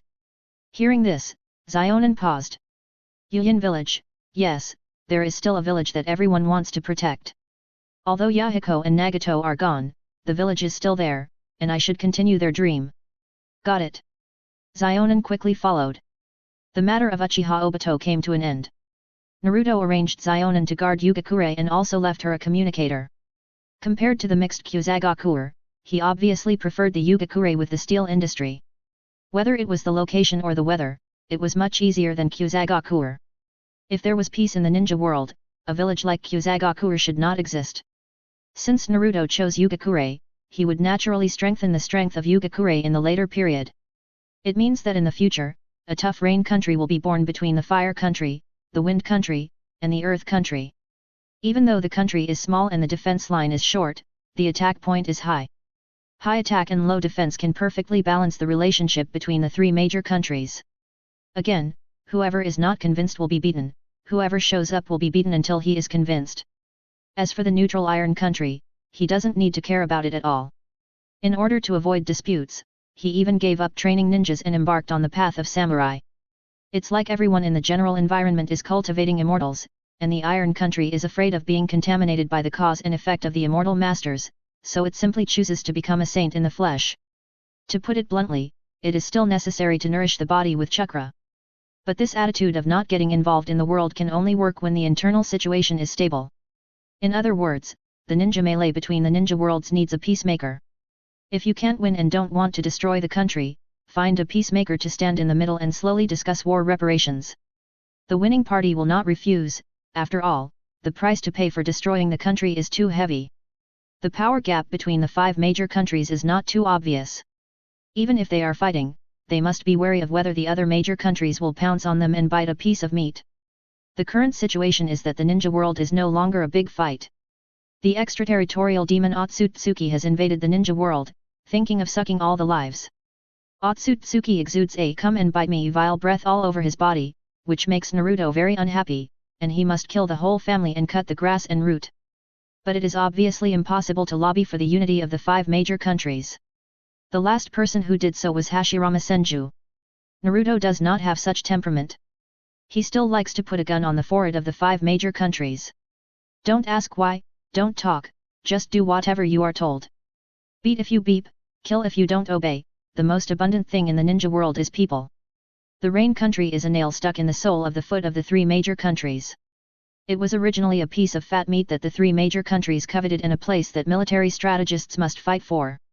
Now it has become the host and has turned into a hedgehog. It is not enough not to cause trouble in the future. If it doesn't like the 3 major countries, it will also stab them. These plans only went through Naruto's mind. He didn't plan to tell Xionin for the time being. Just let her return to Yin first and organize the living forces to repair the village. Xionin naturally had no complaints and returned to Yin village obediently. After sending Xionin back to Yin, Naruto also went straight back to Konoha using the Yellow Spring Gate.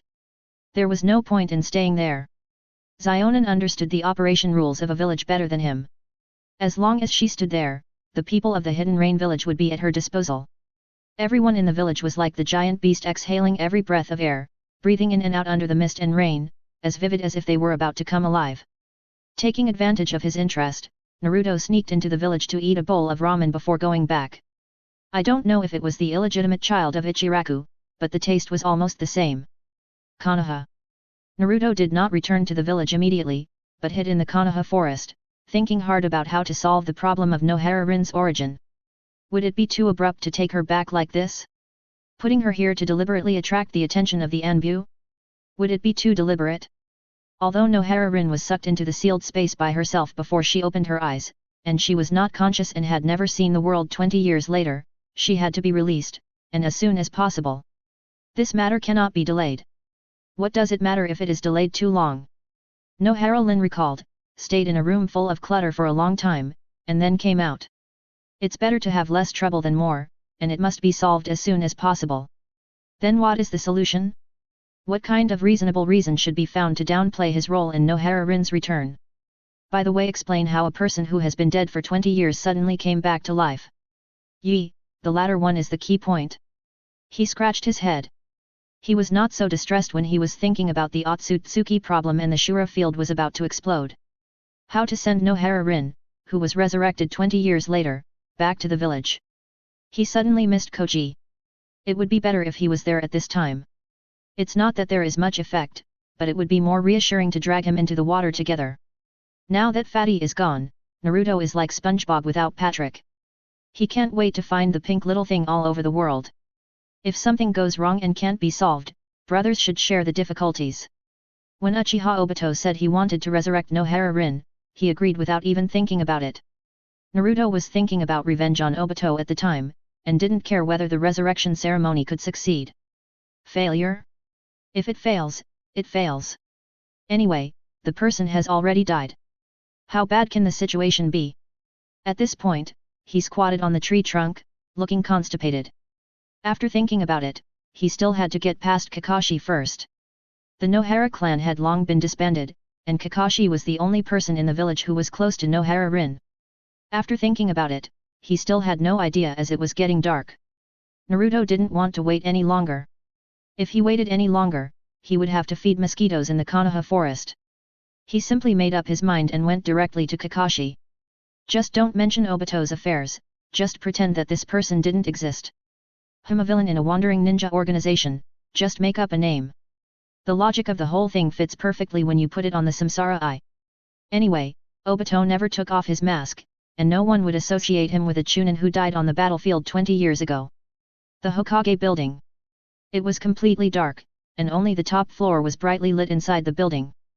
Kakashi, to be precise, it was Shikamaru who was working overtime, and Kakashi was slacking off on the side. This situation, how familiar it is. 2 years ago, Kakashi sat in Shikamaru's position, and the fifth Hokage Tsunade sat in the position where he is sitting now. There was heavy snow outside, and a small red clay stove inside.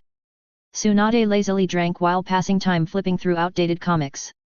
Compared to Tsunade, Kakashi thought he was quite dedicated, at least he would deal with the documents that Shikamaru was not sure about. If it was Tsunade, well, she would probably be half drunk and half awake, waving her hand impatiently. What a waste. Just figure it out yourself. With a sigh, Kakashi actually missed the fifth Hokage a little. Of course, the premise is that he doesn't have to work overtime day and night to deal with documents. The village is a circle, and it's hard to come back once you go out. The moment he squinted his eyes slightly, Kakashi suddenly felt a headache for no reason. He suddenly opened his eyes. What the hell, why do I always have this palpitation recently? He sat up in his chair. Shikamaru heard the noise and looked up at him from the pile of documents, frowning slightly and looking puzzled. Teacher Kakashi, what's wrong? Ahem, nothing. Kakashi twisted his butt in his seat, feeling a little uneasy. Suddenly, someone knocked on the door outside the Hokage's office. Kakashi looked up suddenly and saw the usual vermilion double-opening office door coming from a noise. For a moment, he hesitated, until Shikamaru reminded him, he suddenly came back to his senses. Come in. For some reason, after Kakashi shouted come in, his heart suddenly jumped. He has been a ninja for so many years, and has been through countless births and deaths, but he has never had this feeling. It was like he had passively opened a Pandora's door, and all the unknown things were about to pop out. He swallowed his saliva, his heart beating like a drum. The door was pushed open, revealing a fat face. Koji's forehead was sweating, and he was constantly swearing in his heart. He hadn't even eaten yet when Naruto pulled him over to make up the numbers. He said something was wrong, but it was hard to tell alone. When asked what it was, he insisted on talking about it and only said it was a good thing. Damn, you thought of me for a good thing? Koji despised him, but based on the principle of helping if he could, he still agreed reluctantly. Knocking on the door, Koji noticed that Kakashi looked a little abnormal, and he became more nervous. Koji? Why are you here? Shikamaru was even more surprised. Koji couldn't explain it, and could only look at Kakashi with his fat hands. Teacher Kakashi, do you want a wife or not? Chapter 481 Enough, Kakashi, stop blaming yourself, it's time to wake up from the nightmare. After Koji finished speaking, the entire Hokage office fell into a dead silence, almost audible when a pin drop was heard. Shikamaru widened his eyes and stared at Koji blankly. Kakashi was stunned, but his eyes were not empty, his eyes were not on Koji. But behind the door. There is always a moment in a person's life, as if it is destined, and there is a sense of déjà vu about what is about to happen. It seems that at a certain moment, it suddenly reacted and wondered if this scene had been seen somewhere before. Good, it seems to have happened before, right? Yes, I have seen it before. Reality and illusion are completely indistinguishable, as if I have traveled back from the future with my memories. There is an inexplicable feeling of foreseeing what is about to happen. There are many explanations for this phenomenon, telling a person that it is fake. It is not a sense of déjà vu, but just a normal physiological phenomenon. As long as you grow up, you will not have this kind of trouble, and this almost magical feeling will disappear. Kakashi is in this state now, the whole person is a little dazed, staring at the door. Who is standing behind the door, will push the door in the next second. I roughly remember that it is just a vague figure, a woman, exactly the same as the person in the dream. I can't see the face clearly, but I feel very familiar, standing in the warm light. He didn't listen to what Dinkai said at all, but just stared at the door of the office. He had a premonition that something was going to happen in the next moment. It's like a Pandora's box, only when it is opened can you know what is hidden inside. The moment you open it, you may regret it, or you may feel lost. In any case, the moment it was opened, the gears of fate had already begun to turn. The door was opened again, and a nimble figure walked in timidly. There was no knocking, no sound, as if someone had pushed him in.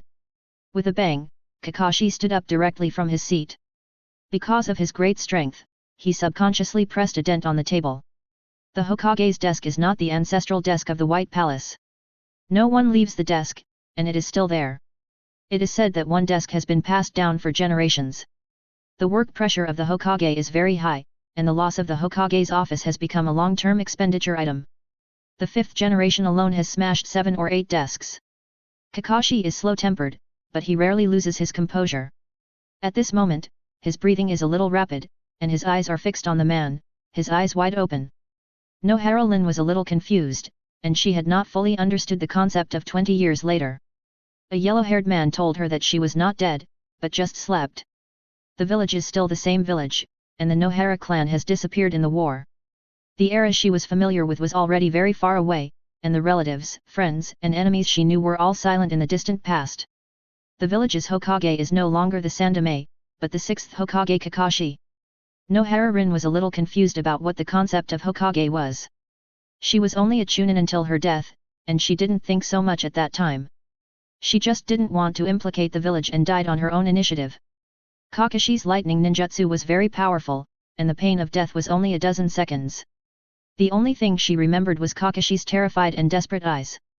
The story should have ended here, and she never thought there would be a sequel. One day 20 years later, she woke up. No matter who could accept that it was 20 years after opening her eyes, she would rather believe that she died and came back to life. As for why she was alive, who cares, it's better to live than to die. If Naruto knew what she was thinking, he would cry to death. If he had known that you didn't care about the cause and effect at all, why would he make up nonsense? Nohara Rin was wearing the clothes of a Konoha Chunin. She looked like she was in her early 20s. Compared to Kakashi, who was an old man, she was a young girl. Big brown eyes, short brown hair, and an awkward smile on her flawless face. When she looked at Kakashi, there was a hint of surprise on her face. In her impression, Kakashi was always cool and handsome, but who was this decadent and lazy old man in front of her who was dressed similarly to Kakashi? Rin. Kakashi opened his mouth and froze in his place. He was not absent-minded, but waiting for the hallucination to pass. He had seen similar hallucinations countless times. One day, his suicidal father opened the door and told him warmly to go and collect the clothes outside. The next second, the house was empty again. Or one day, he was washing his hands, and the water suddenly became slippery. A closer look revealed that the water had turned into blood. Nohara Rin sat on the platform and looked at him in a daze, blood flowing out of the big hole in her abdomen. Time seemed to become very long at this moment, as long as a century. Kakashi. Rin responded to him. Is it not an illusion? Kakashi suddenly woke up, and his eyes gradually brightened as he looked at Nohara Rin. For a moment, he was actually a little at a loss. Shikamaru and Koji, 2 spectators who didn't know the truth, stood aside, their jaws almost dropped to the ground. Koji regretted it so much. Damn, Uzumaki Naruto, you really deserve to die. Tricked me again. What kind of wife is this? The two of them knew each other at all, and it was obvious that they were having an affair at first glance. Ah, shit. He even lied to himself and said such embarrassing words, I'm going to die. Naruto was sticking to the door, listening to the noise in the office with his ears erect. He was also a little strange in his heart. Why was the meeting between the two so dull after their life and death separation? Not to mention that Shan Wuling dared not to break up with you, at least he should be excited, right? A former companion died and came back to life, isn't this worth a shudder? When the two met, their eyes were red and they were green with Basho. Who is Basho? Why did the two of them call each other's names and then nothing happened? Even if they didn't live, they should have called out oil twice, right? What's going on with the silence? Driven by curiosity, he almost wanted to pry open the door to see. After a while, there was another voice in the office, but this time it was the voice of his unlucky friend. Seeing that something was wrong, Shikamaru and Koji quickly ran away. The two of them pushed the door open and left anxiously. When they turned around, they saw Naruto sticking to the wall to eavesdrop on the conversation inside, and they were speechless. What are you doing? Shikamaru asked. SHH. Naruto turned back and made a shushing gesture to Shikamaru, and put his ear close to the wall again. Seeing this, Koji was speechless, and then he followed Naruto's movements and stuck to it. Shikamaru covered his face, and finally the three of them lay down at the wall to listen to the movement. Shikamaru thought that since he couldn't drag the two funny guys away anyway, he might as well find out what happened first. This listening really made them hear something. Kakashi's voice was a little intermittent, and he sounded very nervous. Nohara Lin's voice was also a little low, and he could only barely hear the general meaning. Ooat's voice floated out through the wall one after another. Naruto gave the fat man ding beside him a warning without thinking, and whispered a warning. Breathe quieter. Chisai. It seemed that there was no one in the room, and no sound was heard for a long time. Naruto frowned slightly, Chisai narrowed his eyes, and Shikamaru glanced at the shadow beside him. Dong dong dong. 3 slaps fell on the heads of the 3 people, and the 3 mentally retarded children only felt a pain in their heads and cried out in unison. Looking back, the real owner was standing behind them. Kakashi looked at the 3 smart people helplessly and sighed. What are you doing?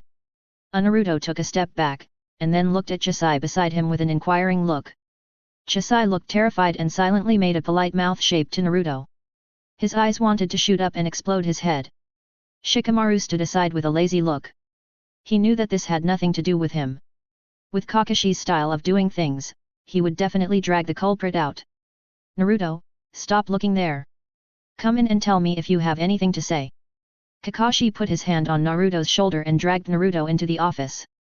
At the same time, he stuck his head out and said to Koji and Shikamaru outside. It's getting late. Go back and rest early. Yes. Teacher Kakashi.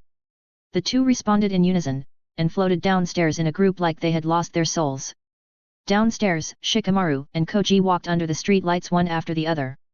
Shikamaru was wearing a blue windbreaker, and walked in front with his hands clasped behind his head. His melancholy shadow was very long. Koji lagged behind half a step, scratching his head and feeling uncomfortable. Shikamaru, who do you think that person is? Why do I see that reaction from Teacher Kakashi? It seems that he has a special relationship with Teacher Kakashi. I don't know. You should ask Naruto about this. It's probably related to him. Shikamaru said casually, with unfinished work in his mind. Hearing this, Koji stopped asking. Shikamaru's melancholy mood is visible to the naked eye, and his upward spirit can't be concealed even with his lazy expression. When Naruto said it at the beginning, he didn't believe it very much, but now Koji really thinks that the future 7th Hokage is likely to be Shikamaru. There's nothing wrong with this, after all, the status of Hokage is supreme. Shikamaru is also his friend since childhood, and he is so outstanding, so he naturally hopes for him. I just don't know why, it seems that the distance between the 2 is getting farther and farther. Now they are still friends, but Shikamaru no longer has time to discuss those meaningless things with me. It seems that there is a thick and pathetic barrier between them, and there is no need to share many things. Although they are still good brothers, they may have to call him Hokage when they meet in the future. In the office, Naruto looked like a dead pig that was not afraid of boiling water, and he didn't know anything when asked. I don't know. The person I met by chance was using evil magic to resurrect. I am such a helpful person, I can't tolerate any sand in my eyes, so I must enforce justice. Then she came back to life. It's none of my business. She said she knew you, Mr. Kakashi, so I brought her back to the village. Yet, she didn't report her identity.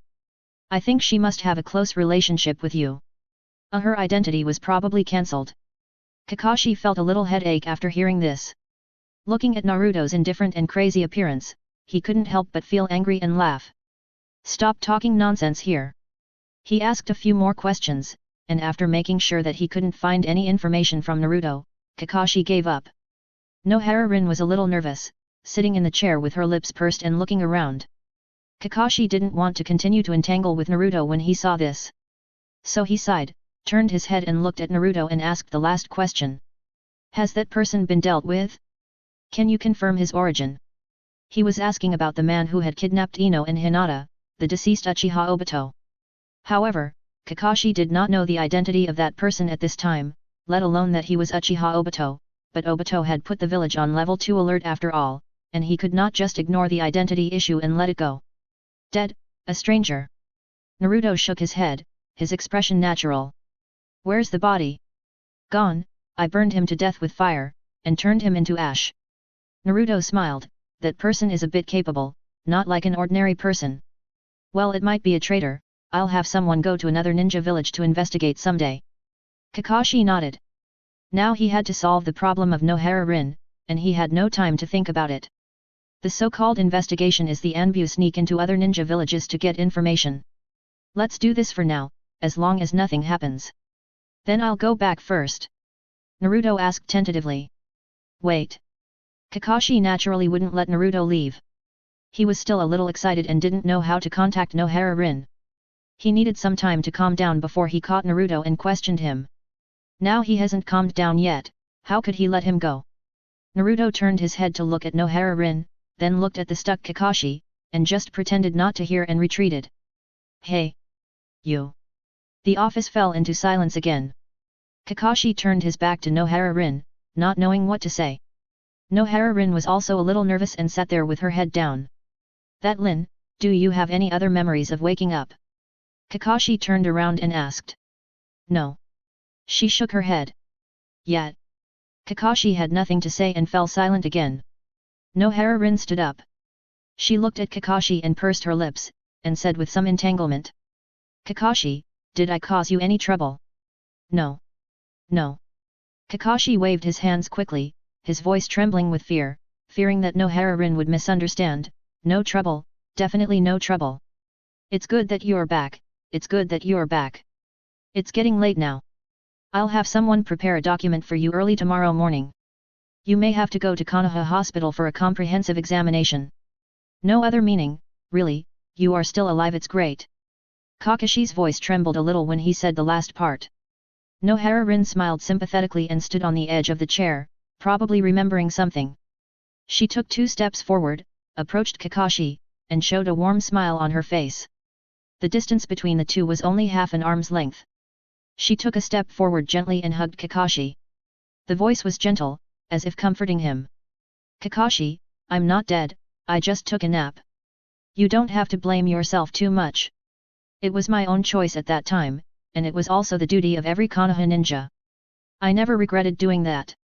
Everything was for the village, friends, and family. I have never resented you, Kakashi, you have always been my trusted companion. Neither I nor Obito have ever blamed you. It is the luckiest thing to be in the same team with you. All these years are enough. She put her hand on Kakashi's shoulder and comforted him softly. It's enough. Don't endure self-blame anymore. Just think of it as a nightmare. Kakashi. Chapter 482 Kakashi, I suspect you have an affair, but there is no evidence. Kakashi was stunned on the spot. His mind exploded, and the high wall that had been suppressed in his heart for a long time shattered and fell into the warm hot spring. His body trembled slightly, he said a syllable, and didn't know what to say. Just a nightmare. Yet. Nohara-rin let go of him, put her hands behind her back, and her big brown eyes curved into crescents. In the eyes of people who know Kakashi, he is a moderate and peaceful person. Kellen knew that Kakashi was not a calm person before. His father's death made him a little extreme, and even harbored resentment in his heart. This dissatisfaction and resentment caused Kakashi's coldness and paranoia. But as a companion, Lin knew better than anyone that Kakashi just couldn't get out of it. His coldness was directed both outward and towards himself. When Naruto vaguely mentioned Kakashi's recent situation to her, Nohara-rin realized that she might have left a huge psychological shadow on Kakashi. When she saw Kakashi, his appearance made Nohara-rin more convinced paranoid people are not so easy to let go. Even if time blurred the past, he did not let himself go. Looking at the familiar and warm smile on Nohara-rin's face, the grey corner of Kakashi's heart seemed to have a glimmer of life, and his eyes couldn't help but moisten. Ahem. He sniffed and blocked all his emotions. The emotions that should have been there had been wiped out in the long 20 years. Even if he could recall the emotions at that time, it was like the heart-wrenching despair of a sledgehammer chiseling a plaster wall. What was left for him now was calmness, but his hands were still shaking. While he was surprised, there was still a trace of fear in his heart, afraid that this was just an illusion that lasted for a long time. When he woke up early tomorrow morning, Nohara-rin disappeared like a bubble. It's too late now, and it's not easy to arrange accommodation. Lin, why don't you rest here for a while? There is a special lounge in the office, and the bathroom is over there. Are you hungry? Do you want to eat something? Clothes? Oh, there are no clothes to change. I'll ask someone to buy you some new ones. What kind of clothes do you wear? Let's eat first, are you hungry? It's not that there is no place to arrange accommodation. Although Konoha is called a village, its prosperity is no different from that of a market town, but it is inferior to the capital of the Land of Fire. Kakashi wanted to stay with Nohara-rin and make sure she was safe, so he could really relax. Nohara-rin just smiled and didn't think too much. Seeing Kakashi busying around and looking at a loss, he felt and gradually settled down. After washing up, Naruto lay in the empty bedroom. He was in a daze, staring at the ceiling. He didn't think about Kakashi. To be honest, he didn't care much about Kakashi's private affairs. Even after Nohara-rin was resurrected, he could only reasonably get rid of the hot potato. If it wasn't his own karma, he didn't want to get involved at all. He just wanted to simply take revenge on Obito, and there was Kakashi in the middle, so he just took this opportunity to fool around. Now there are fewer problems in front of him, and he has thought about it a long time ago. These troubles are not like work, which can never be completed. On the contrary, when one is completed, there is one less trouble. When he finishes all the things, there will be fewer messy things in the ninja world. As long as the Otsutsuki is destroyed, the rest will be simple. At that time, he will have the strength to compete with the Otsutsuki, and naturally he can walk sideways in the ninja world.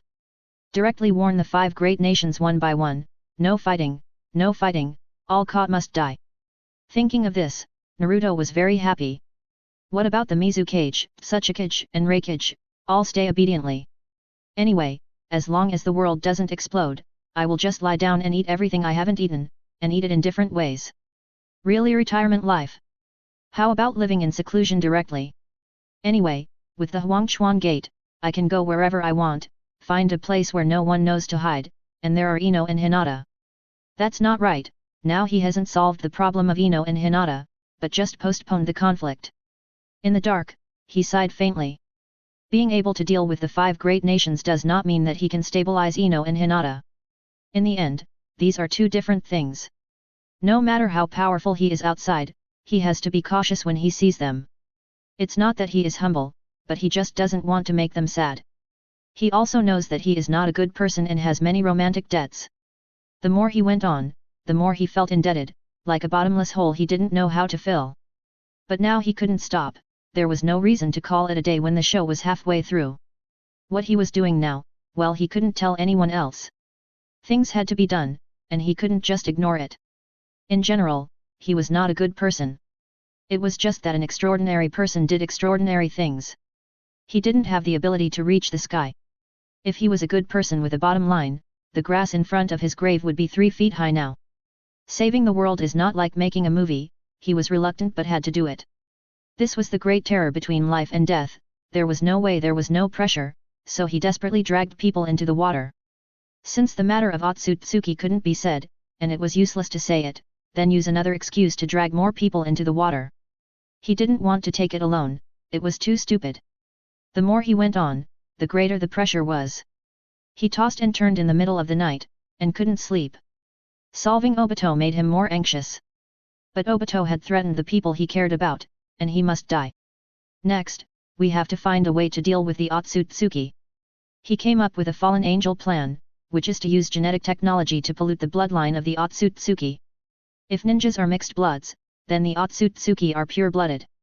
Polluting the bloodline of pure-blooded people is equivalent to pulling the godlike opponent to the same level as oneself. The reason why the Otsutsuki are so powerful is not because of the pure blood in their bodies. Instead of thinking about using the Otsutsuki, becoming the Otsutsuki, and surpassing the Otsutsuki, it is better to lower the purity of the opponent. The reason why the ninja world is in chaos is not because of the chaos of power, and the emergence of mixed bloods with higher bloodlines. In addition, the chakras of the 2 sons of the 6th-path sage are constantly reincarnated to maintain balance. In the final analysis, humans cannot control this power. When there is no deep enough understanding of this power, blindly pursuing power can only lead to the collapse of the world. What Naruto has to do is to slow down the occurrence of this process, which is equivalent to a buffer zone. Instead of obtaining the power of the Otsutsuki to deal with the Otsutsuki, he pollutes them. Even if humans will study Otsutsuki in the end, it has nothing to do with him. As long as he is alive, no one can get the power of Otsutsuki at will. Research is one thing, but savage devouring is another. As a time traveler, there is only so much he can do. The world is in chaos, and there will always be someone who wants to hold the sword, but Naruto hopes to change to a more relaxed way. He doesn't want to be a sword holder, he just wants to find a sword holder. Thinking about these troublesome things, he finally fell asleep in a daze in the second half of the night. When he woke up, he was refreshed and left all his troubles in yesterday. Although he was under great pressure, he lived a good life. Even if he was on the edge of a knife, he was not short of money with a cheat and a network of relationships. He had a lot of debts, but none of them could hold him back. In the final analysis, he was still straightforward in doing things. He gave everything he should give for things that were consensual. Except for not giving sincerity, he had everything. While eating breakfast, Naruto took a moment to think about his work and set his sights on the Kingdom of Wind. The mission of the evil god's followers was almost completed, with only 3 vacancies left. He planned to try his luck in the Kingdom of Wind and meet the Calabash brothers Gaara. He was short of 3 consumables, and he didn't know where to find them in the world. Although he was short of consumables, he didn't do anything reckless. Generally, consumables would be chosen from people who were useful to him but had nothing to do with him, and it was impossible for him to attack people around him. Kakashi, that person yesterday. She wanted to say the yellow-haired man, but held back. It's Uzumaki Naruto, is he your disciple? The two were walking side by side in Konoha. There were fewer people on the street early in the morning. When Kakashi woke up early in the morning, he leaned over the crack of the door and looked for a few times. He felt relieved and pretended to be calm because the person was still there. Now he planned to take Nohara-rin to Konoha Hospital for a comprehensive examination. It was his first time to be resurrected, and he had no experience. If there was something missing in his body, it would be troublesome to follow up. After the examination, he would review the intelligence to prevent spies. It was related to the safety of the village, and these were inevitable. Kakashi also explained it to Nohara-rin. Although Kakashi knew better than anyone that Nohara-rin was genuine, the matter was indeed bizarre. Even if he wanted to guarantee it, he would be opposed by the top management. Nohara-rin was a Konoha ninja, and he understood this. Although he was a little nervous because he had never experienced it, Kakashi also promised to accompany her throughout the whole process. How could the 6th generation have so much time? What about work? Naturally, he pushed it to Shikamaru. Shikamaru, who had just started work, could see the surprises on the 2 tables as soon as he pushed the door. He was thinking about how to make it easier for Nohara-rin to upload a file, and suddenly heard Nohara-rin say this. He couldn't help but look up and was stunned. Naruto? Yes, yes. After saying that, he asked curiously. Did he tell you? No. Nohara-rin shook her head. Yesterday, the 3 of them called you teacher. Obviously, the last one's attitude was different. He is indeed, alas. Kakashi sighed, not ashamed to mention his students. One defected from the village and wandered around the world, and the other had no sense of belonging to the village. It was a great blessing that he didn't turn around and become an enemy of the village. As for Sakura, she was close to Naruto. Forget it, I have failed as a teacher. Besides, my students have grown up, and it is their own choice to choose the future. I will do a full body check later. You don't worry too much. That person is my student. Kakashi scratched his face and added. A female student, and also a disciple of Tsunade-sama. Tsunade-sama. Nohara-rin looked surprised, and turned to look at Kakashi. Will Tsunade-sama also accept disciples? In the past there was no chance at all. What happened in the past few years? Tsunade-sama returned to the village to take over the position of Hokage. Kakashi slowly recounted what happened in the past 20 years. Nohara-rin was fascinated by what she heard, and couldn't help but sigh. Time is really a magical thing. A resurrection is also magical, it may be scary. It's amazing to be a disciple of Tsunade-sama. She sighed. Kakashi glanced at her and thought that after sleeping for 20 years, Nohara-rin was still the same Nohara-rin. Careful, kind, sincere, as usual. If it were an ordinary person, they would probably say that they were lucky to be a disciple of Tsunade-sama.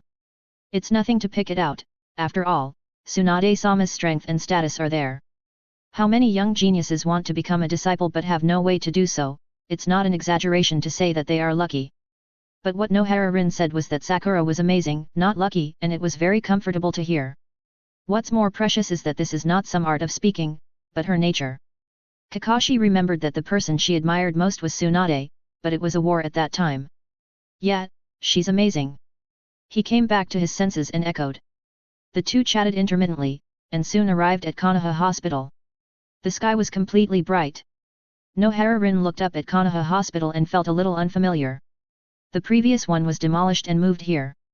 Kakashi mentioned it and looked around. This way, follow me in, no need to wait at the door.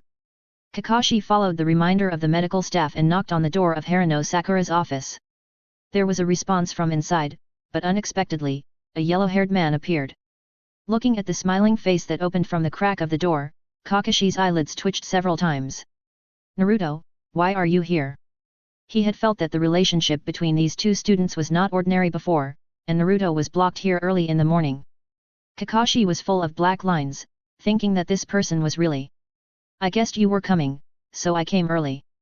Naruto didn't tell the truth and opened the door. Sakura stood in the door with neat clothes, smiling crescent moon, and greeted him. Good morning, Kakashi teacher. Then Harano Sakura turned her eyes to Nohara Rin and smiled even sweeter, and the intimacy was almost overflowing. Is this Sister Rin? The little girl was thin-skinned, and her face blushed after being called by Sakura's sweet sister. She nodded slightly in response. She looked up at a few people, and then lowered her head embarrassedly. Kakashi was a little helpless. The tone of calling his teacher sounded like calling an old man, and now he called Nohara Rin sister. Isn't this deliberately teasing him? He was almost certain that Sakura had been taught this by Naruto. This man was so evil that he only thought about these tricks. All right, what a mess. Kakashi interrupted them. I came here for something. Sakura, give Lin a comprehensive checkup. Okay, Mr. Kakashi. Sakura agreed with a smile. She had heard the general course of events from Naruto, and the version was even more detailed than Kakashi's. Except for Obito's identity, she knew everything else. Sister, come with me.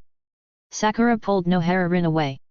Naruto and Kakashi followed and stood in the corridor at the entrance of the department, waiting for the breeze. Kakashi took out the Intimate Paradise from his waist bag and scanned it back and forth. Teacher Kakashi, are you reading so carefully? Naruto was lying on the hollow guardrail of the corridor, and suddenly said this without thinking. What? Kakashi was a little distracted just now. It's been half a day, and I haven't seen you turn a page. Naruto pointed at the Intimate Paradise and said with a smile. Hearing this, Kakashi was speechless and put away the Intimate Paradise. What's going on inside? I don't know. If you are in a hurry, you can go in and take a look. Naruto smiled. Chapter 483 Open. Nohara Rin who came back from the dead. What am I going to see?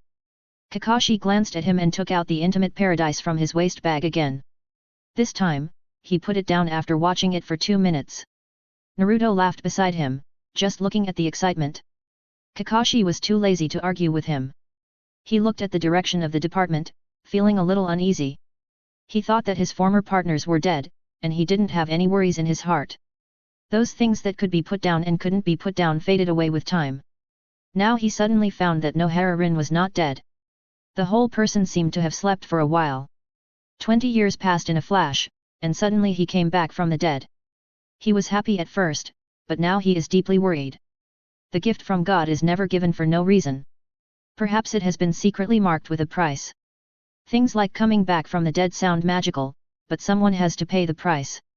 In comparison, Naruto is much calmer. Uchiha Obito has paid what he should pay. The test results came out quickly, and everything was normal. Sakura looked at the inspection report for a long time, and confirmed that there was nothing abnormal, then nodded again with affirmation. Kakashi was happy in his heart, but his face was still calm. Thank you for your hard work, Sakura, then we will leave first. Okay, Kakashi-sensei. Sakura bowed to Kakashi, quite politely. Until she saw Kakashi and Nohara Rin walk out of sight side by side, Sakura's eyelids jumped, and she immediately turned her head and asked Naruto excitedly. Then sister has a special relationship with Kakashi-sensei. The former companions are similar to us. Naruto was very calm. Kakashi is not idle now, and he probably doesn't even want to be Hokage anymore. Same as us. Sakura looked a little strange, tugged at Naruto's clothes, and made a gesture of you know me with her fingers to inquire. Naruto. You dirty girl. He rolled his eyes. I mean Kakashi cares about Nohara Rin a lot. Didn't you see him like that? He couldn't even finish his book. He might have a conflict with the higher UPS. Not that bad, right? Sakura stood with him, frowning and looking at the Konoha street in the distance. From the corridor, you can see the branch streets of Konoha Street. On the street with dazzling sunlight, Kakashi walked lazily side by side with Nohara Rin with his hands in his pockets. Nohara Rin's figure was small, and it seemed appropriate to walk beside Kakashi. Not really? Haha. Naruto narrowed his eyes and said with a smile, you don't know Kakashi. He may care about the safety of the village, but he doesn't care about the position of Hokage.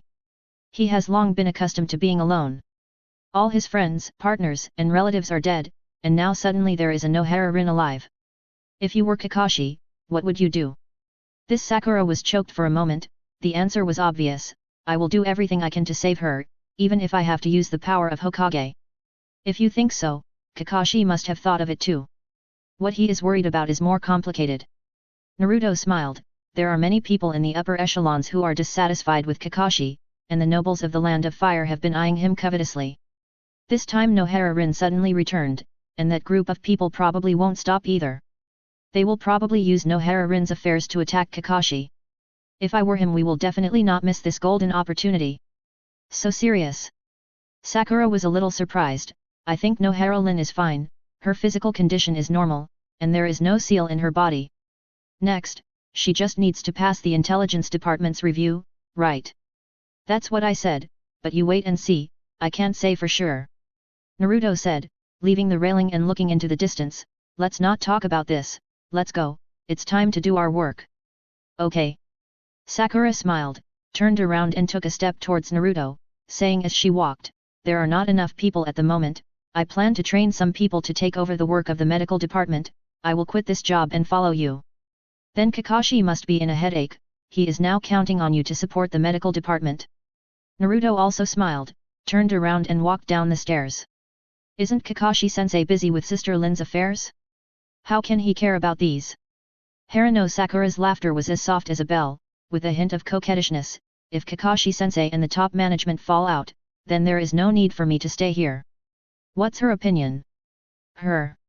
Black Sakura chuckled, and suddenly changed to an inexplicable tone, as if lowering her voice, why don't you just subdue her?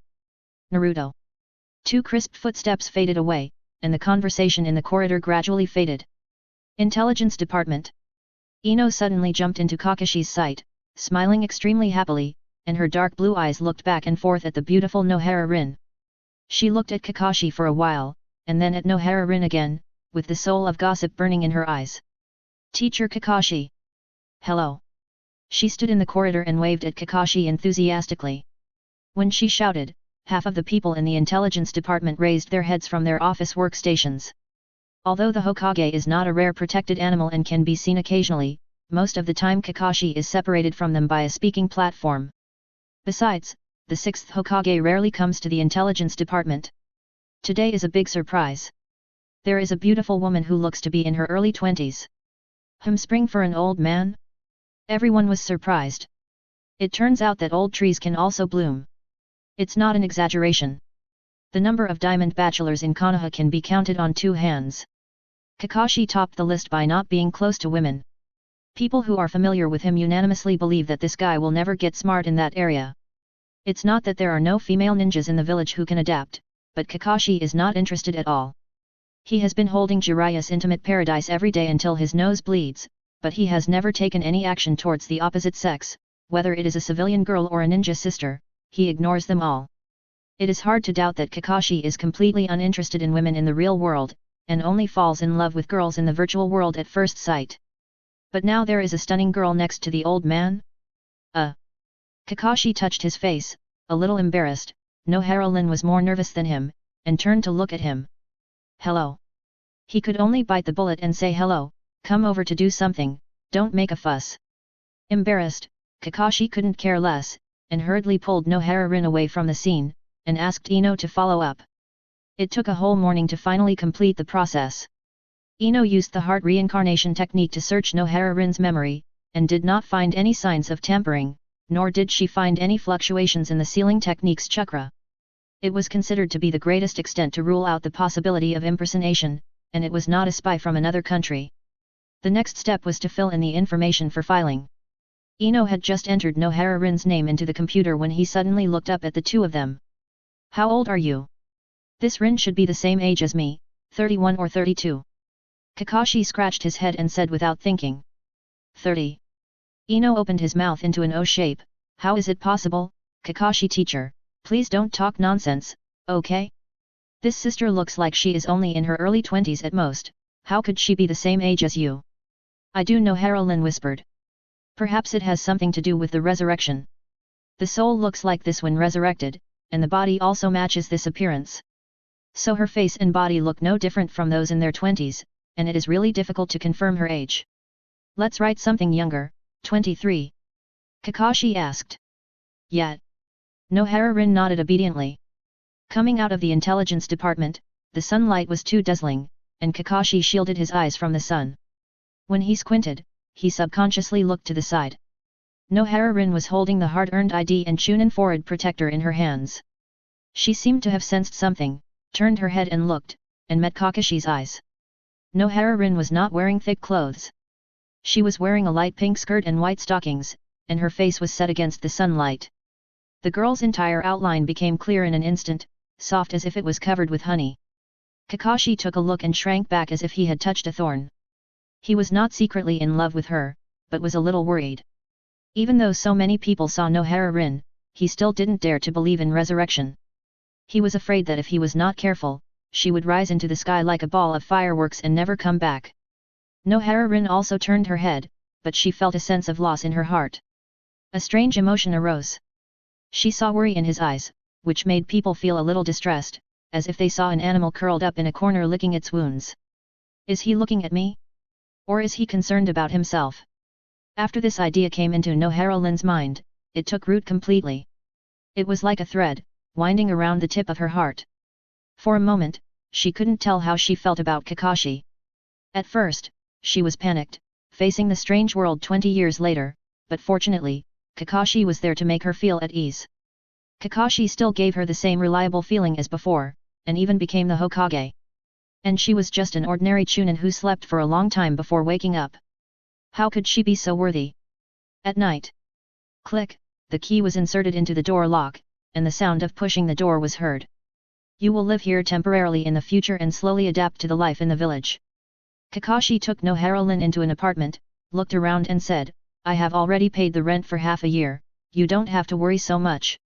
When you adapt to life here, I will arrange a job for you, and there will be no problem in supporting yourself. Yet. She didn't have much luggage, and she could live with just a bag. Thank you, Kakashi, I will pay you back later. Whatever.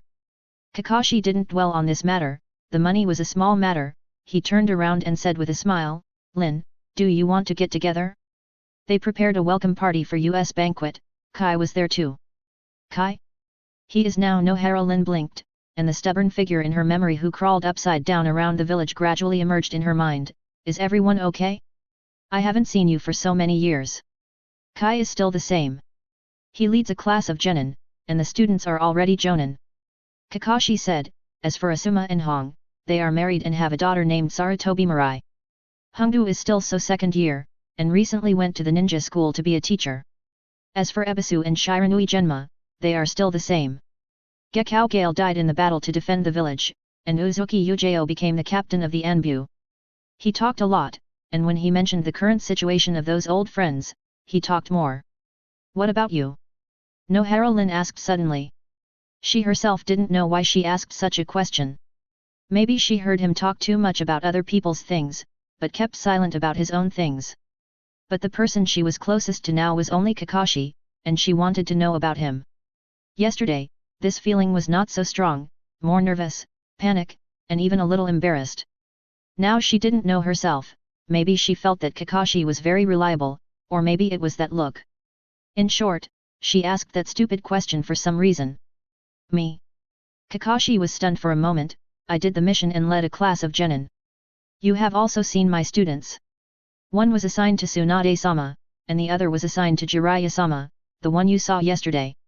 As for the other one, his story is a bit complicated, and he is not in the village for the time being. As a teacher, I failed, and I became Hokage inexplicably. Probably that's it. Very good. Nohara-rin was as comforting as always, Kakashi, you've done a great job. Whether as a teacher or a Hokage, you're already very good, and your disciple is so excellent. She actually wanted to ask something else, but quickly gave up the idea. Cheers. Naruto raised his glass and clinked it with several people. At the table, Ninkai, who had not appeared for a long time, sat down and drank a sip of wine slowly. Dinkai, who was standing next to him, had already picked up the chopsticks and reached out to pick up the barbecue without hesitation, but was intercepted by Naruto. You. What? Naruto slurped and bit off the barbecue. I just seemed to see Teacher Kai, and they seemed to be having a party too. Ninkai said calmly, attracting the attention of several people. I just saw Asuma and Hong. Shikamaru added, they all seem to be here, they should be sitting in the second floor box. Maybe they are celebrating something, why don't we go up and take a look? Ya came up with a bad idea. Don't do anything stupid, why should we join them in the fun? Naruto stopped the group of mentally retarded children in time. He knew exactly what Kakashi and his group were celebrating. Stop it, you guys. Tisk. Ya curled his lips. At the party, people toasted, Asuma and his group raised their glasses, looking at Nohara-rin with different eyes. Uzuki Yujao was even more surprised that someone who had died for many years was resurrected. Her intuition told her that this matter must be related to Naruto. Naruto left just before Nohara-rin resurrected. Who would believe it if she said it was nothing? Chapter 484 Drunk, the wind in the ninja world is blowing. Uzuki Yujao clearly remembered that Naruto had told her in advance that if there was any unusual movement in the village, she should immediately protect Ino and Hinata. Then nothing happened, but Nohara-rin was resurrected. Although she knew this relationship, she didn't mention it. Is this what Naruto meant when he said that opportunities come when the wind comes? Is it when the dead come back to life and the day and night are reversed that the wind is blowing? She thought about it and thought of Maki from the sand village. My skin couldn't help but jump. At the table, Nohara-rin responded to the goodwill from her friends and raised her glass frequently. Might Guy was still the same, and he and Kakashi livened up the atmosphere. The friendship between the two was really enviable, without any impurities, just good friends. Downstairs. When paying the bill, only Niji was left, and the others had already found excuses to slip away. When Naruto went to the bathroom, Koji found an excuse to go out to sober up, and he was still drunk after an hour. Didn't come back. Ninkai was very generous. He just smiled and stood up to pay the bill. He also helped Inuzuka Kaiba, who was really drunk, back home. Koji, Shikamaru, Naruto, Kaiba, the minds of these Konoha F4 together are more than half of the people in Konoha village. They are not short of money. It's mainly because Naruto has lowered the overall quality of F4 by himself. So when it comes to the dinner, F4 are all showing their magical powers. Upstairs. Kakashi paid the bill early and looked around to see that all his friends had left. Asuma and Kurane left first. They had a daughter to take care of at home and couldn't go back too late. The next one was Might Guy, who practiced every day without fail. The rest of the people dispersed, leaving the space for the two. Nohara-rin's face was red and she looked a little drunk. Her mind was a little unclear. Kakashi sighed and tried to wake her up, but found that she was really drunk. Her neck was red, but she was still shouting that she was not drunk. Although it was a bit strange to come back to life, it was always a happy thing that she was fine. In particular, they all knew how lonely Kakashi was and how profound his early experiences had affected him. Rather than saying that he was not interested in three-dimensional women, it was better to say that he had no expectations for the future. He had lost too much and didn't want to have it anymore, so he just lived alone and didn't provoke anyone. Under such circumstances, Nohara-rin suddenly resurrected, and Kakashi was no longer alone. It was a little late at night on the street outside, and I didn't know when it started to rain. Under the street lights, the raindrops rolled around the lights and entangled with each other, and the misty rain set off the dark and steep streets of Konoha. It stretched forward as if there was no end, the dim street lights were scattered, and there was a red fox dog running wildly in the rain.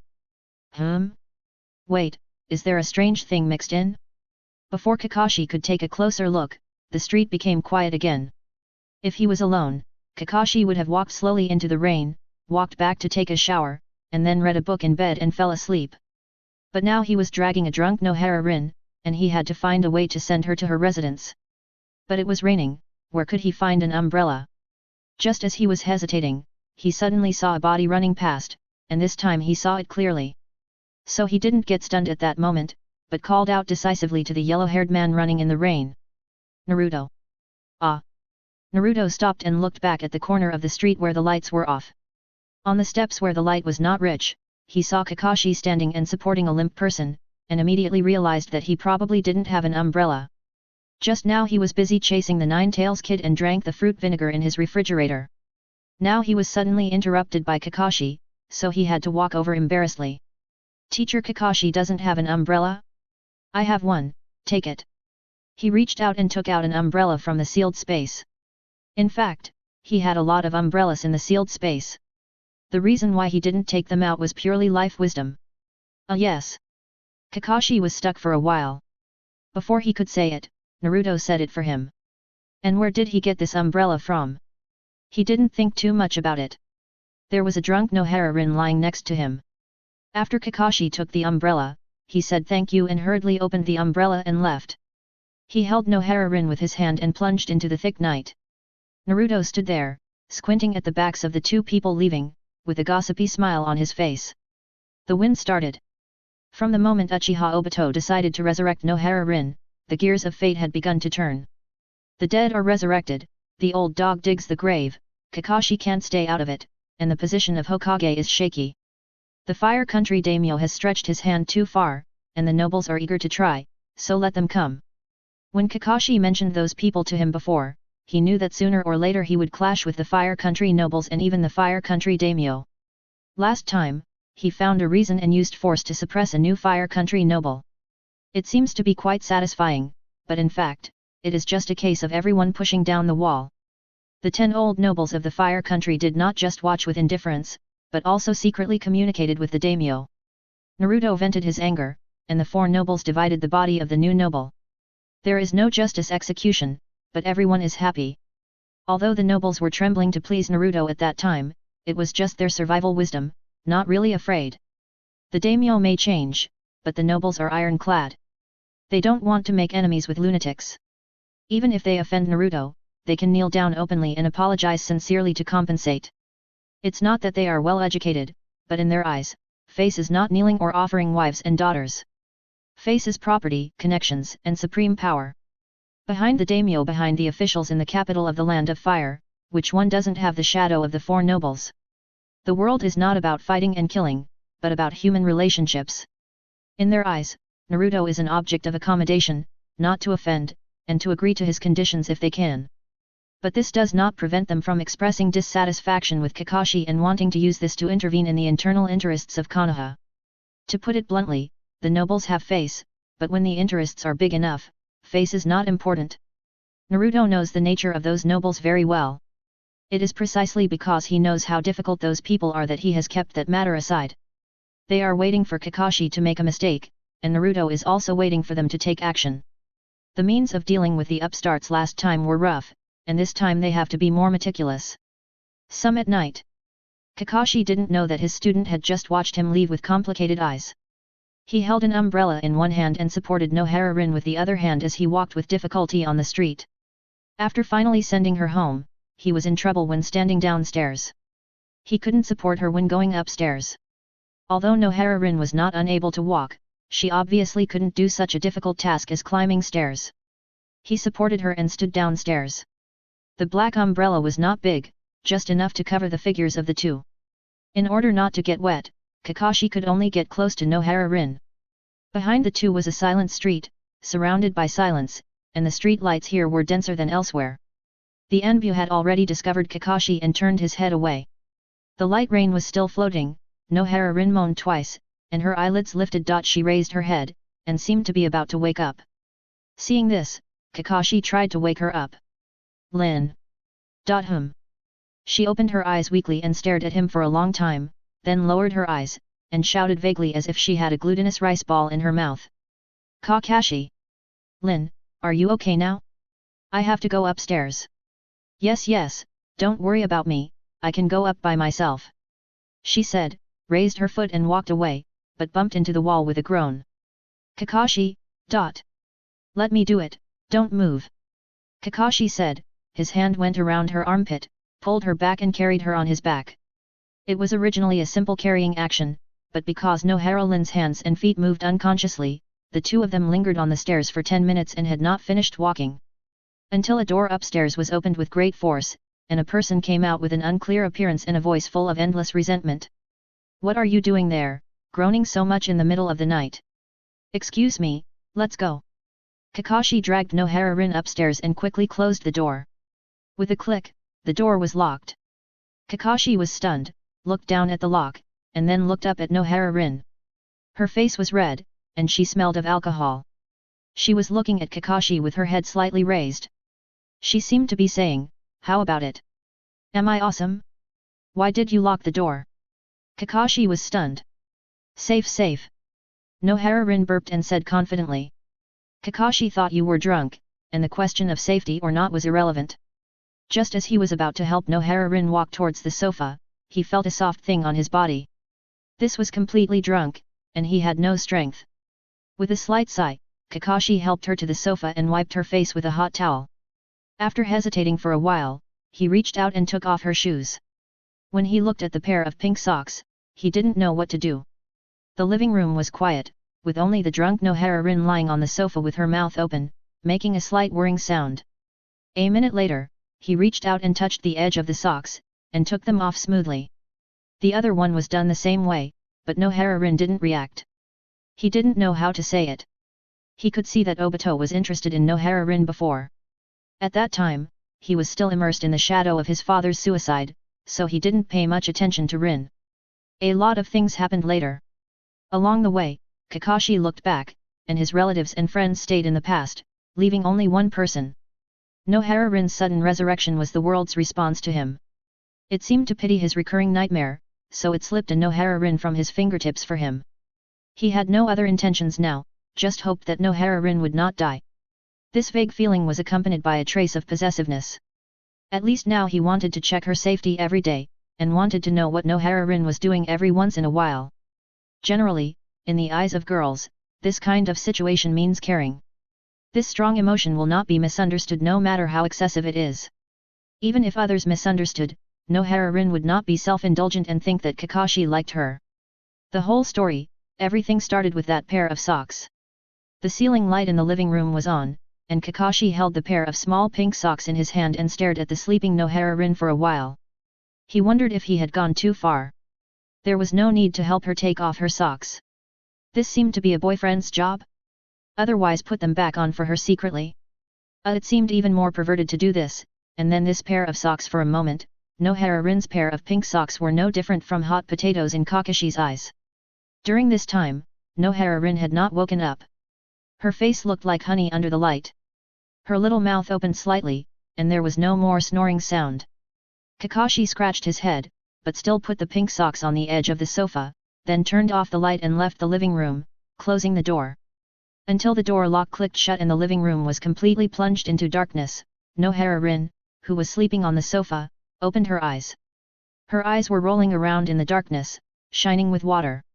The next day, Naruto woke up and had just finished washing up with sleepy eyes. He was about to open the window to take a look at the midday sun in Konoha and leave, and suddenly a figure appeared in front of him. Uzuki Yujao landed silently on the windowsill, and the two were separated by a floor-to-ceiling glass window. The sun was shining outside the balcony, and the autumn colors were seductive. She gently knocked on the glass window twice, and her mouth moved slightly and silently said the shape of opening. With a rustle, Naruto opened the French window, and a gust of warm wind mixed with the sultry fragrance of Uzuki Yujao rushed towards him. Naruto's heart trembled slightly, but he soon calmed down. He thought that he probably had nothing to do with abstinence in this life, but he still couldn't do without. "What's the matter?" He leaned to one side and asked with his hands folded. "Kakashi is looking for you." Uzuki Yujao still conveyed the message concisely. "You have become the captain of the Anbu, why do you still pass messages to Kakashi every day, don't you have any face?" Naruto smiled and asked, "By the way, you are used to it." After she finished speaking, she turned around and left, and her figure suddenly paused. Last time you said wait for the wind to rise, is it about Nohara-rin?" "I didn't say it." He shook his head and denied it directly, "I don't remember, maybe." Mizuki Yujao was not angry because of his ambiguous attitude, but smiled. "I know, maybe I heard it wrong." Mizuki Yujao left directly, jumped a few steps and landed on a roof. She was neat and looked at the Hokage rock in the distance. She was only thinking about revenge. As for resurrection, she never asked Naruto, and she didn't even ask if Nohara-rin's incident had anything to do with him. People should know themselves. She knew that her ability was limited and didn't think too much. In the sunlight, Kakashi's huge head was embedded behind the fifth generation. The wind was too strong, and it was normal to hear it wrong. Naruto didn't admit it, but made her feel at ease. This world is really different. Nohara-rin was resurrected, and the wind in the ninja world started to blow. Chapter 485. If you walk along the river, you will get your feet wet. Watching the figure of Ozuki Yujao disappear from sight, Naruto retracted his gaze. The reason why he occasionally trusted her was largely because Ozuki Yujao acted in a measured way, would not ask extra questions, and would not bring him unnecessary trouble. Hokage Building. Kakashi sat in his seat, clenched his hands and stared at the ornaments on the table in a trance, and the whole person seemed a little hesitant and uneasy. Shikamaru on the side raised his head several times, and wanted to speak when he saw Kakashi's appearance, but he held back. The leader didn't say anything and didn't look at him. It's best not to talk nonsense at this time. Knock knock knock, there was a knock on the door. Kakashi almost jumped up from his seat, and before the door was completely opened, the whole person floated over in an instant. Naruto, who was about to open the door, was shocked by him, and didn't know what kind of madness Kakashi had. This is... Go out and talk. Kakashi said mysteriously, dragging Naruto out directly. Hey! I still have something to find Shikamaru. Won't it be the same later? Kakashi didn't give him a chance at all, and dragged him to the end of the corridor while talking. With a bang, the window was opened by Kakashi. The cool autumn wind whistled past, and Naruto looked at his tangled expression, really afraid that Kakashi would suddenly light a cigarette and say, "Be my son." "What's the matter?" he asked tentatively. "Well, don't get me wrong, it's just that I have a friend." Kakashi scratched his head and mumbled something, which was not very clear. "What happened to Teacher Kai?" Naruto was stunned. Mainly he met an old friend recently, and then something happened." Kakashi coughed and cleared his throat, and was about to continue talking when he was interrupted by him. "Male or female?" "Female, it's not important." "It's not important? Teacher Kai actually has a girlfriend." "No, I have to tell others." Naruto's jaw almost fell to the ground, and he was about to run out while talking about reincarnation. "Wait." Kakashi held him back and said a little speechlessly, "This person is not Kai, it's actually..." "Who?" "Me." "Tisk, Teacher Kakashi, why didn't you admit it earlier?" "It's better for me to play dumb." Naruto rubbed his stiff cheeks and took a breath of cold air. "If you don't admit it, I will be disgusted by my embarrassing acting." Kakashi, He suddenly realized that there was a reason why this guy was so annoying. This guy really deserves to die. Uzumaki Naruto. "My friend, I sent Lin back yesterday," and then Kakashi reorganized his words, but was interrupted by someone before he finished. "Has it happened?" Kakashi, Okay, I won't talk anymore." Naruto felt guilty and waved his hands to indicate that he would not make trouble. In the time it took to smoke a cigarette, Naruto finally figured out the cause and effect. He stared at Kakashi in surprise for a while, then looked away and asked. "So Teacher Kakashi, you came to me too?" "It's a bit that, I don't have enough experience in this area." Kakashi scratched his face with his fingers. "You should be very good at this, so I want to ask your opinion. If this continues, the relationship will probably become very awkward. Wouldn't it be too deliberate to avoid it?" Hearing this, Naruto's eyelids twitched. He never thought that he would see Kakashi's shy side. "Just break through that layer of membrane. No, just express your feelings directly." "How can that be done?" Kakashi frowned, and his hand unconsciously pinched his chin as if thinking, "It's too straightforward, it's easy to be misunderstood. I don't have that kind of feeling for Lin. Maybe I do, but I can't explain it clearly. Maybe it's just my illusion. Emotions can easily mislead thoughts. In fact, I probably just don't want Lin to be hurt again. I promised someone to take good care of her, but later broke my promise. I thought there was no way to make up for it, but who would have known that there would be a chance now? A lot of things happened all at once, and I didn't have time to think about them. Well, I'm focusing most of my energy on Lin now, obviously, so it's very troublesome, you know."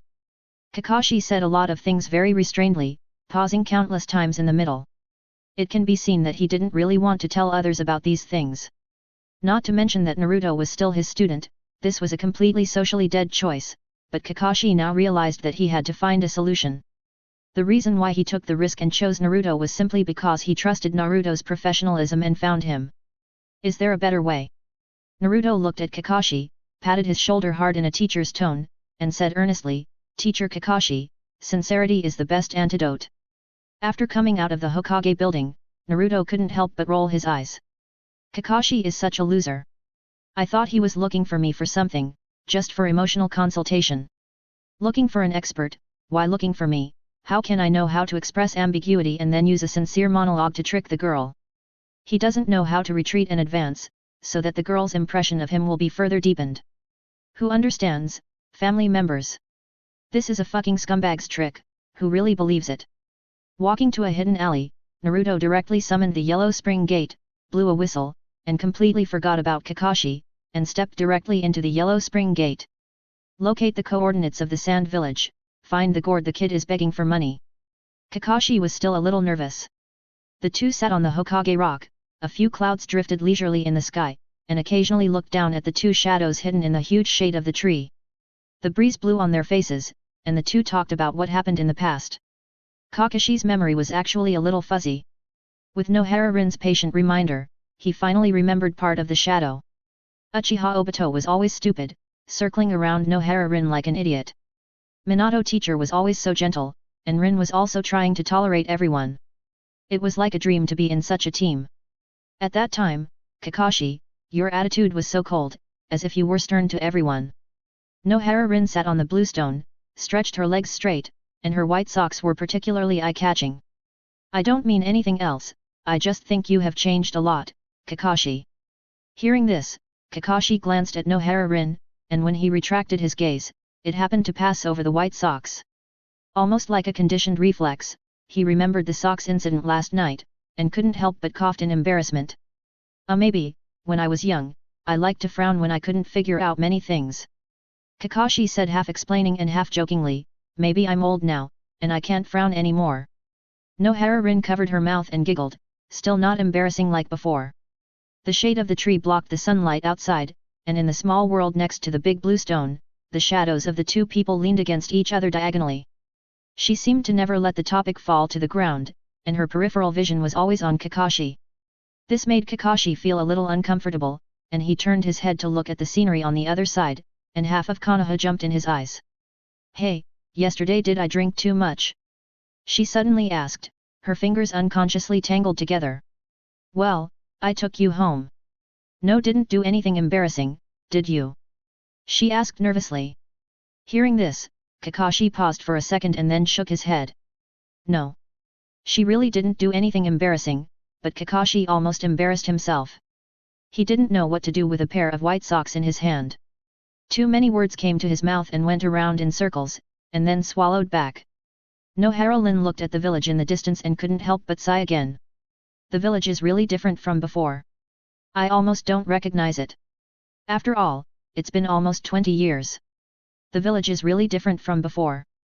Kakashi continued, it's not too late to start over now. You can have a job in the village and meet new people. She shook her head and stared at Kakashi. I don't need to meet new people, really, Kakashi, I'm fine now. After 2 days of getting along, the originally flustered Nohara-rin seemed to have found the fulcrum of life. She seemed to have found the feeling of getting along with Kakashi 20 years ago. Just like back then, Kakashi was still so gentle in his bones.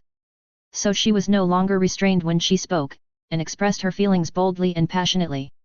There was a bit of dependence, a bit of truth, and a bit of jokes no one knew, the only one who knew was Nohara-rin herself. Looking at the girl's fiery eyes, Kakashi was a little dazed for a while. Nohara-rin expressed her feelings in a joyful way, and he was also a little happy to hear her, and there was less distance between them. But when he thought about his own situation, he felt that he couldn't delay her in such an unclear way. So Kakashi became serious and stared at her quietly. The joy on Nohara-rin's face began to collapse, and her tone became a little timid. She lowered her head, like a child who had done something wrong, and didn't dare to look Kakashi in the eye. He sighed, thought about what Naruto said, and felt that he should be more sincere. Rin, I have been these days a little uneasy. I always worry about whether you will suddenly disappear. I have not slept well for the past 2 days. I don't know if my attention to you these days has caused you trouble. Kakashi rolled his Adam's apple and said the speech he had thought of long ago. I really haven't thought about how to face it. Maybe this is a kind of passion. I am too afraid that you will disappear, so. She opened her mouth, her face was blank, as if her whole life had lost its color. A cautious test was pushed back by Kakashi seriously, and he was still repeating his inner contradictions. I promised Obito to take good care of you before. Hearing this, Nohara-Lin couldn't help it anymore and said a little stiffly. Just because of this? If it weren't for Obito, you wouldn't do that at all, right? She lowered her head, revealing her snow-white neck. Even though she knew Kakashi didn't mean that, she still asked that question in a fit of anger. This was not easy for someone like Nohara-Rin. Kakashi was stunned for a moment, with a look of surprise in his eyes. Nohara-Rin rarely showed that kind of expression, and she was almost never willful. Now she seemed to have been wronged. More importantly, this grievance seemed to be given by herself. I didn't mean that, it's just... You don't have to explain, Kakashi. She raised her head and tried to squeeze out a smile on her face, but it was uglier than crying. She opened her mouth and wanted to say something, but the words seemed to be choked in her throat. She wanted to laugh but couldn't, and she wanted to cry but was embarrassed to cry. She opened her mouth and panted slightly, like a goldfish thrown ashore. Despair washed over her mind, repeating over and over again. The Kingdom of Wind. I don't want this. Temari squatted on the ground, buried her face between her knees and cried silently. Her delicate makeup was wet with tears. I can't do it, I'm really useless, every day. What? Naruto squatted beside her and put a simple piece of clothing on her. Temari's emotions collapsed too quickly. When he turned around, she was already shaking and crying. This gave Naruto a headache. It was probably that he said the wrong thing just now. It was really deadly to speak the truth at a fast pace. What sincerity is a nirvana, or a scoring occasion? 5 minutes ago. After receiving the news, Temari, with delicate makeup, stepped on small steps and hurried through the long corridor of the Kazekage building. When she saw Naruto, the nervousness and excitement in her eyes could not be concealed at all. What do you want to drink? Is it the same as before? She asked. Well, tea will be fine. This is the new tea this year, from the land of water. Temari was wearing a pair of lace white gloves, her fingertips seemed to be dancing on the table, white smoke rose, and the yellow tea surface could be vaguely seen. Why are you here? I came here for something, and I came to see you by the way. Naruto said, really adding this sentence by the way. Even so, Temari was visibly happy. She responded with some surprise, and then asked carefully how long she could stay here. Stay for a while, and see the details. Naruto smiled. Great. Temari smiled with narrowed eyes, hands behind her back. Are you free today? We can go to the southwest of the village. There is a forest there, which is not common in our place, and there is a large area of... You go, I won't go. Naruto supported his head. I'm a little tired. It's okay, you rest first. The expression on Temari's face froze, and she lowered her head helplessly, like a child who had done something wrong. Don't be so childish, Temari, you are still the same as before. Naruto half closed his eyes and said casually. He wanted to add another sentence, how can I have time to play, and Konoha is full of forests. But before he could finish his words, Temari's emotions collapsed instantly, and she squatted on the ground and cried with a face full of grievance. I don't want this. She cried tremblingly. Chapter 486 He's CPUing you. Naruto sighed silently in his heart, he should have stopped talking nonsense. Since the 5-cage summit, he and Temari seemed to have not seen each other for a long time. His memory brought him back to the 5-cornered pavilion in the Iron Country, where heavy snow fluttered under the eaves that year. The two stood under the eaves, wearing coats and watching the snow. The quiet snow was like salt, and Temari's more cautious test was drifting all over the sky, and that sentence. Do you still want me? Time has changed a lot, Temari has become more mature, and her every move has a unique charm. But in front of him, it seems to be another way. Don't cry. Naruto pulled her up by force, without any kind words of persuasion, and his face showed no expression. But Temari really fell for it. Even though his attitude was lukewarm, she could still stop crying immediately. But her shoulders were still shaking and she was sobbing softly. Naruto looked Temari up and down, and the 3 braids that were originally tied up casually were let down, hanging down like a trimmed willow tree. She had light makeup on her face and eyeliner, bright eyes and white teeth, a slightly dotted nose, and red lips flattened into an arc. She was wearing a pear blossom white skirt and a swan neck. Because she had just cried, tears were faintly visible on her face, and her makeup washer face was also a little bleak. Temari obviously realized this, and she lowered her head involuntarily in the face of Naruto's gaze. When she looked up again, she saw that he was still staring at her, and she couldn't cry anymore. Am I very annoying? She asked in a low voice. Yes. Naruto lowered his eyes and glanced at her, saying mercilessly. Temari was obviously a little bit unbearable, but she asked the question herself. Naruto didn't indulge her little problems, and he had seen a lot of storms. Temari knew what the other party was thinking when he rolled his eyes. The other party seemed to like this lukewarm attitude, and Naruto was happy and comfortable. There was no need to pretend in front of Temari, anyway, she also knew that there were many people who had a relationship with her. It doesn't matter if she loves everyone she sees, or anything else. Anyway, Temari might feel uncomfortable, but she would never hate it. If one day Naruto was affectionate, staring at Temari's eyes and said emotionally, I will only like you in the future, and will not have anything to do with anyone else. He was sure that Temari would lose interest in him in a few days. If she lost interest, she would not like him. Those who get it will always be in turmoil, and those who are loved will be fearless. Temari has been strong since she was a child, and she has a stubbornness in her bones. Her parents died early, and as the eldest princess of Sand Village, she was worried about her two younger brothers. In the final analysis, this feeling made her very tired. From the bottom of her heart, she longed for someone stronger than her.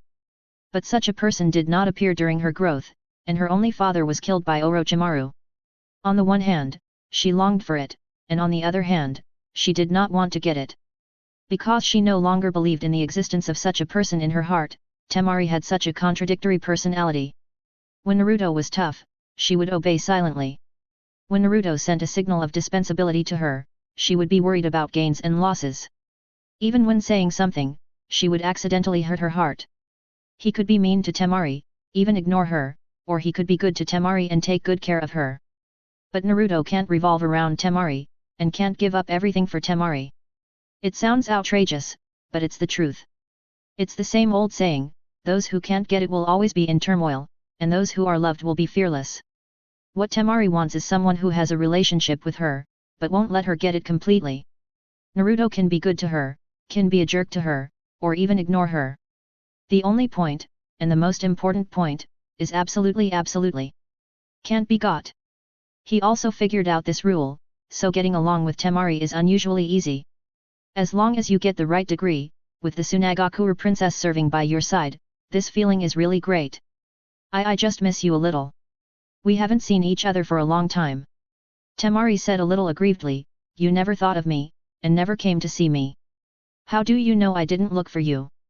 Ah? When did you? Temari was a little surprised and blinked at Naruto. He put down the teacup in his hand, stood up and looked down at Temari, narrowing his eyes. Temari was a little flustered by his expression, as if he was angry. Do I need to tell you everything? Naruto lied without hesitation, his acting was natural. There are no natural actors, only real skills that are honed through practice. No, I'm not like that, I just want to know when you came, why didn't you tell me? Temari also stood up and explained in a panic. No need to explain, I don't want to hear it. Naruto turned his head and looked away, saying calmly, there are many people who send you flowers every day, isn't it a bit redundant for me to come to you? Ah? I didn't accept them, I also avoided them. Temari tried her best to explain, I really didn't, I didn't accept anyone's flowers, if I really accepted them, Okay, these are no longer important. Naruto interrupted Temari's oath directly, he was just guessing, it was not a matter of sending flowers at all. It was just when I first came here that I saw a ninja giving flowers to Temari and was rejected. After thinking about it, I made up an excuse and succeeded by being unreasonable. This feeling was like cheating, and the situation was completely controlled by Naruto alone. Moreover, he didn't feel ashamed of it at all. Why should I feel embarrassed to eat gigolos based on my ability? No, I really. Temari's face flushed, and tears accumulated in her eyes, like a dam about to release floods, and she could cry out as long as she was ordered. It's okay, I don't blame you. Naruto's tone suddenly softened, and when she was stunned, Temari was suddenly pulled over by Naruto and gently hugged. This is the top-floor hotel in Tsunagakure, with a simple and unpretentious appearance embedded with top-level decoration. At this moment, Naruto and Temari were standing in front of the private afternoon tea table in the sky garden on the top floor and hugging each other. Temari's temples were a little swollen, and surging emotions were stirring in her mind. Naruto's attitude changed a lot, and she couldn't recover for a while. It's not your fault that someone gave you flowers. It shows that you are attractive. It's all my fault. I'm not calm enough. I shouldn't blame you. Hearing this, Temari's nose was sore, and the grievances were about to overflow. I am also wrong. There is something wrong with this, he is CPUing you. Girl. Even though Naruto's reason was extremely ridiculous, it was absurd. But Temari seemed to be possessed by a demon, her mind seemed to be not working, and she began to reflect. Naruto listened to Temari's reflection carelessly, his eyes were always looking elsewhere, and occasionally he responded with AHMM. He was thinking about whether there were any suitable consumables in the sand village. As long as he completed this only main task, he would not only get rewards but also refresh new main tasks. Now he has enough skills, but he is still a little short of dealing with Otsutsuki, Izanagi, Flying Thunder God, Blood Nine-Tailed Fox and so on. He can fight, but it is difficult to fight with thin gauze. He doesn't like to procrastinate, and he must cut the grass and root it out forever. To do all this, strength must be the first priority, followed by power. No matter how strong he is only one person. The era of relying on brute force is over, and technology is equally important. So what if he is good at fighting? To get by, one must rely on power and background. It is useless to be able to fight. The insects will not last for a lifetime. Enemies are like leaks. One batch after another will come out. Instead of wasting time on such things, it is better to cultivate his own power and let them deal with those troubles. And he only needs to balance and he can lie down. After all, Naruto is not interested in this. Once the Otsutsuki are completely defeated, the matter will be over. From now on, he will live a shameless life and not care about worldly affairs. Yet, don't blame yourself. I know. Naruto patted Temari's back gently, comforting her while thinking about how to let Temari help him find consumables. The evil god believers can't just find a passerby, that would be too much of a loss. After all the evil god believers under his command have important roles. Except for Hydrangea, she is a useless summoning girl. She was chosen just to deal with it temporarily. Her biggest role now is to make Naruto happy. She looked like a social animal, but her face was full of "I don't want to go to work." Naruto insisted that she run back and forth, and seeing her collapse and helpless expression, it was really so cool. Well, you are so nice. Temari looked up and smiled foolishly. Time passed little by little, Naruto chatted for a few words, and then leaned on the table board. With her left hand supporting her chin, her fingers tapped unconsciously on the table. Temari sat aside, her eyes unfocused. But her eyes always stayed on Naruto, she liked to stare at Naruto and follow him. Even though she had a headache now, Sand Village seemed to have entered a situation of lack of successors, and the new generation of talents had become fewer and fewer. Come here. He hooked his finger at Temari casually. Temari crawled over, sat on him, pursed her lips as if to calm down. As if she had got a toy she had been waiting for a long time, she tilted her head slightly, wrapped her hands around his neck and kissed him. After a few seconds, Naruto broke away and looked at her with some boredom. That's not how you kiss. I'll teach you. He held Temari's face, and her heart instantly pounded. Watching Naruto's face gradually enlarge, she closed her eyes. Wait to meet Gaara. Her voice was a little hoarse, the kiss was too much. Yeah, that's fine. Naruto achieved his goal. He leaned over again, kissed for a while, and gently bit her lower lip. He vaguely remembered that Temari seemed to like this action very much, and her body would tremble every time. Remember, but only vaguely. But for Temari, this little action was enough to move her. Click, click, in the Hokage's office, Kakashi looked at the table in a trance, the pen in his hand turned unconsciously, falling and picking up again and again. Since that day, Nohara-rin has ignored him for 3 days. Naruto's bad idea really works immediately, at least it makes sense. But I always feel that something is missing.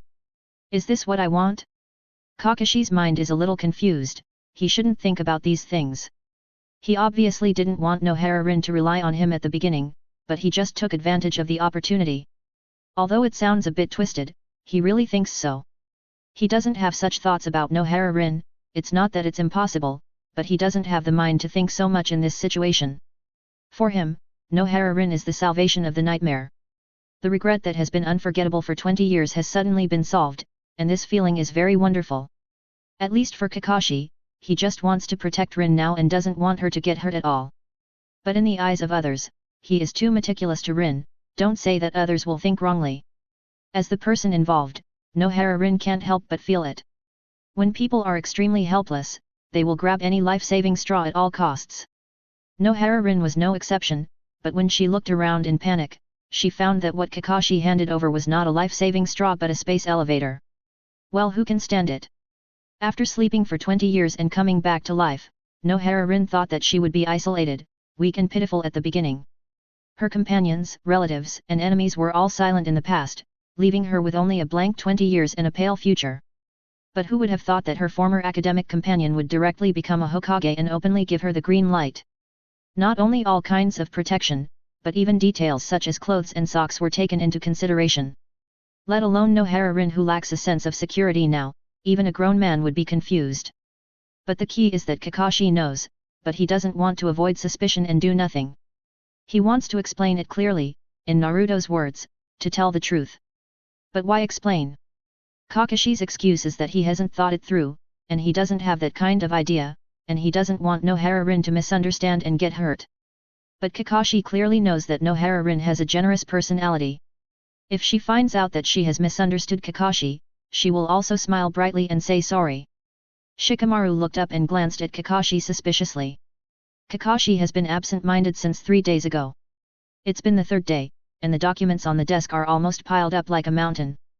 Kakashi is still in a daze, he even suspects that Naruto is cheating him. What sincerity is a killer move, why does he become like this after telling the truth? He thought about it for a while and couldn't help but sigh. Forget it, don't think about it. Anyway, Nohara Rin won't see him now, so it's just right to have 2 days of quiet time. Maybe he will figure it out in 2 days. Thinking of this, Kakashi picked up a document. He glanced back and forth several times, but he didn't read a single word. Damn it! He threw the document on the table, inserted his fingers into his hair, rubbed it back and forth a few times, and took a deep breath. Shikamaru on the side was scared enough by him that he almost lost his grip on the document. Suddenly, Kakashi glanced at a certain document and never moved his eyes away from it. It said, Opinions on the Handling of Nohara Rin. Chapter 487 No One Can Touch Her.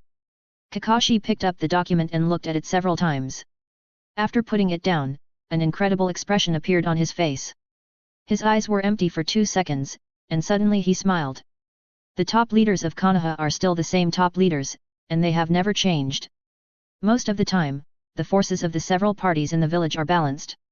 Depending on the strength of each Hokage, the relationship with the top leaders is different. Compared to the previous generations of Hokage, Kakashi seems to be a little less popular and powerful, and seems a little weak. The top leaders are more powerful and submit more documents. Yes, the way these top leaders fight for power is to submit documents. It's not slamming the table and roaring, but submitting documents over and over again.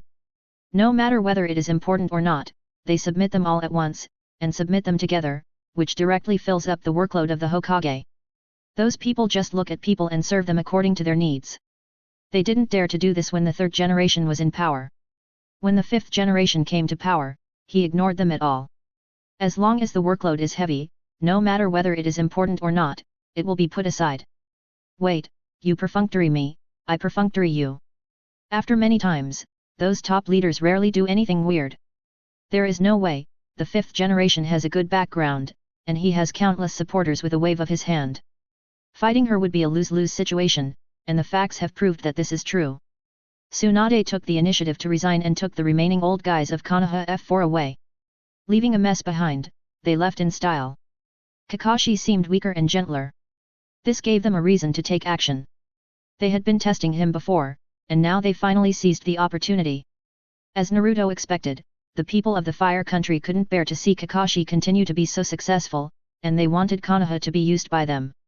The nobles have power, money, and status, and they only lack a sharp knife. Usually they also hire ninjas to do some tasks, both visible and invisible. But a few small guys are not comparable to Konoha Ninja Village, one of the 5 major ninja villages. It's not just the fire country that is trying to reach out to the ninja village. The wind country, the rain country, and the grass country? Which one is not interfering with the ninja village? Isn't it hard to understand that the nobles want some protection?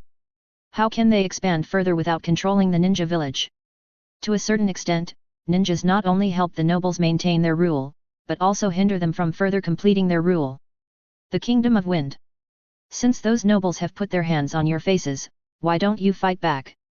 Naruto looked at Temari with some surprise. Is Gaara so patient? This Temari sat sideways on his legs, her face a little embarrassed. Watching him playing with her gloves, she always felt an inexplicable shame.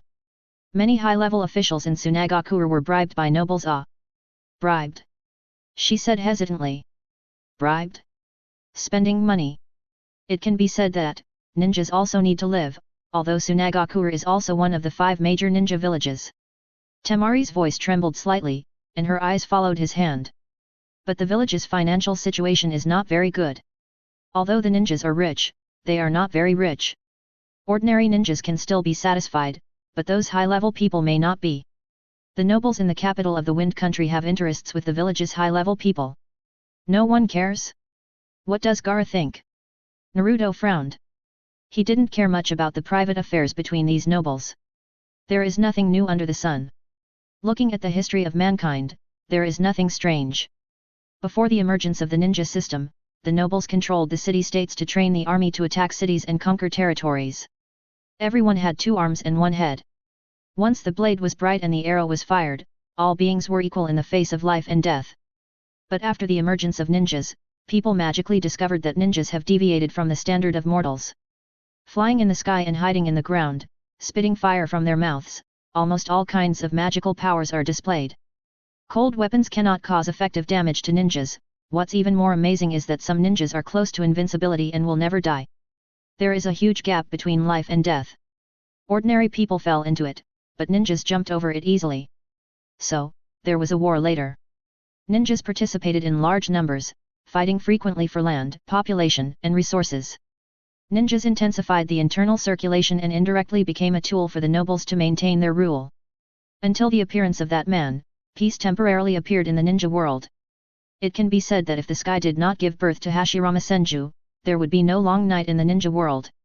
If Hashirama Senju only showed the terrifying strength of suppressing a generation of geniuses, he would only be regarded as a powerful ninja, but Hashirama Senju created the ninja village system. Directly gathered the ninja families who worked for the nobles, completely abandoned the nobles, and no longer fought for the interests of anyone. The interests of the ninjas were in the hands of the ninja village. The nobles could only hire ninjas in the form of commissioned tasks and must follow the rules of the ninja village.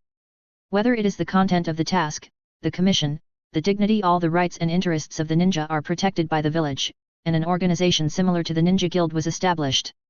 After that, all the powerful ninjas in the ninja world followed suit and established ninja villages. In this way, the nobles could neither have powerful ninja weapons nor start wars at will. After all, the powerful ninjas were taken in by the ninja villages and were no longer the running dogs of the nobles. For the ninjas, the benefit of this system is that the village, as their community of interests, guarantees their interests, dignity, and social status. The emergence of the ninja village also caused the nobles' strength to decline, and they could not maintain feudal rule. They could only change their form and move behind the scenes in the form of owning assets. They can buy off powerful ninjas and lure high-level officials, but they can never return to the past ruling life. Because history cannot go back, the ninjas are not fools. As for the means of threats and inducements, they are naturally very simple. Apart from the glory and wealth, there are only a few routines.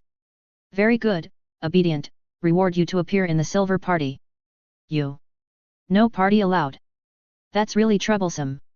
Naruto threw Temari's gloves aside. If you ask me, just catch them all in one fell swoop.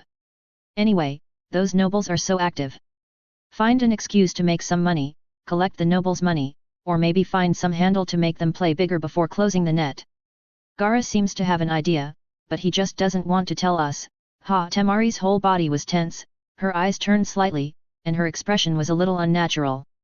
In that case, then ask Gaara. Naruto pushed Temari away, picked up her gloves and wiped his hands, and left without looking back. Temari. When the wind blew, she froze in place, her thoughts flying in a mess. It was like a string stretched in her mind, snapped without any call, and drifted in the wind. Just left like that? Gone? It's a bit abstract, now it's Temari suddenly collapsed, her lips trembled but she didn't know what to say. Naruto did go to find Gaara, completely disregarding Temari's feelings, but he knew that Temari couldn't do anything. What you can't get is the best, just give her some candied dates later. Konoha. After Kakashi came to his senses, he turned his head to look at Shikamaru beside him, and asked directly where the document was submitted. I'm not sure, it's a joint proposal from several senior executives. Shikamaru glanced at the document and immediately knew it in his mind, although it was submitted anonymously, the target range can now be defined. No need. Kakashi was not so impulsive. Even if he found those people, it would be useless. Submitting the document was completely in line with the regulations. The document has been submitted. No matter what Kakashi's attitude is, this document will definitely end up in the high-level meeting. Those guys will find a neutral person to bring it up, and then discuss it. Kakashi also knew that the deal with Nohara-rin was clearly aimed at him. What he did in the position of Hokage has caused dissatisfaction among some people. His backers have all passed away, and he is not very popular. They may be afraid of the Sandaime and the 5th Hokage, but they are definitely not afraid of the 6th Hokage. The documents were temporarily suppressed by Kakashi, but the truth cannot be hidden, and the routine high-level meeting will begin in 3 days. At night, Shikamaru lay alone in bed without any sleep, and his wife slept in the next room. Since Shikamaru was transferred to the Hokage's office, the couple slept in separate rooms. The office work pressure is too great, and Shikamaru's rest time is very short. Sometimes he even works at home to rush. In order to ensure that Shikamaru has enough sleep quality, the two have been sleeping in separate rooms for a while. After tossing and turning until midnight, Shikamaru still got up and knocked on his wife's door. After a while, the two talked in bed for a while. You look worried. Work matters, can't be told. Shikamaru lay on the bed, his hands behind his head, staring blankly at the ceiling with lifeless eyes. If you run into trouble and can't solve it yourself, find someone else to solve it. Shikamaru's wife smiled lazily, with a gentle temperament. The bedside lamp softly reflected the outline of her cheek. Looking for someone? Shikamaru turned his head and looked at his wife. Yes, no matter how troublesome the matter is, as long as you find the right person, you can get twice the result with half the effort. She said with a smile. As a wife, she tried her best to comfort her husband. The next day, Shikamaru went to Naruto's house early, but found that the guy didn't seem to be at home. Just as he was about to leave, he was startled by a fiery red rat rushing out in the corridor. In the morning, it was still work as usual. At lunch, he made an appointment with Dinkai to have lunch together, and asked about Naruto's whereabouts at the table. Dinkai was confused at first, and then screamed. Damn Naruto! He lied to me that he would treat me to barbecue tonight, but he was not in the village. Isn't this the point? Shikamaru was a little embarrassed. Suddenly he found that this man's whereabouts seemed a little mysterious. He even checked the village's travel records, but naturally found nothing. By the way, Shikamaru, do you have any urgent business with Naruto? Koji suddenly asked. That's not the case. Shikamaru scratched his head, his eyes wandering in the distance. It's just a little work matter. I have some troubles and want to ask Naruto for help. Oh, then you can go find Ino, maybe she knows. Koji squinted his eyes, holding chopsticks in his chubby hands and said seriously. Naruto. Ino stood in the corridor of the intelligence department, squinting at the distance. We were still together 2 days ago, but he seemed to say that he had something to go out for. How long will it take to come back? Shikamaru asked. Not long, it seems to be 3 days, yes, that's 3 days. Ino said with certainty, and then turned to look at Shikamaru. Is there something urgent?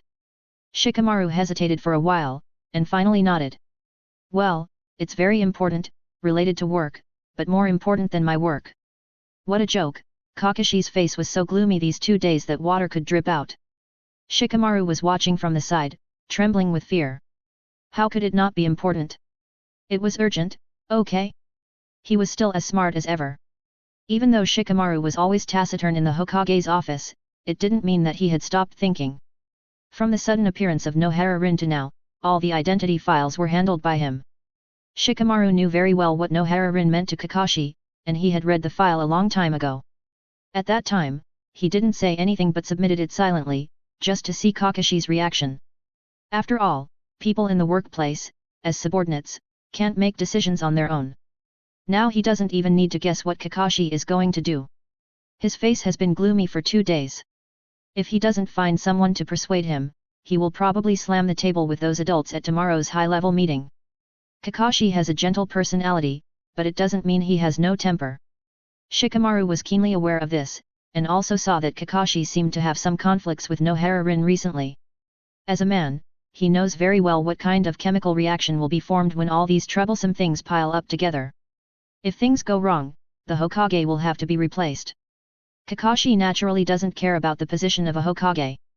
He was caught by Tsunade to take the blame and became the 6th Hokage voluntarily. So far, Shikamaru has seen that the job that Kakashi cares most about is to take Nohara-rin from physical examination to intelligence search to formal recording of information on the scroll and reissue the Konoha Forward Protector.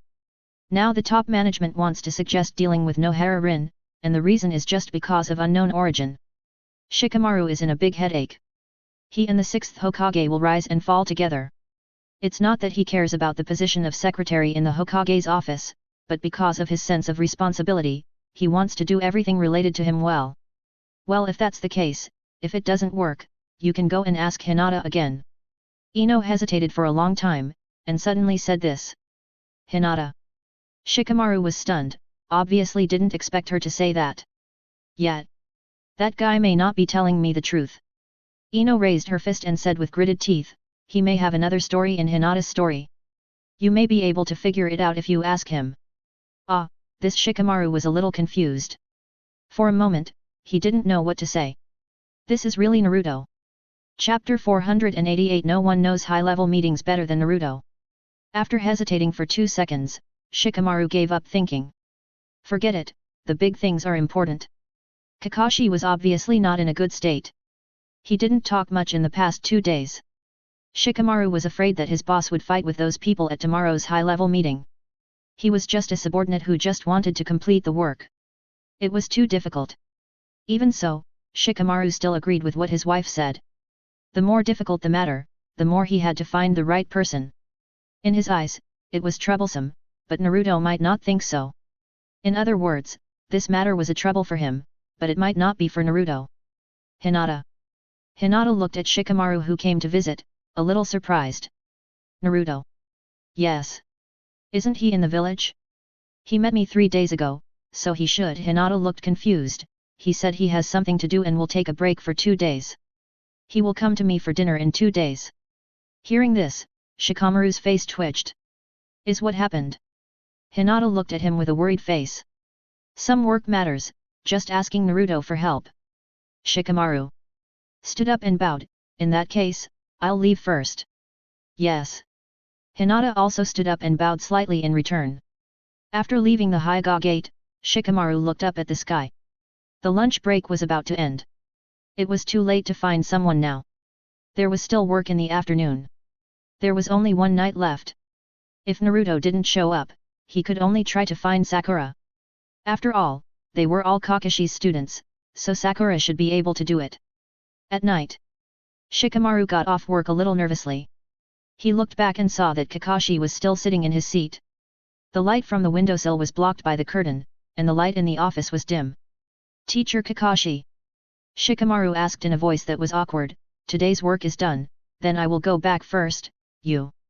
Oh, it's time to get off work. Kakashi seemed to have just come back to his senses, his eyes softened a little, and he forced a smile. Thank you for your hard work, Shikamaru. You go back first, I'll be gone soon. Okay. Shikamaru lowered his eyes slightly and slowly closed the office door. The office was dark, and Kakashi closed his eyes again. After a while, he opened them again, his fingers slid back and forth on a pen, his eyes were bright and dark. He grew up in Konoha and experienced several wars, big and small, and he had seen all kinds of scenes. Although Nohara-rin's resurrection was incredible, it was not unacceptable. Besides, Nohara-rin had passed all the inspections, so what else could there be? What problems could those high-level people find? The answer was yes. With a sigh, he stood up and began to pace in the dim office. Just walked to Shikamaru's position, and casually glanced at the cigarettes on the table. After hesitating for a while, Kakashi took out a cigarette and lit it with a click. Soon, the Hokage's office was filled with smoke. He was not good at speaking and did not want to cause trouble. Anyway, Nohara-Lin, they couldn't move anyway. On the other side, Shikamaru found Sakura, hoping that she could come forward to think of a solution. What can I do? Sakura smiled, I'm just a small medical ninja, not Tsunade-sama, what can I do? Or persuade Kakashi-sensei. Shikamaru lit a cigarette and exhaled the smoke naturally. A gust of night wind blew through the corridor and took away all traces. Why? Sakura was stunned, shouldn't we persuade those high-level people? Shikamaru was also stunned, and the hand holding the cigarette trembled. It seems that's the truth. That's right. This is completely the fault of the top management. What does it have to do with Kakashi? Sakura said, besides, I was responsible for Nohara-Rin's examination. Now they say Nohara-Rin has problems. Isn't that more professional than me as the director of the medical department? I'll just resign. Dong dong dong, Shikamaru's eyelids twitched when he heard it. He saw that Sakura didn't seem to be lying. She was telling the truth now. If Kakashi resigned, she would leave too. If this is true, the village will be in trouble. Let's not talk about the Hokage for now. It goes without saying how important the position of the director of the medical department is. Before Tsunade returned to the village, the medical department had been sluggish. Now it's hard to have Sakura to support it. If Sakura just leaves, Konoha will definitely be seriously injured. This is not a joke, right? Shikamaru asked. No. Sakura answered very seriously, I said I didn't want to do it a long time ago, do you believe it? For some reason, Shikamaru suddenly had an absurd idea in his mind. Why did Sakura's tone sound a bit like Naruto's? Would they all leave? He was worried and tried his best to suppress the absurd idea in his mind. He was not in the mood to chat, so he left after a few words. It was too stale. If all the members of Team 7 quit, Konoha would almost come to a standstill. The Kingdom of Wind. Click. Naruto lay in the rocking chair, bored and watching Maki rubbing the lighter over and over again, but failed again and again. The other party seemed a little irritable, and the muscles on his face arched. A cigarette could not be lit for a long time, and the irritable mood seemed to spread in the hall, infecting everyone present. There were only 5 people in the room, Maki, Naruto, and the 3 siblings of Tsunade. Kanjuro was a little unhappy with Naruto. Even though he only liked to play with puppets, he could probably tell that the relationship between the yellow-haired man and his sister was unusual. Eldest sister is like mother. Kanjuro was almost looking at Naruto with the eyes of a stepfather. Naruto didn't hang him. What are you looking at, a kid who only knows how to pick up garbage? If you look at another one, I'll give you a big fight. He has been waiting here for an afternoon and is a little impatient. The supplies of the evil god believers were not found, and he accompanied these people to witness the bloodbath of traitors. From the Tsunade nobles to the genin, they haven't finished killing them in an entire afternoon. Can you stop tinkering with that broken lighter? Naruto said impatiently, his eyes swept to the irritated Maki. What did you say? I said. Can you stop fiddling with that broken lighter? Naruto sat up, if you are worried, go out and take a look. If you really can't, just pick up your knife and join the action. How can this be possible? Maki stood up, as if he was talking to Naruto, or as if he was talking to himself, the action has been decided long ago. Isn't it a bad thing for me to go out? Naruto was too lazy to talk and continued to lie in the chair. Uzuki Yujao would never have thought that the person she wanted to kill the most was sitting in front of Naruto, and he closed his eyes and continued to rest. Even if he had some friendship with Uzuki Yujao, he was not yet in a hurry to help her revenge. She didn't say anything, and he didn't move. This matter had nothing to do with him, so he didn't get involved. Besides, it's not his style to make trouble for himself. Gaara sat at one end of the long table with his hands crossed, and his expression didn't change from beginning to end. He was waiting for the result, a result without suspense. Life is so dramatic. A few days ago, Temari was still worried in front of Naruto that Gaara couldn't calm down the group of jumping nobles, but he turned around and slaughtered the noble forces on the list. 6 years later, Gaara has initially mastered the weapon called authority. Don't worry, everything is going well. Gaara also saw the anxiety in Maki's heart and comforted him. It's so troublesome, why don't you let me go? Kankuro said with some patience. Kankuro, don't. Temari couldn't help but speak, but was interrupted by Naruto's impatient voice halfway through her words. I'm afraid you'll be pinned to the ground and beaten so hard that you can't find your way. In the end, I'll have a hard time collecting your body. Save your breath and don't do stupid things. What did you say? Kankuro exploded at once. Didn't I make it clear enough? Naruto never indulged anyone, and said slowly, you are not strong enough, and it's easy to be targeted when you go out. You are not. If you have the guts, Kankuro wanted to say it, but then he thought that this was just asking for a fight, so he swallowed it. Naruto just listened to Kankuro's half of the words, his eyes were still shining, waiting here was too boring. If he could find time to beat Kankuro, it would also be a way to kill time. Temari. She glanced at Naruto with some resentment. He really left her that day, but the problem was that things were halfway through. If she had known that day, she shouldn't have mentioned that. Now she is a little angry and a little regretful. But the man opposite seemed to have never remembered that incident and continued to do his own thing. If it weren't for the wrong occasion now, Temari would have been worried again. It's a bit troublesome to talk about the rebellion of the nobles. Simply put, they think Gaara seems to be normal, not like a madman. After watching for a long time, they think Gaara is not good enough. Under various conjectures, plus the nobles are behind the scenes. Some ninjas slapped their heads and said, fuck him. Kill him, drink and eat meat, and have a silver party. There are many people in the ninja world, and not all of them are normal people. Strong strength does not mean that the brain is also good. Maybe they are used to the law of the jungle, or maybe they naturally think that the three siblings of Sand Village are easy to bully.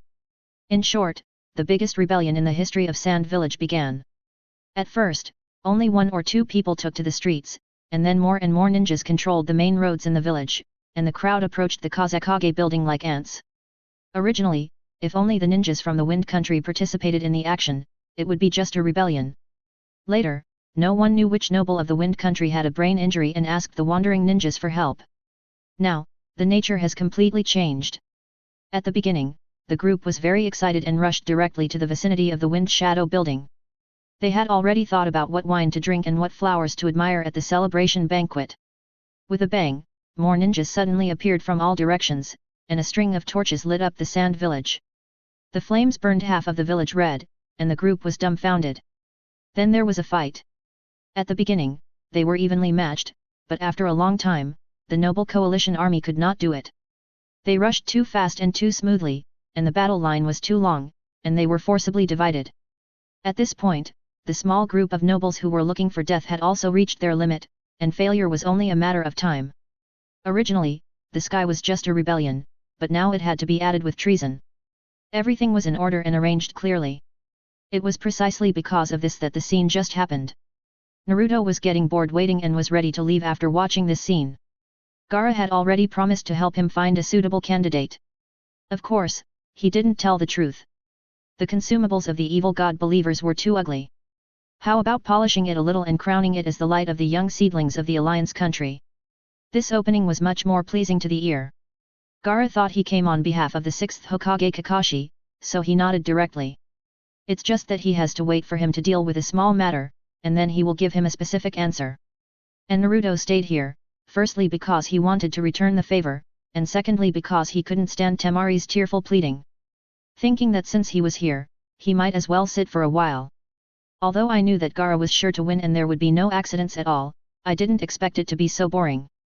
Several people sat in the solemn and empty conference hall for an entire afternoon. Even when he and Kankuro cursed, there was an echo. Especially after Kankuro kept silent when he mentioned the idea of fighting, Naruto became even more bored and looked at Kankuro with contempt the whole time. That guy was also shameless and simply didn't look up, which made Naruto roll his eyes.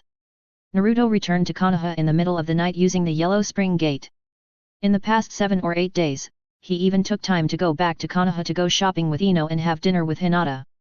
Even so, he still maintained a sleep time of 10 hours a day, which was very good. He is really a master of time management. When he got home, he just turned on the light and had no time to wash up.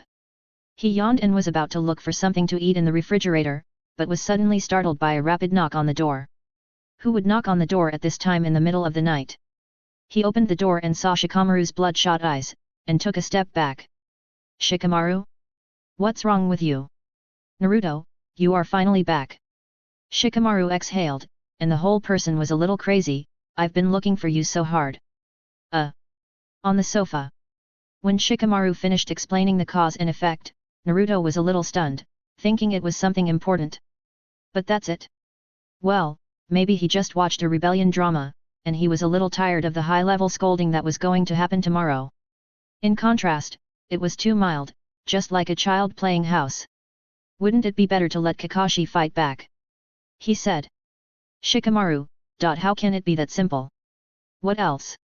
Naruto spread his hands and asked, as long as Kakashi doesn't want to do it anymore, who can drive him out of the position of Hokage?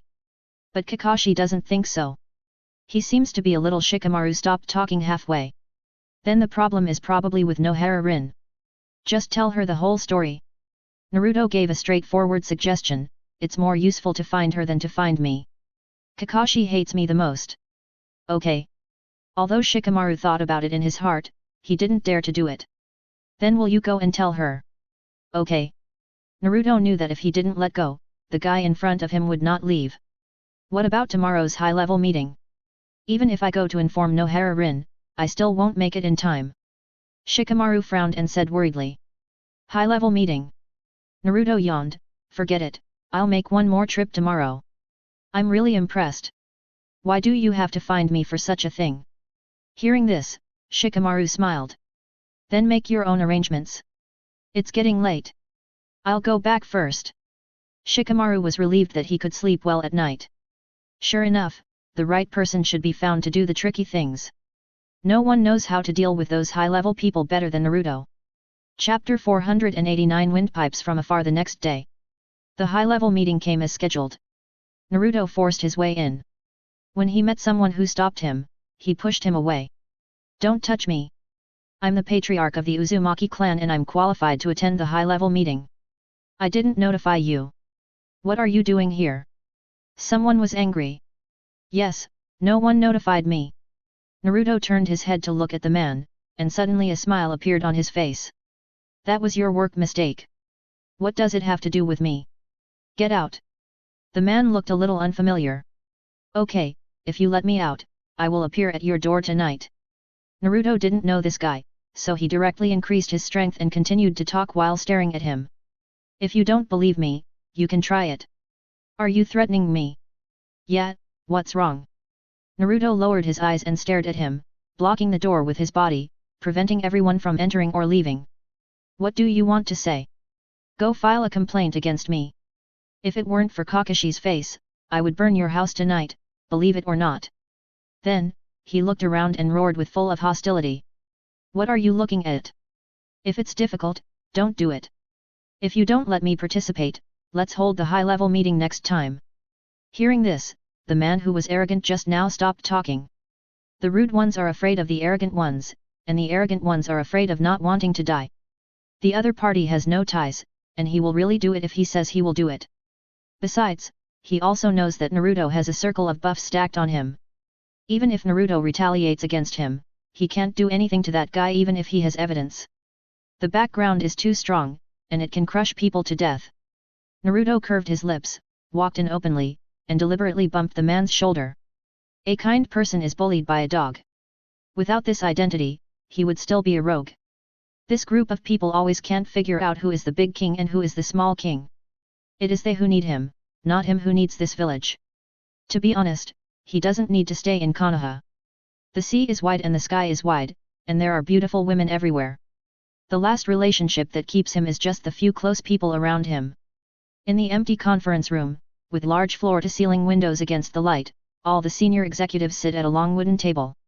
There is some distance between them, and the windows are all opened, and the light shines instantly. Kakashi arrived later. As soon as he entered the door, he found that the atmosphere was not right, and he looked around suspiciously. It was not until he saw Naruto sitting there that he understood something. He calmly walked to the main seat and sat down, his eyes swept around lazily, and said, "Since everyone is here, let's get started." The meeting did not go straight to the point, but started with some trivial matters. Naruto was drowsy listening to the meeting, and Kakashi's condition was not much better. Until an hour later, when Naruto was about to go out for a walk, the group of people in the meeting room suddenly moved. It was strangely quiet for a few seconds, and then an unfamiliar senior executive stood up. We have received several reports about Nohara-rin. One is illegal detention, and the other is unknown identity. Kakashi's face changed immediately after hearing this, but he still suppressed his emotions and listened to the man finish. Naruto was not so good-tempered and said directly. You wrote the report yourself? Want to frame up? The man stopped, standing in the light and unable to see his face. He just turned his head to look at Naruto and said mechanically. We are following the procedures and did receive a report. Whatever. Naruto waved his hand impatiently, signaling him to continue reading. There was no need to conflict with a tool who read a script. According to the archive records, Nohara-rin belonged to the Minato class and died in a mission 20 years ago. The man put down the information and glanced around. That is to say, Nohara-rin died 20 years ago, and the medical class still has her autopsy report. But not long ago, Nohara-rin was resurrected. The dead cannot be resurrected, but memories can be transferred, so we have reason to suspect that Nohara-rin is a fake. After the words fell, the conference room was silent, and you could almost hear a pin drop. The man kept looking in the direction of Kakashi and Naruto's seats, and his whole body was straight, fearing that one of the two would slam the table and stand up. But as time passed, the two seemed to be motionless. Slowly, the senior executive also relaxed. He thought that maybe Naruto might not be so unreasonable, and maybe Kakashi was also persuaded by him.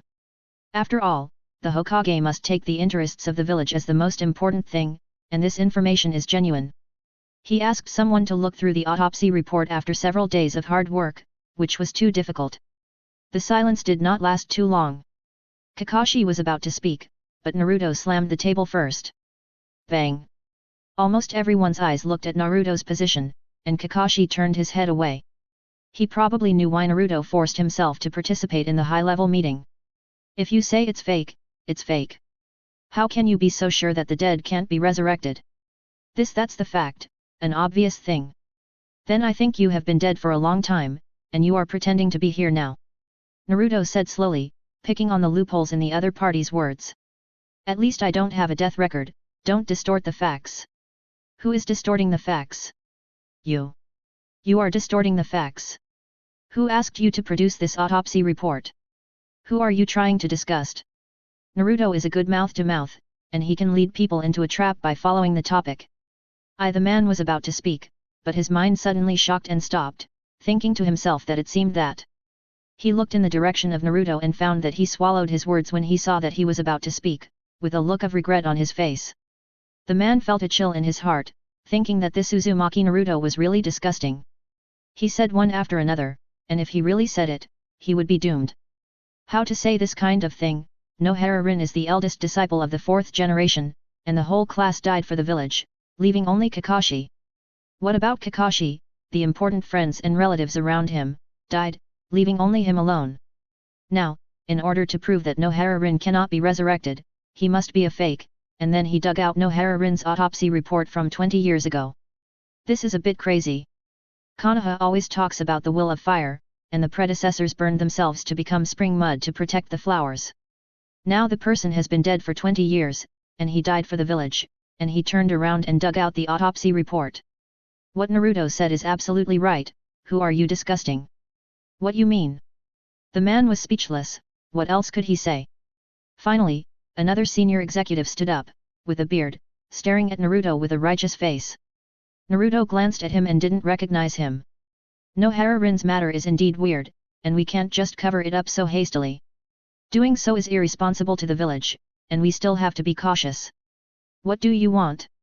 We just proposed a plan, and the specific result must be decided by the senior executives. The bearded man spoke in a neutral voice, and his words sounded righteous and stern. Put a close check on Nohara-rin and temporarily restrict her travel range. Kakashi frowned and looked at the man. Life imprisonment. Hokage, you can't say that. The bearded man still had that expression of serving the country and the people, this is for the benefit of the village. Once Nohara-rin clears the suspicion, it will be lifted immediately. Besides, this is also different from imprisonment. It's just that you can't go too far. How many people agree? Naruto suddenly asked. This has already entered the voting stage. It can't be called a vote, just a simple show of hands.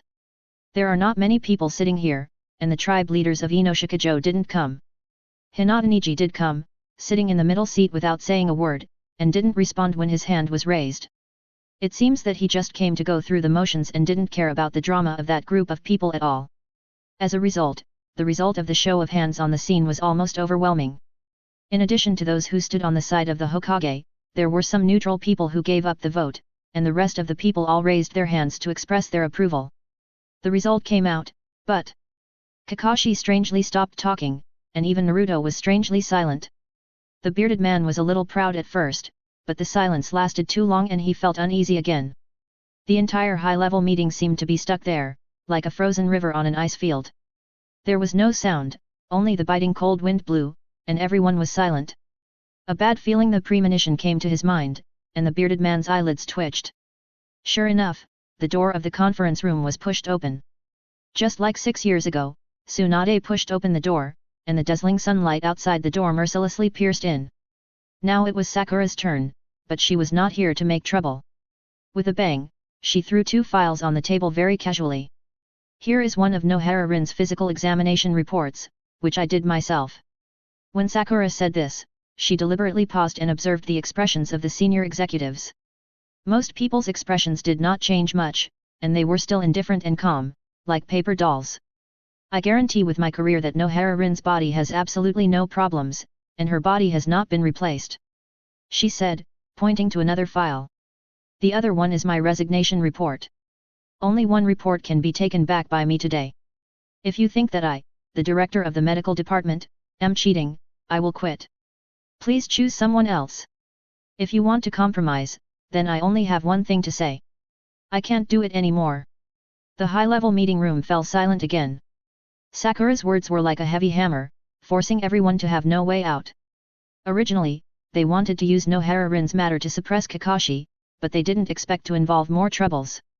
If Sakura left the medical department would not stop immediately. But Konoha's medical ninjutsu would also stop advancing, and the overall strength would decline. The meeting room was filled with an anxious atmosphere, and a bunch of people didn't know what to say. At this time, Naruto spoke up to break the silence.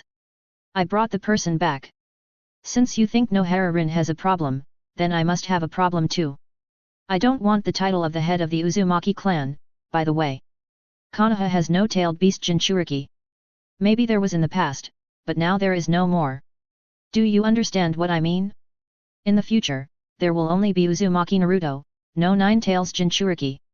Other ninja villages may have, but the power of the tailed beast will not appear in Konoha. This has nothing to do with the village. Is it clear enough? The will of fire that the third Hokage has always insisted on will now be destroyed in your hands. Ignoring the heroes and doubting your companions, isn't this a betrayal of the third Hokage? Is this your will of fire, or the will of the Silver Party given to you by the nobles of the Land of Fire? Naruto stood up, his face full of displeasure. I won't play the game of intrigue with you anymore. He stepped back and walked out of the conference room door. Sakura followed him out, taking Nohara-rin's medical examination report and leaving the resignation report. I didn't want to do it a long time ago, and I just took this opportunity to let it go. She followed Naruto and whispered, now it's good, I can do what I want to do, hehe. What do you want to do? Naruto suddenly came back to look at her, his eyes slightly lowered, his face a little cold.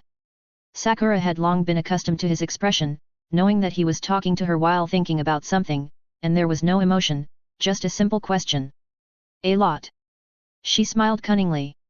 In the high-level meeting room, Kakashi sat in his original position, staring at everyone present calmly. Anything else to add?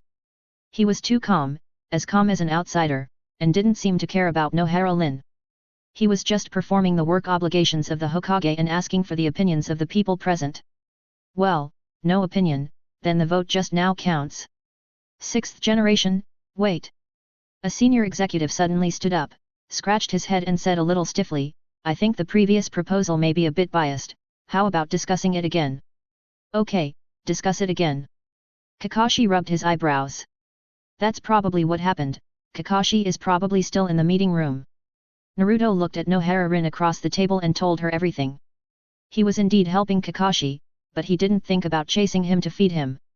Kakashi and Nohara-rin's affairs were their private affairs, and Naruto didn't want to care so much. He took this opportunity to smoothly complete the semi-decoupling from the village. Although he couldn't completely break off the relationship, Naruto's current state was even freer than Tsunade. He had come clean, and it would be no problem for him to live in other villages in the future. If we hadn't disrupted the rhythm of the high-level meeting in advance this time, perhaps Kakashi would have resigned directly to save you. Based on my understanding of him, he would most likely do so. Nohara Rin lowered her head, holding her skirt tightly with her hands, not knowing what she was thinking. Naruto did not stay for too long, and left directly after saying what he had to say. Walking back along the main street of Konoha, he happened to see several high-level people walking in his direction. He was stunned for a moment, then turned sideways and hid in the corner. The closer the footsteps of those people came, the clearer their voices became. That Uzumaki Naruto is too arrogant. The village has been kind to him, and sometimes he should look for his own reasons. He has been unpopular for so many years, have you ever thought about the village? Naruto hid in the corner, and his mouth twitched. When those people passed by, he walked out directly, slapped each of them, and beat them up severely. I'm looking for your mother. Chapter 490, Nohara Rin's Thoughts. Some people are born arrogant, regardless of whether they are born rich or not. But if it weren't for Tsunade's self-destruction that caused a major blood transfusion in Konoha. With Konoha F4 in control, they would have no chance to climb up in their lifetime. It's not born rich, it's just luck. Times make heroes, not heroes make times. At that time, Konoha's top management was empty, and they urgently needed a few people to support the scene. Kakashi was also reluctant to take over at that time. Kakashi was already Hokage, but he didn't pass by. The new Konoha nobles changed after getting a little status. They are arrogant and treat everyone arrogantly. They even think that Jinchuriki should voluntarily drain every drop of blood to serve them, even if Naruto is the only son of the fourth generation. In their eyes, the whole Konoha is their farmland, what only son or not. I am the best in the world, and everyone should bow their heads. They completely forgot that a year ago they were just middle-level Konoha, working hard in the office to deal with documents all day long.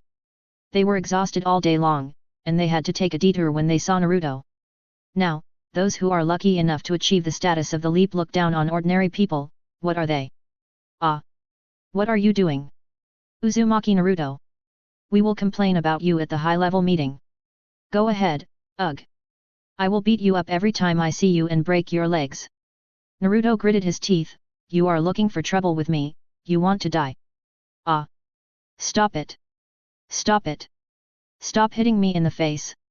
Fuck you. It's really the late morning of the sun and the rising east sun. Naruto beat several people up, kicking them in the face again and again, and several people's noses broke and screamed. He ignored their pleas and spit before leaving. This village doesn't respect heroes and has always been ungrateful. I don't want to stay here anymore. Now I have a reason to leave, and the girl is of course his. Damn, this Konoha is really rotten. Although he dislikes Konoha, he naturally won't say so openly. After all, Hinata and Ino are also from Konoha. He waited for half a year for this opportunity. He didn't want to leave, but was forced to leave. After venting, Naruto went to a roadside store and bought a bottle of soda. The cold taste went into his throat, and he suddenly felt a little cold. Then he suddenly realized that it was already late autumn. Time flies so fast, he muttered. In the conference room, Kakashi sat there expressionlessly. The result of the discussion had already come out. As long as he took Nohara Rin to go through the process again, the proposal for imprisonment would be directly invalidated. Even so, Kakashi was still a little disappointed. He wanted to resign now. Whoever wanted to sit in the position of Hokage could sit. But by doing so, the interests of the Hokage faction would be hurt first. Even if he didn't want to do it anymore, he had to slowly unload the burden and leave enough time for his people to react. Thinking of this, Kakashi closed his eyes again. He was too lazy to listen to what the group of people in the meeting were saying. It was too noisy. He has been a bit dazed these days, and he has been thinking for several days but still can't figure it out. In the eyes of others, Nohara Rin is already tied to him. And he is struggling to distance himself from Nohara Rin. It may be that he hasn't thought it through, or he is afraid of misunderstandings and unnecessary troubles in the future. It's really a bit stupid. Things happened too fast, and he had to sort them out one by one. Nohara Rin was resurrected, and then he led all kinds of procedures, and the other party followed him openly and secretly. In the eyes of those people, it doesn't matter what the relationship between him and Nohara Rin is. As long as they know that Nohara-rin is very important to them, they can throw knives directly. In the final analysis, it's because he is sitting in the position of Hokage. Unless he quits, those troubles have nothing to do with him. But it's impossible to let go now, and Nohara-rin. At this moment, he feels that he is really stupid. Why did he say those things to Nohara-rin inexplicably, and now it's troublesome? What sincerity, what clear, are all gone. What he is most worried about now is the safety of Nohara-rin. The two of them are already tied together, and it is a bit naive to say that he has a clear conscience and that he doesn't have that idea. Even if he doesn't have that idea, things should be prioritized. How long can he stay in the position of Hokage, and what should he do after he retires? If he is alone, it doesn't matter, he can just stay in the village and continue to do the mission. But there is still Nohara-rin, and before he leaves office, he will inevitably drag her down. It is not a smart thing to rush to sever the relationship. The more he thought about it, the heavier his head became, and his heart was in a mess. Since Nohara-rin was resurrected, everything has changed, and he is under a lot of pressure. But he has no idea about the pressure on Nohara-rin. I don't know when the meeting ended, and Kakashi didn't want to perfunctorily deal with those people, and he left the Hokage building in a daze. The sun was no longer scorching, and his stomach was empty. I don't remember how time passed, and I didn't eat lunch. When Kakashi came to his senses, it was already evening. He was the only one left in the office, and he had no memory of how he walked back to the office alone. A faint light came through the window, and outside the window was a thick darkness. He subconsciously raised his hand to get the water cup, picked it up and found it was empty. He sighed slightly and looked up at the dimly lit office. Just as Kakashi was about to get up, there was a knock on the door. Dong dong dong, the sound was neither hurried nor slow. Who would come to see me at this time? It was already time to get off work. Could it be Shikamaru who came back, or Naruto? Impossible. Absolutely impossible. Naruto hated coming to see me the most. Every time he came to see me, he would definitely say that there was nothing. Good news.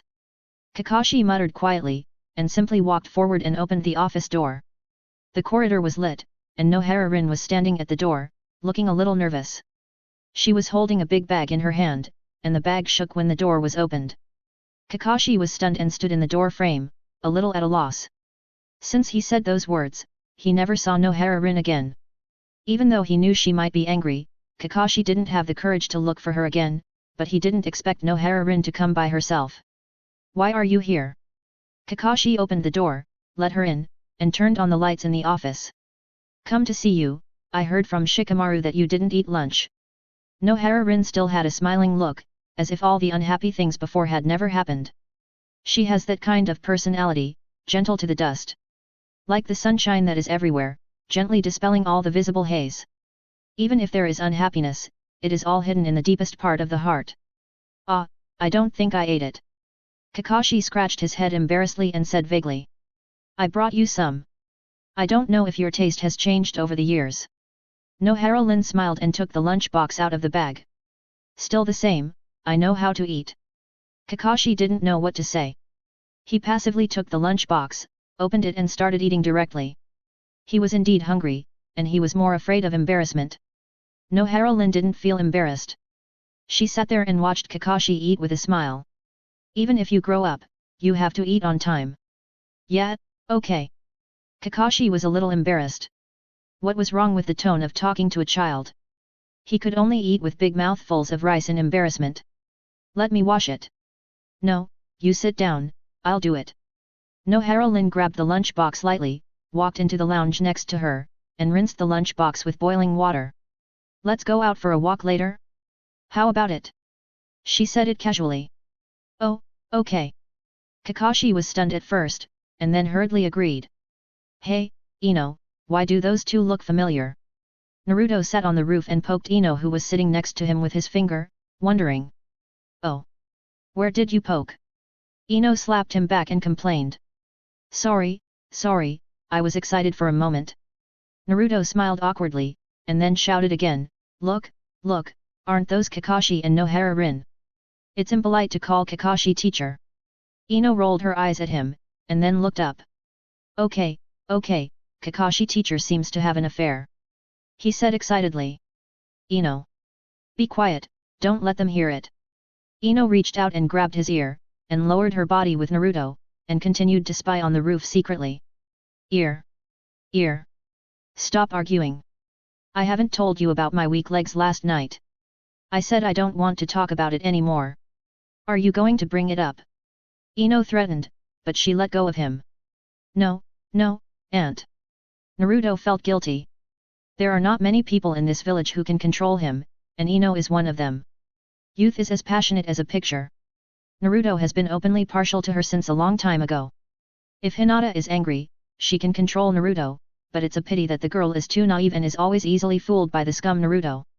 After fooling around left and right, she can't find the north. Ino is much smarter than Hinata, and can easily see through Naruto's low-level lies.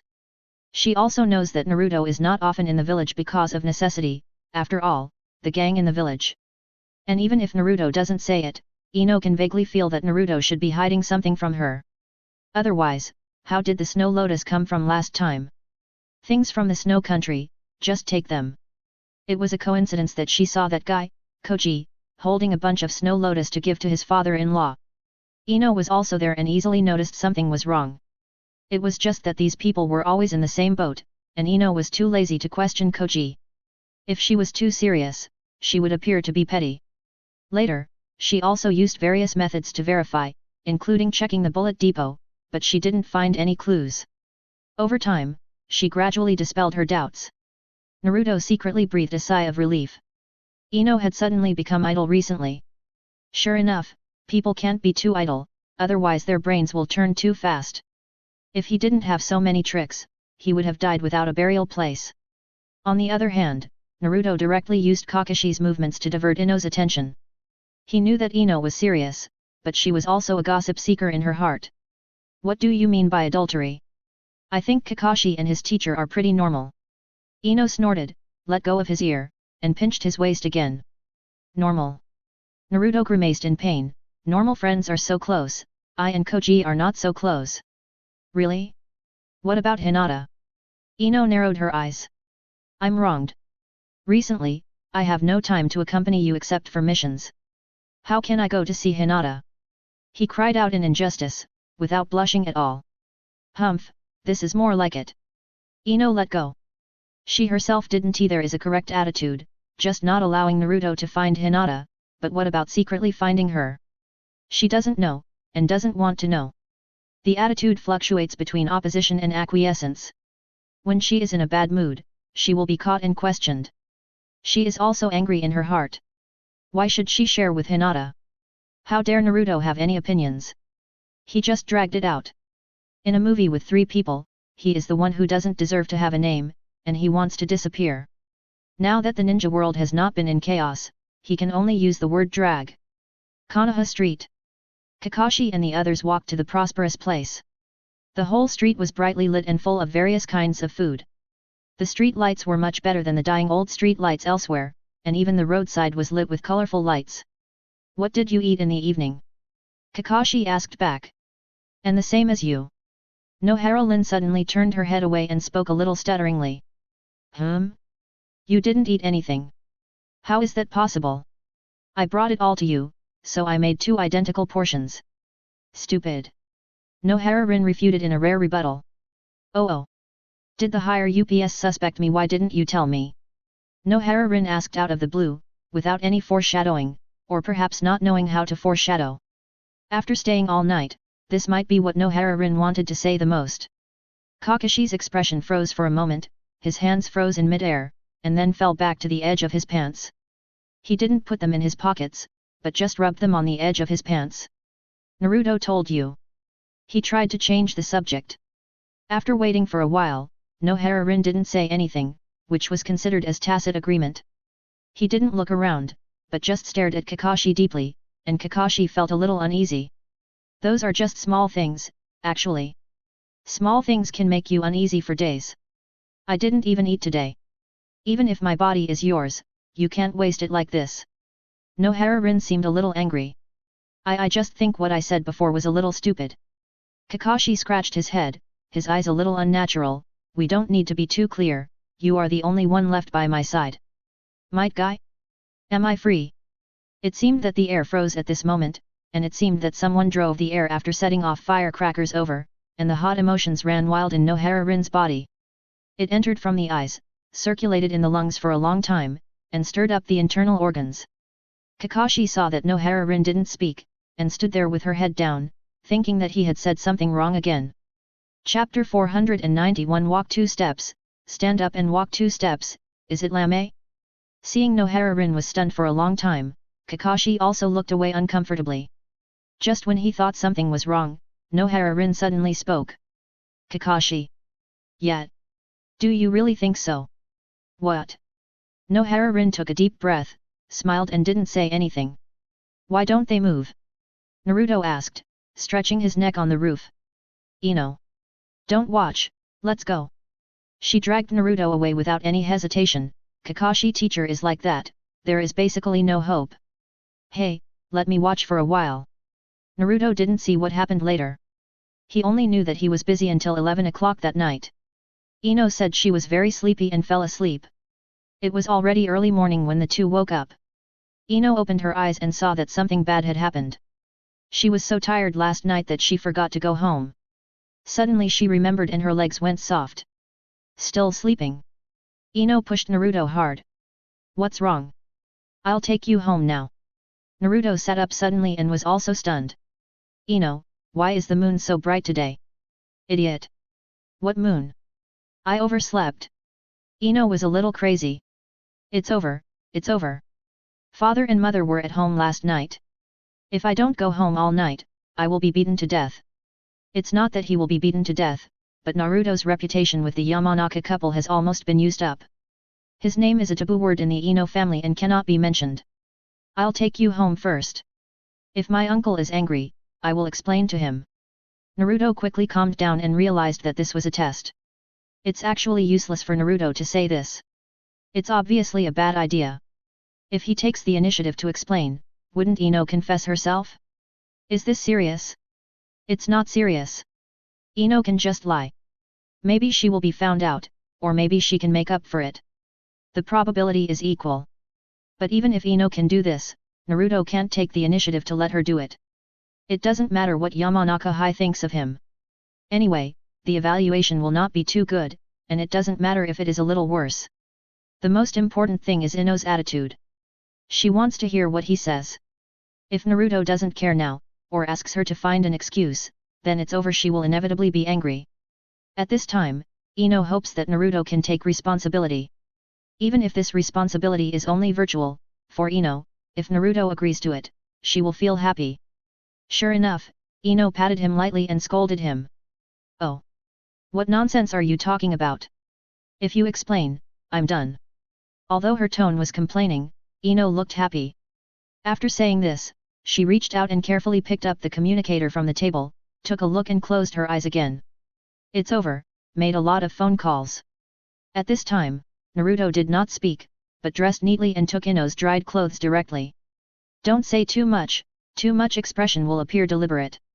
Just now, he said that action is needed now. He knew that Ino didn't need a stupid move at the moment, but to arrange everything for her while she was thinking of a solution. He dressed her neatly, combed her hair, and squeezed toothpaste. In the gap between his busy work, Naruto added a sentence appropriately. Ino, don't worry, if your uncle asks, just make it clear. Let's get married early, you haven't been very busy at work recently. If you have another child, your parents will no longer have any objections to us. Naruto had never thought of getting married so early, he was still delaying and waiting for the wind to come. At this moment, he just mentioned marriage in a way of playing hard to get, as if he mentioned work inadvertently. In addition to her family and Naruto, the thing that Ino cares about most is work. That is the career she has worked hard to build, and she will definitely not delay work at this time. The first phase of the communication construction plan for the capital of the Fire Country has been completed, but there is still work to do in the future, and it is estimated that it will take another year or so. Ino is free during this period, purely because she is waiting for the process. After a while, as the quasi-head of the intelligence department, Ino will be busy again. No. Ino almost subconsciously refused, but soon her tone softened. I also want to get married, but I can't during this period. Work will be busy soon, and I have to do a lot of things myself. She suddenly showed a guilty look on her face, grabbed Naruto's hand, shook it like a spoiled child and begged. I know this is unfair to you, but can you wait a little longer? When I'm done with this period of time, I'll take you to meet my parents and confront them. Hearing this, Naruto's face instantly showed an expression of embarrassment but forced a smile, and he stroked Ino's hair and sighed softly. Okay. Naruto was still flirty, but fortunately he knew that things would turn around when they reached their extremes, and acting like a drama queen would easily overturn. He just said okay and didn't say anything else. Later, Ino called back and lied that she was at a friend's house. As for whether Yamanaka High across the street believed it or not, that was their problem. Watching Ino go to work, Naruto leisurely returned home to catch up on his sleep. The world exploded and I slept. Why the fucking world didn't explode yet? Oh, Uchiha Obito had been killed by himself, and I don't know if Jackie Chan can do it. Naruto Geu lay on the sofa, with an expression of being possessed by the toxoplasm of life. Staring at the ceiling, he muttered to himself. There are still 3 consumables, where should I find them? System Task 3 requires him to gather 10 followers of the evil god, 2 from Hydrangea and Kurama Yakumo, and 3 from the 3 sisters of Kumagakure, which is halfway done. Kuratsuka +1, Konan +1. Is the 4th Raikage so mentally sound? Why did he retire? Naruto was talking nonsense, and he had already begun to think about the power of Kumagakure. If the 2 Yukigaku became Raikage in the future, he would let Yukigaku find trouble with those idiots in Konoha whenever he had nothing to do. It would be best if they joined forces with Kuratsuka to torment them to death, a bunch of idiots. Don't worry about the Sand Village, although the Calabash brothers Gaara has his own ideas. But Naruto can be his brother-in-law, and he has to listen to his own people, right? Besides, the cage of the Sand Village and the Rock Village are hereditary, and if he sits firmly in the position, he will definitely be the Wind Cage for life. He can't do anything except for the Kirigakure, and he will definitely control half of the 5 major ninja villages in the future. Damn, if he is after he succeeded, he had to torment those idiots in Konoha. He thought to himself and silently wrote this down in his little notebook. This guy really holds a grudge. He will definitely take revenge if he says so, and it will never fade away with time. The next day, after teasing Hinata as usual, Naruto went out, and went directly to the land of Earth. Kuratsuka felt that man coming at the first time, and immediately gritted his teeth. But she was restricted by the contract of the evil god believer, so she couldn't do anything to hurt Naruto. She could only find a remote place to meet him under Naruto's deliberate guidance. Hiss, what are you doing? He looked up and down at Kuratsuka, and said in surprise, why do you look like you want to eat me? I didn't do anything to you. You lied to me. Kuratsuka gritted his teeth, you lied to me to sign this broken agreement, what did you do to me? Nothing, relax. Naruto pressed his hand and smiled, now that things have come to this, what do you want to do? Call for help? You can shout, no one will come to save you even if you shout your throat out. Suddenly, Kuratsuka looked at Naruto's kind smile and shuddered all over. She realized that what he said was right. She was now crying to the sky and the earth but no one would respond. Restricted by the evil god contract, she could not reveal Naruto's existence to anyone, and could not reveal the news. She could not make any small moves, and her brain directly denied it. You deserve to die. Uzumaki Naruto, I didn't expect you to be this kind of person. Kuratsuka's eyes were slightly red, and his silver teeth were about to break. Hey! I am this kind of person. He smiled, don't struggle, you must have tried it, all struggles are in vain. You. Forget you, I have something serious to talk to you about this time. Naruto stopped smiling and looked down at her, the contract is nothing if you obey me. As long as you complete the tasks I have assigned to you, I will not make things difficult for you. You can do whatever you like. But if you insist on being stubborn, I can only use some means, and you still have to do it in the end. At that time, let alone whether I can treat you well, the contract alone is not much different from a slave contract. You will definitely not be able to bear it by then, so it is best not to make everyone unhappy. As for threats, Naruto is already familiar with it. It's not the first time he has threatened others. He was even more ruthless when he threatened the people of Kumagakure. What do you want to do? Kuratsuka suppressed the anger in her heart and wanted to hear what this rogue had to say. If it involved the interests of the people she cared about or the village, she would rather die than agree.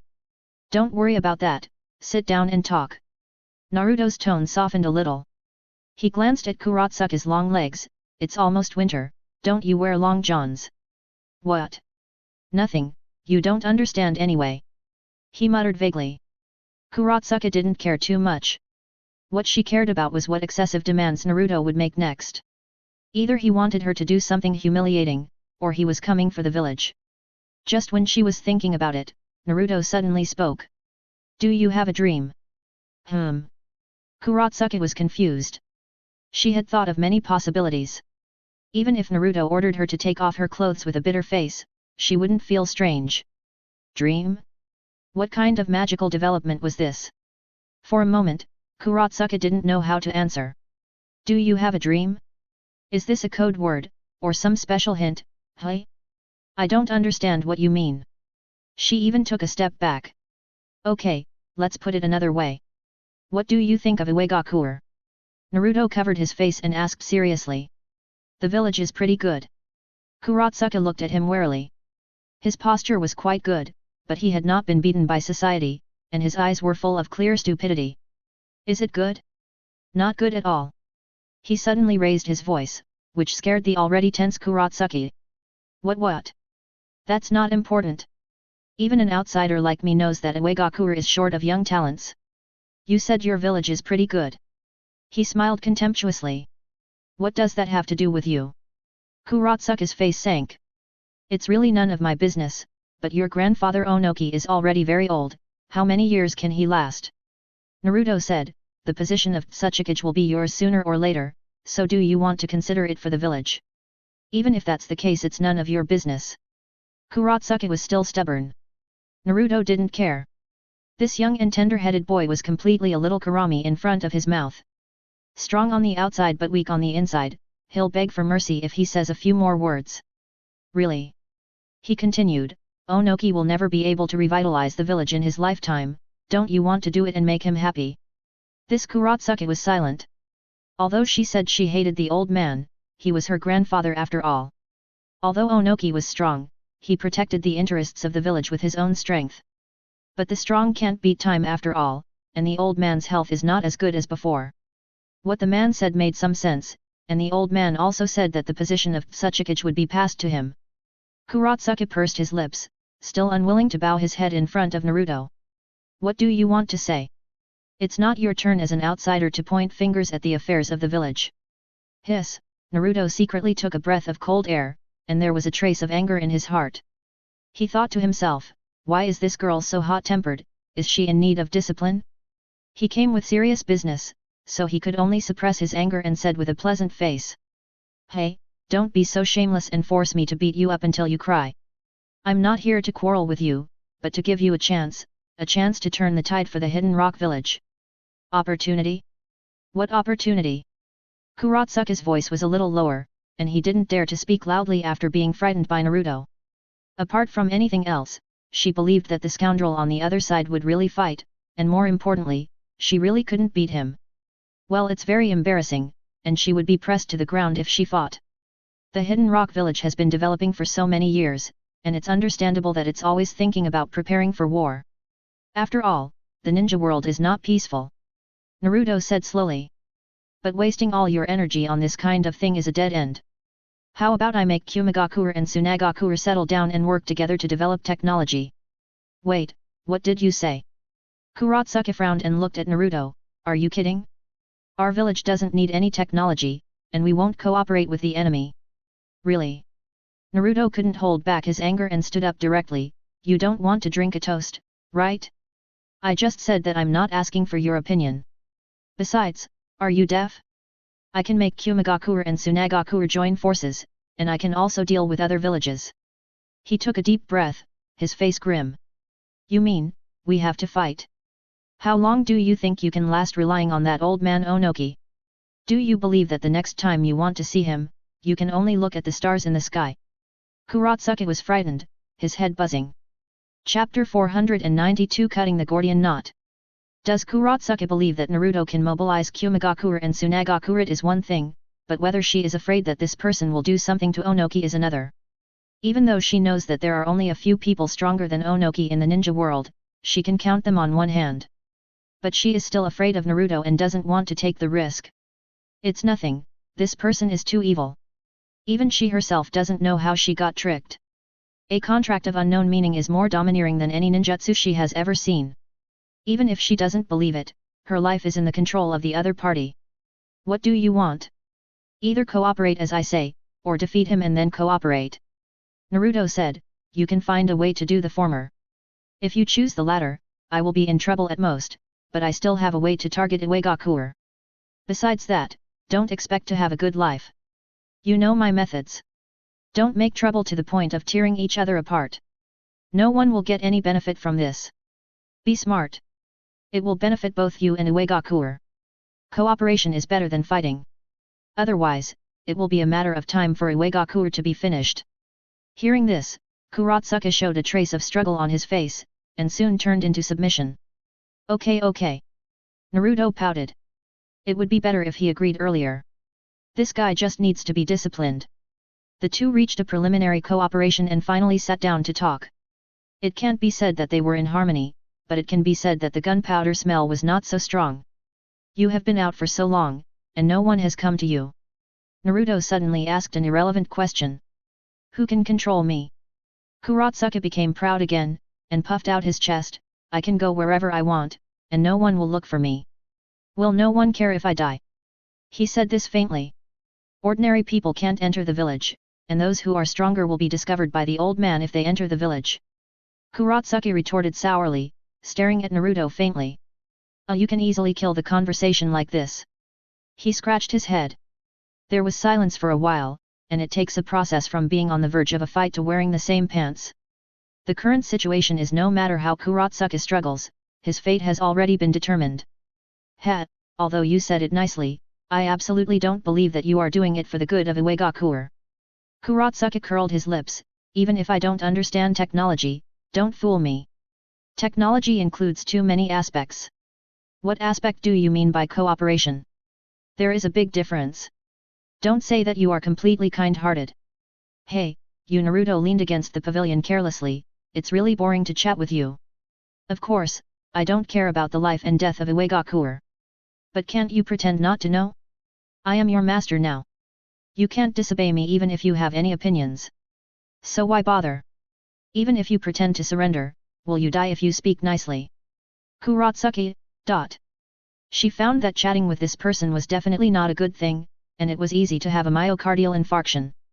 Then can you tell the truth now? No. Why? Has no one taught you what the ways of the world are? You said everything so clearly. I have no desire to speak. Naruto said rogue. Kurotsuka was almost furious. When could anyone talk to her like this? She was the only princess in this hidden rock village, and even in this small piece of land of the land of earth. She had never been treated like this since she was a child, but now she had to swallow her anger. Uzumaki Naruto really deserved to die. If he had known earlier, he should have killed him at the 5-cage summit. What do you want? Call me master and let me hear it. He looked up at Kurotsuki and crossed his legs lazily. He tried a few words, and he knew very well that Kurotsuki had not given up. This was to trick him into saying something, and then find a way to pass it on, and then struggle in vain. Although it would prove to be futile in the end, Naruto didn't want to play house with her anymore. He had planned to talk about business, but now he decided to kill her spirit. He didn't ask her to be as devoted as Kurama Yakumo, but just didn't want Kurotsuki to make trouble again and waste his time in the end. What he hated most was trouble, and troublesome people. Dream on. Yet. Naruto stopped talking nonsense with her and directly called up Kurotsuki's control panel. He glanced at the data on it and finally stopped at the last line of operability. He hadn't clicked on this option before, and he had never met such an unruly believer before. The three sisters of Yuyin broke down after a little threat, and Konan signed it voluntarily when she was on the verge of death. Besides, Nagato was dead, and the only person she knew was Naruto besides Jirei. Naruto usually discussed things with her, and Konan was very cooperative, and there was no discord at all. Only Kurotsuki, the dead Tsundere, was too rebellious and had never been whipped by the cruel side of the ninja world. I don't know how high the sky is, and I don't know how deep the earth is. Why can't I move? Kurotsuki suddenly screamed, but this place was remote and no movement could be heard outside. Maybe I've been standing for too long, maybe my legs are numb. He didn't move, his mouth slightly raised, and said sarcastically, it's also possible that the central nervous system was injured.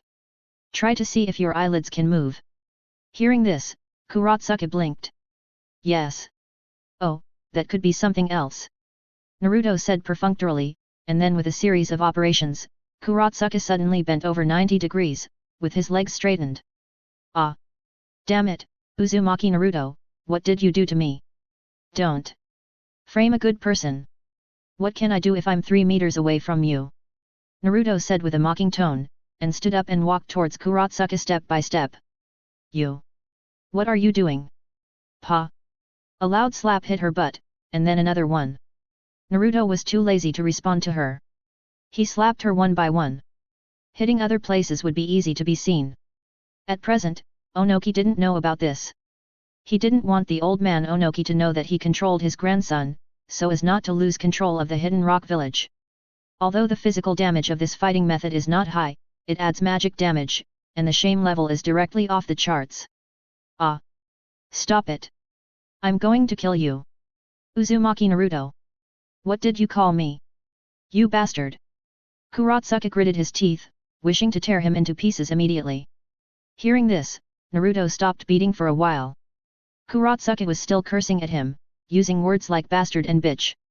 Until she saw Naruto take out a camera and a bottle of yogurt out of the corner of her eye. Her heart skipped a beat, thinking it was not good. What do you want to do? Kurotsuka's voice was a little trembling.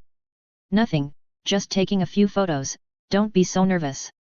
Naruto said, I'm not that kind of casual person, don't worry, I won't do anything to you. As he said that, he opened the lid of the yogurt. He lowered his head to fiddle with the camera, then smiled at her. You have to take good pictures, you don't want Onoki to lose face in the land of Earth, right? You. I'm going to kill you. The only response to Kurotsuka was the click click click sound of the camera, and soon, Naruto released his control over Kurotsuka. He threw the yogurt box to the ground and said to her casually. Go find a place to wash yourself later. I hope you can speak more quietly next time, okay? Kurotsuka gnashed his teeth, wishing he could punch him away.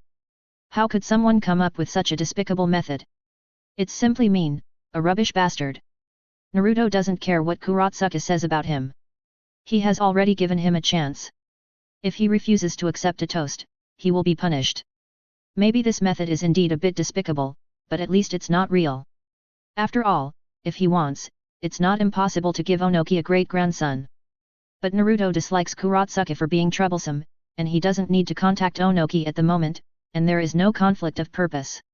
It's just to promote cooperation, to be precise, to promote cooperation in medical ninjutsu in the field of genes. After all this, Kurotsuka finally calmed down, sitting there silently wiping the yogurt on his hair with a tissue. He didn't dare to stare at Naruto with hatred, and could only purse his lips in silence. You have to go to this point. It will be so ugly if we break up. Naruto squatted there, sliding his finger on the screen, browsing the photos he just took. I came to Iwagakure to discuss cooperation with sincerity. I couldn't avoid you. It would be great if we could get along well. It's just some small cooperation, and the results will be shared by everyone. In the end, you insisted on doing this. The locals are just impolite. Oh, it's really troublesome, it's like this now. Kurotsuka looked up and stared at Naruto for a few times. You didn't say what the cooperation was about, who knows? Did you ask? You didn't say it either. Kurotsuka said aggrievedly. Why don't you ask first? It's really unreasonable. I mentioned it, but you didn't say it. You didn't even ask. With that attitude, I thought you were deliberately making trouble. Naruto slapped his head, it seems to be a misunderstanding. See what we should do. He looked like a rogue, pretending to be distressed. I'm sorry, I was so rude, why don't you go wash it? Hearing this, Kurotsuka couldn't hold it anymore. She had never seen such a rogue since she was a child. She thought she was willful enough, but she met such a rogue. She felt so wronged, she had never been wronged like this before. Unfortunately, Naruto didn't believe in tears. He said it was a misunderstanding, he was sorry, but he was still staring at the photo. Kurotsuka didn't want to talk anymore, as if everything he said was like a punch on cotton. Okay, since it's a misunderstanding, let's get down to business. He threw the handle of Kurotsuka's photo into the sealed space and said casually. Kuratsuki. By the time Naruto finished speaking his mind, Kuratsuki didn't dare to object at all. Although she didn't know why the other party wanted to study genes and what special purpose he had, she still had to do the task. This is not a big problem, and the old man won't object. Kuratsuki agreed first, but why do you do this? Do you believe me when I say we should prepare for a rainy day? You won't understand even if I tell you. We should use it to deal with aliens. Aliens? Where did the aliens come from? Kuratsuki was stunned. I've told you, but you still don't understand. See, you don't understand now.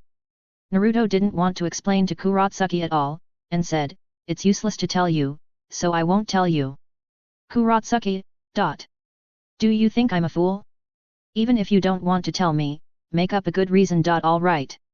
Naruto said he didn't want to talk to a fool, and left directly after explaining the matter. He had prepared himself mentally before coming here, expecting Kuratsuki to be troublesome, but fortunately it didn't take too much effort. The feudalism of the land of Earth is much more serious than that of the other four major countries. Onoki is almost no different from a local emperor in Uegakure, and Kuratsuki is the hereditary queen. Konoha. Kakashi and Konoha's honeymoon period has long ended, but the little things that the high-level officials did led to a further breakdown of Naruto's relationship with Konoha on the surface. This gave Kakashi an opportunity, and he didn't get angry on the spot. After the meeting, the high-level officials who jumped high were taken away by the Enbu one by one. Perhaps it has something to do with Nohara Rin. Anyway, at the meeting after the meeting, Kakashi became tougher. He did not follow the normal process, but sent people to throw evidence of adultery directly into the homes of those senior officials. All of them were arrested and dismissed on the spot overnight. More than 100 members of the Enbu held torches, fully armed and wearing white animal masks, and surrounded the residences of those senior officials. At first, those people were still yelling at the Enbu, until the blades were unsheathed, and those senior officials shut up. The senior official who led the trouble was even colder, kneeling on the ground as if falling into an ice cave. The man was pressed to the ground with a dull look in his eyes, looking at the Enbu captain Uzuki Ujeo in front of him. Framed, using such dirty means, what is your mother's name? The Enbu's actions. The action was so fast and urgent that ordinary villagers didn't hear a single sound. 100 or 200 Enbu ran around the Konoha area, jumping on the roofs. After arresting those high-ranking officials, the group of vassals below would naturally be slaughtered. It takes evidence to arrest high-ranking officials, and Kakashi has perfected this.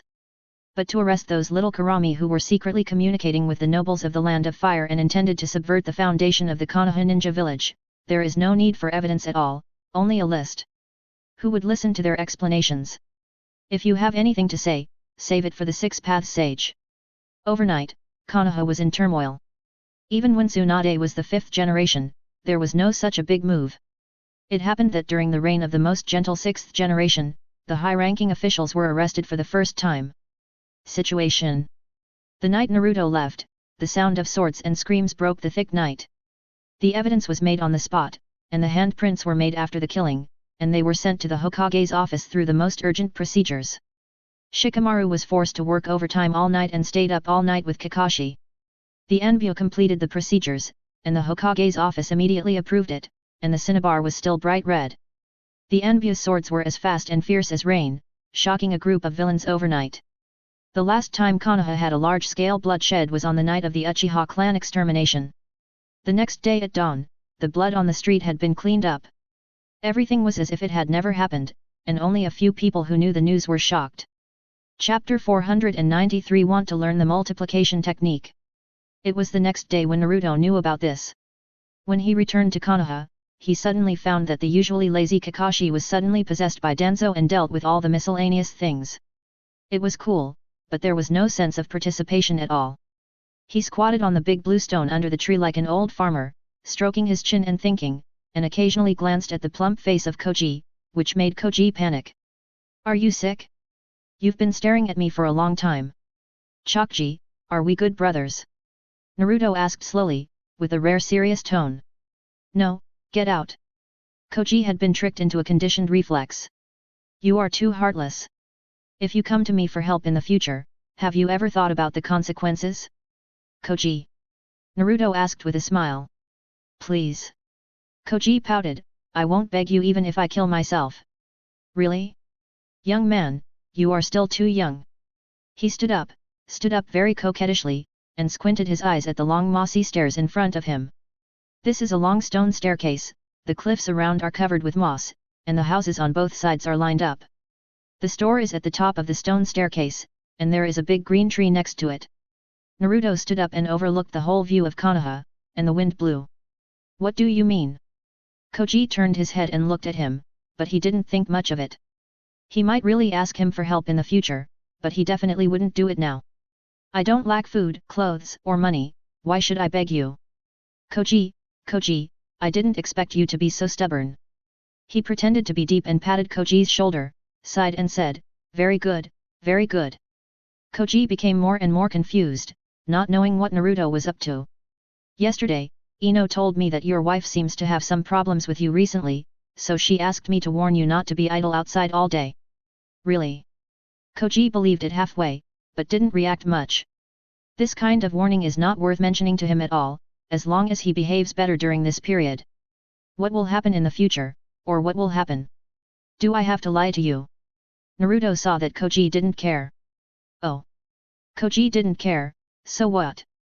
Guess why Ino went to your house yesterday? Naruto suddenly smiled. Why? Koji was a little confused, and suddenly he had a bad premonition in his heart, as if he had forgotten something important.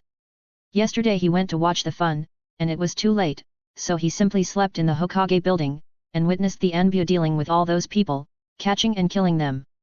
I hadn't slept enough at noon, and was dragged out by Naruto to drink soda in this secluded place. Because yesterday was your wife's birthday, and you were not there. Naruto touched his chin and said in amazement, Ino found me this morning and asked me to remind you to be mentally prepared. Ah! Koji was shocked and jumped up, his face visibly pale. How it's over? It's over. Seeing this, Naruto smiled and patted his shoulder. It's not dead, it's just a small one. What should I do? Koji grabbed Naruto's arm and shook it violently, as if he had grabbed a life-saving straw. I went to watch the fun yesterday. What custom shop? Naruto was shocked. Koji's hands trembled, and he looked at Naruto with trembling lips. Don't add insult to injury. It's okay at any other time, but not at this time, I will really die. Just kidding. Naruto clapped his hands, okay, you figure it out yourself, I have something else to do, I'll leave first. Hey, don't go. Koji quickly grabbed Naruto, help me think of a way. Hey, you can't just watch someone die, we are good brothers. You just said. Naruto deliberately made fun of Jiao. Pfft, I was just talking nonsense. Koji was a little desperate, as long as you help me get through this difficult time, I will agree to whatever you say. Then it's a deal. Naruto showed a sly smile on his face. Have you found the Samsara Eye? Yakushi Kabuto asked hoarsely, his figure was a little hunched, and the whole person was hidden under the wide robe. No. Black Zetsu smiled grimly, Uchiha Obito's 2 Samsara eyes have been completely destroyed. Don't think about it anymore. They are completely gone. What should we do then? Kabuto Yakushi said with some dissatisfaction, without Samsara eyes, how can we control the army of impure world reincarnation? Apart from Samsara eyes, there is almost no other way to control them. The disappearance of the pair of Samsara eyes on Obito's body does not mean that the Samsara eyes are completely gone. Black Zetsu walked out of the darkness with a calm look. What do you mean? Uchiha Obito left behind a clone before he set off. Samsara eyes have been absorbing the clone's life as nutrients. Now it's time to mature. The Samsara eyes will absorb life. Kabuto Yakushi was a little surprised. That's not the real Samsara eye, but it can be used barely. Black Zetsu's voice was cold, now it can only be transplanted. I think it's time for you to make a choice. Although you look good now, the Samsara eye is the real power. As long as you master the power of the Samsara eye, the entire ninja world is no match for you. More importantly, you can get Uchiha Sasuke, even Orochimaru didn't get him. Don't you want to complete what Orochimaru didn't complete? This is an opportunity.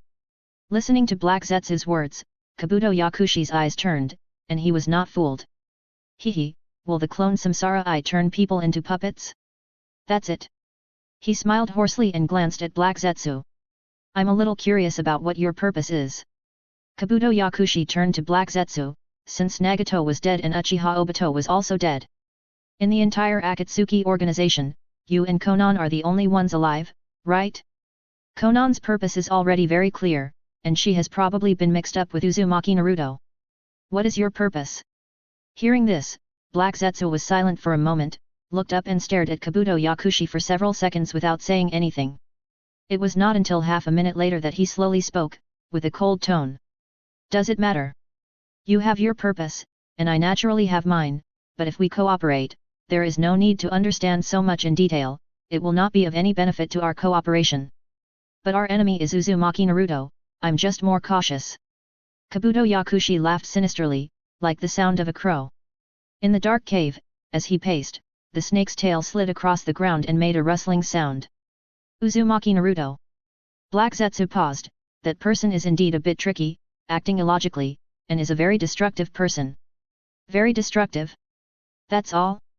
Kabuto Yakushi shook out all the memories of Uzumaki Naruto in his mind. The shadow that Madman brought to him was too strong, even though he now had the power of Orochimaru and the sage. This time, Uzumaki Naruto must die. Of course he must die. Black Zetsu said firmly. But what if he is prepared? Kabuto Yakushi couldn't help but ask. In addition to his cautious character, he also knew that Uzumaki Naruto was not an ordinary ninja. He had too many backup moves prepared. He was extremely cautious. He was the kind of madman who would prepare a spare knife for the spare knife. He didn't believe that the other party was prepared. You have been exposed once before. If he finds out about your existence, he will naturally regard you as a threat. Kabuto Yakushi calmly analyzed, with Uzumaki Naruto's personality, maybe he is preparing to deal with you now. Maybe, but I don't plan to attack him anymore. This time, the killer move is you. Black Zetsu said, even if he is a sage, he would never have thought that you would grow to this point. To be honest, even I am a little surprised. You are stronger than Orochimaru in the past. You can definitely do what Orochimaru can't do.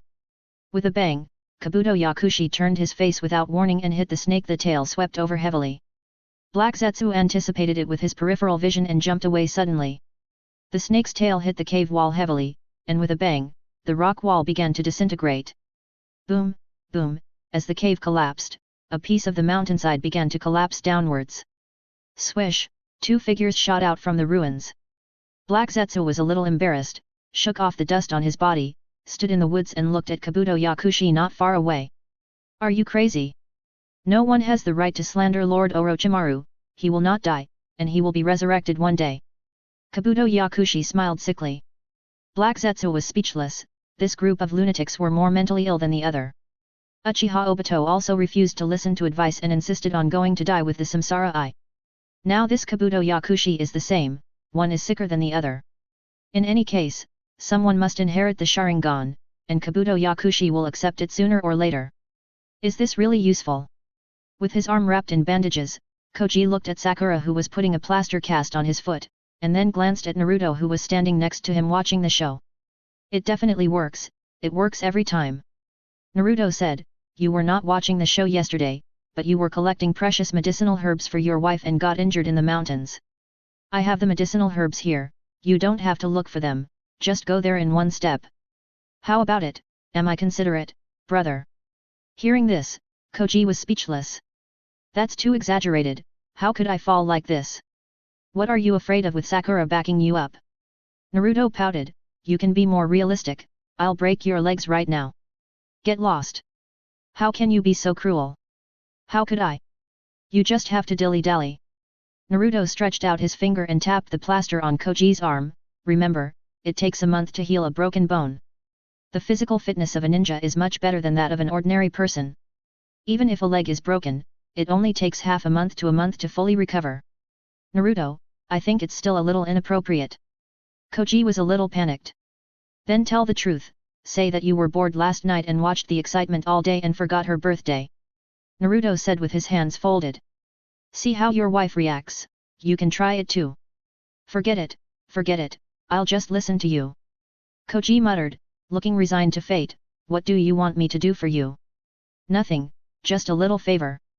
Naruto was vague, that's it, that doubling technique, do you think I can do it? You want to learn the doubling technique? Koji was shocked and shook his head repeatedly, even if you can learn it, my father will beat me to death if he knows. You're stupid. Naruto took advantage of Koji's plaster cast and couldn't move, and tapped his big head with his finger. Who asked you to teach me the complete doubling technique? I just want to learn part of it. You understand part of it? I'll change it and integrate it into the ninjutsu, who can tell? Part of it. Koji was suspicious, his eyes slowly moved down. Where are you looking? Naruto slapped him in anger. I have enough capital, do you think I am Kaiba's little brother? No, I don't understand why you suddenly want to learn this. Koji was a little confused. If you don't need it, why learn this? It's useful, I'm too lazy to tell you. Naruto perfunctorily said, okay, who took the snow lotus for you last time, and who helped you cover up when your wife checked on you last time? Touch your conscience, who is it? It's you. Oh. I promise you. Koji was so annoyed that he could only be forced to agree. That's better. Naruto raised the corner of his mouth and told Sakura, give him a thicker plaster to avoid being exposed. Koji. Boom. The aftermath of the battle destroyed the wooden house, and the hot air wave rushed in. The wall couldn't bear it anymore and began to break and collapse piece by piece. The raging fire burst above his head, and the terrifying whistling sound of the air wave echoed throughout the forest. The distant cries of Zionki and the explosions were isolated, and at a certain moment all the sounds disappeared. The burning wooden house turned into purgatory, and Uchiha Sasuke stood in the sea of fire with a knife. Standing in the scene that looked like purgatory, there was no life in his eyes. But he still stood with the knife in his hand, exuding the remaining power. A cold voice sounded in his ears, like a cold venomous snake twisting and crawling on the wet ground. Uchiha Sasuke, you belong to me. Always mine, you can't escape, no matter where you go I will come back to find you. I won't die, I will always watch you in the dark. Uchiha Sasuke, wait for me to come back. Orochimaru's crazy laughter echoed in the forest, like a life-threatening song. Sasuke's heart beat slowly, one by one, and then it banged like an engine was pulled, bang bang bang. He suddenly sat up from the bed, his whole body seemed to be fished out of the water, with cold sweat on his back. Moonlight shone in from the window and hit him. Strange, I haven't had a dream for a long time, why is it Orochimaru? Sasuke couldn't figure it out, but he had been killed by him. Dead Orochimaru, didn't he die a long time ago? Could it be that Orochimaru is not dead? The door was knocked, and the sound of incense came from outside. Sasuke? I just heard some noises. I'm fine. Chapter 494, Koji, I made a decision that goes against my ancestors. Naruto didn't care what Sasuke was doing, and didn't even ask anyone to search for news about Kabuto Yakushi and Black Zetsu, even though he knew that the two were definitely mixed up. After all, Obito was dead, and the number of people who could cooperate with Black Zetsu could be counted on one hand. But even so, Naruto was too lazy to care. Black Zetsu has only done one thing for 1,000 years. Unless he catches his original body, he will try his best to revive Kagaya no matter what. Whether Kagaya is resurrected or not, the Otsutsuki clan will come. It is better to let go than to block. Instead of letting Black Zetsu make new troubles, it is better to let Black Zetsu follow his clear trajectory. He doesn't care about anything now and makes preparations on his own. Including learning the multiplication technique was not a freak accident, it was something he had planned long ago. Although he has nothing to do with the Nine Tails now, he can still use the Nine Tails power. Every time he moves, it is a ball of tailed beast flames, which is too eye-catching. Besides, every time he opens the bloody Nine Tails, the appearance is definitely the Nine Tails' real tail, and it is impossible to distance himself from the Nine Tails. Just rely on his mouth, facts speak louder than words, who believes it? The Nine Tails Phantom is essentially the same as Susanoo, both are just a ball of chakra condensed into armor. It's just that when it is used, it will transform into a bloody Nine Tails. As a last resort, Naruto came up with a way to transform the appearance of ninjutsu, and used the multiplication technique to transform the Nine Tails Phantom. As long as the appearance is not the Nine Tails, it has nothing to do with the Nine Tails. The next day, on the number 5 training ground of Konoha, Koji's limping figure was very conspicuous. Hurry up! Get lost, are you a human? How fast can I walk with a cast on? Koji couldn't help complaining, and continued to limp slowly forward. Hehe, it's not really broken. Naruto took 2 steps forward, knocked on the plaster on Koji's hand, and kicked the plaster on his foot. How about it, for the same price, I asked Sakura to give you double the plaster. Koji. Is there anything worth bragging about? He was a little speechless, but he had long been accustomed to Naruto's unreliable words and deeds. If it weren't for this guy using this plaster to help him get through the crisis yesterday, and he also got his wife's gentle one-day experience card, he really didn't want to come out. No wonder I can't stop panting after walking a few steps, twice. Do you want to eat oil cakes? Uzumaki Naruto. You pant because you are fat, what does it have to do with plaster? Naruto slapped his fat paws away, besides, your acting skills will be easily exposed if they are not twice as strong. Forget it, I can't argue with you. Hey, don't change the subject, you kid just want to say whether my plaster method works. Naruto looked smug and knocked on Koji's plaster. Okay, let's not talk about that, let's get started. Koji was vague and continued to change the subject, muttering. I have made a decision that goes against our ancestors. If my father knew, he would definitely beat me to death. Are you stupid? You can just do it secretly. Naruto took a breath. You dare to let your father know, you are so brave. Of course not, that's why I sneaked out. Koji said unhappily. After 2 seconds of silence, he looked up and asked, do you promise that no one will see it? I promise. Brothers are loyal to you, don't hurt me. Koji was really scared by Naruto and repeatedly asked him for confirmation. I know, you still don't trust me. I don't trust you.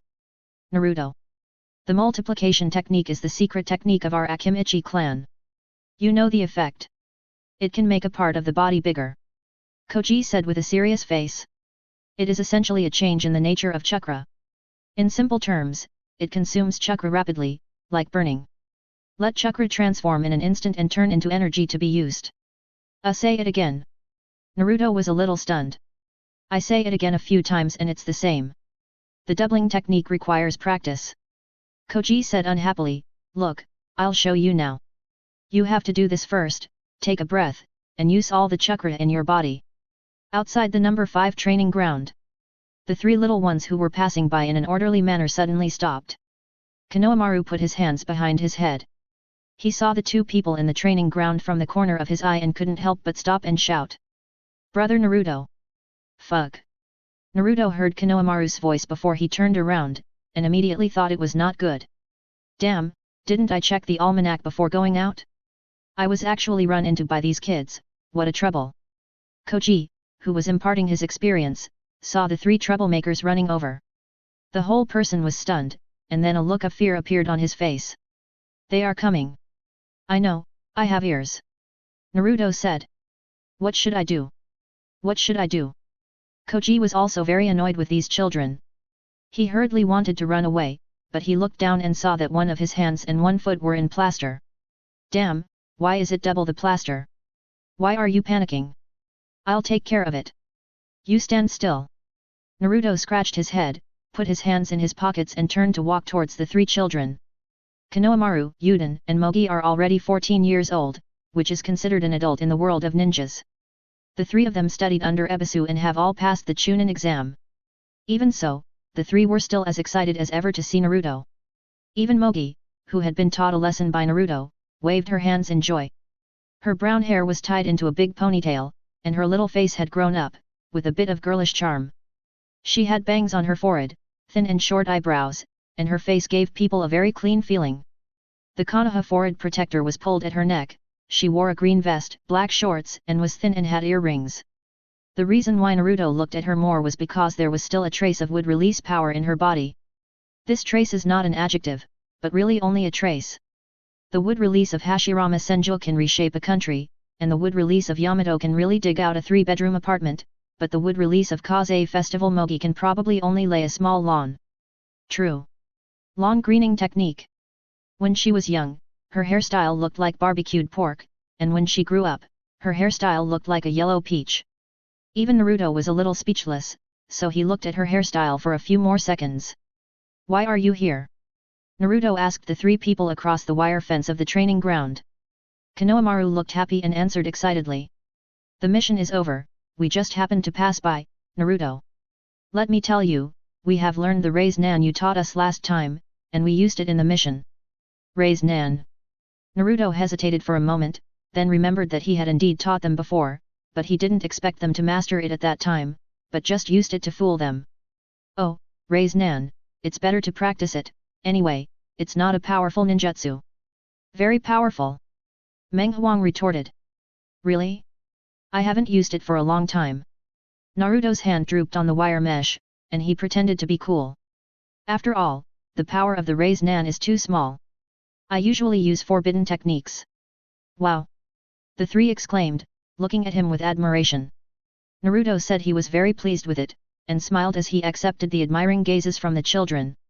He also pressed his hands in a serious manner, signaling the three to be quiet. Under the sun, Koji squinted his eyes and watched Naruto and Konohamaru bragging, and he couldn't help but feel a little irritated. He felt as heavy as if there were 2 stones on his body, and he had to endure this kind of life for another half a month. Naruto deserves to die. What can you talk about for so long?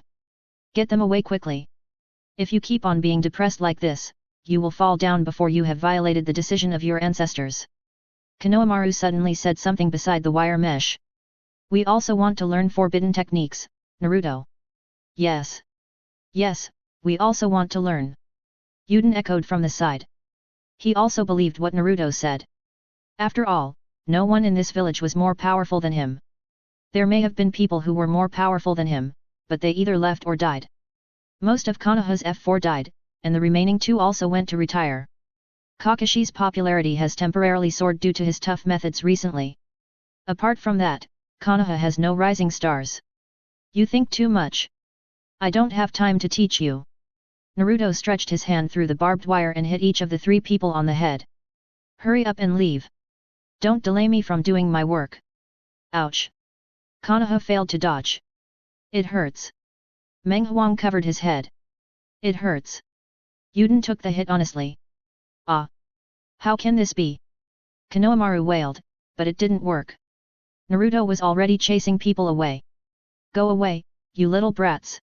He turned and left, leaving the 3 with his back. If I turn around and find you here, don't blame me for being rude. After the words fell, the 3 stuck out their tongues and quickly ran away. The 3 ran to a safe place.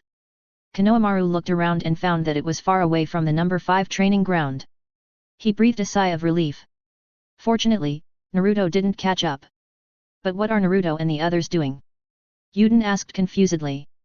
Who knows? I think I saw Koji, and he seems to be injured. Konohamaru scratched his head and recalled. You are still training even though you are injured. Yuden was a little shocked. Brothers should be excellent jonin now. You are in this state. Do you still need to train hard even though you are injured? Of course, otherwise how can we become excellent ninjas? Mogi said with certainty, his eyes moved slightly, I don't know when we can become so powerful. This Yuden looked at the ground. If I could also do forbidden techniques, Naruto is so heartless and stingy.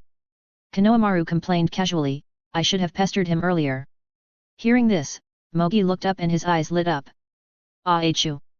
Naruto stood in the number 5 training ground and touched his nose. Koji, did you just scold me? Who would care about you? Koji muttered, a little guilty. Forget it, let's take a break and continue. Naruto walked to the shade, found a clean place to sit down, and Koji also limped over. Do you think this doubling technique can be used to multiply anything? He suddenly said. Koji looked him up and down, what do you want to do? Nothing, hee. Naruto smiled and looked into the distance. Don't mess around, it's easy to get into trouble. Koji was a little worried, turned his head and warned, the multiplication technique is not stable unless you fully master it. I know. Naruto agreed. A cloud floated in the sky, and neither of them spoke, sitting quietly in the shade in a daze. Are you really going to resign? Kakashi held the resignation report in his hand and looked up at Haruno Sakura again. Yeah. Why? I can't do it anymore. Sakura said indifferently, the work is too heavy, and I am not trusted by the top management. In fact, I didn't want to do it a long time ago, but I finally found a reason this time. Have you thought it through? Kakashi looked through Sakura's work handover record and asked slowly. I have thought it through, very clearly. She nodded. What are you going to do after you resign? Kakashi asked casually, do you want to work in the Hokage building? Or other jobs, do you have any ideas? Stay at home for a while, I don't want to go to work. Sakura replied, let's talk about the future later, I'll find you when I think it through. Okay. Kakashi leaned the documents upright on the table and put them in order, saying, I've approved it, and the senior management just needs to go through the procedures. Then you go back first and have a good rest at home for a while.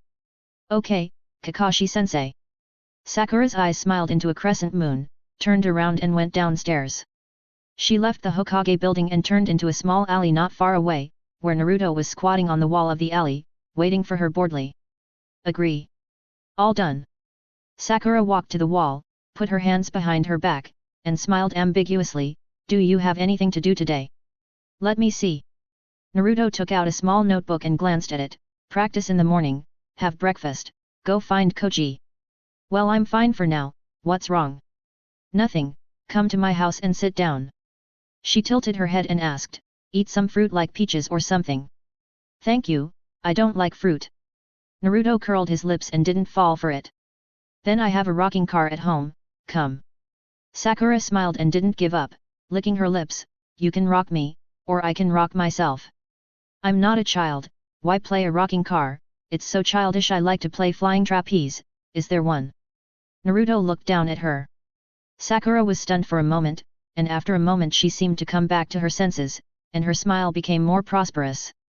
She waved to Naruto on the wall and said, there are also flying trapeze artists. Are you coming? It's a bit of a stretch. Let's make an agreement first. I'll go over and take a look. Naruto jumped down from the wall. Let's go. You won't be distracted by work in the future. It turns out that flying trapeze artists are particularly challenging for the body's flexibility. Without a certain level of acrobatic skills, it is impossible to present the performance perfectly. Late at night, when Koji went out to buy wine, he saw a rocking car at the entrance of the convenience store and stopped to look at it for a while. Childhood, I really miss it. Chapter 495 Who Made All the Money? The Dusty Double Jade Incident. The rocking car is too shaky. Naruto commented truthfully. Okay. Sakura pursed her lips, stood up obediently, and asked an irrelevant question, when can we start there? Soon, wait a few days. Naruto perfunctorily said twice, stopped his action, wait for the response from Uegakure, Sand Village, and Kumigakure. I'm a little curious, how did you convince them? Sakura asked. Nothing, a little trick, I can't explain it for a while. Naruto replied, closed his eyes, thinking in his mind that giving up the Kirigakure didn't seem to have any effect. Somewhere in a dark cave. Kabuto Yakushi didn't undergo the transplantation of the samsara eye, he didn't trust others. So he found a test puppet with mature Hashirama cells transplanted, ready to be used as a container for the samsara eye. Orochimaru's development of Hashirama cells is really amazing. Black Zetsu stood aside and watched Kabuto Yakushi prepare for the operation, and couldn't help but sighed. Indeed, I added a little of my own understanding to it. Kabuto Yakushi turned his head slightly and showed a gloomy smile.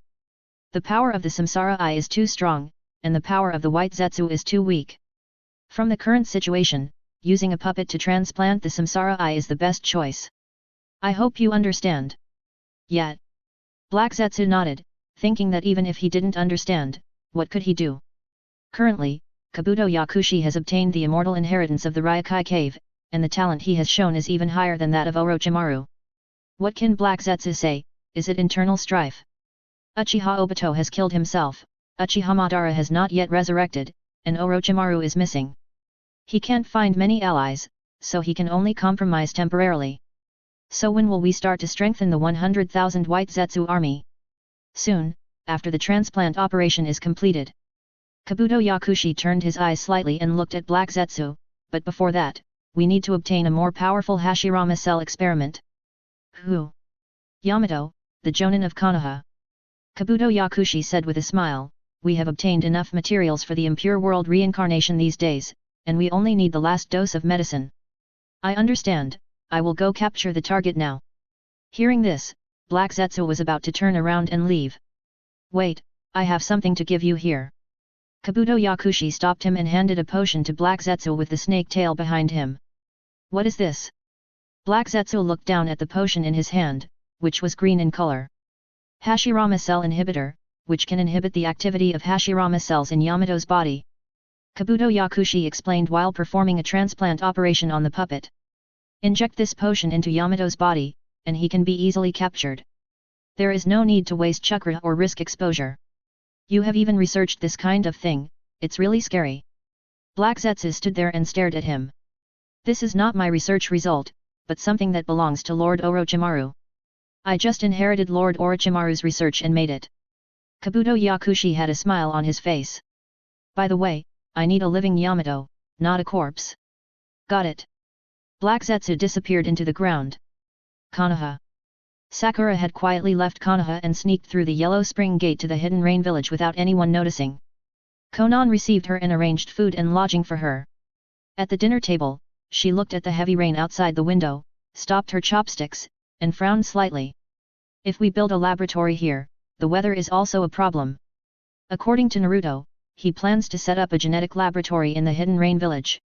It borders the land of fire, the land of wind, and the land of earth, and has a superior geographical location.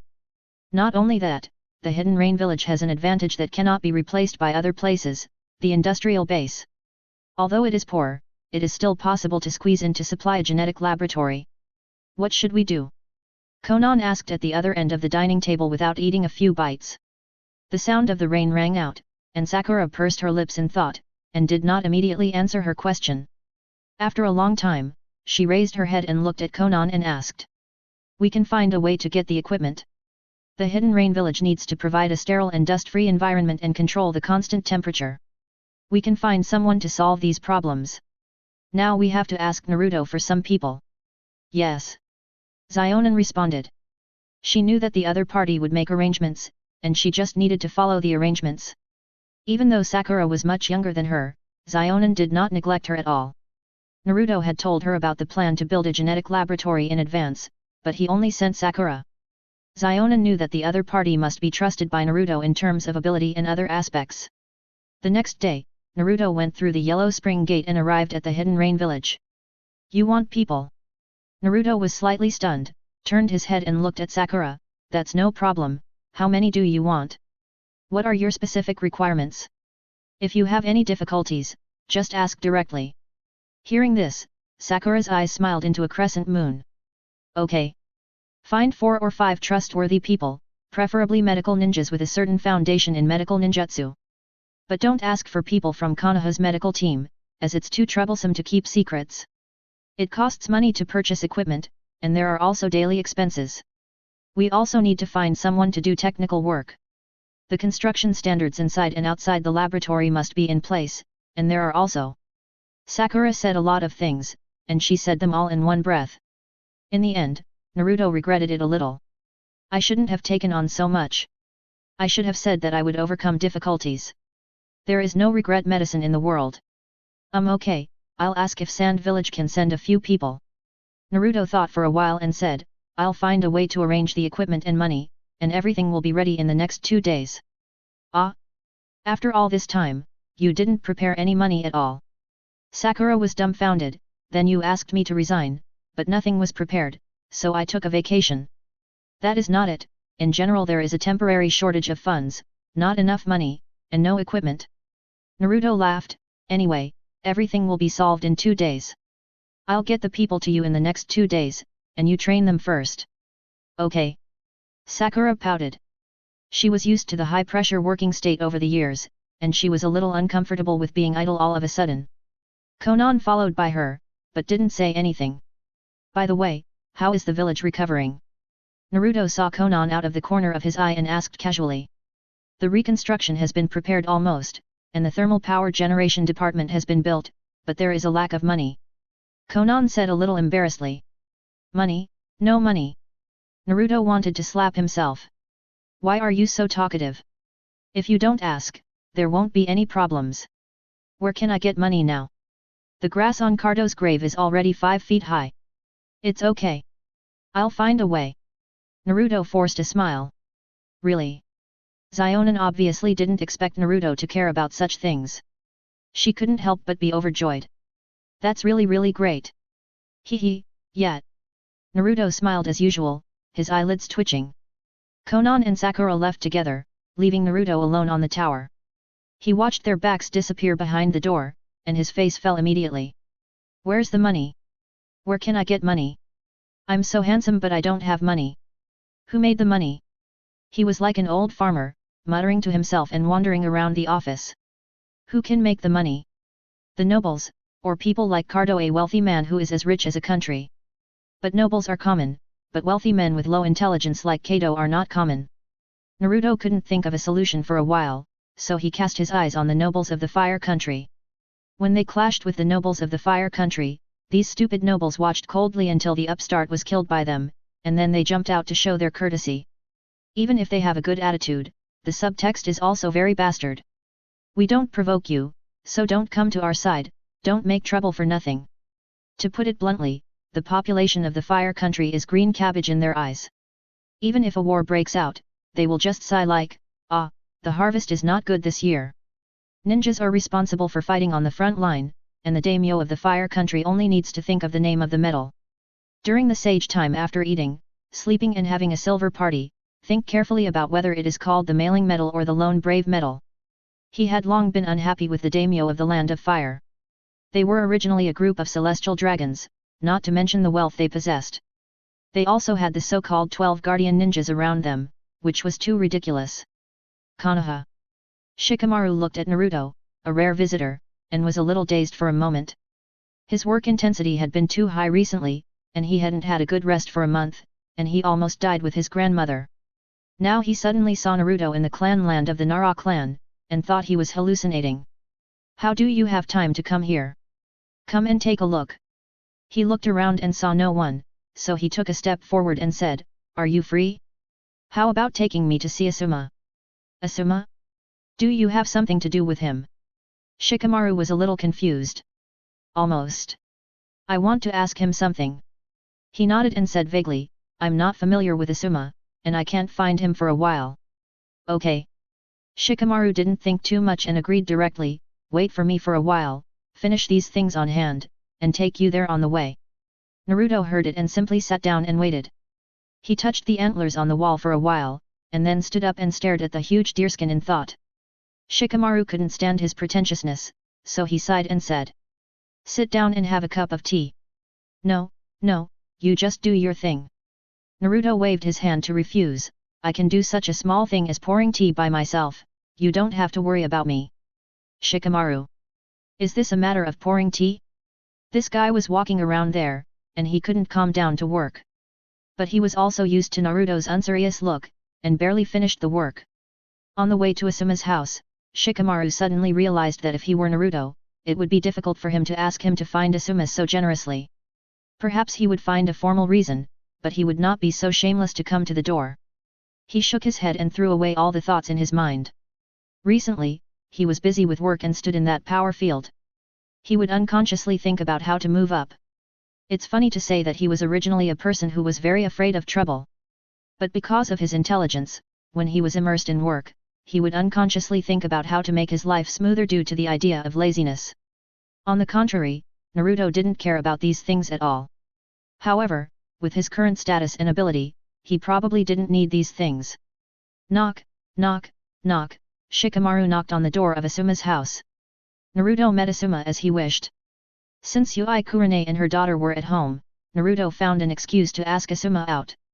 What do you want to talk to me about? Asuma asked with a smile. He had a good impression of Naruto. Even though there were rumors of him cheating on Ino and Hinata, Asuma still didn't dislike Naruto. Emotions are very personal. At least in terms of relationships, Naruto can be said to be the person with the strongest background in Konoha. It's about as thick as 10 Kakashis, which is about equal to 3 Jiraiya's. So, 1 Jiraiya is equal to 3 Kakashis. After all, when Sarutobi Hiruzen died, among the 3 remaining old guys in Konoha F4, the 2 advisors except Danzo first asked Jiraiya whether he was willing to serve as the 5th Hokage. I want to ask something about the daimyo. Naruto scratched his head, smiled and said, I remember that Asuma-sensei was one of the daimyo's 12 guardian ninjas, right? Well, what's wrong? Master Jilo should be one of them, right? Naruto beat around the bush and then said his real purpose, I want to ask about the Twin Jade incident of that year. That incident, why do you suddenly want to ask this? Asuma didn't seem to resist this question very much, and glanced at him casually. I encountered some things related to it recently, so I came here to ask. Naruto said vaguely. He couldn't say that he wanted to give the daimyo a hammer. The twin jade is actually not that complicated, it's just a legend. Asuma took a sip of tea, and the moment the teacup fell to the ground, the 12 guardian ninjas were established after you were born. As soon as Asuma said this, Naruto's eyelids jumped.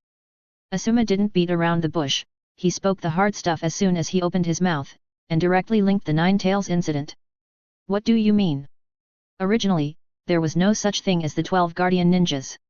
It was always Konoha that protected the capital of the Land of Fire. Castle. Asuma had nothing to hide, so he told all the news he knew. But after the Night of the Nine Tails, the village was severely damaged, and the huge destructive power of the tailed beast also made the daimyo very afraid, fearing that the ninja would usurp the throne. So he selected elites from all walks of life and established the 12 guardian ninjas. I was young and ignorant at that time, and my ideas were contrary to those of the third Hokage, so I joined the daimyo's 12 guardian ninjas in a rage.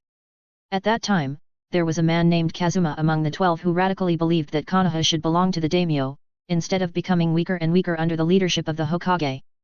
Then we fought, and the 5 were killed by us, and the 2 jades were left unresolved. Chapter 496 Ino is pregnant. At that time, wars often broke out in the ninja world. The Fire Country was even busier, fighting 3 countries at the same time. The former overlord of the ninja world became more and more exhausted in the wars. In the final analysis, it was the overlordship of the Big Brother established by Senju Hashirama. With the decline of talents like Senju Hashirama and Senju Tobirama, the village is going downhill. In fact, it is inevitable that Konoha will go downhill. Even if the third-generation Hokage works diligently and does everything personally, it can only be said that it has delayed the process of Konoha's decline, but it has not changed the situation of Konoha's decline. Unless a figure similar to Senju Hashirama appears again, it is possible to lead the Fire Country to the top of the hegemony again. Obviously, there will be no second Senju Hashirama. The third generation tried his best, but others don't think so. Guard among the 12 guardians of the ninja, some extreme nerds, led by Kazuma, think that the Hokage is trash. They cannot accept the decline of the status of the Land of Fire and think that it is all the Hokage's fault. The Konoha ninja village should belong to the daimyo, not to a cowardly Hokage. The Land of Fire should conquer the entire ninja world under the leadership of the daimyo. This feeling is somehow familiar, but it's a pity that the daimyo is also a waste. These people are just a group of extreme nerds. What a joke, the nobles who open the Silver Party are more powerful than the Hokage. The violent agency ninja village is in the hands of others, and they dare to say such things. It is really a bit confused about the big and small kings. So, these people were killed. Asuma mentioned a few details, and Naruto kept frowning and listening until Asuma stopped talking. Is that all? That's about it. Why are you asking so many questions? Ahem, I'm a bit tight on money recently. Naruto said embarrassedly. Asuma? What's the connection between the two? You don't want to threaten the daimyo of the Land of Fire, do you? Based on his understanding of Naruto, it's not impossible. This guy is so reckless that he doesn't even take the Hokage seriously, let alone the daimyo. How is that possible?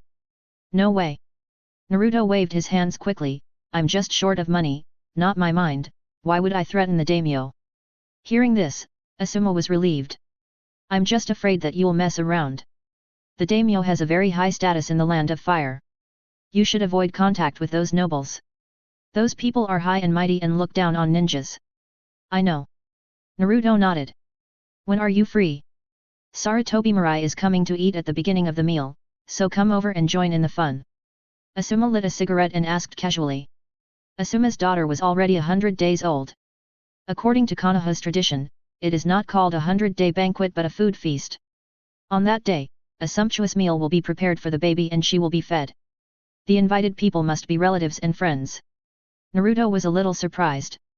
He did not expect Asuma to invite himself. He was very moved and asked. Teacher Asuma, you did not invite Ino and Hinata at the same time to set a trap for me, did you? You kid. Asuma laughed, you are thinking about unreliable things all day long. How could I set a trap for you? I just want you to have a meal at home. Ino and Hinata will be sent out for work these days, so we will not meet at the same time. You know the people who are coming, Kakashi, Red Bean, Kai, and Ebisu. Hearing this, Naruto breathed a sigh of relief. Okay, I will definitely go there at the specific time. 3 days later. Asuma took a puff of cigarette and glanced at Naruto. Shisho was also paving the way for his daughter's future. It would be easier to know some uncles. Okay, I got it. Naruto agreed. The two chatted for a while and then went their separate ways after a long while. Naruto got the news from Asuma and did not go directly to the Land of Fire, but passed by the flower shop in the mountains. It was noon, and the late autumn sun was neither cold nor hot. The curtain was half drawn on the inside of the glass door. Ino was sitting there reading a book. Her fluffy golden ponytail looked particularly cute in the sun. He saw that there was no one around, so he pushed the door in. Ding! Welcome, guest. Ino didn't even raise her head. She stood up and found it was him. Why are you here? Aren't you busy recently? Ino put away the book and put it on the desk. Naruto took a glance and found it was a serious book. He knew a little about the intimate paradise, but the serious book was too profound and not suitable for a cultured person like him. I'm free now, and I have to go soon. Naruto sat at the counter and took a sip from her teacup. Ino also likes to drink tea, just like his father. The difference is that his father-in-law likes to drink strong tea, while Ino prefers to drink jasmine tea and other fragrant teas. What book are you reading? Just a random look, miscellaneous books. Ino replied. I like reading books too. Really? Ino was a little surprised. How come I've never seen you read a book? Even when you were in school, there were no books on your desk, and you often snatched books from Koji and Kaiba. That's not useful, and I feel sleepy after reading. Naruto scratched his head, thinking that the original body was really real, and didn't share books with others. Tisk, what kind of books do you like to read? I'll get you a few books someday. She rolled her eyes at him and asked. The kind of books that explore the specific implementation steps of human diversified development that are conducive to population prosperity. You shouldn't have them, Koji has a lot of them hidden at home. What a mess. Ino suddenly reacted halfway through. Oh. Are you looking for death, bastard? Ino slapped him, angrily, and hit him a few times. If you want to see me, hurry up. I have to go outside the village tomorrow. The second phase of the mission has been assigned. Why didn't you tell me 2 days ago? Naruto pretended to be stunned, as if he had realized it late. In fact, he had already known the news from Asuma. I just found out yesterday. Koji and Shikamaru have to go too. Ino stretched out her hand to look at the nail art and said to herself. Her white arms turned over and over like a butterfly dancing. He thought to himself that it was no wonder. Since the 10th team had to go on a mission, there was no such thing as Ino and Hinata meeting. It was probably the idea of the top management to attach more importance to the communication plan. The top management attaches more importance to communication. Naruto asked curiously. Yeah, I don't know what's wrong with them. They suddenly allocated funds to the intelligence department. Ino leaned her head on Naruto and said lazily. That's a good thing.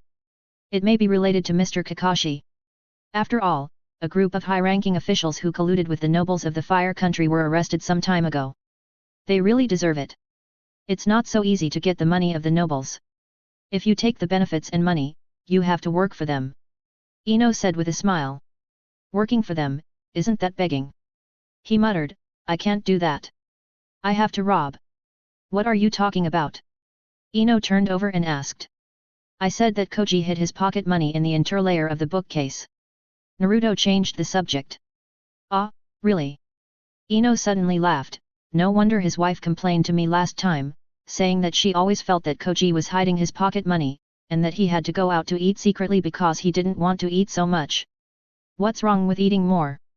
Doesn't Koji's family rely on that body of flesh? How can you eat like this? Too much is as bad as too little, don't you understand? Ino pointed at him with her finger. Uncle Koji didn't eat that much, and his family just looks fat, but most of it is muscle. If you eat too much, you have to increase your training volume, and you have to train it back. Koji eats but doesn't train. If he continues like this for a long time, he will be too fat and his body will have problems. I see. Naruto looked like he was being taught, and his hands began to get restless again. Ah! Are you crazy? It's still daytime.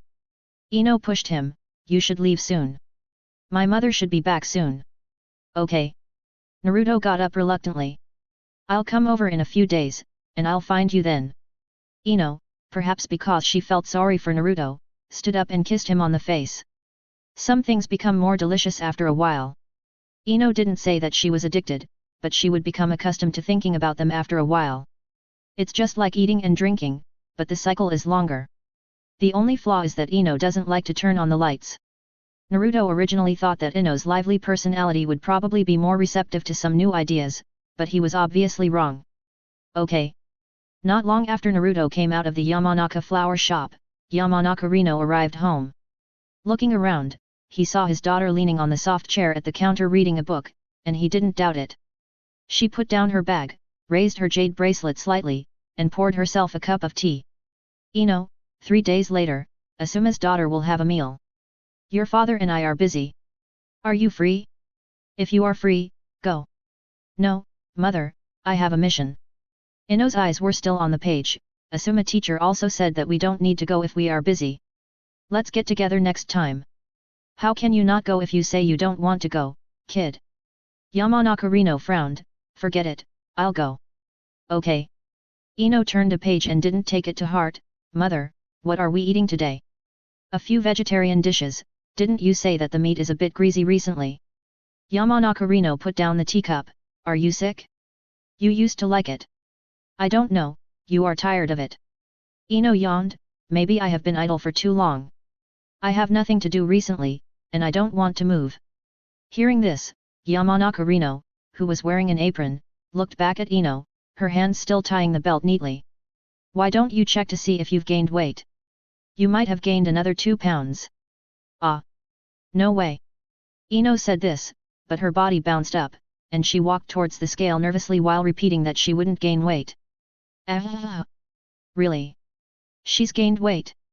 Listening to her daughter's desperate screams, Yamanaka Rino smiled. If you are fat, move more. You haven't eaten much recently, how can you be fat? I don't know. I've been too idle recently and have no appetite. Ino was still staring at the scale with despair. I'm fat even if I drink water.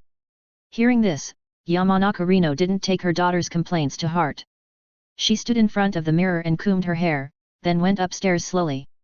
After dinner, Ino sat in front of the window, looking at the sky getting darker and darker, and suddenly felt a little gloomy in her heart. I can't tell the specific reason, I just feel depressed. I was in a good mood today, but when a person looks at the sky slowly getting dark, he feels a little like crying. I don't know why, but I just feel unhappy. Emotions are like a gust of wind, coming and going quickly. Even she herself can't figure out the emotions, and it's inevitable that she will feel bored if she has them too many times. In front of her is a blue-black evening scene, and the intersection of the sky and the horizon is blurred. There was a bustling sound outside the window, and the aroma of barbecue wafted from the street. Ugh! Ino felt nauseous for no reason, and heaved on the windowsill with her hands covering her chest. With a click, she closed the window while heaving, and ran to the bathroom on the second floor. Heaved in front of the mirror for a while. Attracted by the noise, Yamanaka Rino walked to the door and knocked on it, asking with concern. Ino, what's wrong with you? It's okay, I just smelled the oil at the window, and I felt a little nauseous. Ino heaved for a while and tears came out, and she washed her face. Under the bright light, Yamanaka Rino watched her daughter come out with a wet face, and her brows wrinkled immediately. With uncontrollable worry in her eyes, she looked up and down at Ino. She was about to say something, but suddenly found that Ino's eyebrows seemed to have grown, unlike the delicate and innocent girl with facial features squeezed together in her memory. There seemed to be a touch of softness between the smart eyebrows, which looked mature and gentle under the light. Just like when she was a mother, her heart couldn't help but beat. No way. When she came to her senses, Ino sat cross-legged on the sofa again to watch TV, picked up an apple and took a bite. Hey, it's not washed. I ate it. Ino took another bite and snorted. You are really so grown up, but still like a child. Yamanaka Rino complained, and the worries in her heart dissipated. I must have thought too much, the weather has not been very good these days. So what, I am a child. Ino said casually, wearing bunny pajamas and staring at the TV intently. I'll go back to the room first, your father is back, remember to go downstairs and open the door. I know. Really? Hearing the sound of the door closing, Ino didn't care too much, and didn't think about anything else. She just stared at the boring TV and laughed foolishly, eating apples and feeling a little boring. So she lowered her head and glanced at the fruit plate on the table in the living room. Her eyes stayed on the green orange for a while. After a while, she picked up the orange and peeled it. Recently, everything seems to have no taste, and she can't eat meat. After taking a bite of the sweet and sour orange, the juice burst in her taste buds, and she felt a little sour. It seems not so sour, she said to herself, and continued to stare at the TV and laugh. She didn't have much experience, and she had work recently, so she naturally wouldn't think about it. Even if she met Naruto more frequently during this period, she wouldn't think about pregnancy. Chapter 497 Defending the Glory of Uchiha, We Have No Choice. On the other hand, Naruto arrived at the capital of the Land of Fire at noon using the Yellow Spring Gate and squatted in a corner of the daimyo's mansion. He waited from noon to night, and finally waited for the daimyo to return home. Fortunately, the daimyo didn't take time out of his busy schedule to go out for fun. At this time, the daimyo looked a little weak, probably planning to go back home to rest. Before entering the gate, the daimyo was surrounded by a total of more than 50 guards. Like a thick wall of flesh, they protected the thin daimyo tightly. The biggest difference between the nobles of the Land of Fire and the ninjas and civilians is that they are rich and inhumane. Before the appearance of ninjas, the nobles of the Land of Fire were kings and fought for each other. Once the door of the house was closed, they were local emperors with countless wealth. He had countless younger brothers, including generals and retainers. There was nothing to do on weekdays except production and fighting, to seize land and population for the master. Later, with the emergence of ninjas, the more powerful nobles gradually annexed other forces with the help of ninjas. So far, the 5 major powers have gradually taken shape. Later, powerful ninjas stood out from the melee and established ninja families. These families had status among the nobles, and they were not driven by money alone. Later, Hashirama Senju established the ninja village, and so on. The ninjas had their own power organization.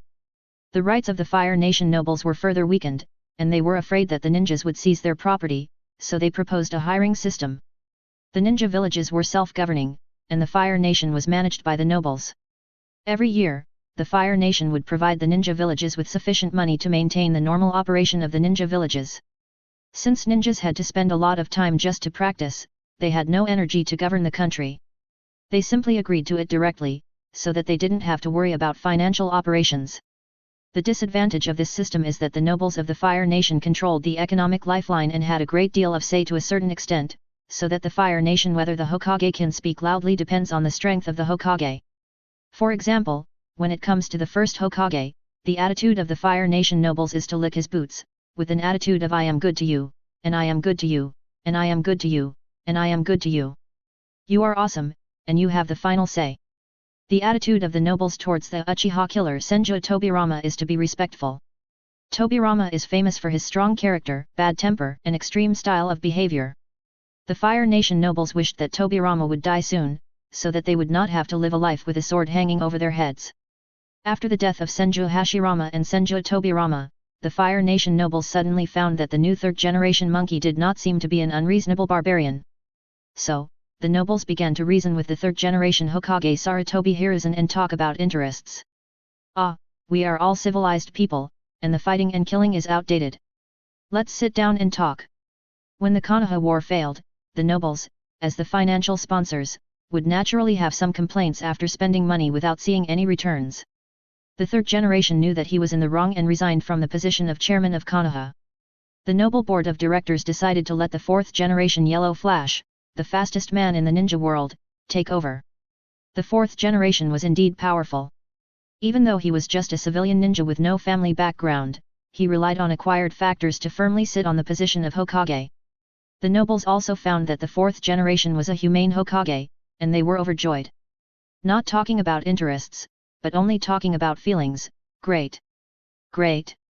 Who would have thought that the Hokage who once had to lick his knees, after being handled by successive generations, everyone can already sit at the table and drink and chat. Even if he was asked to drink, he had to drink it with a smile. Don't drink? Bastard! Do you look down on us nobles? Later, the third generation came out for the second time. Without the war, Konoha slowly recovered.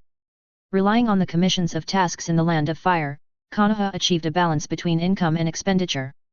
Without fighting, the village can be self-sufficient again, so what's the use of nobles? Of course it's useful, the war is just over, not gone. The nobles just bleed a little when necessary to maintain war expenses. Or when Konoha was attacked, they paid to rebuild the village, and all these money needed to be paid by the nobles. But the money was paid, and Konoha was not unable to pay. In this way, the status of the nobles could not be compared with the previous day. It is not accurate to cut off the economic lifeline, but to control the economic lifeline of most of the fire country. Times are constantly changing, and technology is changing with each passing day. The reason why the nobles still exist is because ninjas still exist. As long as there are wars and fights between ninjas, someone needs to manage the country and spend money and effort. Naruto is short of money now. The first person he thinks of, besides the dead Master Kato, is this group of nobles. If he is not well off, it will definitely be no problem to ask them to borrow some money. As for when to pay it back if the borrower is Uchiha Sasuke, then the money will never have to be paid back. Is the money of the rebel ninja still money? Uchiha Sasuke is now the only one left in the Uchiha clan, and he is also known as a traitor. Recently, there has been no news, and he is almost the same as if he had disappeared. How can this be? The glory of the Uchiha clan must be defended by me. With the touch of his body, Naruto has changed his appearance, just like Uchiha Sasuke. This transformation technique is really a good thing, and Naruto and Sasuke are familiar with each other, so this rigid action is vivid. Even if Zyonki comes, it is difficult to tell the real from the fake for a while. This effect is probably a little worse than the six-eared macaque, and this is also the second pillar of the six-eared macaque. Fuck the second pillar of the six-eared macaque. Uchiha Sasuke saw Yakushi Kabuto at this time. Long time no see, Sasuke. Yakushi Kabuto has transformed into a dragon, and the snake head on the tail looks a little scary. The appearance of neither human nor ghost makes Suijutsu feel sick. Just because of the pressure from Kabuto Yakushi, Shoiyu didn't dare to say anything and could only turn his head to the side. Out of sight, out of mind, just listen to the voice. Yet. Sasuke responded lightly, his eyes were dead, and he was not surprised by Kabuto Yakushi's new skin. At that moment, Kabuto Yakushi felt a strange feeling in his heart, but his face and eyes did not change at all. He recalled the scene when Uchiha Sasuke walked out of the base set up by Orochimaru in the Land of Fields, and his expression was so indifferent. He still remembered that evening, he hurried to the base, and the reincarnation ceremony had ended long ago. But the cave was silent, with faint flames turning around. Before he entered the cave, Uchiha Sasuke had already walked out of the dim passage slowly. With cold eyes, black pupils, a broad chest, and a knife tied around his waist. At that time, Uchiha Sasuke looked down on everything, looking at himself as if he were an ant, and the long knife in his hand was even disdainful to unsheath. He told himself coldly that he had taken everything from Orochimaru. Just as his original purpose, he has now achieved it. A few years have passed, and Kabuto Yakushi has heard a lot about Uchiha Sasuke. He knows that he joined the Akatsuki organization and disappeared because of the disbandment of the Akatsuki organization. Sasuke is still the same Sasuke, and there is no dust in his eyes. But Kabuto Yakushi is no longer the weak medical ninja wearing glasses. He has surpassed Orochimaru. I was also recruited here. I don't agree with Zetsu's ideas, but I just want to find an answer. Kabuto Yakushi said frankly. What answer? Sasuke asked.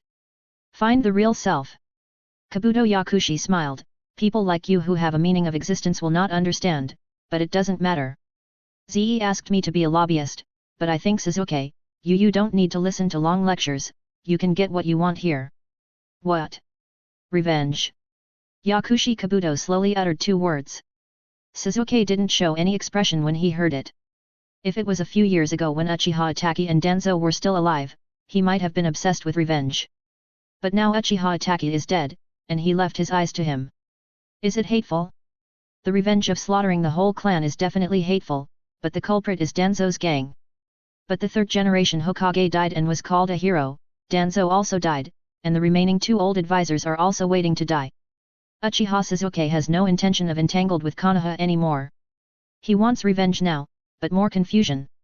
He drew his sword and looked around, feeling lost. Damn, all his enemies were dead. Should he dig up their graves and whip their corpses? That wouldn't be revenge, that would be crazy.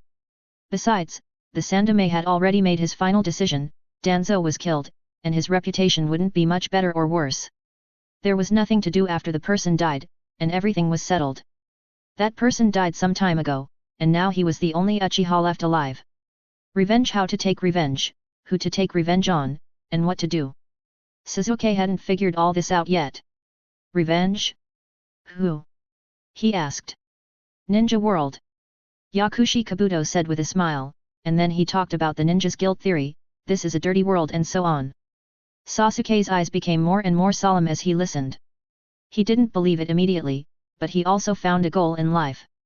Revenge is still unsatisfactory, so he traces the source. In the final analysis, the tragedy of the Uchiha clan is still a problem in this world. Ninjas fight each other, and wars and killings are frequent between countries. I can join you, but I have to do it my way. Sasuke said, I want to unify the ninja world, stop the fighting among the major countries, and create a new world. Okay. Kabuto Yakushi has his own purpose, and he said these words just to get Uchiha Sasuke to join. Uchiha Obito died, and someone had to take his place. If only he and Zetsu were left, they would be a little overwhelmed. After all, 100,000 white Zetsu, even if they were 100,000 pigs, would be a terrifying amount. If Uchiha Sasuke joins, the situation will be better under his control. After all, in addition to Uchiha Sasuke, there are 3 other members of the Eagle team. Too few people is not good, and too many people are also a burden. Adding an Eagle team is just right. As for what Sasuke said, in Kabuto Yakushi's eyes, it was completely nonsense, and he didn't care what Sasuke's purpose was. Whatever you want, we'll talk about it later. Black Zetsu, Kabuto Yakushi, and Sasuke had different purposes. After the middleman Uchiha Obito was missing, they were miraculously combined in the end. When will it start? Sasuke asked. Don't worry, White Zetsu still needs to be strengthened for a while, and it will be almost done when Zetsu brings the target back. Yakushi Kabuto smiled, but there is something that needs you to do right now. What? Go to Kumigakure first. The strengthened White Zetsu can catch up with you by water and underground. When you make a big fuss, distract their attention. Yakushi Kabuto smiled, let 3,000 White Zetsu sneak into Kumigakure, assassinate the main force of Kumigakure through disguise, and use Kumigakure to declare war. Sasuke didn't ask why Kumigakure, but just stared at Yakushi Kabuto for a few more times, and didn't agree. White Zetsu goes first, and will go later. He had already suffered from the unreliable and unsuccessful attitude of these people. He had been running back and forth several times under Uchiha Obito, and gave up the tailed beasts he had obtained. But in the end, Uchiha Obito died. Sometimes Sasuke didn't know how these people's brain circuits worked. The tailed beasts were not captured, and they were eager for revenge and fell into the trap of that idiot. This time it happened again, he would not be fooled easily. Before, he had no place to vent his anger, and now it was like a second blow. Sasuke would not leave early no matter what. What if something unexpected happened here and the mission was interrupted again? Isn't that just walking the dog? Going all the way there and coming back in disgrace, what kind of talk is that? Yakushi Kabuto didn't know what happened before. When he heard Sasuke's refusal, he was stunned at first and then laughed. That's fine. The capital of the Land of Fire. Naruto went up to the daimyo's bedroom with a short knife in hand, pried open the glazed tiles lightly, and glanced at the ninjas in the yard. There were 10 people in the east, west, south, and north, including ninjas and samurai, and there were a lot of monsters in the security team. Naruto smiled and thought that the daimyo was quite careful. It's just that the higher the virtue, the higher the evil.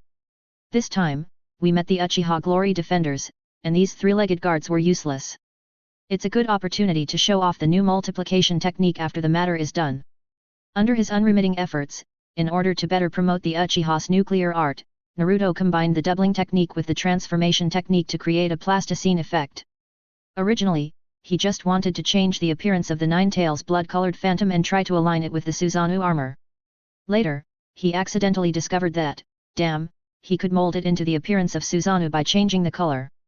It just so happened that Naruto had seen the appearance of Sasuke's Susanoo. Isn't this a coincidence? Why change the appearance, just open Susanoo directly. It was estimated that in the middle of the night, Naruto quietly he fell silently from the roof, looked around and walked quickly to the daimyo's bed. Without saying a word, he stretched out his hand and slapped him. Snap!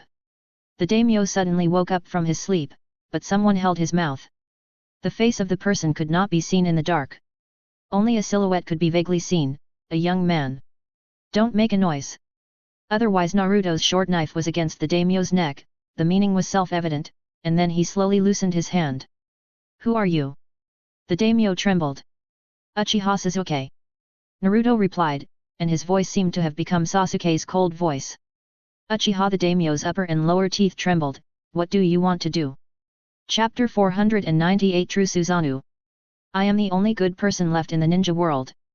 The daimyo was a little thin, with an unhealthy blue-gray color under his eyes, prominent cheekbones on his face, and a look of excessive indulgence all day long. Even if he didn't care about Konoha, he had heard about the Uchiha clan and knew that the only bloodline of the Uchiha clan had become a rebel ninja a few years ago. The so-called rebel ninja is a group of extremely vicious ninjas who have undergone complete training under the system of the ninja village. In the end, they broke free from the shackles of the ninja village and became extremely dangerous without the constraints of rules. It is not an exaggeration to say that such people are bandits, and even worse, they have perverse temperaments and are bloodthirsty and murderous. What are you doing? Naruto smiled coldly, and the short knife was close to the daimyo's neck. At the same time, he was thinking, yes, what should I say? Money? How can it be so direct, too worldly? Besides, it is easy to expose some of the background when you mention money as soon as you come. Uchiha Sasuke's personality is not a person who cares about money. Teacher Ma may say that he doesn't care about money, but Sasuke really has no money in his eyes. Money is not even as good as a number in his eyes. If he asks for money at this time, it would be a bit inconsistent. After it was spread out, people who knew about it could hear the clues at once. I came here for only 3 things.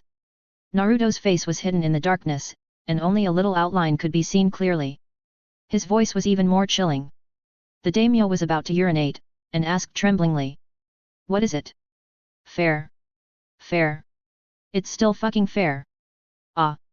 The daimyo's neck was stuck by a knife, and his eyes were completely closed. He didn't dare to look at the people coming. If it was for money, it would be fine. He wouldn't be killed. I'm afraid of those stubborn ninjas who don't seek money for all kinds of messy titles. This is if he really kills him for a disagreement, who can he go to for justice? Did the Uchiha clan extermination have anything to do with you? Tell me. Naruto began to talk about some irrelevant things, talking about all sorts of things. Ah. The daimyo trembled all over. I don't know, it has nothing to do with me. It has nothing to do with you. Naruto spoke quickly. It doesn't matter. Then were you there? Yes, no. No. The daimyo had no time to think, and could only follow Naruto's quick questions and answers. Are you there or not? If you don't tell the truth, I'll kill you right away. Naruto shouted. Yes, but it has nothing to do with me, I was just sitting there. The daimyo cried, but unfortunately Naruto cast a small barrier ninjutsu around him. This is a subversion of the 4 purple flame formation used by Orochimaru to trap the 3rd Hokage Sarutobi Hiruzen. In this few cubic meters of space, all sounds can be blocked. Even so, it doesn't mean that Naruto can do whatever he wants. If the guards outside don't hear the subtle sleeping sounds inside for a long time, they will definitely rush in to check. Sitting there. Naruto would repeat the last few words of the daimyo's previous sentence every time he spoke. The effect was similar to parallelism, and the rhythm and momentum of the questioning were more compact. The effect is similar to, did you kill the person? Where did you go last night? At home? What are you doing at home? Going online? Check your browsing history. Browsing without a trace? And you said you didn't kill the person. Someone, come. Drag him down and chop him up and feed him to the dogs. What else did you do? Does it have nothing to do with you to sit there? People are dead now, and a whole family is dead. It has nothing to do with you. Naruto questioned, step by step, and he was not afraid at all with the small barrier. You dare to say it has nothing to do with you. Say it. I really am. Daimyo could feel that his neck was broken, and blood was flowing out little by little. The slight pain in Naruto's step-by-step approach. For a moment, he almost said that I should die. But this is more unfair than Doi.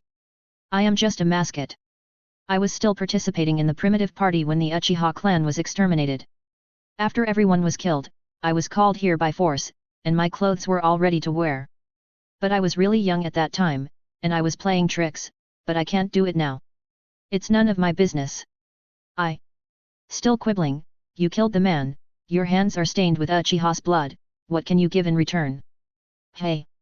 Naruto roared, give your life in return. The daimyo was really scared, his heart was pounding. Fuck, I haven't seen any storms for many years, but today I ran into a crazy man who didn't care about his life. It's over, dignity and face will be discussed another day, saving my life is the most important thing. Don't kill me. Please don't kill me. I really didn't know, I will compensate. I will compensate. As long as you don't kill me, I will give you anything you want. Where's the money? Gold. Where is it? Naruto got the answer he wanted easily, glanced at the daimyo, knocked him out and took him away. Damn, I'm going to make a fortune today. As for selling the stolen goods, he didn't consider this matter at all, anyway, he didn't use it in the fire country. Gold and silver treasures are completely hard currency, and Zionin will definitely find a way to deal with it. As for the currency of the fire country, it is not difficult to find some people to exchange them for goods. As for whether someone will track them down, the whistleblowers in Konoha are all their own people, check? Check your ass. These noble celestial dragons have so much money that they can't spend it all, so what's wrong with taking some? This is a major event to maintain world peace, and it is right for them to contribute. Besides, this is the compensation money that the nobles gave to the Uchiha clan. People are dead, can money make things right? Can money bring all the members of the Uchiha clan back to life? No. This money is nothing in the face of overwhelming hatred. Uchiha oh no, Uzumaki Naruto, an outsider, can't stand it. The wicked will be punished by God, and if God doesn't punish them, I will punish them, it's fair. Naruto asked the question with some emotion, and almost got himself into the mindset of his good brother Sasuke. However, after going around in circles, he also understood the hatred of extermination. The destruction of the Whirlpool country was not extremely tragic, although it was the mother clan. But who knows which of his uncles was killed in a blood pit by the people of the 5 major countries. With all the new and old hatreds, he did not turn evil, and Naruto admired himself. Damn it, I am the only good person in the ninja world. Naruto ran in the night of the capital of the fire country, holding the unconscious daimyo in his right hand. The good man Uzumaki Naruto has a kind face and a kind heart. If you ignore the fact that he is holding a daimyo in his hand like a chicken, it does look like that. After all, he is running for the survival of the ninja world, and he has known the materials that the old toad could not even dream of. Actually, it is true. The six-path sage is a foreigner. When an old toad dreams of Alzheimer's disease, he can only dream of a reincarnated person. Although Naruto himself is also a foreigner, but after interacting with girls in the ninja world and having 3 or 5 friends, he is a local. It is just that this kind of pretentious behavior of saving the world cannot be said at this time, and no one will believe it if I say it. I can only wait until the incident happens and pretend to be a big match again. You didn't expect it, I am saving the world, what's wrong with having more fiancés? I haven't obtained a marriage certificate, I can get as many as I want, is it too much for a savior? Thinking of this, Naruto's mood became much happier, and he slapped the unconscious daimyo twice. The money is in hand, and the daimyo still has to be released. There is no need to kill him, the nobles are all the same, what does the next daimyo have to do with this daimyo? Besides, the people of the Uchiha clan are as firm as their words. He can't embarrass his good brother Sasuke and let go of this daimyo who can't hold a silver party. In another warehouse in the capital, Naruto carried the awakened daimyo, pointed at the other end, and made a click gesture on his neck. The daimyo shrank his neck and swallowed his saliva in fear. This Uchiha Sasuke is really cruel. However, it is related to his life and property at the moment, so it is better to cooperate. He is old and can't even do a bodyguard, how can he expect to fight against ninjas? It would be best if he could spend money to avoid disaster. Anyway, the land of fire belongs to him, and the money will only increase. If you keep the Green Mountains, you will never worry about lack of firewood. Give it to him. He walked over tremblingly and ordered the servant to open the door of the warehouse. Naruto knocked out the guard, carried the daimyo in, first looked at the gold and silver treasures in the warehouse and then looked at the daimyo. Daimyo, ah! The only response he got was a smile from Naruto, and then a black shadow infinitely enlarged in his eyes. Bang! The daimyo was knocked unconscious again. Naruto lifted him aside and began to safely store all the gold, silver, and treasures in the warehouse into the sealed space. Then the next stop, continue. The same routine, the daimyo was awakened by a bottle of water, and the whole person was swinging like a pendulum. "Don't knock me out, just tie me up. If you knock me out again, I might be sent away by you." Hearing this, Naruto couldn't help but curl his lips in his heart. It's no wonder that such a weak body looks like 50 or 60. But what he said was reasonable. Naruto didn't knock him out this time. "Okay, old man, you should cooperate more. It's the middle of the night. The blood hatred in my heart is not so easy to eliminate. It will be troublesome if I have the intention to kill later." The daimyo trembled in his heart, thinking that this man was a bad devil. He always wanted to kill, and he was unlucky. If he is knocked unconscious again, he will return to the Pure Land, but he has to be careful when he is tied up. If he is not careful, he will be killed by this man. It is hard for him to be the daimyo of the Land of Fire, but he has ended up in this situation. "Don't worry too much. The motto of our Uchiha clan is to keep our promises." Naruto suddenly spoke up and comforted the daimyo. Hearing this, the daimyo was relieved. "Keep your promises. Whoever you say to kill, you will kill. No one can escape." "Daimyo, ah!" Looking at the fainted daimyo, Naruto laughed for a while and sniffed his breath to see if he was still breathing. "That's enough. It's not good to let this old guy live too comfortably." He then swept the second warehouse and stopped when he was about to go to the third warehouse. He realized why the daimyo's wealth could not be stored in dozens of warehouses. "Fuck." Naruto cursed in a low voice and continued to pick mushrooms hard. On the other side, the daimyo's personal guard frowned, feeling that something was wrong. The sound has been silent for so long, could something have happened? After probing for a while, several people discussed it and knocked on the door of the daiming, risking being attacked by Long Yang. Dong, dong, dong. No one responded, there was no movement at all. Several people looked at each other and thought that something was wrong, something had happened. Bang, bang, bang, they quickly opened the door and rushed in. There was no daiming, only an empty room. So, the news of the daiming's disappearance spread instantly. It was not long before there was news that the daiming had just appeared in a warehouse a dozen minutes ago. The guard there was knocked unconscious and forcibly woken up by someone pouring water on him. He trembled and told everything he knew. The guards of the daiming saw it and immediately had a direction with their brows furrowed. With a wave of his hand, he quickly sent people to check the other warehouses. Sure enough, 2 more warehouses were attacked. Now the guards who were alarmed were no longer just a few people, but hundreds of people, almost thousands of people, and the whole noise was too loud. A group of people rushed to various warehouses, determined to rescue the daimyo. Naruto had just finished collecting the 5th warehouse, and frowned, realizing that something was wrong, someone was coming. He didn't have time to care about the daimyo, so he threw the good things in the warehouse, and then directly carried the daimyo to the roof. If this was the top of the iron tower, he would be the giant ape. Bang bang, rows of torches and searchlights shot towards Naruto. At this time, Naruto, with his small trumpet Uchiha Sasuke, wanted to howl a few times, but in order to maintain his image, he still kept a cold face. Who is that? Let go of the daimyo. It looks like a ninja, don't get close, the daimyo is in his hands. The daimyo seems to have fainted, damn it, what did he do to the daimyo? Go get someone to prepare. The daimyo is injured, go. The guards below saw Naruto dragging the unconscious daimyo, and they were in a mess, shouting like a swarm of bees, which made Naruto have a headache.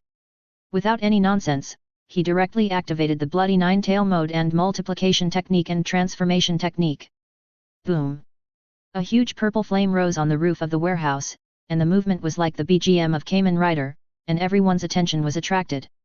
Naruto was very satisfied with the conspicuous package. In an instant, a large armored purple Susanoo several tens of meters high appeared. With a buzz, everyone was dumbfounded. Naruto struck while the iron was hot, using some chakra chest resonance techniques, and shouted at the hundreds of guards who were still gathering. Shut up! I am Uchiha Sasuke. After the voice was shouted out, Naruto felt relieved. He thought to himself, my acting skills have become more mature. If I put it back on, I will be a Golden Horse Award winner. The guards didn't dare to move for a while. The purple armored giant, dozens of meters high, leaped across the roof, holding an unconscious daimyoji in his hand. The roar was like a storm drum. It was too scary. Who dared to move? The scene was silent for 2 minutes, and the guards came to their senses and gradually became bolder. They swallowed their saliva and looked at the purple giant again and again. Uchiha Sasuke, if you release the daimyo, everything will be fine. Release him. Naruto grinned, Susanoo moved in response, and his empty left arm slammed into the warehouse with a bang. Rumble, a street was directly shattered, stirring up a cloud of dust. I'm not happy, I can destroy this city, you say let it go?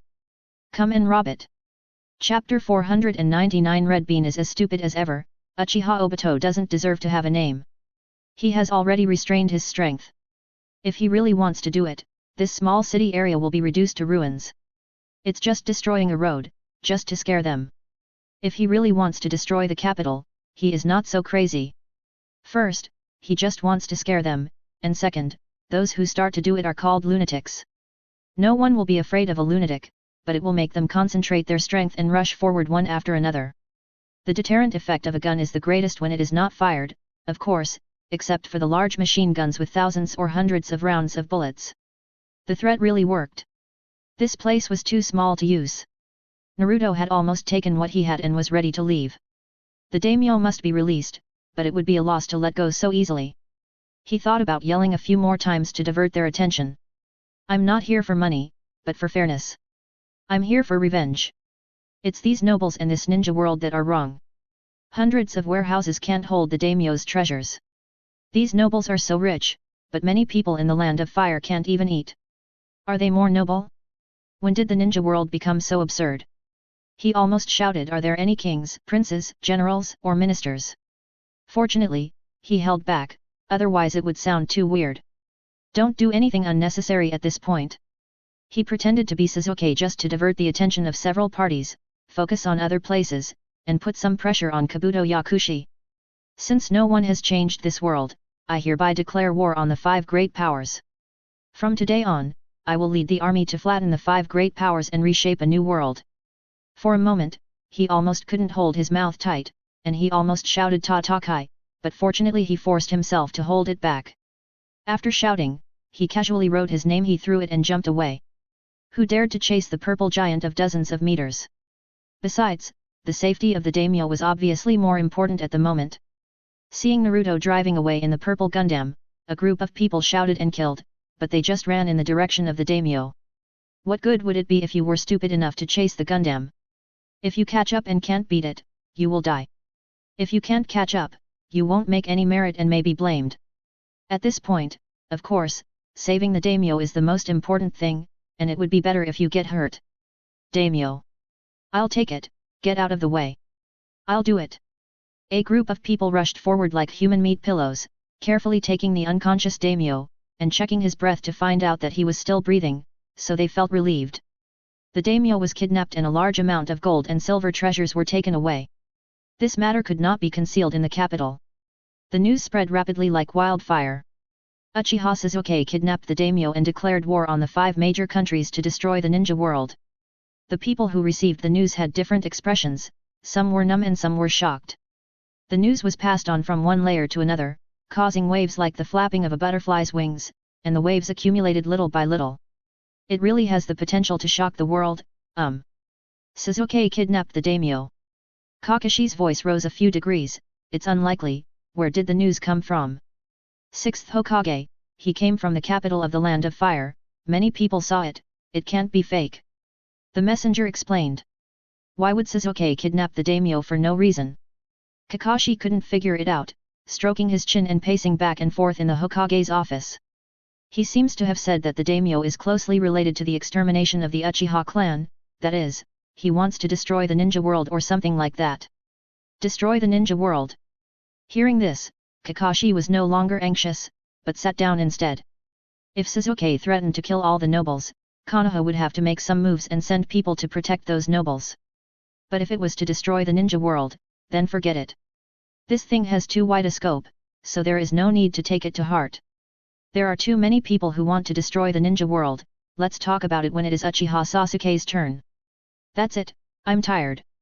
After sending the messenger away, Kakashi leaned back in the chair and closed his eyes to rest. Destroying the ninja world is a big deal, so let's sleep first and think about it. Teacher Kakashi, this should we react? Shikamaru asked hesitantly. In theory, Shikamaru has been transferred to the Hokage's office, and he should call him Hokage or Kakashi. After all, they are superiors and subordinates, not acquaintances as before. But Kakashi intends to train Shikamaru to take over, and he will still adapt to mention this kind of problem that doesn't need to be explained, which can be regarded as a kind of precept and example. If Sasuke has a specific goal, then Konoha will naturally take care of it, but forget about destroying the ninja world. Kakashi said with his eyes closed. Why? If Sasuke can't do it, then there's no point in us caring about it, it's just a waste of time. Besides, Sasuke is now a traitor, and Konoha should maintain a condemning attitude. You must be firm in your attitude and strongly condemn this behavior, but it's still a long way from actually taking action. There must be a reason to take action, and you have to find out the situation first. You say which one is easier, you still have to wait and see. Only when Sasuke takes the next step can we react according to his actions. If Sasuke really wants to destroy the ninja world, and has unexpected power, it's not just a matter of Konoha's village, or even more than just the Fire Country. We have to contact the shadows of the other 4 major ninja villages to discuss together, and the leader of the Iron Country, Mifune, must also appear. When that time comes, it will be about the life and death of the entire ninja world, and it's not up to Konoha alone to decide. Hearing this, Shikamaru was also a little confused. Although he was smart, he still lacked experience. I understand, Teacher Kakashi. Yet, Kakashi didn't open his eyes and continued to close his eyes to rest. During this period, Nohara-rin has adapted well. Tomorrow is the first day of the meal for Asuma's daughter. I will ask Nohara-rin what gift to prepare later. It is too troublesome to choose by myself. He himself did not realize that he was no longer repulsive to Nohara-rin. The two were originally teammates who trusted each other. It was rare for them to meet again after life and death. Even those who knew Kakashi and Konoha did not think that there was anything wrong with the two of them getting together. They were almost past the age of soul adaptation, and the Hokage was also a human being, right? Marriage is a matter of mutual consent. Who would gossip about the Hokage for no reason? Besides, one of them is a model worker of Konoha and a second-generation ninja with a good family background. One of them is a hero of Konoha. He was once a hero and is alive again. All these factors are superimposed together, and it is completely praised. Who would gossip about it? It's just that Kakashi himself couldn't get over that hurdle in his heart and always felt sorry for Obito. But Nohara-rin has never been with Obito and has never expressed his feelings. The feelings of youth are like a dissipating cloud in middle age. Watching from afar, it becomes increasingly blurred, but one can only look up and smile. For some reason, Kakashi suddenly thought of Naruto. Naruto is not in the village, right? No, he said he was going out to do something. Shikamaru shook his head and replied. He's doing something? It's probably not a good thing, and I don't know where this kid is going. Kakashi sighed and sighed with rare emotion. I only taught 3 disciples. Except for Sakura, who made me worry less, the other 2 are really more troublesome than the other. The topic involved Shikamaru didn't continue to talk about the defected Sasuke. Besides, Kakashi would be sad, after all, he was the most promising disciple. Sasuke's temperament, talent and even chakra attributes are very similar to Kakashi's. Kakashi originally planned to teach him with all his heart and soul. If Sasuke walked slower, he might have signed a psychic contract with the ninja dog Parker. What a pity. No words were spoken that night. The next day, Asuma's daughter Sarutobi Mirai held a first meal, and a group of people came to the banquet.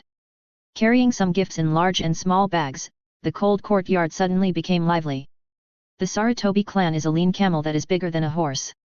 Even if Sarutobi Hiruzen died, the resources left behind would not be less. Not to mention that Asuma and Kurane are both senior ninjas, the pillars of the new generation of Konoha. In the final analysis, Konoha belongs to their generation of Asuma, and Konohamaru's generation is completely a transitional one. They have neither experienced the baptism of war nor enjoyed the blessings brought by technology. By the time Konohamaru grows up, Shikamaru's generation has already stood at the highest position in Konoha, and their next generation will also grow up in the era of technology. In the future, they will really be cyber ninjas, and fights will come with their own BGM. But this is also something that may happen in the future. At present, Asuma is at least living a comfortable life. A small 3-story courtyard of 200 or 300 square meters does not feel crowded even with more than a dozen people. The atmosphere is lively, and there are some familiar relatives and friends inside and outside.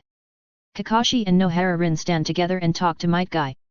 Might Guy still looks the same, with the same hairstyle as Wang Baoqiang, and is particularly energetic. Ebisu and Shiranui Genma also came. They were originally a team with Might Guy. But later, as the war ended, they slowly grew up and developed separately. Ebisu prefers teaching positions, so he delved into ninja elite education. Shiranui Genma followed the crowd and got a job in the Hokage building. He went on missions when there was something to do and went to work when there was nothing to do. Might Guy is even more special. Reconnaissance and assassination missions are not in the hands of the Blue Beast of Konoha. Most of the time, he is responsible for some protection missions. Even so, Might Guy's treatment is still very high. After all, being the first rate in physical skills is not just a joke.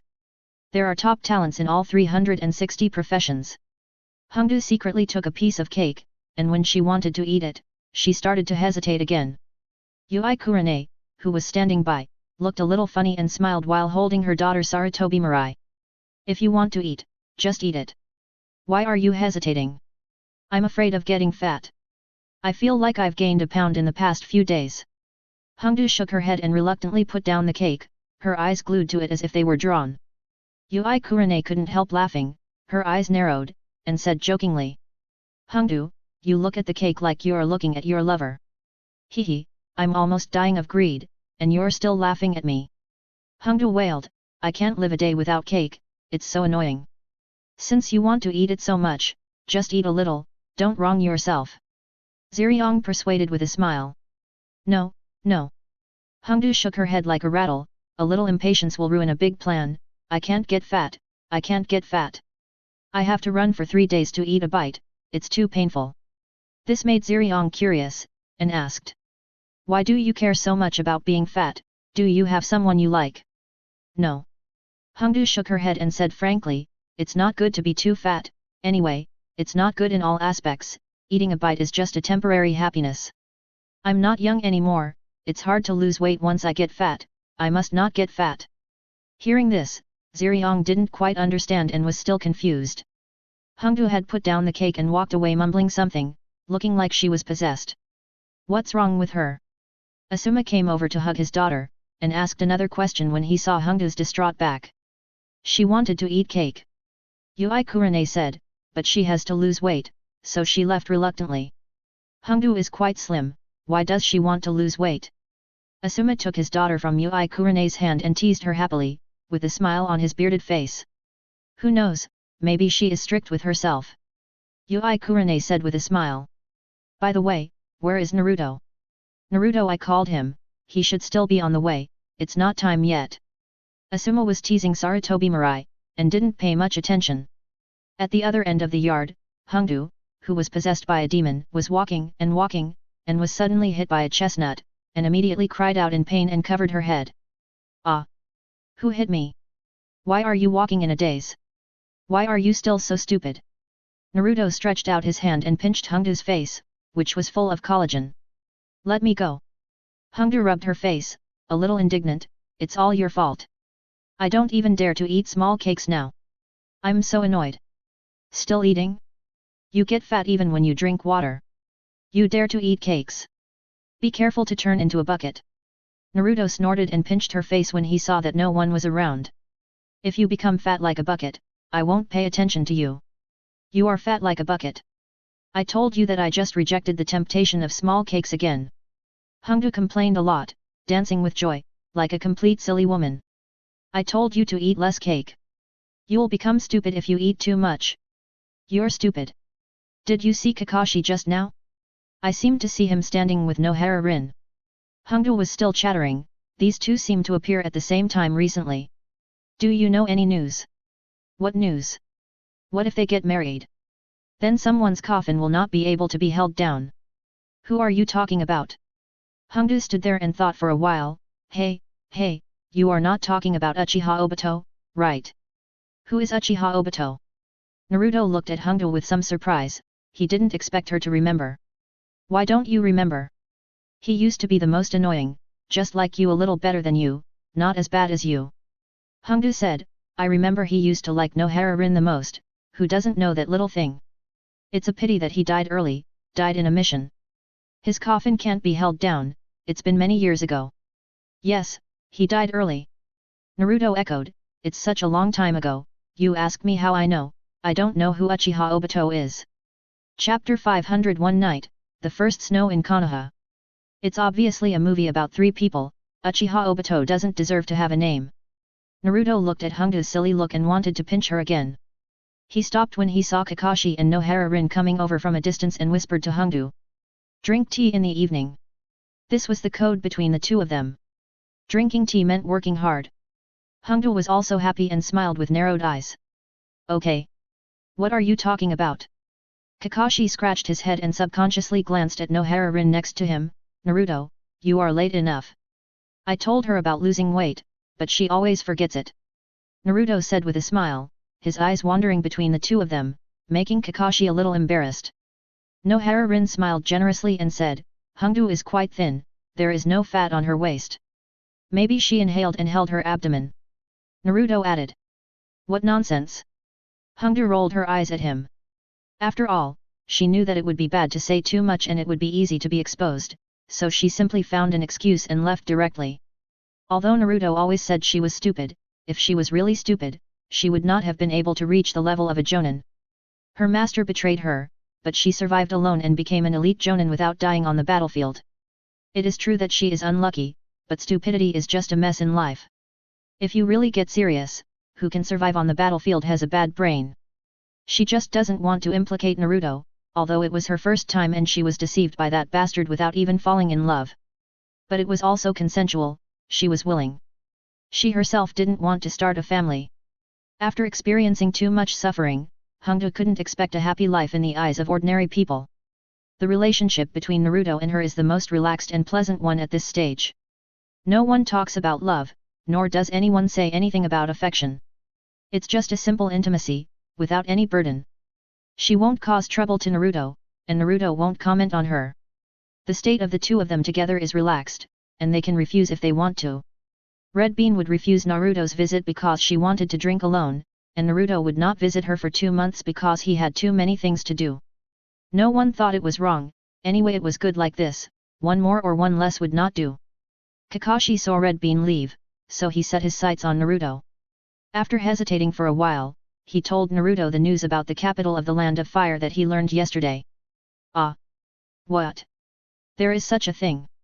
The former was Nohara Rin's exclamation, and the latter was Naruto's slightly exaggerated performance, but Naruto didn't feel ashamed at all and continued to exaggerate.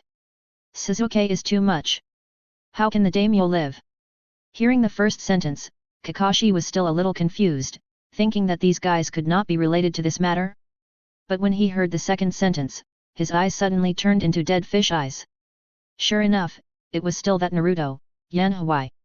But this man is not stingy, and he has always been fearless. Kakashi is really afraid that this kid will go to trouble the daimyo. It's not that I'm worried about the safety of the daimyo, I just hope Naruto won't do these things during my term. Once I've thrown away the hot potato of Hokage, it won't matter to me what he does. Those nobles are much more difficult to deal with than the upper echelons, and there are a lot of troubles that can't be explained. He has a good relationship with Nohara Rin now, and he's actually starting to get tired of the village's affairs.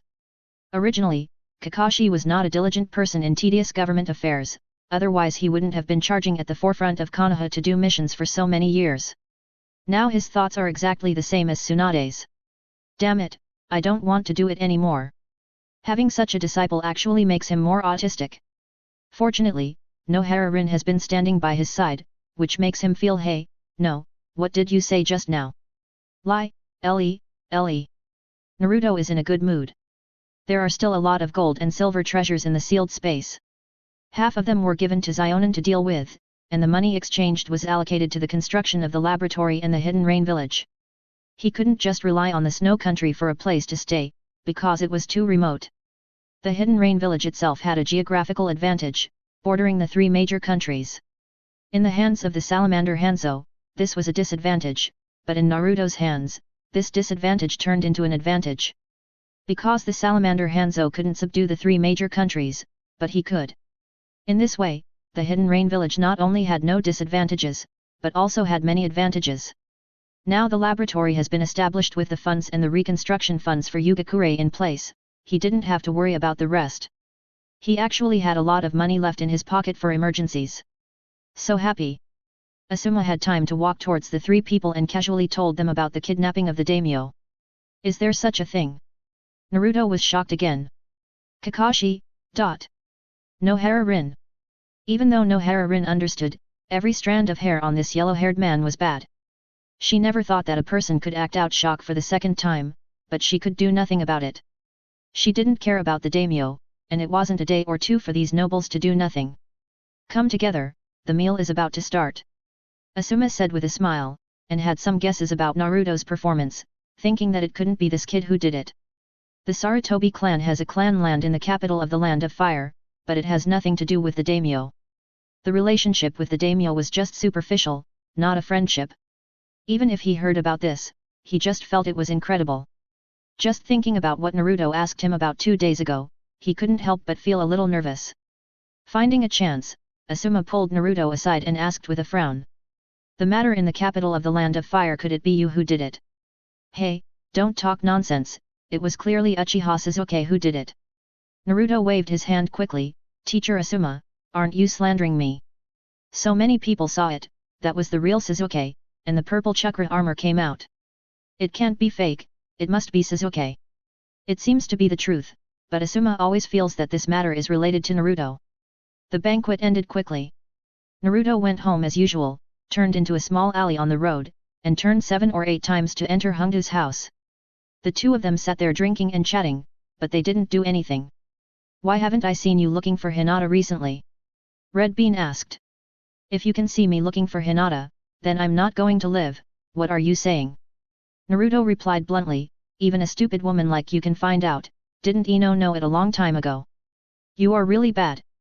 Red Bean said unhappily, I just asked casually, and you say I'm stupid all day long, you are stupid. I heard that if a mother is stupid, she will give birth to a bunch of stupid children. Go to hell, Uzumaki Naruto. Red Bean sat cross-legged on the sofa and threw a pillow hard on his face, you are stupid, and I can only give birth to one child at most. Anyway, I won't be lonely with you, and there's no point in having more. What's the matter? Can't get used to the carefree life? Naruto threw the pillow behind him and asked with a smile. What do you mean by a carefree life? I just get used to being alone. Hongdu took a sip of wine and put it down again. I couldn't understand why my life was like this before. I'm not saying I'm great, but I'm lucky. I was accepted as a disciple by Orochimaru, one of the 3 ninjas. He taught me all the ninjutsu except for experiments, but he betrayed me before I could fully understand it. My spirit was immediately deflated. People like me should have made some achievements, at least an elite jonin. But now I'm still like this, neither high nor low, just messing around in the village. What about now? Have you figured it out? Naruto asked. No. Hongdu lay down on the sofa, staring at the ceiling with lifeless eyes. How can I figure it out? But it's been too long, and it's the same even if I figure it out. Anyway, even if I figure it out, I'm still an ordinary person, and there won't be any big changes.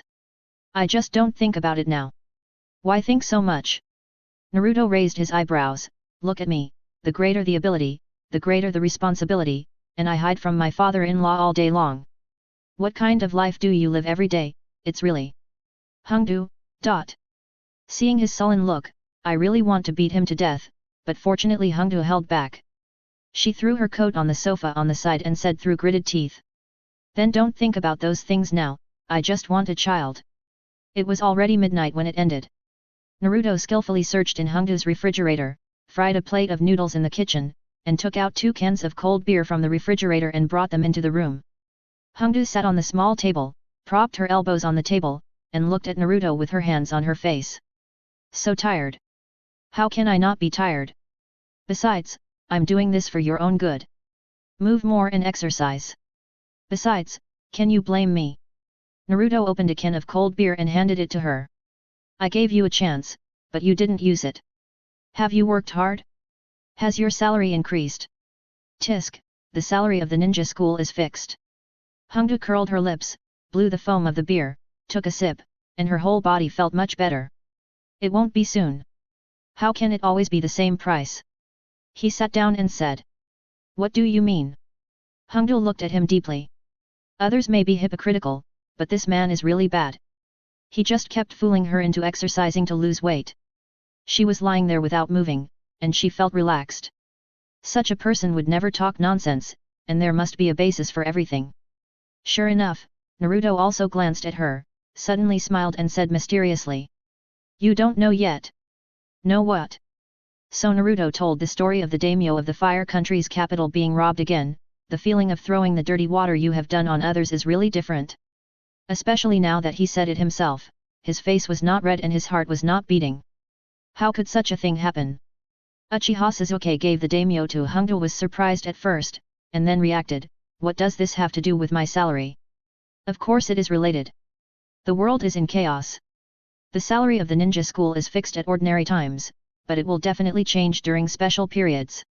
Naruto smiled and said, but you don't have to worry. Anyway, you are also a teacher in the ninja school. It's not your turn to worry. Konoha is not so crazy that it will not lack people to go to the battlefield. Just stay in the village. Don't you just want to have a baby? Then why do you tell me so much? It has nothing to do with me anyway. Hongdo picked up the beer can and took a sip. I'd better go to bed. It's boring. Naruto laughed. If he didn't say it, this stupid woman might be depressed for a while. He is not good at enlightening others, and he is too lazy to do such things. Unless it was someone close to him, he was too lazy to bother. Before dawn, Naruto quietly left Hongdo's house. He went back to his own house and slept until noon. When he woke up, he squinted his eyes and saw that it was snowing outside. The hair-like snow was floating outside the window. It was still a clear and crisp autumn day yesterday, but winter had arrived overnight. Konoha's winter is always long and will last until early spring. Naruto got out of bed in a pair of shorts, and he was so cold that he had goosebumps all over his body. He jumped out of bed barefoot. The carpet had not been laid yet, and the floor tiles were even more beautiful and freezing. He exclaimed, and his solace jumped up as if he had stepped on charcoal fire. He screamed and rushed into the bathroom, and took a comfortable bath after the hot water was turned on. After washing, he changed into thicker clothes. He staggered downstairs and had a meal at Ichiraku Ramen. While digesting the food outside, he suddenly remembered that Ino seemed to have gone on a mission. So he changed his route to the Hyuga clan's land, and didn't look for Hinata, because he knew that Hinata would definitely not be there. It was the first day of the meal for Kurane Yui's daughter, and no one from Team 8 was present. Most of them had a group mission. Asuma had given him a guarantee before, that Ino would never meet Hinata. He came to find Niji this time, and since last time, Niji has been focusing on the Hyuga clan's family affairs. The mission had been postponed a long time ago, and he basically didn't leave the village. Is it snowing outside? Niji asked without raising his head. From the sound of his footsteps, he could tell it was Naruto, who was walking like a dragon and a tiger. Besides him, who else could walk so arrogantly? Wouldn't he get beaten 8 times a day? It's snowing a little, and it's winter without any preparation. Come over to your place and have some hot tea. Naruto took out the teapot from the cabinet and started to boil water and make tea. Hinata is not here. She should be on a group mission. She didn't ask when it will end. Ninkai put a document on the side of the table and looked up. I know that the situation has been tense recently. There will probably be another war. Naruto looked at the hot water and saw that it was steaming. If a war really breaks out, the village will have a hard time. Ninkai also stopped writing when he heard it and looked at him with some amusement. Why are you worried about such a thing? It's not like you. Why not? If there is a war, you will have to go to the battlefield. What about Hinata? What about Ino? Naruto poured himself a cup of tea and filled it up for Ninkai. That's enough for you. You really don't hide when you mention Hinata and Ino in front of me. I am Hinata's brother after all. Ninkai smiled.